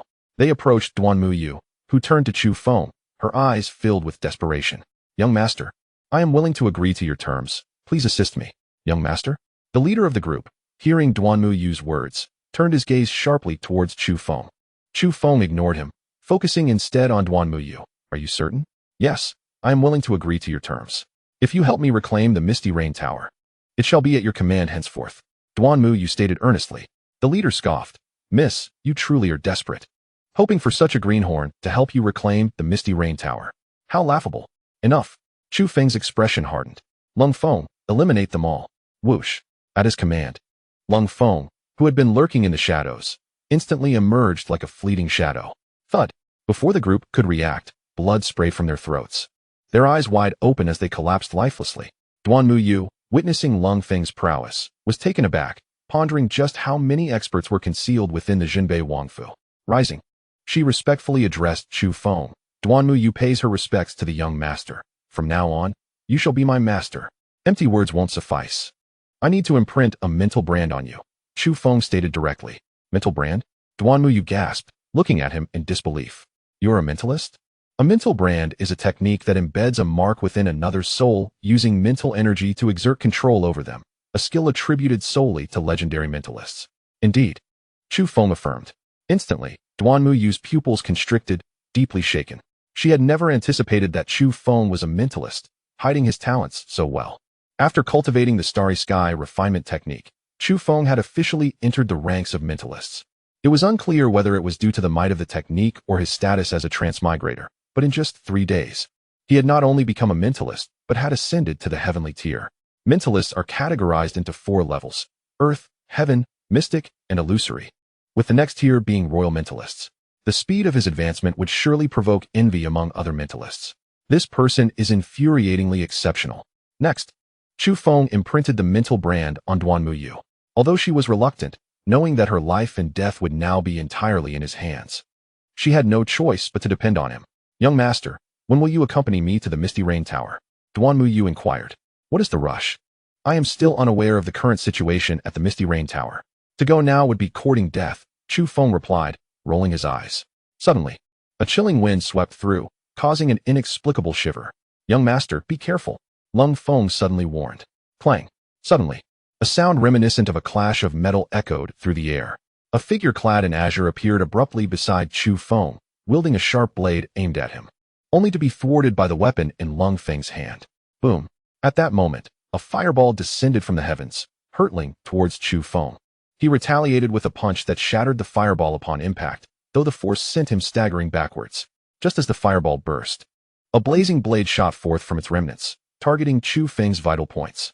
In a flash, he vanished from sight, leaving the wielder of the fiery blade to grasp at nothing but air. This individual, adorned in a crimson robe and masked, exuded an intense heat. At the same time, a group of masked figures clad in black emerged outside the North Town King's residence, radiating a fierce, murderous intent, each gripping a dark blade, all possessing power surpassing the heavenly realm. This scene left Chu Feng, who was observing from a distance, astounded. He gazed at the two who had just attacked and asked, "Who are you? Surrender the Shadow Killer, and we may grant the people of the North Town King's residence a swift end." The figure in the crimson robe coldly replied, their aura surging violently. In an instant, they unleashed their kingly realm power, and the figure in azure did the same. They were none other than Hua Sha and Feng Sha, sent by the 7-Kill Pavilion. Shadow Killer? Chu Feng raised an eyebrow, scrutinizing the duo. Are you from the 7-Kill Pavilion? Kill, Hua Sha declared coldly. Instantly, the masked figures in black transformed into agents of death, charging towards the North Town King's residence. Kill, Lung Feng echoed. In an instant, a multitude of figures in black emerged, 300 in total. Their terrifying prowess was evident as they swiftly dispatched the members of the 7-Kill Pavilion, each one meeting a swift demise. This sight caused Hua Sha and Feng Sha's eyes to widen in disbelief. As they moved to confront Chu Feng, Lung Feng positioned himself before them. With a swift motion, they lunged at Lung Feng. In a cold and indifferent manner, He swung his sword without employing any martial techniques, merely a pure strike. Yet, this strike was akin to a flash of lightning, striking with unparalleled speed. Huasha and Feng Sha found their advance halted, their eyes widening in shock. With a sickening sound, blood erupted from their throats, rapidly expanding until, in the next instant, their heads rolled to the ground. Lung Feng is astonishingly powerful. Chu Feng mused inwardly. To slay two formidable foes of the kingly realm with a single stroke was an extraordinary display of strength. Meanwhile, the entire faction of the 7-kill pavilion had been decimated by the 300 black-clad individuals, unable to even retaliate. Lung Feng, are they all secret guards of the Chu family? Chu Feng inquired.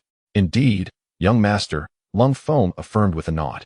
Beside them, Duan Muyu was left speechless. All 300 are secret guards of the North Town King's residence? What does this signify? Even in the Misty Rain Tower, such a formidable force could not be assembled. And these are merely secret guards. Gulping, Duan Muyu felt overwhelmed, astonished at the hidden strength of the Chu family. How many masters does the Chu family truly harbor? Chu Feng couldn't help but exclaim. At that moment, Chu Bahuang appeared, casually remarking, Xiao Feng, are you done? If so, come inside for a meal. Oh, Chu Feng responded, following his fourth uncle to the dining hall of the residence. There, Chu Tianquang, Chu Longxiang, Chu Changsheng, Chu Xinghe, and Jiru Shui were already seated. Grandfather, father, second uncle, sixth uncle, wife. Chu Feng greeted them in succession. You rascal, how many people have you provoked outside, causing this residence to be in constant turmoil? Chu Longxiang glared at Chu Feng. In response, Chu Feng shrugged. This is not my fault. They came seeking trouble. What can I do if my handsome looks incite jealousy? You. Chu Longxiang was about to erupt when Chu Tianquang interjected with a laugh. He speaks the truth. My Xiao Feng is indeed exceptionally handsome. It's only natural some would envy him. But fear not. Those are merely clowns. Let the secret guards handle them. Xiao Feng, your immediate priority is to quickly join Jiru Shui in producing several great-grandchildren for the Chu family to flourish. You've been married for quite some time. Yet there has been no news. At this, Chu Feng felt an acute embarrassment, while Jiru Shui's face flushed crimson. Grandfather, having children is not as simple as eating. It takes time. Chu Feng quickly replied. Grandfather, I am not ready to have children yet. Jiru Shui suddenly interjected. Why not? Chu Tianquang questioned her. To which she responded, I have unfinished matters to attend to. Chu Tianquang did not pursue the topic further. Soon, they finished their meal. And both Jiru Shui and Chu Feng departed. Is Jiru Shui reluctant to have children because of that Yao Ji Empress from the Kunlun realm? Chu Tianquang mused aloud. It is likely. She was betrayed by her own sister and forced to reincarnate. Surely, thoughts of vengeance linger in her heart. Delaying her desire for children, Chu Changsheng remarked. Should Jiru Shui have been present, she would have been taken aback. For her greatest secret was known to all within the Chu family. At that moment, Chu Bahuang scoffed. That Yao Ji Empress? I shall go deal with her myself. Then my niece can rest easy and have children with Xiao Feng. Achoo. Simultaneously, within a sacred palace in the Kunlun realm, a stunningly beautiful woman sat and suddenly sneezed. A wave of inexplicable trepidation washing over her. What is happening? She furrowed her brows, speaking in a low tone. Is that woman still alive? Chapter 64. As the master of the Tsang Xin domain. Within the North Town King's residence, upon hearing Chu Bahuang's words, Chu Xinghe nodded. Fourth brother is right. But does a mere Empress require your intervention? Allow me to handle this. You need not worry. Some grievances must be avenged personally to alleviate the hard-s burdens. We shall not interfere, Chu Changsheng observed with a deep gaze. But our niece has only just begun her cultivation. It remains uncertain if she can regain her peak strength. What if she is unable to confront that woman? Chu Xinghe expressed his concern. What is there to fear? What of that young man? If he cannot protect his own wife, he is unworthy to be my son. Chu Longxiang retorted coldly. Sixth brother, do not fret. Eldest brother has bestowed the Longxiang order upon his daughter-in-law, and second brother has given her the treasured Changsheng Classic. With these two items, not even a divine realm being could threaten our niece, Chu Bahuang said with a smile. The Longxiang order? The Changsheng Classic? Chu Xinghe was taken aback. Glancing at Chu Longxiang and Chu Changsheng, eldest brother, second brother, you truly have made grand gestures. I, as the sixth uncle, must also consider what gift to present to this niece-in-law. Otherwise, it would be too embarrassing. Enough. Let the young couple handle their own affairs. We should prepare to depart. After resting for so long, this old body needs some activity, Chu Tianquang stated with a cold expression. Immediately, A glint of cold murderous intent shone in the eyes of Chu Long Xiang and the others. Meanwhile, Chu Feng and Ji Rushui returned to their room, where Ji Rushui looked at Chu Feng and directly stated, "Let me make it clear, I cannot have children right now. At present, it is not possible. Will it be possible in the future?" Chu Feng smiled playfully. In response, Ji Rushui, taken aback, coldly stated, "It will never happen. I will not come to love you. Nor will I ever bear your child." Ji Rushui declared resolutely, "No worries. I believe that love will blossom over time." With that, Chu Feng swiftly lifted Ji Rushui and carried her to the bed. At the residence of the South Wilderness King, two figures appeared abruptly, and upon witnessing the blood-soaked grounds, their expressions shifted dramatically. What transpired?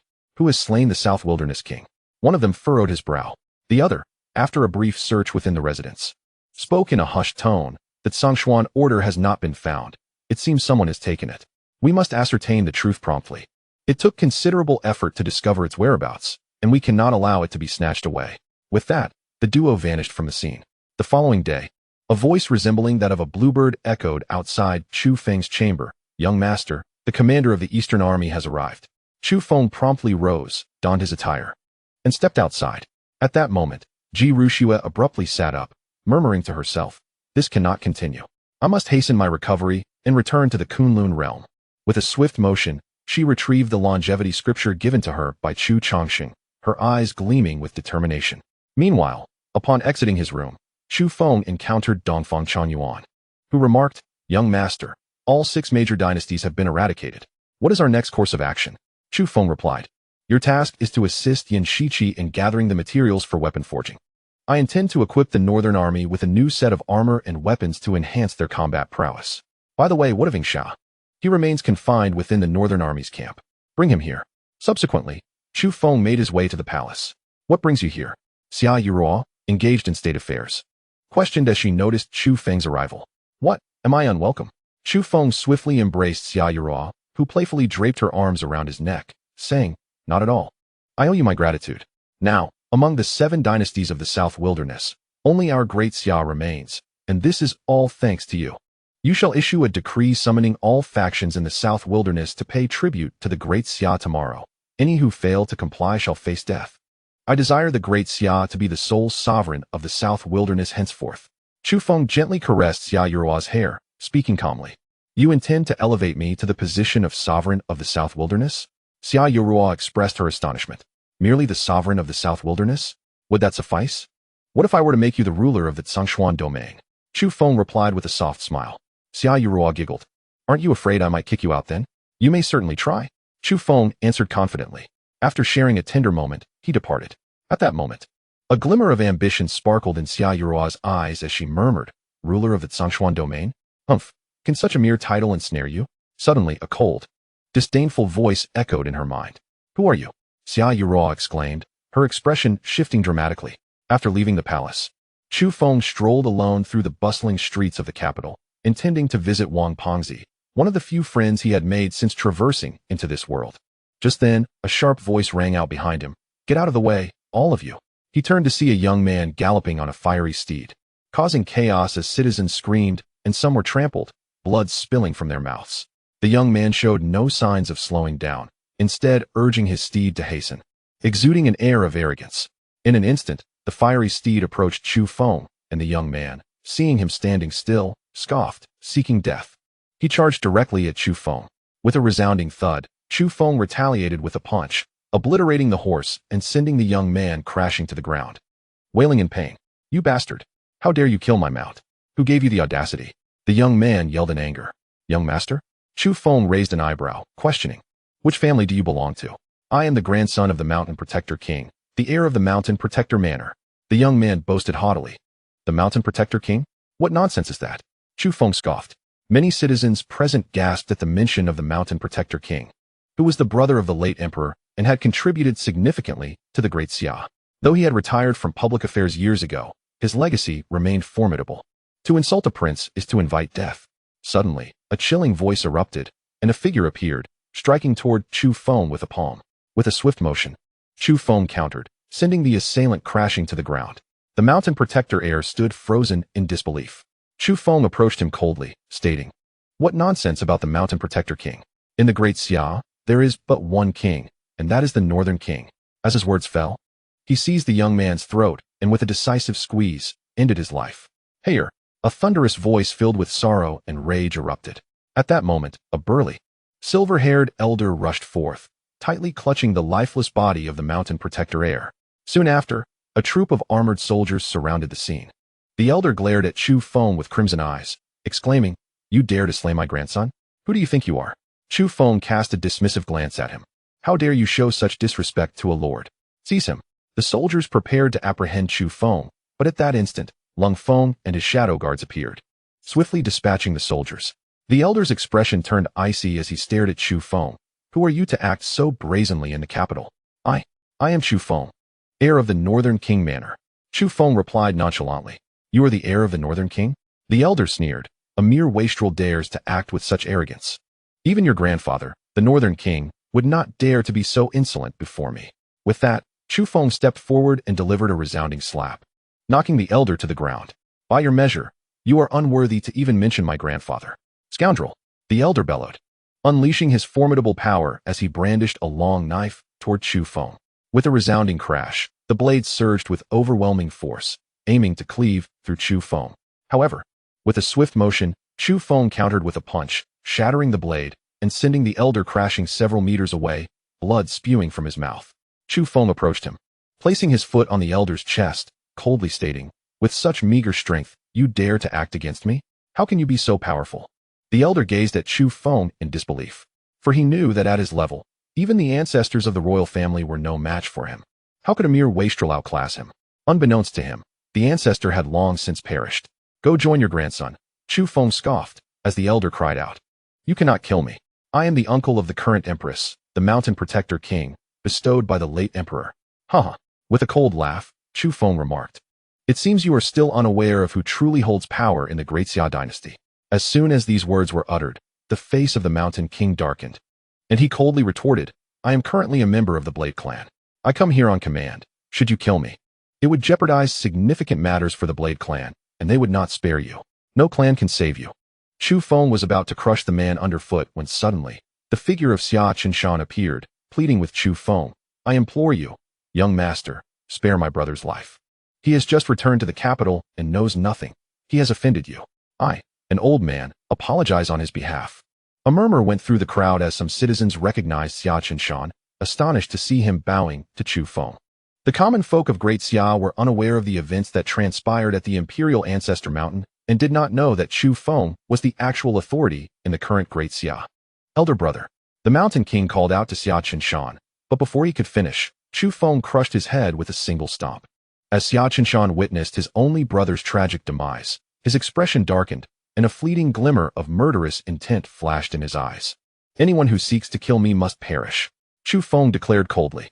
"Indeed, young master speaks true," Xia Qinshan replied, lowering his head to suppress his own murderous rage. But then a voice pierced his ears, "Including you." With a sudden snap, Chu Feng crushed Xia Qinshan's throat. The elder's eyes widened in disbelief as he gasped. Do you think I did not sense your murderous intent?" Chu Feng replied icily. Having become a master of mental arts, his observations were meticulous. Although Xia Qinshan had concealed his murderous intent well, it was still detected by Chu Feng. Naturally, Chu Feng would not allow anyone harboring such intentions towards him to live. Furthermore, he had initially spared him to stabilize the court for Xia Yura, but now that the power of the Great Xia was firmly in her grasp, this old man had become expendable. With a casual wave, Chu Feng discarded the corpse of the former emperor onto the ground. The onlookers were left dumbfounded. Ignoring their astonished gazes, Chu Feng made his way to the Wang family tavern. "Uncle Wang, where's the fatty?" he inquired of Wang Dalong. "Young master, Buer."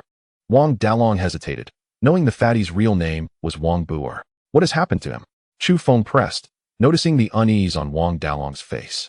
Wang Dalong then led Chu Feng to a room where Wang Buer lay on the bed, pale and extremely weak. "Fatty." Chu Feng rushed forward to examine his condition, his expression darkening at the sight. Wang Buer was gravely injured. Every bone in his body was broken, and his meridians and dantian were shattered. His injuries were 100 times worse than when he was at the Misty Rain Tower. It was no exaggeration to say that Wang Buer had become a complete invalid. "Why, young master?" Wang Buer murmured as he slowly awakened to Chu Feng's call. "Fatty, what on earth happened? Who did this to you?" Chu Feng demanded, his tone grim. I'm sorry, young master. I've brought shame upon you again, Wang Buer replied in a low voice. What exactly occurred? Chu Feng asked coldly. While Wang Dalong interjected, all of Buer's injuries were inflicted by the people of the drunken Immortal Tower. Drunken Immortal Tower? Chu Feng recalled Wang Buer mentioning this establishment. Reputed to be the finest tavern in the southern wasteland, renowned for its exquisite wines. Buer had sought to acquire their recipe for fine wine, but was rebuffed by the tavern's staff. Now, the tavern master's brother had taken it upon himself to inflict such harm on Buer. Wang Dalong was seething with rage. How dare they injure my brother? Chu Feng's expression turned frosty. Fatty, take these medicinal herbs and pills first. Once I avenge you, I will tend to your wounds. He handed Wang Buer a collection of spiritual herbs and pills before departing. Moved by Chu Feng's immediate intent to seek retribution, Wang Buer felt a surge of gratitude mixed with deep guilt, lamenting, Young master, I am sorry. I am too weak. I do not deserve to be your brother. Previously, both he and Chu Feng were seen as waste, sharing a camaraderie that felt inconsequential. However, now that Chu Feng had risen as a top genius while he remained powerless, he felt a profound sense of inferiority, believing he was unworthy of being Chu Feng's brother. If only I could cultivate. A flicker of unwillingness shone in Wang Buer's eyes. In that moment, a powerful desire to grow stronger surged within him. He yearned to gain the strength required to stand beside Chu Feng as an equal rather than a burden. Suddenly, a symbol materialized on his forehead, resembling that of a mythical beast, and a fierce light flickered in his eyes. A terrifying force of devouring energy surged within him, consuming the energy contained in the spiritual herbs and pills Chu Feng had provided in an instant. What? Wang Buer gasped in astonishment. Meanwhile, in a mysterious abyss, a dark cave housed a colossal mythical beast, resembling a small mountain, its body covered in rugged black scales that emitted a faint, eerie glow. At last, shall I awaken? The beast opened its cavernous maw, emitting a low, raspy sound, its eyes like lanterns gleaming with a gluttonous hunger. Suddenly, mysterious sigils appeared within the cave, sealing the mythical beast. Damn it! Just you wait. It won't be long before I am free. A roar echoed throughout the depths of the abyss. Chapter 66. The Rules of the Drunken Immortal Tower. In the southern wasteland, at its heart, stood an ancient city known as Southern City, the oldest in the region. This place was a no-man's land, untouched by any faction, existing in its own realm. Within Southern City stood a grand and magnificent building, adorned with a plaque inscribed with the words Drunken Immortal Tower. This was the premier tavern of the southern wasteland. Since its inception, the Drunken Immortal Tower had become a haven for countless wine enthusiasts, drawn by its uniquely brewed fine wines. Each day, the tavern was filled to capacity. At this moment, patrons within the Drunken Immortal Tower were drinking and discussing matters of import. Did you hear? The Great Xia Empress has issued an edict summoning all the lords of the southern wasteland to pay tribute to the capital tomorrow. Tribute? ISNT that just a veiled demand for all factions in the southern wasteland to submit to Great Xia? Indeed. The edict states that those who fail to comply will face merciless slaughter. How audacious of Great Xia. They intend to establish themselves as the rulers of the southern wasteland. The atmosphere was rife with murmurs of dissent. Alas, while Great Xia may be arrogant, they possess an invincible northern expeditionary army, having vanquished 6 major dynasties and instilling fear throughout the southern wasteland. With the inexplicable death of the southern wasteland king and the demise of the leaders of the 4 great sects, who remains capable of resisting Great Xia, it seems that after tomorrow, we shall all become subjects of Great Xia. At that moment, one patron within the tavern scoffed, Humph. No matter how formidable the Northern Expeditionary Army is, do they dare act recklessly here in Southern City? You seem to hold the Northern Expeditionary Army in low regard. A cold voice suddenly pierced the air. The scoffer dismissively replied, What is so impressive about the Northern Expeditionary Army? Bang! As soon as those words left his mouth, his head exploded in a gruesome display. The sudden turn of events left those nearby in shock. At this moment, the other patrons in the tavern gazed upon the lifeless body, their expressions shifting dramatically, filled with shock. How audacious it was for someone to commit murder in the Drunken Immortal Pavilion. Had they gone mad? This establishment had strict rules against violence, and anyone who dared to defy them would face certain death. Many unruly drinkers had previously met their demise here for causing disturbances. As the crowd surveyed the scene, they noticed a young man standing behind the victim, none other than Chu Feng. You've committed murder? The onlookers exclaimed in astonishment. This fellow disdains the Northern Army. He deserves to die? Chu Feng smirked, casting a glance at those who had just spoken. It seems you have no desire to submit to the Great Xia. do you? If you refuse to yield, then embrace death." As soon as the words left his lips, the figure of Lung Feng appeared, swiftly eliminating the group with lethal precision. In an instant, the drunken immortal pavilion was engulfed in a thick, metallic scent of blood. Who dares to cause trouble here? Are they tired of living? Suddenly, a cold snort echoed through the air. A man in his 20s emerged, coldly scrutinizing Chu Feng and Lung Feng. Simultaneously, a contingent of martial artists, all above the Nirvana realm, materialized, surrounding the duo. "Who is the brother of the owner of the drunken immortal pavilion?" Chu Feng inquired icily. "I am." The man replied arrogantly, gazing down at Chu Feng. "Did you not incapacitate someone earlier?" Chu Feng continued. "Are you referring to that fat fool? He foolishly sought my tavern's brewing formula, so I had to teach him a lesson." The man scoffed, looking at Chu Feng with disdain. "What? Are you here to avenge that fool?" With a swift motion, Chu Feng struck the man, sending him sprawling to the ground. The man coughed up blood, glaring at Chu Feng. Before he could finish his retort, Chu Feng stepped forward, crushing one of his legs with a single stomp. "Ah!" The man screamed in agony. The guards of the drunken immortal pavilion rushed toward Chu Feng, but a group of hidden assassins emerged, blades flashing. In the blink of an eye, the guards lay defeated on the ground. "Oh!" Chu Feng continued to pulverize the man's bones, inflicting excruciating pain. "Stop!" A furious voice rang out. A woman clad in yellow, her features exquisite, descended from the upper floor, glaring angrily at Chu Feng. "Do you know where you are?" Chu Feng glanced at her. "The drunken immortal pavilion. And the rule here is, anyone who causes trouble will be executed without mercy." As soon as the words left his mouth, the woman leapt forward, striking out with her palm, her cultivation at the 9th level of the celestial realm. With a powerful kick, Chu Feng sent her flying, crashing through several tables and landing on the ground, blood spilling from her lips. The onlookers whispered among themselves, realizing that this man had no regard for the fairer sex. Meanwhile, Chu Feng continued to systematically destroy the man's bones, determined to make him pay 100-fold for breaking Wang Fatty's limbs. The air was filled with horrifying wails of despair. "Brother!" The woman in yellow, witnessing her sibling's torment, glared at Chu Feng, her eyes burning with fury. "You will not die a peaceful death." Without hesitation, she charged at Chu Feng once more. In a moment of desperation, she unleashed a secret technique, forcibly elevating her cultivation to the 1st level of the monarch realm. However, Chu Feng merely waved his hand, seizing her throat and rendering her immobile. "It seems you have a death wish," he remarked coldly. With her eyes locked onto his, she remained defiant. "Then perish." As Chu Feng spoke, a chilling command resonated from outside the tavern. "Release her." Simultaneously, a sharp crack echoed in the air as Chu Feng crushed the woman's neck, discarding her body at the entrance of the tavern. A woman in a blue and white gown, with long hair and delicate features, appeared in the tavern. Upon seeing the lifeless form of the woman in yellow, her icy demeanor intensified, an overwhelming chill radiating from her presence. Instantly, the temperature in the drunken immortal pavilion plummeted below freezing, causing everyone present to shudder as if they had fallen into an icy abyss. A frigid voice reached Chu Feng's ears. "Didn't I tell you to let her go?" "Well, I did let her go. You never specified whether she should be alive or dead," Chu Feng replied, smirking. He couldn't help but appreciate the woman's striking figure. At that moment, the woman's icy demeanor became even more frigid, and without warning, she launched an attack at Chu Feng. Chapter 67. The Sacred Ice Spirit Root. With her palm striking towards him, an overwhelming wave of icy energy surged forth, causing Chu Feng to feel as if his entire body was freezing. He retaliated with a punch, the sound of thunder echoing in the air. When their strikes collided, an intense cold seeped into Chu Feng's body, threatening to freeze his blood and cover his skin in frost. He quickly summoned the fire within him to expel the cold, forcing the woman back. "Damn it!" Chu Feng exclaimed, glaring at her.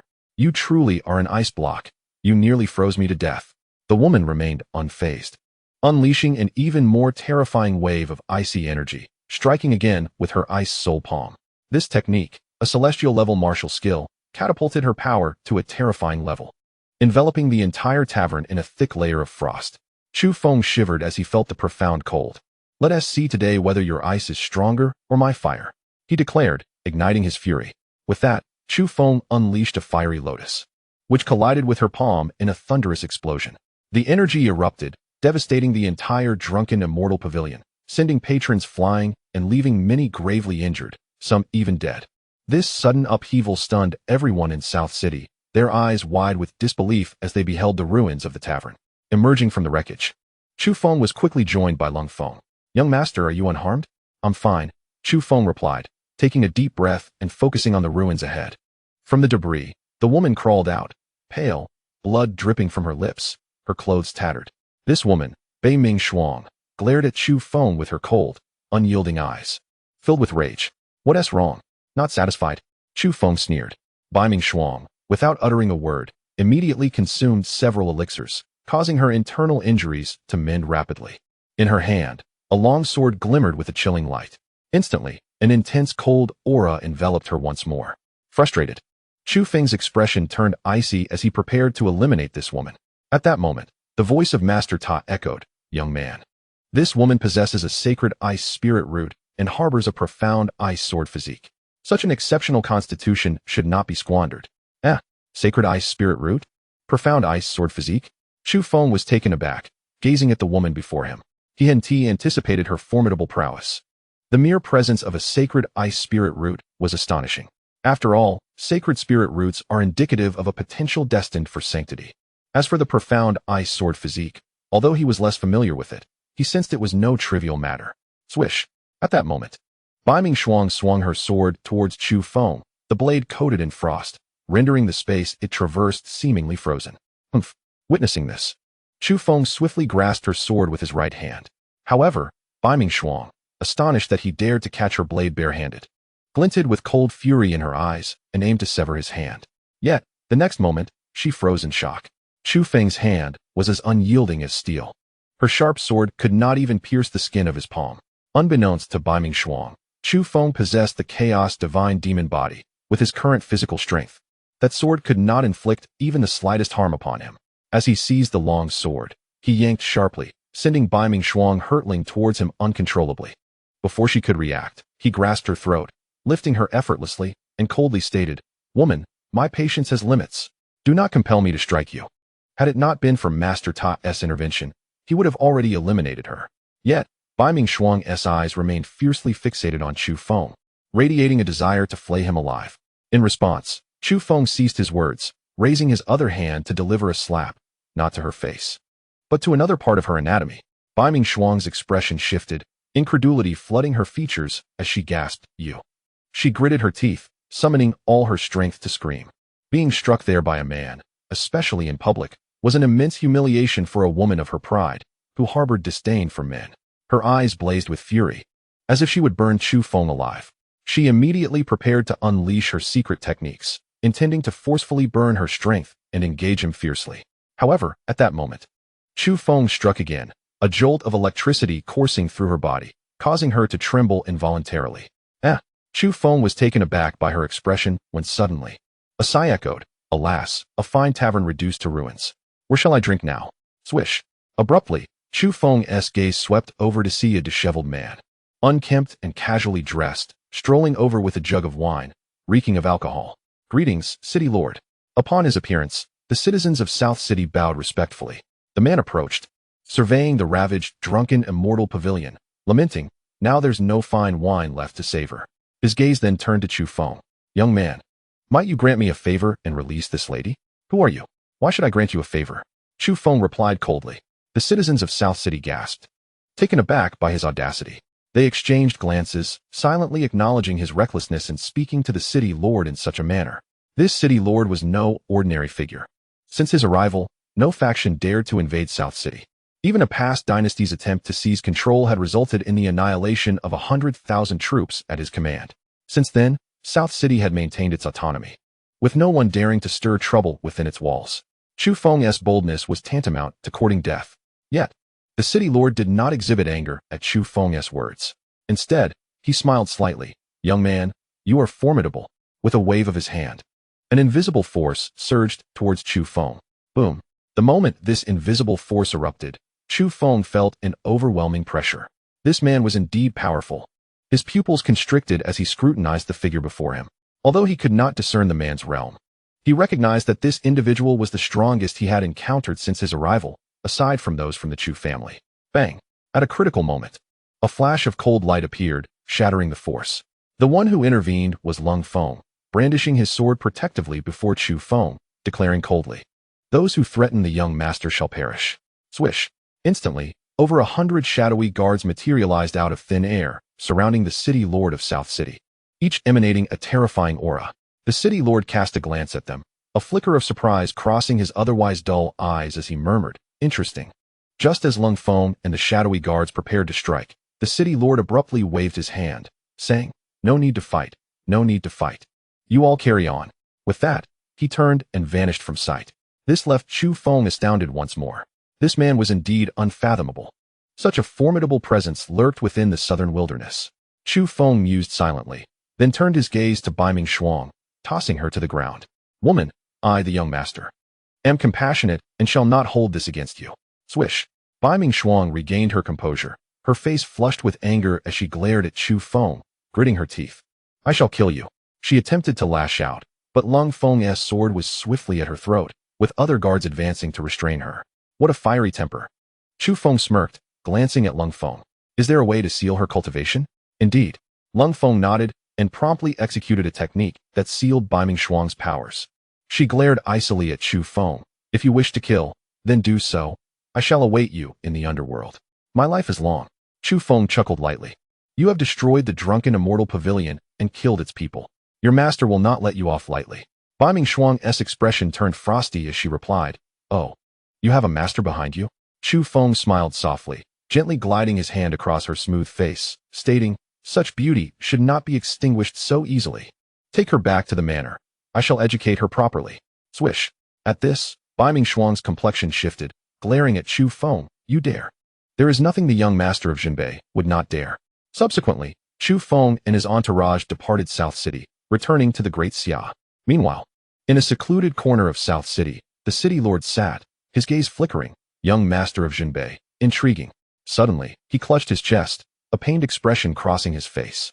He hastily grabbed a nearby wine jug and gulped down several mouthfuls of strong liquor, seemingly attempting to drown the pain within him. In the capital of the Great Xia Dynasty, Chu Feng, upon returning, inquired of Yun Qingzi from within his ring, "Is there an elixir to heal the fatty's injuries?" "Master, I can currently concoct an elixir to mend his bones and meridians, but the elixir for his shattered dantian can only be crafted by a royal-grade alchemist. As I am now but a remnant soul, I fear I cannot produce it," Yun Qingzi replied. Chu Feng's expression darkened. "Then begin by crafting the elixir to restore his bones and meridians." Having spoken, he headed to the Wang family's tavern to inform Wang Fatty of the news regarding his vengeance, then instruct Yun Qingzi to concoct the elixir. However, upon his arrival at the Wang family tavern, he learned from Wang Dalong that Wang Fatty had entered closed-door cultivation. "Fatty is in closed-door cultivation? What does that mean?" Chu Feng queried, perplexed. "I'm not quite sure either." Shortly after the heir left, the heir claimed he could heal his injuries and requested a significant amount of cultivation resources. Just now, he sent word that those resources were insufficient and asked me to prepare another batch. Wang Dalong remarked, "What is this guy up to?" At that moment, Chu Feng wore a puzzled expression, and the voice of Master Tower resounded. "It seems he is beginning to awaken." "Awaken? What does that mean?" Chu Feng was taken aback. And Master Tower replied, "I previously mentioned that this chubby fellow is no ordinary person. Now that he has started to awaken, you need not worry about his condition. Before long, you will witness his terrifying potential. However, what he requires most at present are abundant spiritual stones, elixirs, and medicinal herbs. The more cultivation resources he possesses, the more formidable he will become." Tower Master's words made Chu Feng realize that this chubby fellow was indeed extraordinary. "Damn it! Why is everyone around me so deeply concealed?" Chu Feng secretly grumbled. Clearly, he is the one who has traversed worlds. How come everyone around him is so impressive? Subsequently, Chu Feng presented all his cultivation resources to Wang Dalong. "Take these resources to the chubby fellow. I will arrange for another batch of cultivation resources to be delivered tomorrow." "Thank you, heir." Wang Dalong expressed his gratitude immediately. "The chubby fellow is my brother. No need for such formality. If he encounters any issues, come to me at once." Chu Feng instructed before returning to the Wang residence. Upon his return, he encountered Dongfang Chunyuan, who appeared pale, evidently injured. "You are hurt. What happened?" Chu Feng's expression changed, and Dongfang Chunyuan knelt on the ground, saying, "Heir, I'm sorry. The shadow killer was rescued by someone." "Rescued?" "Indeed. I was escorting that shadow killer back to the Wang residence, but midway, a mysterious expert injured my subordinates and rescued the shadow killer. To be able to injure you, It seems that the 7-kill pavilion possesses quite a number of powerful individuals, Chu Feng muttered to himself. He then exhaled, it's fine, if they have been rescued. So be it.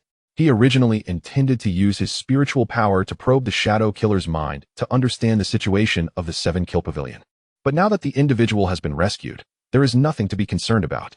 If the 7-kill pavilion seeks revenge, they will undoubtedly take action again. It appears the 7-kill pavilion is about to resurface, and that Songxian domain is likely to be engulfed in blood and chaos once more, Yun Xingzi remarked. Let them create whatever turmoil they wish.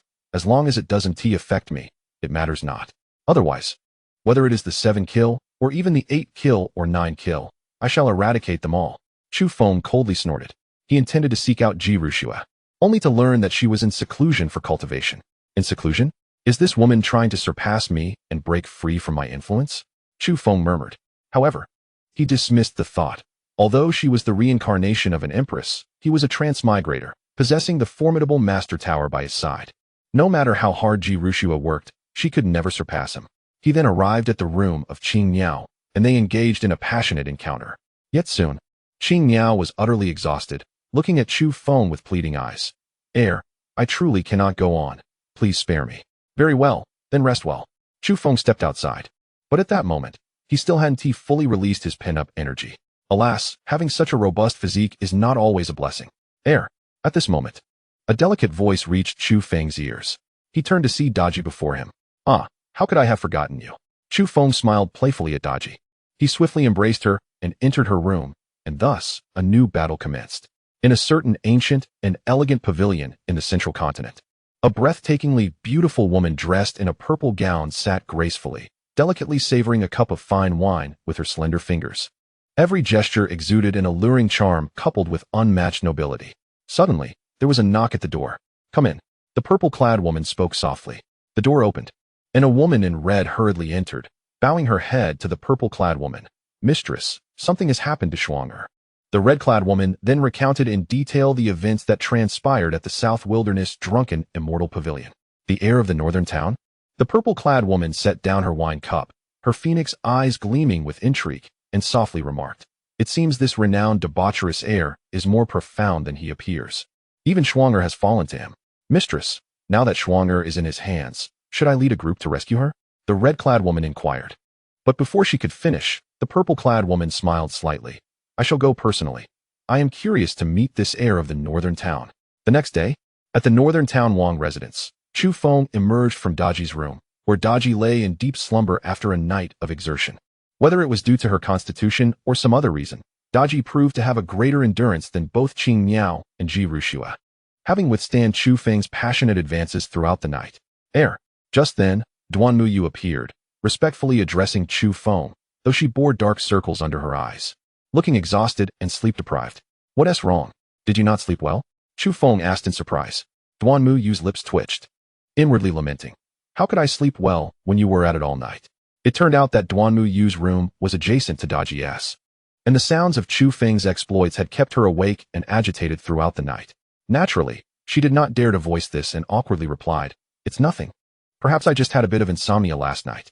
Oh, then you should catch up on your sleep. Chu Feng said without further thought. Yes, Duan Muyu nodded, glancing at Chu Feng, and suddenly felt a flutter in her heart. For some reason, there was an inexplicable allure about Chu Feng today, causing her to feel a slight stir of emotions.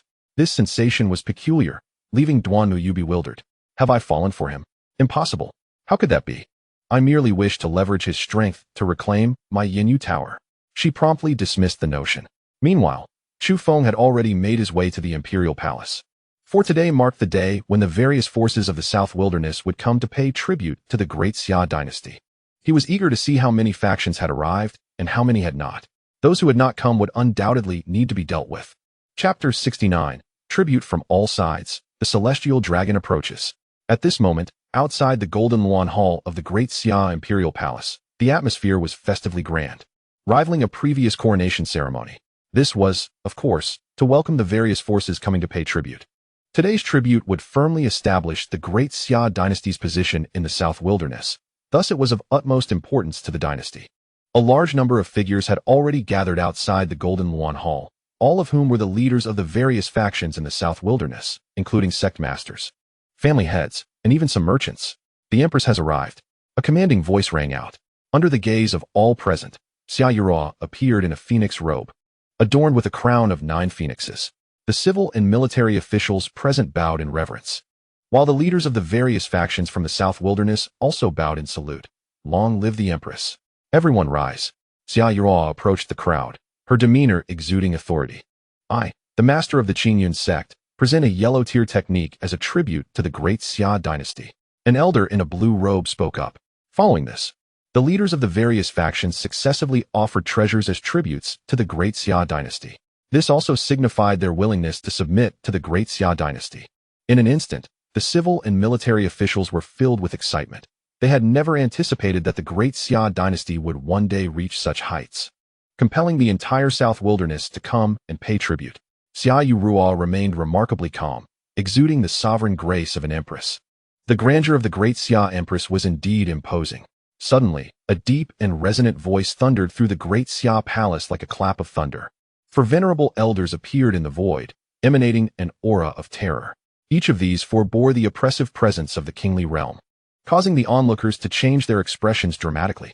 Xia Yurua maintained her composure as she regarded the 4 with a cold demeanor, inquiring, "Who are you?" "I am the ancestral elder of the Juka sect," one of the elders declared coldly. The other 3 quickly revealed their identities, being the ancestral elders of the remaining 3 prominent sects of the Southern Wilderness. Upon revealing their identities, the leaders of various factions present were taken aback, murmuring, "They are the representatives of the 4 great sects. Their demeanor suggests they come with ill intent." The 4 sects had a legacy spanning thousands of years and were understandably unwilling to be subjugated by a mere dynasty of less than a millennium. At this moment, the leaders of the various factions began to discuss among themselves.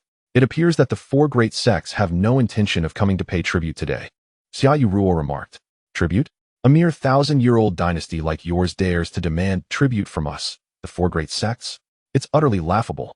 We have come today to send the Great Xia Dynasty on its way." The ancestral elder of the 4 sects retorted with an authoritative tone. Boom. With this declaration, before the 4 elders could act, a deafening rumble echoed from the distant void. The crowd turned their gaze, stunned into silence, as they beheld massive warships emerging from afar, gliding toward them, casting an ominous shadow like dark clouds over the city. The people within the Great Xia Palace were rendered speechless. They had never witnessed such a spectacle. Flying vessels. My heavens, what kind of power is capable of deploying so many flying vessels? As the 4 ancestral elders observed this sight, their bodies trembled, and fear crept into their expressions. Flying vessels were large aerial crafts that could only be crafted by the most skilled artificers. Thus not every faction could possess them, let alone deploy a dozen at once. The Southern Wilderness had languished since the end of the ancient era, with very few artificers remaining, making the appearance of these flying vessels profoundly shocking to them. Chu Feng, en route to the palace, gazed at the fleet of flying vessels in astonishment, exclaiming, "What the heck? Spaceships! My lord, what are spaceships? These are flying vessels." Yun Qingzi interjected. "Flying vessels?" Chu Feng was taken aback as Yun Qingzi elaborated. Given the scale of this display, it appears an influential power from the eastern region or central continent has arrived. These artificers are quite remarkable. I never imagined they could forge such aerial apparatus. At that moment, as the fleet of flying vessels hovered above the Great Xia Palace, it cast a shadow over the entire palace, darkening it substantially. The inhabitants of the palace then noticed that the flying vessels were filled with troops, at a glance. Each vessel housed tens of thousands of soldiers, summing up to several 100,000. Clad in unified armor, wielding swords and spears, they exuded a palpable aura of lethal intent. At the forefront of the fleet stood a banner emblazoned with a soaring dragon, seemingly the emblem of the eastern region's Tianlong dynasty. The 4 ancestral elders exchanged glances upon seeing the dragon banner, their countenances shifting to one of reverence. Although both were dynasties, the Great Xia Dynasty was but a mere shadow in comparison to the Tianlong dynasty, which stood as the foremost dynasty of the eastern region.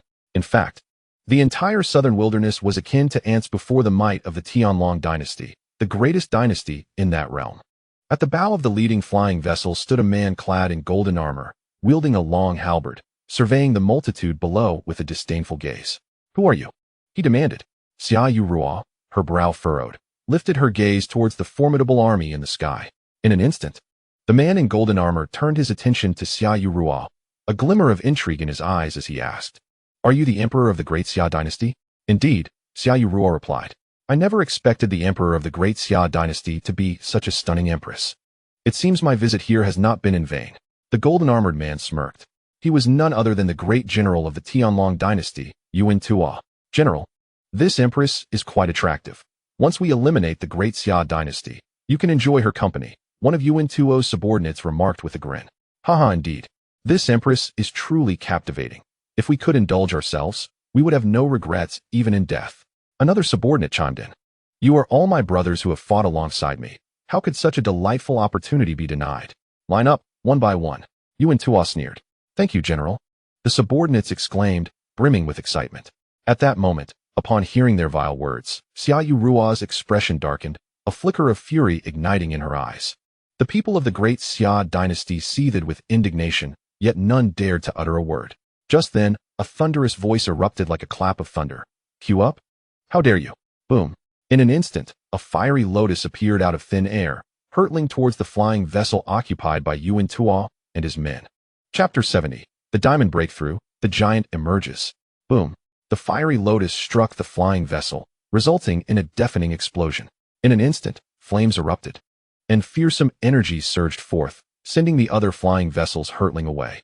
Countless soldiers aboard the Tianlong vessels were consumed by the fiery aftermath, while Yuan Tuo's vessel exploded into a myriad of fragments, raining down. Aside from Yuan Tuo and a few of his subordinates, the tens of thousands of soldiers aboard were obliterated before they could even scream.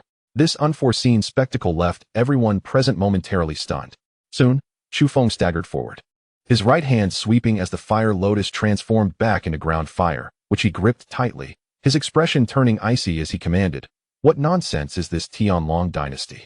Slay them all. Leave no one alive." Whoosh. Instantly, the Cold Edge and 300 shadow guards materialized, charging towards the remaining Tianlong soldiers aboard the other vessels. Even the Lord of the Yellow Spring made an appearance, unleashing his full kingly realm 9th level prowess, engaging in a merciless slaughter. In the blink of an eye, a brutal battle erupted in the skies above the Great Xia capital. Outrageous. Yuan Tuo, having regained his composure, glared darkly, his eyes ablaze with fury as he fixed his gaze upon Chu Feng, swinging his halberd with a cold declaration. Damnable ants, perish. Boom. An overwhelming pressure emanated from Yuan Tuo as he unleashed a terrifying force, drawing the spiritual energy of the heavens and earth to him, creating an enormous weight upon the surroundings. His cultivation had reached the 7th level of the kingly realm, vastly surpassing that of the southern wilderness monarchs. Boom. In the blink of an eye, Yuan Tuo vanished, his halberd cleaving towards Chu Feng. As the halberd surged forward, the space before Chu Feng warped violently, rippling with intense pressure. Just as Chu Feng prepared to engage, a deafening roar erupted from the distant void. An unparalleled divine light shot into the sky, coalescing into a towering giant of 100 zhang in height. The colossal giant radiated a brilliant golden light, resembling a divine warrior clad in golden armor, exuding an overwhelming sense of oppression that enveloped the entire capital of the Great Xia. In this moment, every individual within the city felt an immense pressure. Even Yuan Tuo momentarily froze, his gaze drawn to the distant giant, his expression shifting dramatically as he exclaimed, "Is that the Dharma manifestation? How is this possible? How can a revered being exist here?" At that moment, a tumultuous wave surged within Yuan Tuo, disbelief flooding his eyes. The Dharma manifestation could only be comprehended by those who had transcended the monarch realm and entered the realm of the revered. Yet how could such a being possibly exist in the southern wilderness? This was utterly inconceivable. Meanwhile, Chu Feng observed the direction from which the giant had emerged, his expression tightening. "Isn't that where the Wangfu is located?" At this instant, within the northern king's residence, Chu Bahuang remarked, "I never anticipated that Jin Gang would awaken the bloodline of the giant spirit clan so swiftly. Brother, what do you think would happen if the members of the giant spirit clan discovered that you had abducted their pure-blooded divine child, making him a mere guardian?" Chu Changsheng glanced at Chu Longxiang, who sat nearby, and smiled faintly. "Humph. Their divine child serving as my Chu family's young master's guardian is an honor for the giant spirit clan. Would they dare voice any objections?" Chu Bahuang sneered dismissively. Chu Longxiang, with a calm demeanor, stated, "With Jin Gang's talent, remaining in the giant spirit clan would only stifle his potential. I am doing this for their benefit." "Haha, brother, you truly have a way with words," Chu Xingyi chuckled. At that moment, a figure shot upwards from the northern king's residence. It was Jin Gang. As he appeared, the golden-armored giant merged seamlessly into his body, unleashing a terrifying aura. Suddenly, Jin Gang opened his eyes, which gleamed with a chilling brilliance. His cultivation had already ascended to the king realm. Then, Jin Gang cast a sweeping glance and stepped forward directly into the imperial palace. "Young master," he addressed Chu Feng with utmost reverence. "Jin Gang, you have entered the king realm?" Chu Feng gazed at Jin Gang in astonishment. It was only moments ago that he had been at the master realm, and now he had catapulted into the king realm, his rate of advancement akin to a rocket. Indeed, Jin Gang nodded. Yu and Tuo, observing Jin Gang's solemn expression, felt a slight relaxation, realizing that he was merely at the king realm. He had initially believed a revered being had emerged, but it turned out to be someone who had just stepped into the king realm. Evidently, the giant was not a Dharma manifestation, but merely a manifestation of sorts. With this understanding, the murderous intent returned to Yu and Tuo as he coldly shouted, "Die." He swung his spear once more towards Chu Feng. Those who threaten the young master must die. At this moment, Jin Gang roared like a lion, his voice thunderous. He swung his right fist, which crashed forth like a meteor, colliding directly with Yu and Tuo's spear. "Overestimating yourself." Yu and Tuo scoffed at Jin Gang's audacity to meet his spear with a fist. His eyes filled with disdain. This strike could shatter even the body of a king realm warrior, let alone a mere king realm novice. But in the next instant, Yu and Tuo was taken aback. When Jin Gang's fist met the spear, instead of the expected scene of his fist being pierced, a resounding crack echoed through the air. Instantly, the spear shattered into countless fragments. Yu and Tuo stood there, dumbfounded. This was a 7th-grade spiritual weapon. How could it be obliterated by a single punch? Before he could comprehend this, Jin Gang's fist surged forward like a tidal wave. Yu and Tuo's expression changed drastically. He hastily summoned his spiritual power to defend himself, channeling the might of heaven and earth to suppress Jin Gang. Yet, all of this proved futile against Jin Gang's fist. With a thunderous boom, Jin Gang's punch annihilated all of Yu and Tuo's defenses, striking his chest with a deafening crash. Yu and Tuo's eyes widened in shock as he attempted to speak, but his body erupted into a cloud of blood mist, leaving no trace behind. In that moment, silence enveloped the scene, everyone staring in disbelief, as if turned to stone. Even Chu Feng was momentarily stunned. To obliterate a 7th-tier king realm warrior upon entering the king realm was a display of prowess that was nothing short of extraordinary. What is happening? Everyone around me is increasingly formidable.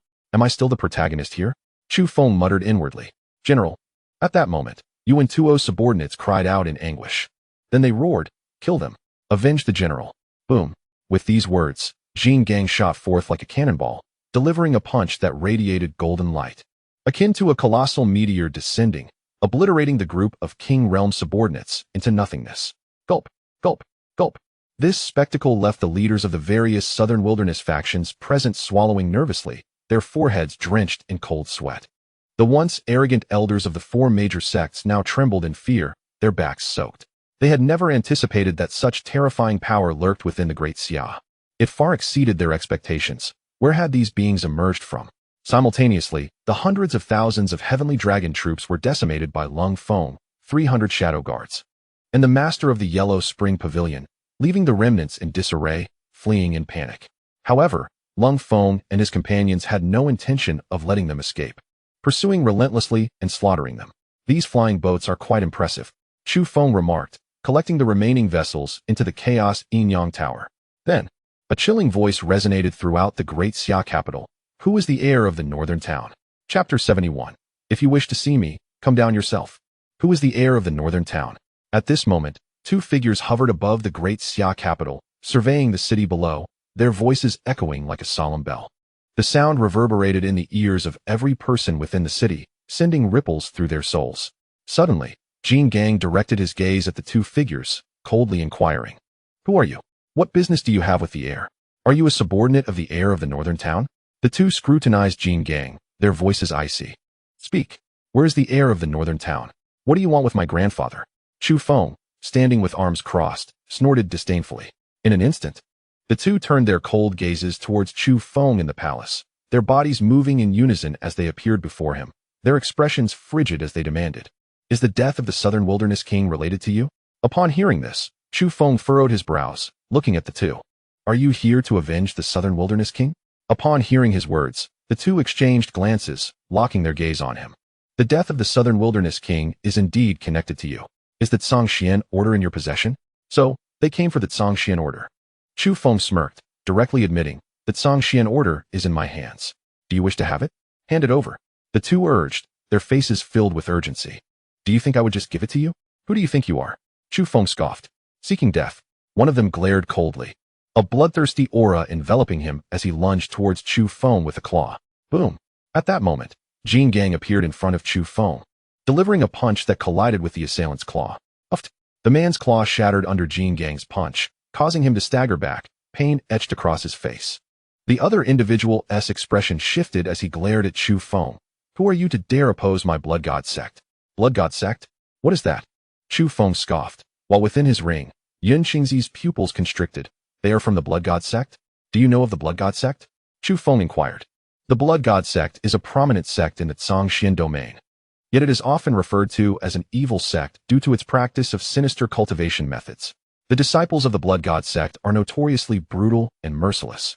Those who oppose them invariably face torment unto death. Yun Qingzi elucidated, then remarked, the Blood God sect is actually seeking the Zhangxian order. Could it be that they possess other Zhangxian orders? Upon hearing this, Chu Feng's eyes lit up, and he coldly inquired of the two individuals before him. Do you members of the Blood God sect also possess a Zhangxian order? Their expressions shifted subtly, but they remained silent. The one with the severed claw glared at Chu Feng and growled.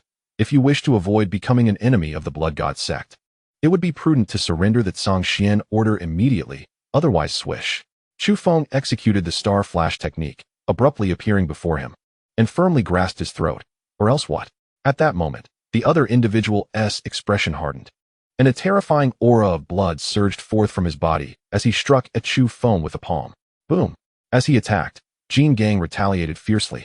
With a resounding crash, the body of the Blood God sect member was obliterated. The man whose throat was clutched by Chu Feng's hand felt his pupils constrict, and Chu Feng coldly asked, Can you answer my question now? Daring to oppose the Blood God sect, you shall surely perish. The man spat with a vicious countenance, his eyes glowing with bloodlust, and his internal energy surged violently. Be careful, young master, Jin Gang warned urgently. Boom! In an instant, the body of the Blood God sect member exploded, unleashing a torrent of violent blood energy that swept in all directions. Chu Feng retreated frantically as the explosion occurred, while Jin Gang defended against the spreading energy. However, the scene was left in utter devastation. Numerous members of the royal family and leaders of various forces in the southern wilderness were either sent flying and severely wounded or completely annihilated. Are the members of the Blood God sect truly this insane? They resort to self-detonation over a mere disagreement. Chu Feng's expression darkened. The members of the Blood God sect are known for their reckless cruelty, and they would not hesitate to sacrifice their own lives to achieve their objectives. Hence, no one in the Zhangxian domain dares to provoke them, Yun Qingzi explained. Damn it, I must find a way to eradicate them all. Chu Feng coldly huffed. Just then, the ancestors of the four major sects attempted to escape amidst the chaos. Swish! Chu Feng's gaze swept over the four individuals, and with a flick of his right hand, the ground fire surged forth. Boom! In an instant, the ground fire swelled immensely, transforming into a sea of flames that engulfed the four figures. In the blink of an eye, the ancestors of the four major sects were reduced to nothingness. Although Chu Feng was unaware of their identities, their attempt to flee amidst the turmoil indicated they were certainly not virtuous, thus they deserved to be eliminated. With the gruesome demise of the four ancestors of the southern wilderness sects, the remaining leaders of various forces trembled in fear. Prostrating themselves before Chu Feng, we pay our respects to the young master of the north. Huh.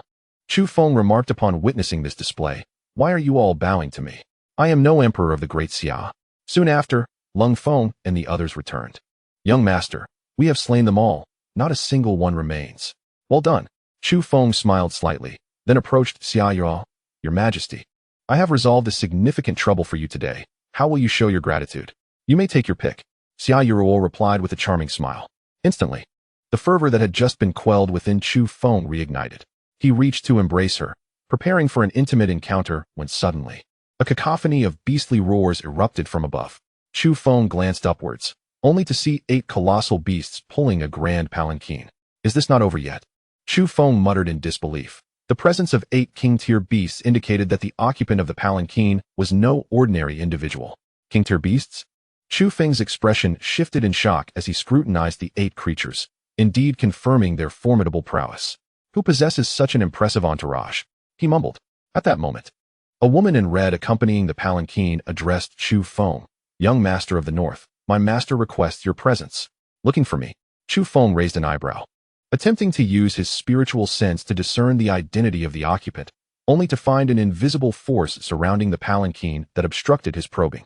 If the young master wishes to know who I am, it would be best to come inside for a discussion, came a woman's voice from within the palanquin. If you want to see me, then come down yourself. You are giving me too much face by asking me to meet you.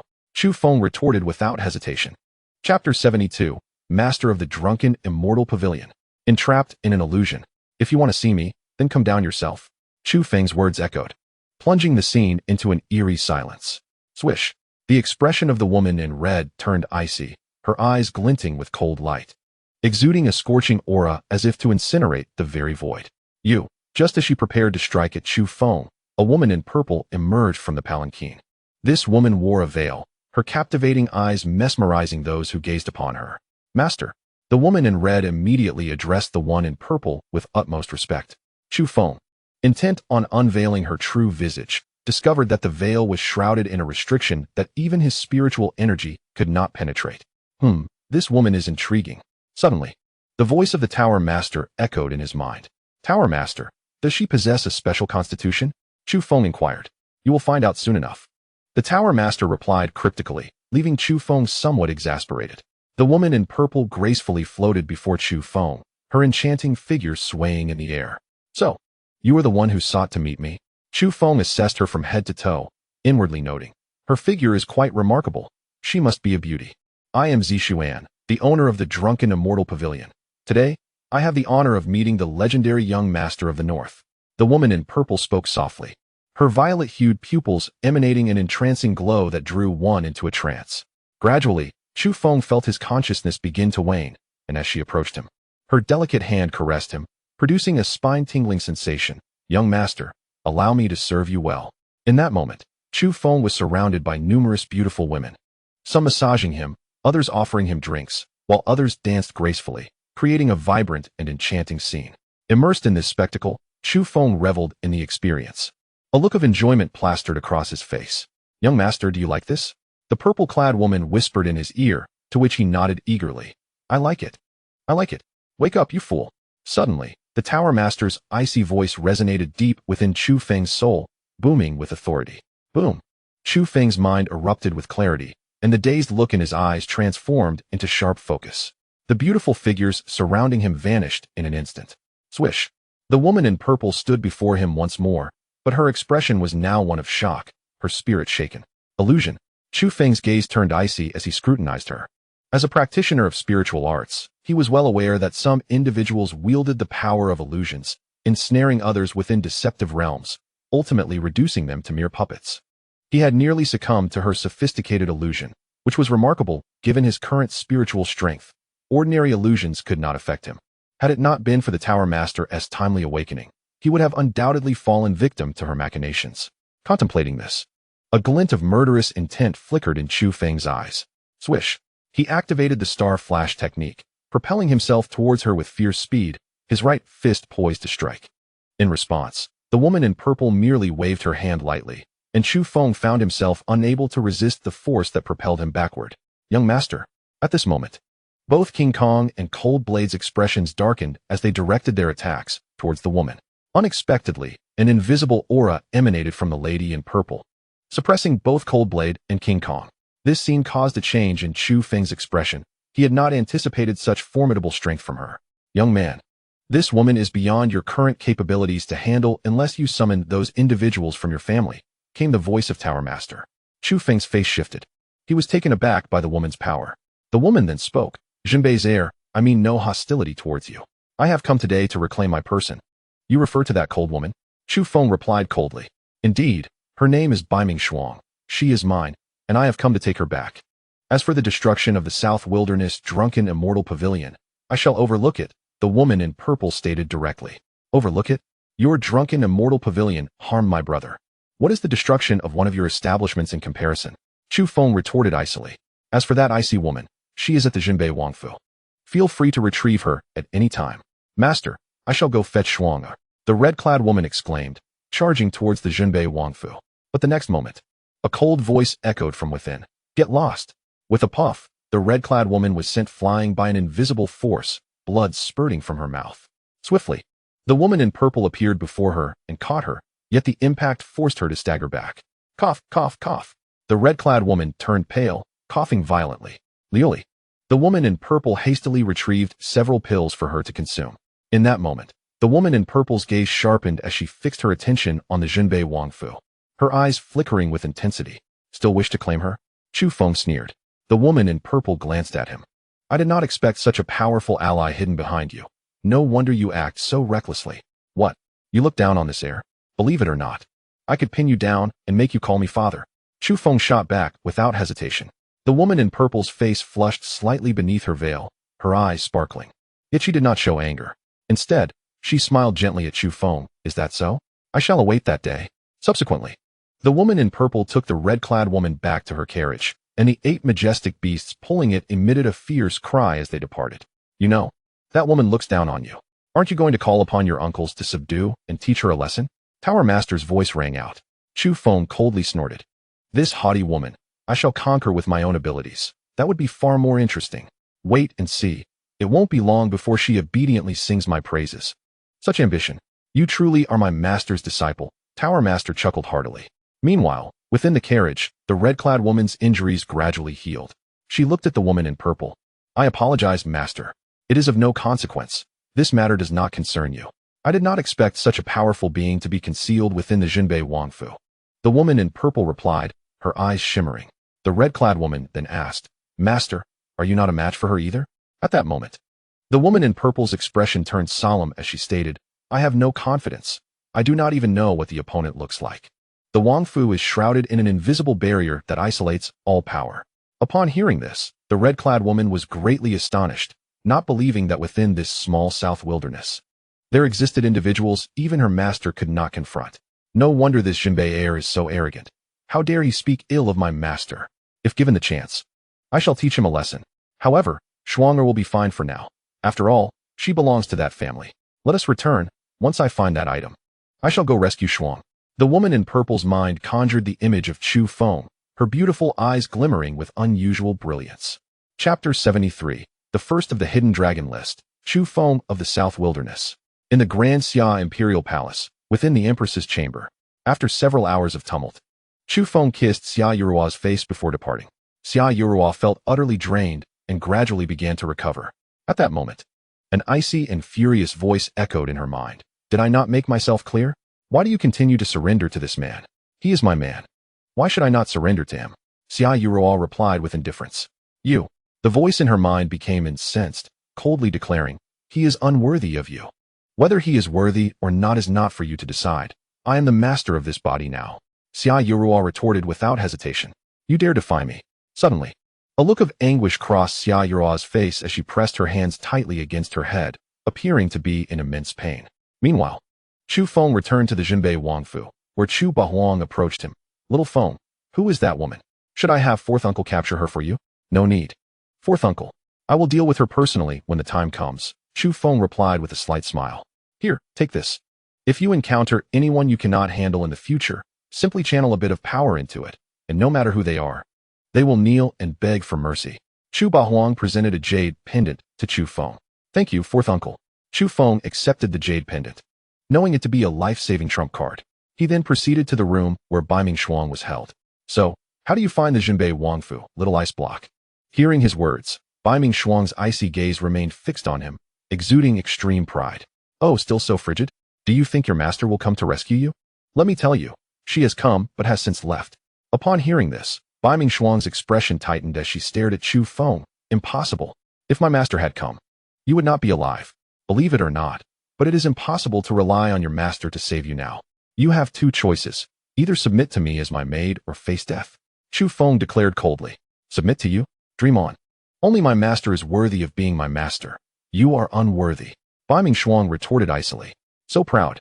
Chu Feng grinned wickedly, his eyes gleaming with mischief, causing Baiming Shuang to feel an ominous premonition. What are you planning?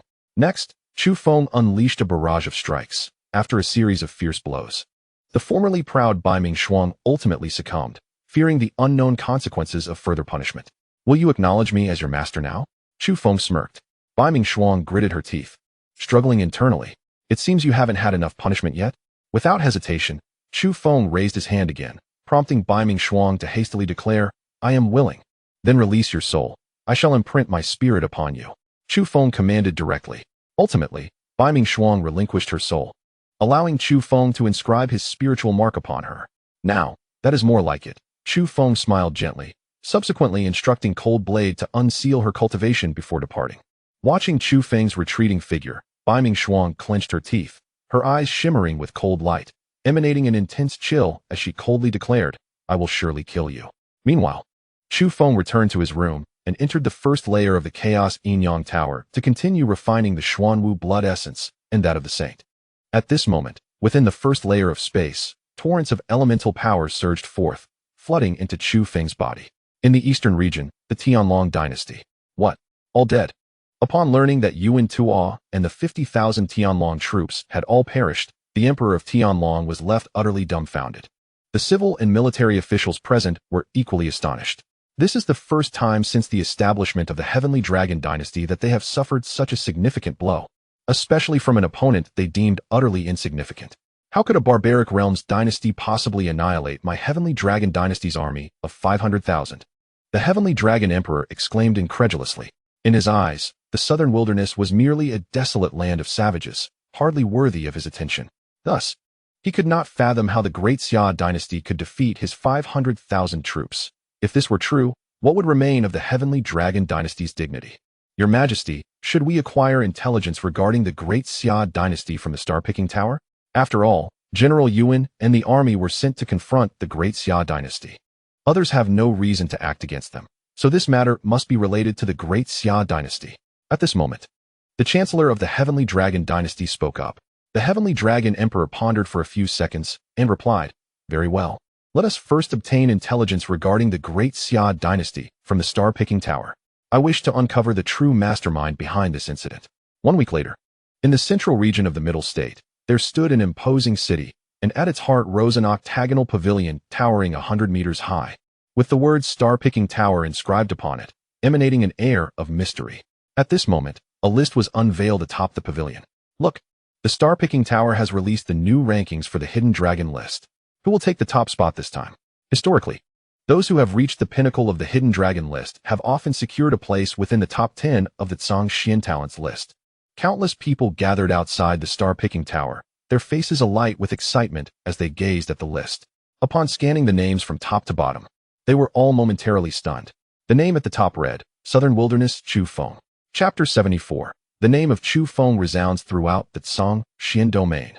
As those 4 characters appeared as the number 1 on the Hidden Dragon list, everyone outside the Star-Picking Tower was left dumbfounded, standing as if turned to stone.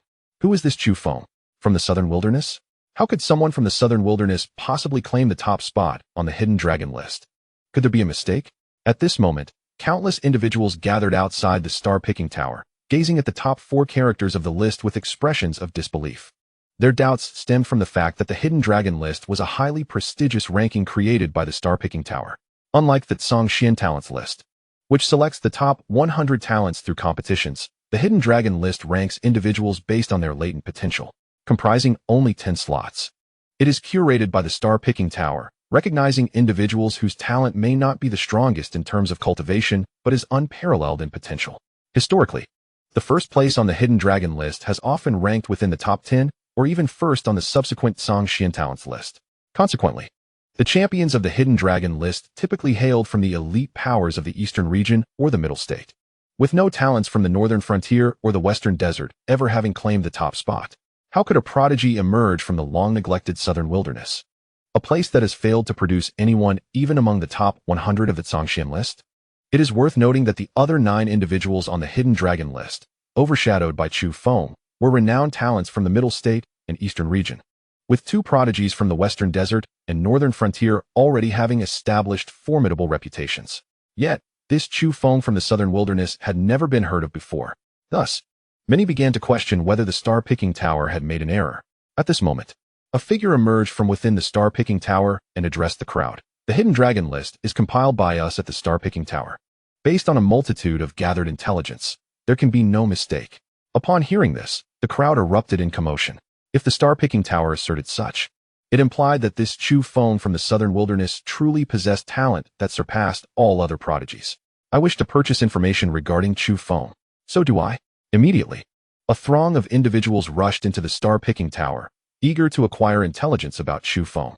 Those seeking information soon learned of Chu Feng's identity and all the remarkable deeds he had accomplished in the southern wilderness, detailing everything meticulously. Among these were his marriage to the most beautiful woman of the Great Xia, his slaying of a prince on his wedding day, his destruction of a noble, his confrontations with 6 major dynasties, his exploration of the southern wilderness ruins, his killing of the southern wilderness king, the obliteration of the drunken Immortal Tower, and his defeat of the heavenly dragon dynasty's general, all documented clearly. As the crowd processed this information, their shock was palpable. They had not anticipated the emergence of such a prodigy from the southern wilderness, especially one who had previously been a wastrel with a defective spiritual root, now achieving such feats in a remarkably short time. Truly unbelievable. Soon, the news of the hidden dragon list's first place being a scion of a dynasty from the southern wilderness spread rapidly throughout the middle state, causing a stir. In the Jixia Academy, Chu Feng from the southern wilderness? How could he possibly become the first on the hidden dragon list? The disciple of Su Tian exclaimed in disbelief upon hearing the news. No wonder even Fu Bo was bested by the Great Xia. It turns out this young man was hiding such depths. The woman's father remarked solemnly. What should we do now, father? Are we to let Fu Bo's death and brother Su's grudge go unaddressed? The girl replied, filled with indignation.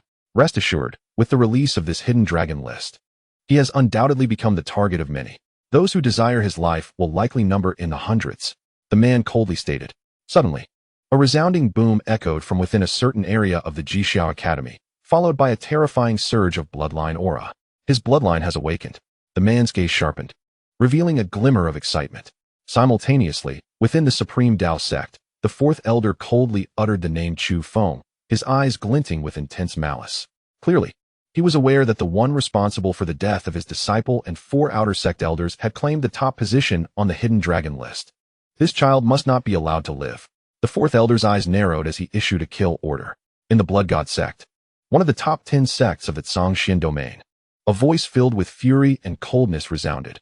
A mere first on the hidden dragon list dares to kill my Blood God sect's people? How audacious! Bring him back. I will make him understand the consequences of opposing my Blood God sect. Following this, news of the hidden dragon list spread with the force of a tempest to the eastern region, northern frontier, and western desert, creating an uproar. The name Chu Feng resounded throughout the Zhangxian domain. He became the focal point of interest for various factions, especially the other 9 prodigies ranked beneath him on the hidden dragon list, who regarded him as their greatest rival. Even the other strong contenders for the current Zhangxian talents list set their sights on this young scion from the southern wilderness, viewing him as a formidable competitor. At that moment, while still cultivating within the chaotic Yin-Yang Tower, Chu Feng suddenly sneezed. What is going on? Is someone thinking of me? Chu Feng sniffled, murmuring to himself. He then resumed his cultivation. 3 days later, a tremendous roar erupted from within the chaotic Yin-Yang Tower, where 5 distinct colors, golden, green, blue, red, and brown, swirled around Chu Feng.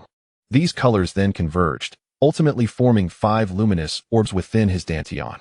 With this, Chu Feng's cultivation officially ascended to the heavenly human realm. Though he had previously been capable of contending with those at the king and even the monarch levels, his realm had not yet broken through to the heavenly human level. With a swift motion, Chu Feng opened his eyes, gazing at the 5 luminous orbs within him, puzzled. What is this? This is the essence of the 5 elements. The voice of the tower master resonated. Essence of the 5 elements? Chu Feng was momentarily taken aback, but Master Tower continued. Indeed, the power of the 5 elements is the foundation of all forces in the universe, while the source power represents the most primordial essence of strength. However, you are currently unable to fully harness the source of the 5 elements. You must continuously absorb the power of the 5 elements and comprehend their true essence before you can master the source power. Once you gain control over one type of source power, you will surpass this realm, and if you master the source power of all 5 elements, you will be capable of dominating even within the divine realm. Listening to Master Tower's words, Chu Feng was greatly astonished and inquired, where does this source power originate? Naturally, it It resides within the first level of the Chaos Yin-Yang Tower.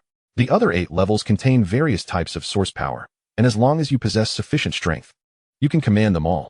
Upon hearing this, Chu Feng's expression changed repeatedly. If the powerful beings across the realms were to learn of this, they would undoubtedly be left dumbfounded. The source power is an exceedingly rare existence. Countless formidable individuals have spent their entire lives without attaining even a single strand of it. Yet so much source power exists within this Chaos Yin-Yang Tower. What a staggering comparison. By the way, Master Tower, what is the Divine Realm? Chu Feng asked curiously.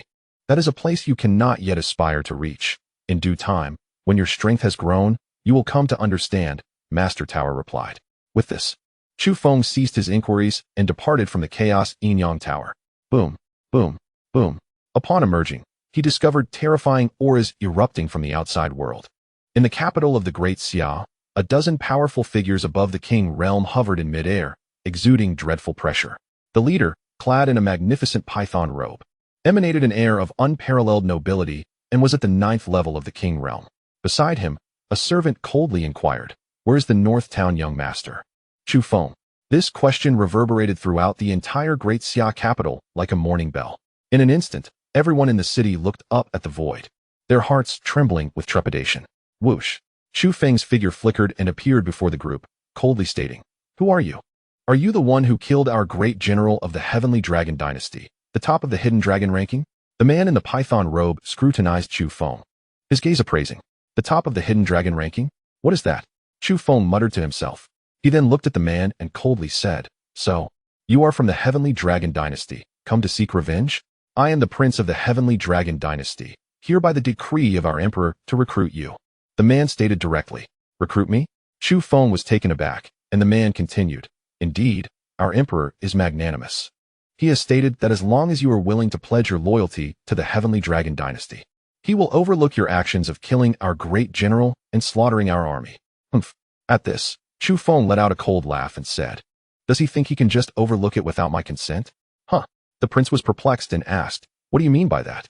"Tell your so-called Heavenly Dragon Emperor to wait. It won't be long before I personally annihilate your Heavenly Dragon Dynasty," Chu Feng declared icily. His ambitions extended far beyond the southern wilderness, and the Heavenly Dragon Dynasty was the next target he intended to strike. Impudent. The prince's expression darkened, his eyes flashing with anger, as he exuded an aura of terrifying pressure. Whoosh, whoosh, whoosh. Soon after, more formidable beings above the King Realm appeared. Among them over 10 at the 9th level of King Realm, with the leading figures all being at the same level. As these powerful beings arrived, they all fixed their murderous gazes upon Chu Feng, their intentions far from benign. "Where do you come from?" Chu Feng scoffed. "We are from the Supreme Tao sect, sent to guide you on your way. We are from the Blood God sect, here to take you back. The life of yours belongs to our divine temple." Several King Realm figures proclaimed in unison. Quite the gathering. Chu Feng remarked with a cold chuckle. "Everyone, isn't it a bit disgraceful for so many of you to bully a young junior? This will surely get around."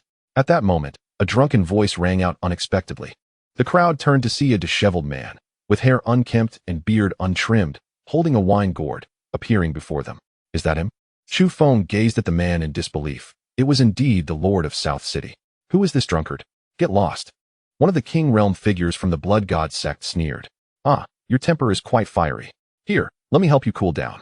The Lord of South City waved the wine gourd, causing droplets of wine to splash onto the figure. With a plop, as the wine droplets hit the Blood God sect's King Realm expert, he was immediately knocked from the air, crashing to the ground and spitting blood. This scene caused the others to change their expressions, all revealing a grave demeanor as they stared at the man. "This fellow is indeed unfathomable," Chu Feng mused to himself. With just a few drops of wine, he had severely injured a 9th level King Realm expert. Such power was certainly not ordinary. "Are you a Heavenly King Realm expert?" The leader of the Divine Temple's King Realm experts stared at the Lord of South City intently. "Heavenly King? That was a long time ago." The Lord of South City sighed. "I am sent by the main hall of the Divine Temple in the Central Continent. Do you know the fate of those who oppose our Divine Temple?" The King Realm expert of the Divine Temple said coldly. "Ah, so much needless chatter." The Lord of South City shook his head, waving his right hand as more droplets of wine shot forth like water arrows towards the crowd. Instantly, the experts from the Divine Temple, Supreme Tao sect, and the prince all attempted to defend themselves, but were all sent flying, each one spitting blood. Afterward, The wine gourd fell back into the hands of the Lord of South City. He tilted his head and took several hearty gulps, then lamented, "What a pity. Such fine wine, and I won't have the chance to drink it again." Cough, cough, cough. Suddenly, he grimaced in pain, coughing. "Are you all right?" Chu Feng asked, concerned. The Lord of South City grinned. "Not much longer for me. But you, my boy, have certainly made a name for yourself." "Made a name? What do you mean?" Chu Feng asked, puzzled. "He is injured. Everyone, together, kill him." The leader of the Divine Temple's King Realm expert, after consuming several medicinal pills, fixed a cold gaze on the Lord of South City. The others also consumed medicinal pills to heal their internal injuries, all staring at the Lord of South City. Clearly, the earlier cough had revealed that he was injured, and not lightly. Having just been humiliated, they were determined not to depart so easily now that they knew he was wounded. "Though my time is short, I can still easily take care of a few of you. Are you certain you want to test that?" The Lord of South City glanced at the group. Whoosh, whoosh, whoosh. Hearing this, the group fell into hesitation and indecision. "A bunch of ants, perish." Suddenly, a cold voice echoed. Boom. In an instant, the space where the group stood twisted and shattered, and the terrifying spatial turbulence engulfed them. The next moment, the space returned to normal, and the group had vanished without a trace. Whoosh. This scene caused the Lord of South City to narrow his pupils, inwardly exclaiming, "Controlling space, could it be?" At that moment, a man in gray robes appeared silently. He looked at Chu Feng with a doting expression. "Little Feng." "Uncle Wu." Chu Feng exclaimed with surprise upon seeing him. This man was none other than his uncle Chu Xiandao.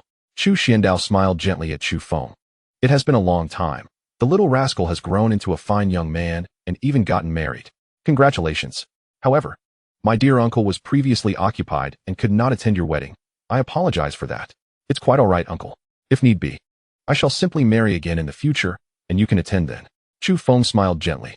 "Haha, that sounds good. You are the sole descendant of the Chu family in this generation. It is only natural for you to take more wives and expand our family lineage." Chu Xiandao chuckled heartily, then turned his gaze towards the Lord of Nansheng and asked, "Are you a friend of my little Feng?" The question took the other party by surprise, leaving him momentarily puzzled, while Chu Feng inquired, "Uncle, why do you ask that? If he is indeed your friend, I shall save his life, otherwise it matters not." Chu Xiandao replied nonchalantly. Chapter 76. The Devouring Spirit Poison. The Qiankuan Pill Formula. "Can you save me?" The Lord of Nansheng gazed at Chu Xiandao in astonishment. Having sustained damage to his foundation and being afflicted by the devouring spirit poison, the fact that he has endured until now marks him as quite a resilient individual. Chu Xiandao observed the Lord of Nansheng calmly.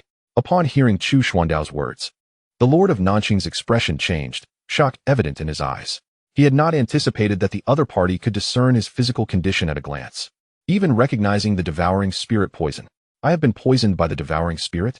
At that moment, Yun Qingzi's voice emerged in surprise. "What sort of poison is this?" Chu Feng asked curiously.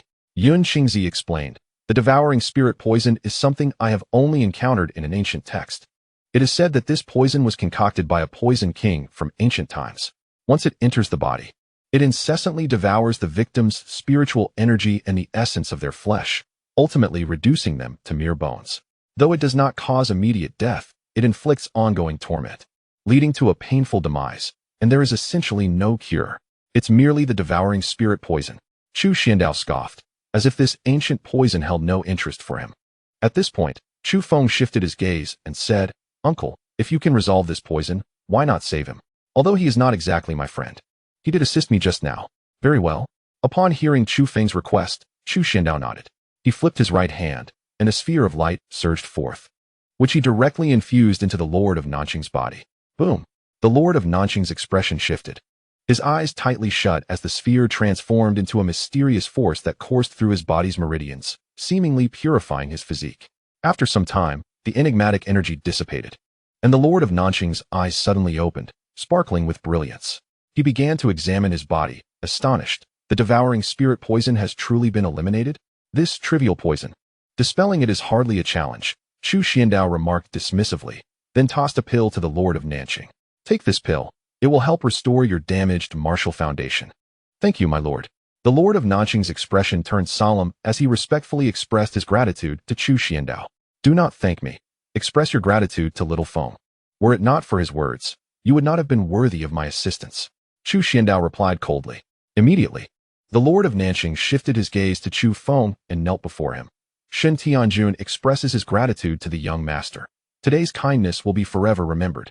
If you wish to express your gratitude, then serve as my guard, Chu Feng stated directly, to which Shen Tianjun's eyes narrowed, and he quickly replied, very well. Shen Tianjun pays his respects to the young master. Seeing the other's decisiveness, Chu Feng was surprised. With your cultivation and the poison you suffered from, your identity must be quite extraordinary, yet you so readily acknowledge me as your master? Identity. Shen Tianjun's gaze flickered for a few seconds before he chuckled self-deprecatingly. That is merely a thing of the past. Were it not for the young master, I would have surely become a pile of bones by now. Acknowledging the young master as my master is an honor for Shen Tianjun. You have quite the insight, Chu Xiandao remarked with a gentle smile, while Chu Feng asked, who administered this devouring spirit poison to you? Upon hearing this, Shen Tianjun's expression hardened, a surge of killing intent erupting in his eyes, which he subsequently suppressed with deep breaths. Forget it, it is all in the past. I do not wish to dwell on it anymore. He shook his head. What did you mean when you said I am now famous? Chu Feng inquired. Does the young master not yet know? You have ascended to the top of the star-collecting tower's Qianlong list, becoming renowned throughout the Zhongshuan domain, Shen Tianjun explained. Star-collecting tower? Qianlong list? What are those? Chu Feng asked, confusion etched on his face. Shen Tianjun elaborated. The star-collecting tower is the most mysterious place within the central continent. It is said to possess a powerful intelligence network and even the ability to divine the secrets of the heavens. Any information you wish to know can be purchased there for a price. The star-collecting tower has established a Qianlong list, which selects the 10 individuals with the greatest talent and potential in the Zhongshuan domain. Those who ascend the Qianlong list will shine brightly in the Zhongshuan Tianjiao competition, becoming the focus of attention from all quarters, especially the first place on the Qianlong list, which has always been a focal point in the Zhongshuan domain. Just a few days ago, the star-collecting tower released a new Qianlong list, and the first place is you. After hearing Shen Tianjun's explanation, Chu Feng was astounded. He had only been in the southern wilderness, yet he had gained fame in the central continent. Furthermore, he had claimed the top spot on the Qianlong list. The star-collecting tower certainly had discerning eyes. A playful smile crossed Chu Feng's face. You, young master, have now become the object of contention among various forces, or even targets for assassination, Shen Tianjun cautioned. A mere swarm of ants, unworthy of concern.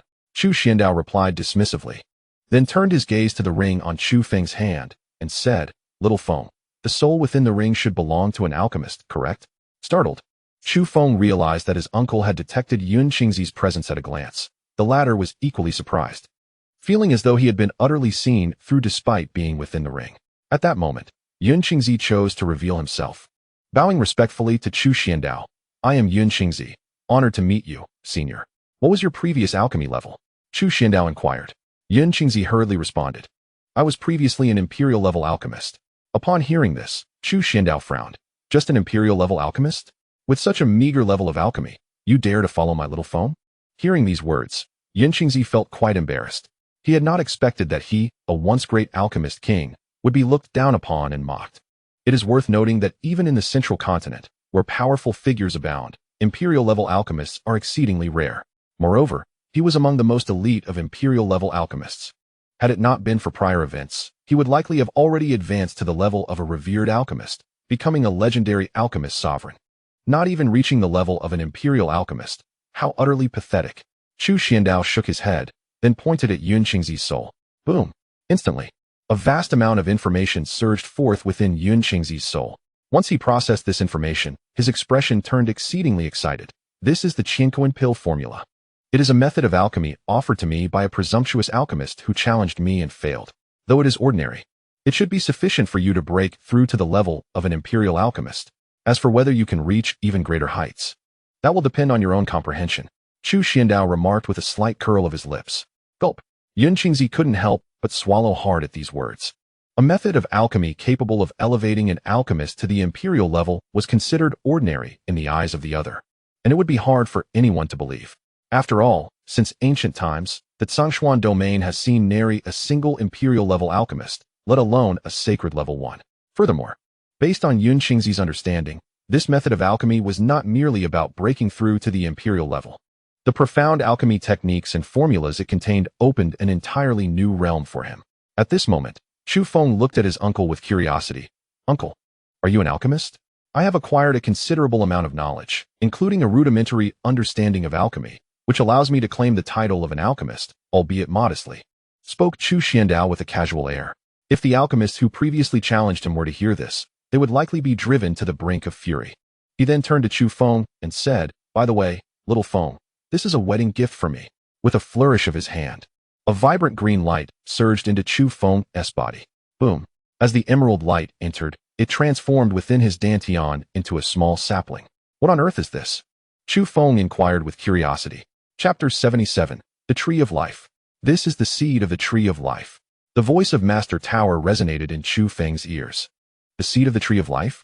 Chu Feng was momentarily taken aback, to which Master Tower elaborated, "Indeed. The Tree of Life is one of the 3 divine trees of the divine realm, and its most remarkable feature is its ability to grant immense vitality. Now that you possess this seed, once it nurtures and grows within you, you will be endowed with a continuous source of life force. It is akin to possessing an immortal body. As long as you are not struck down in a single blow, the Tree of Life will restore you." Wow. Upon hearing Master Tower's description, Chu Feng raised an eyebrow and exclaimed, "Is this wedding gift from my uncle truly so extraordinary? Does this mean I need not fear death any longer?" However, the Tree of Life is still in its nurturing phase, so do not celebrate prematurely. Furthermore, should others learn of your possession of such a treasure, you may become the target of countless powerful beings across the realms. Master Tower cautioned. What is there to fear? If it comes to that, I shall fight back. Chu Feng retorted nonchalantly. He then turned to Chu Xiandao and expressed, "Thank you, uncle." Afterward, the group returned to the royal palace, where Shun Tianjun accompanied Chu Feng, subsequently retreating to mend his damaged foundation. At this moment, Chu Xiandao entered the study of Chu Tianquang and remarked, "Father, those regions have begun to awaken, and there is unrest in the abyss as well. Third brother is currently suppressing it. These rascals seem unable to contain themselves." Chu Tianquang's expression darkened as he declared with a chilling intensity, "It is time to depart." Chu Xiandao interjected, "Father, should we not inform little Feng before we leave?" "No need. He will come to know in due course," Chu Tianquang replied, shaking his head. Chu Xiandao then suggested, "Should we not assign a few individuals to secretly protect little Feng? I fear that once the old fellows of the divine realm learn of his existence, they may take action." "Humph, they lack the courage to do so," Chu Tianquang scoffed. "By the way, where is 7th brother? Since entering that place, he has been untraceable, and I am concerned," Chu Xiandao remarked, his brow furrowing. "That rascal is crafty. He won't perish easily," Chu Tianquang assured. 3 days swiftly passed. On this day, after finishing his training, Chu Feng was approached by Duanmu Yu, who knelt before him and said, "Young master, what are you doing?" Chu Feng asked, perplexed. "Young master, I received word from Yinyu Tower that if I do not return soon, they will kill my grandfather," Duanmu Yu said with evident distress. "You wish for me to accompany you to Yinyu Tower to rescue your grandfather?" Chu Feng inquired. "Yes, I implore you to save my grandfather. If you can rescue him, I promise Yinyu Tower will henceforth be at your service," Duanmu Yu pleaded earnestly. "With the resources and influence of Yinyu Tower, it will surely be of assistance to you. What level of cultivation does the chief overseer who has imprisoned your grandfather possess?" Chu Feng questioned. "He is at the heavenly sovereign level," Duanmu Yu replied. "Heavenly sovereign? Quite formidable," Chu Feng murmured. "At present, he could only contend with those at the heavenly king level, let alone the heavenly sovereign." "Young master, it's merely a heavenly sovereign." "Leave it to me," Shun Tianjun interjected, having entered the room, radiating vitality and exuding an aura starkly contrasting his previous intoxicated demeanor. "Have you recovered?" Chu Feng asked Shun Tianjun. "I have not fully regained my previous realm, but I can handle a heavenly sovereign," Shun Tianjun assured. "Very well." Chu Feng turned to Duanmu Yu and stated, "Then I shall accompany you." "Thank you, young master." Duanmu Yu expressed her gratitude. Subsequently, Chu Feng bid farewell to his father and several uncles, informing them of his intention to travel to Zhongzhou. "Remember, you must uphold the honor of the Chu family at all costs," Chu Longxiang admonished with a serious expression. "Yes, father." Chu Feng nodded, and Chu Longxiang continued. "Since you are heading to Zhongzhou, you might as well participate in the Tsang Xian Genius ranking." "Huh." Chu Feng was intrigued. "Why do you want me to join the Genius ranking?" "The top 10 of the Tsang Xian Genius ranking have access to a certain location where a particular object, which should be beneficial to you, lies," Chu Longxiang explained. "What object?" Chu Feng inquired with curiosity. But his father shot him a stern glance. "You will know once you enter that place. Why ask so much now?" "All right." Chu Feng nodded and departed. At that moment, Chu Changxing turned to Chu Longxiang and remarked, "Brother, do you wish for him to acquire that object? He will need its assistance to grow swiftly." Chu Longxiang replied nonchalantly. Later, Chu Feng attempted to inform Ji Ruxue, but learned she was in seclusion. He then visited the royal palace only to find Scion was also in closed-door training. "Why is everyone in seclusion?" Chu Feng muttered. Suddenly, a powerful and commanding voice resonated from within the palace. "Where is the Emperor of Daxia?" With a swift glance, Chu Feng spotted a figure clad in black robes materializing before him. "Who are you?" he asked coldly. The black-robed figure scrutinized Chu Feng and demanded, "Are you the Emperor of Daxia?" "I am not," Chu Feng replied icily. "I am not interested in your nonsense. I seek the Emperor of Daxia." The black-robed man retorted coldly, "I do not wish to hear your trivialities. State your purpose, or face death." Chu Feng's demeanor turned frigid, exuding an aura of icy menace. It seems the Ba Dao clan has not emerged in a long time, yet now the southern wilderness is so audacious. The black-robed man glared at Chu Feng. "Ba Dao clan? That mountain king from before was one of your people?" Chu Feng raised an eyebrow. "You know the mountain king?" The black-robed man responded coldly. "Of course. He was slain by me." Chu Feng smirked. "So, you are the one who killed the mountain king, hindering the Ba Dao clan's significant matters. You shall pay." The black-robed man's gaze turned icy as a long blade appeared in his hand, slashing towards Chu Feng. Boom. As the blade struck, a domineering intent surged forth, accompanied by a tempestuous aura. "Get lost." Chu Feng countered with a punch, shattering the blade's energy, sending the black-robed figure staggering backward, blood spilling from his mouth. At this moment, the black-robed man's expression shifted. "Who are you?" "I am Chu Feng. You are the one ranked first on the hidden dragon list." "Chu Feng?" The black-robed man's pupils constricted as he stared at Chu Feng. "It seems I have gained notoriety," Chu Feng mused, scratching his nose with a light smile. "Indeed. You have become well known, but alas, your time has come." Suddenly, a cold and merciless voice echoed in Chu Feng's ears. Chapter 78, The Elemental Realm, 9 Domains. "Your time has come." A chilling tone of imminent violence resonated in Chu Feng's ears. Abruptly, a terrifying pressure descended, enveloping the space, manifesting an overwhelming might. Chu Feng glanced around and saw a middle-aged man cloaked in a mantle descending from the sky, his eyes sharp and exuding a murderous aura. With each step he took, the void trembled violently, as an intangible force pressed down upon Chu Feng. In that instant, Chu Feng's gaze sharpened as he felt an overwhelming pressure. His body was jolted back a step. A heavenly king. Chu Feng's expression hardened as he focused on the figure before him. A clear indication that this individual was indeed a powerful heavenly king. "Who are you?" Chu Feng asked coldly. "I am the Wind King of the Celestial Temple," the figure proclaimed, revealing his identity with a chilling tone. "The envoy I sent to the southern wilderness branch of the Celestial Temple was slain by you, was it not?" With a dismissive glance, Chu Feng replied, "So that formidable force I sensed earlier was yours." The Wind King continued, "Since our Celestial Temple entered the Zhangxian domain, we have never suffered such a heavy loss, and the culprit turns out to be a mere youth. No wonder you are ranked first on the potential dragon list by the star-picking tower. Enough with the idle chatter. If you wish to fight, then let us engage without further ado." Chu Feng scoffed. Boom.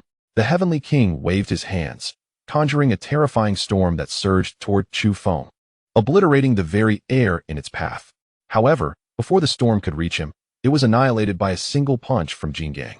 Following this, the figures of Lung Feng and Shun Tianjun appeared, forming a triangular encirclement around the Wind King.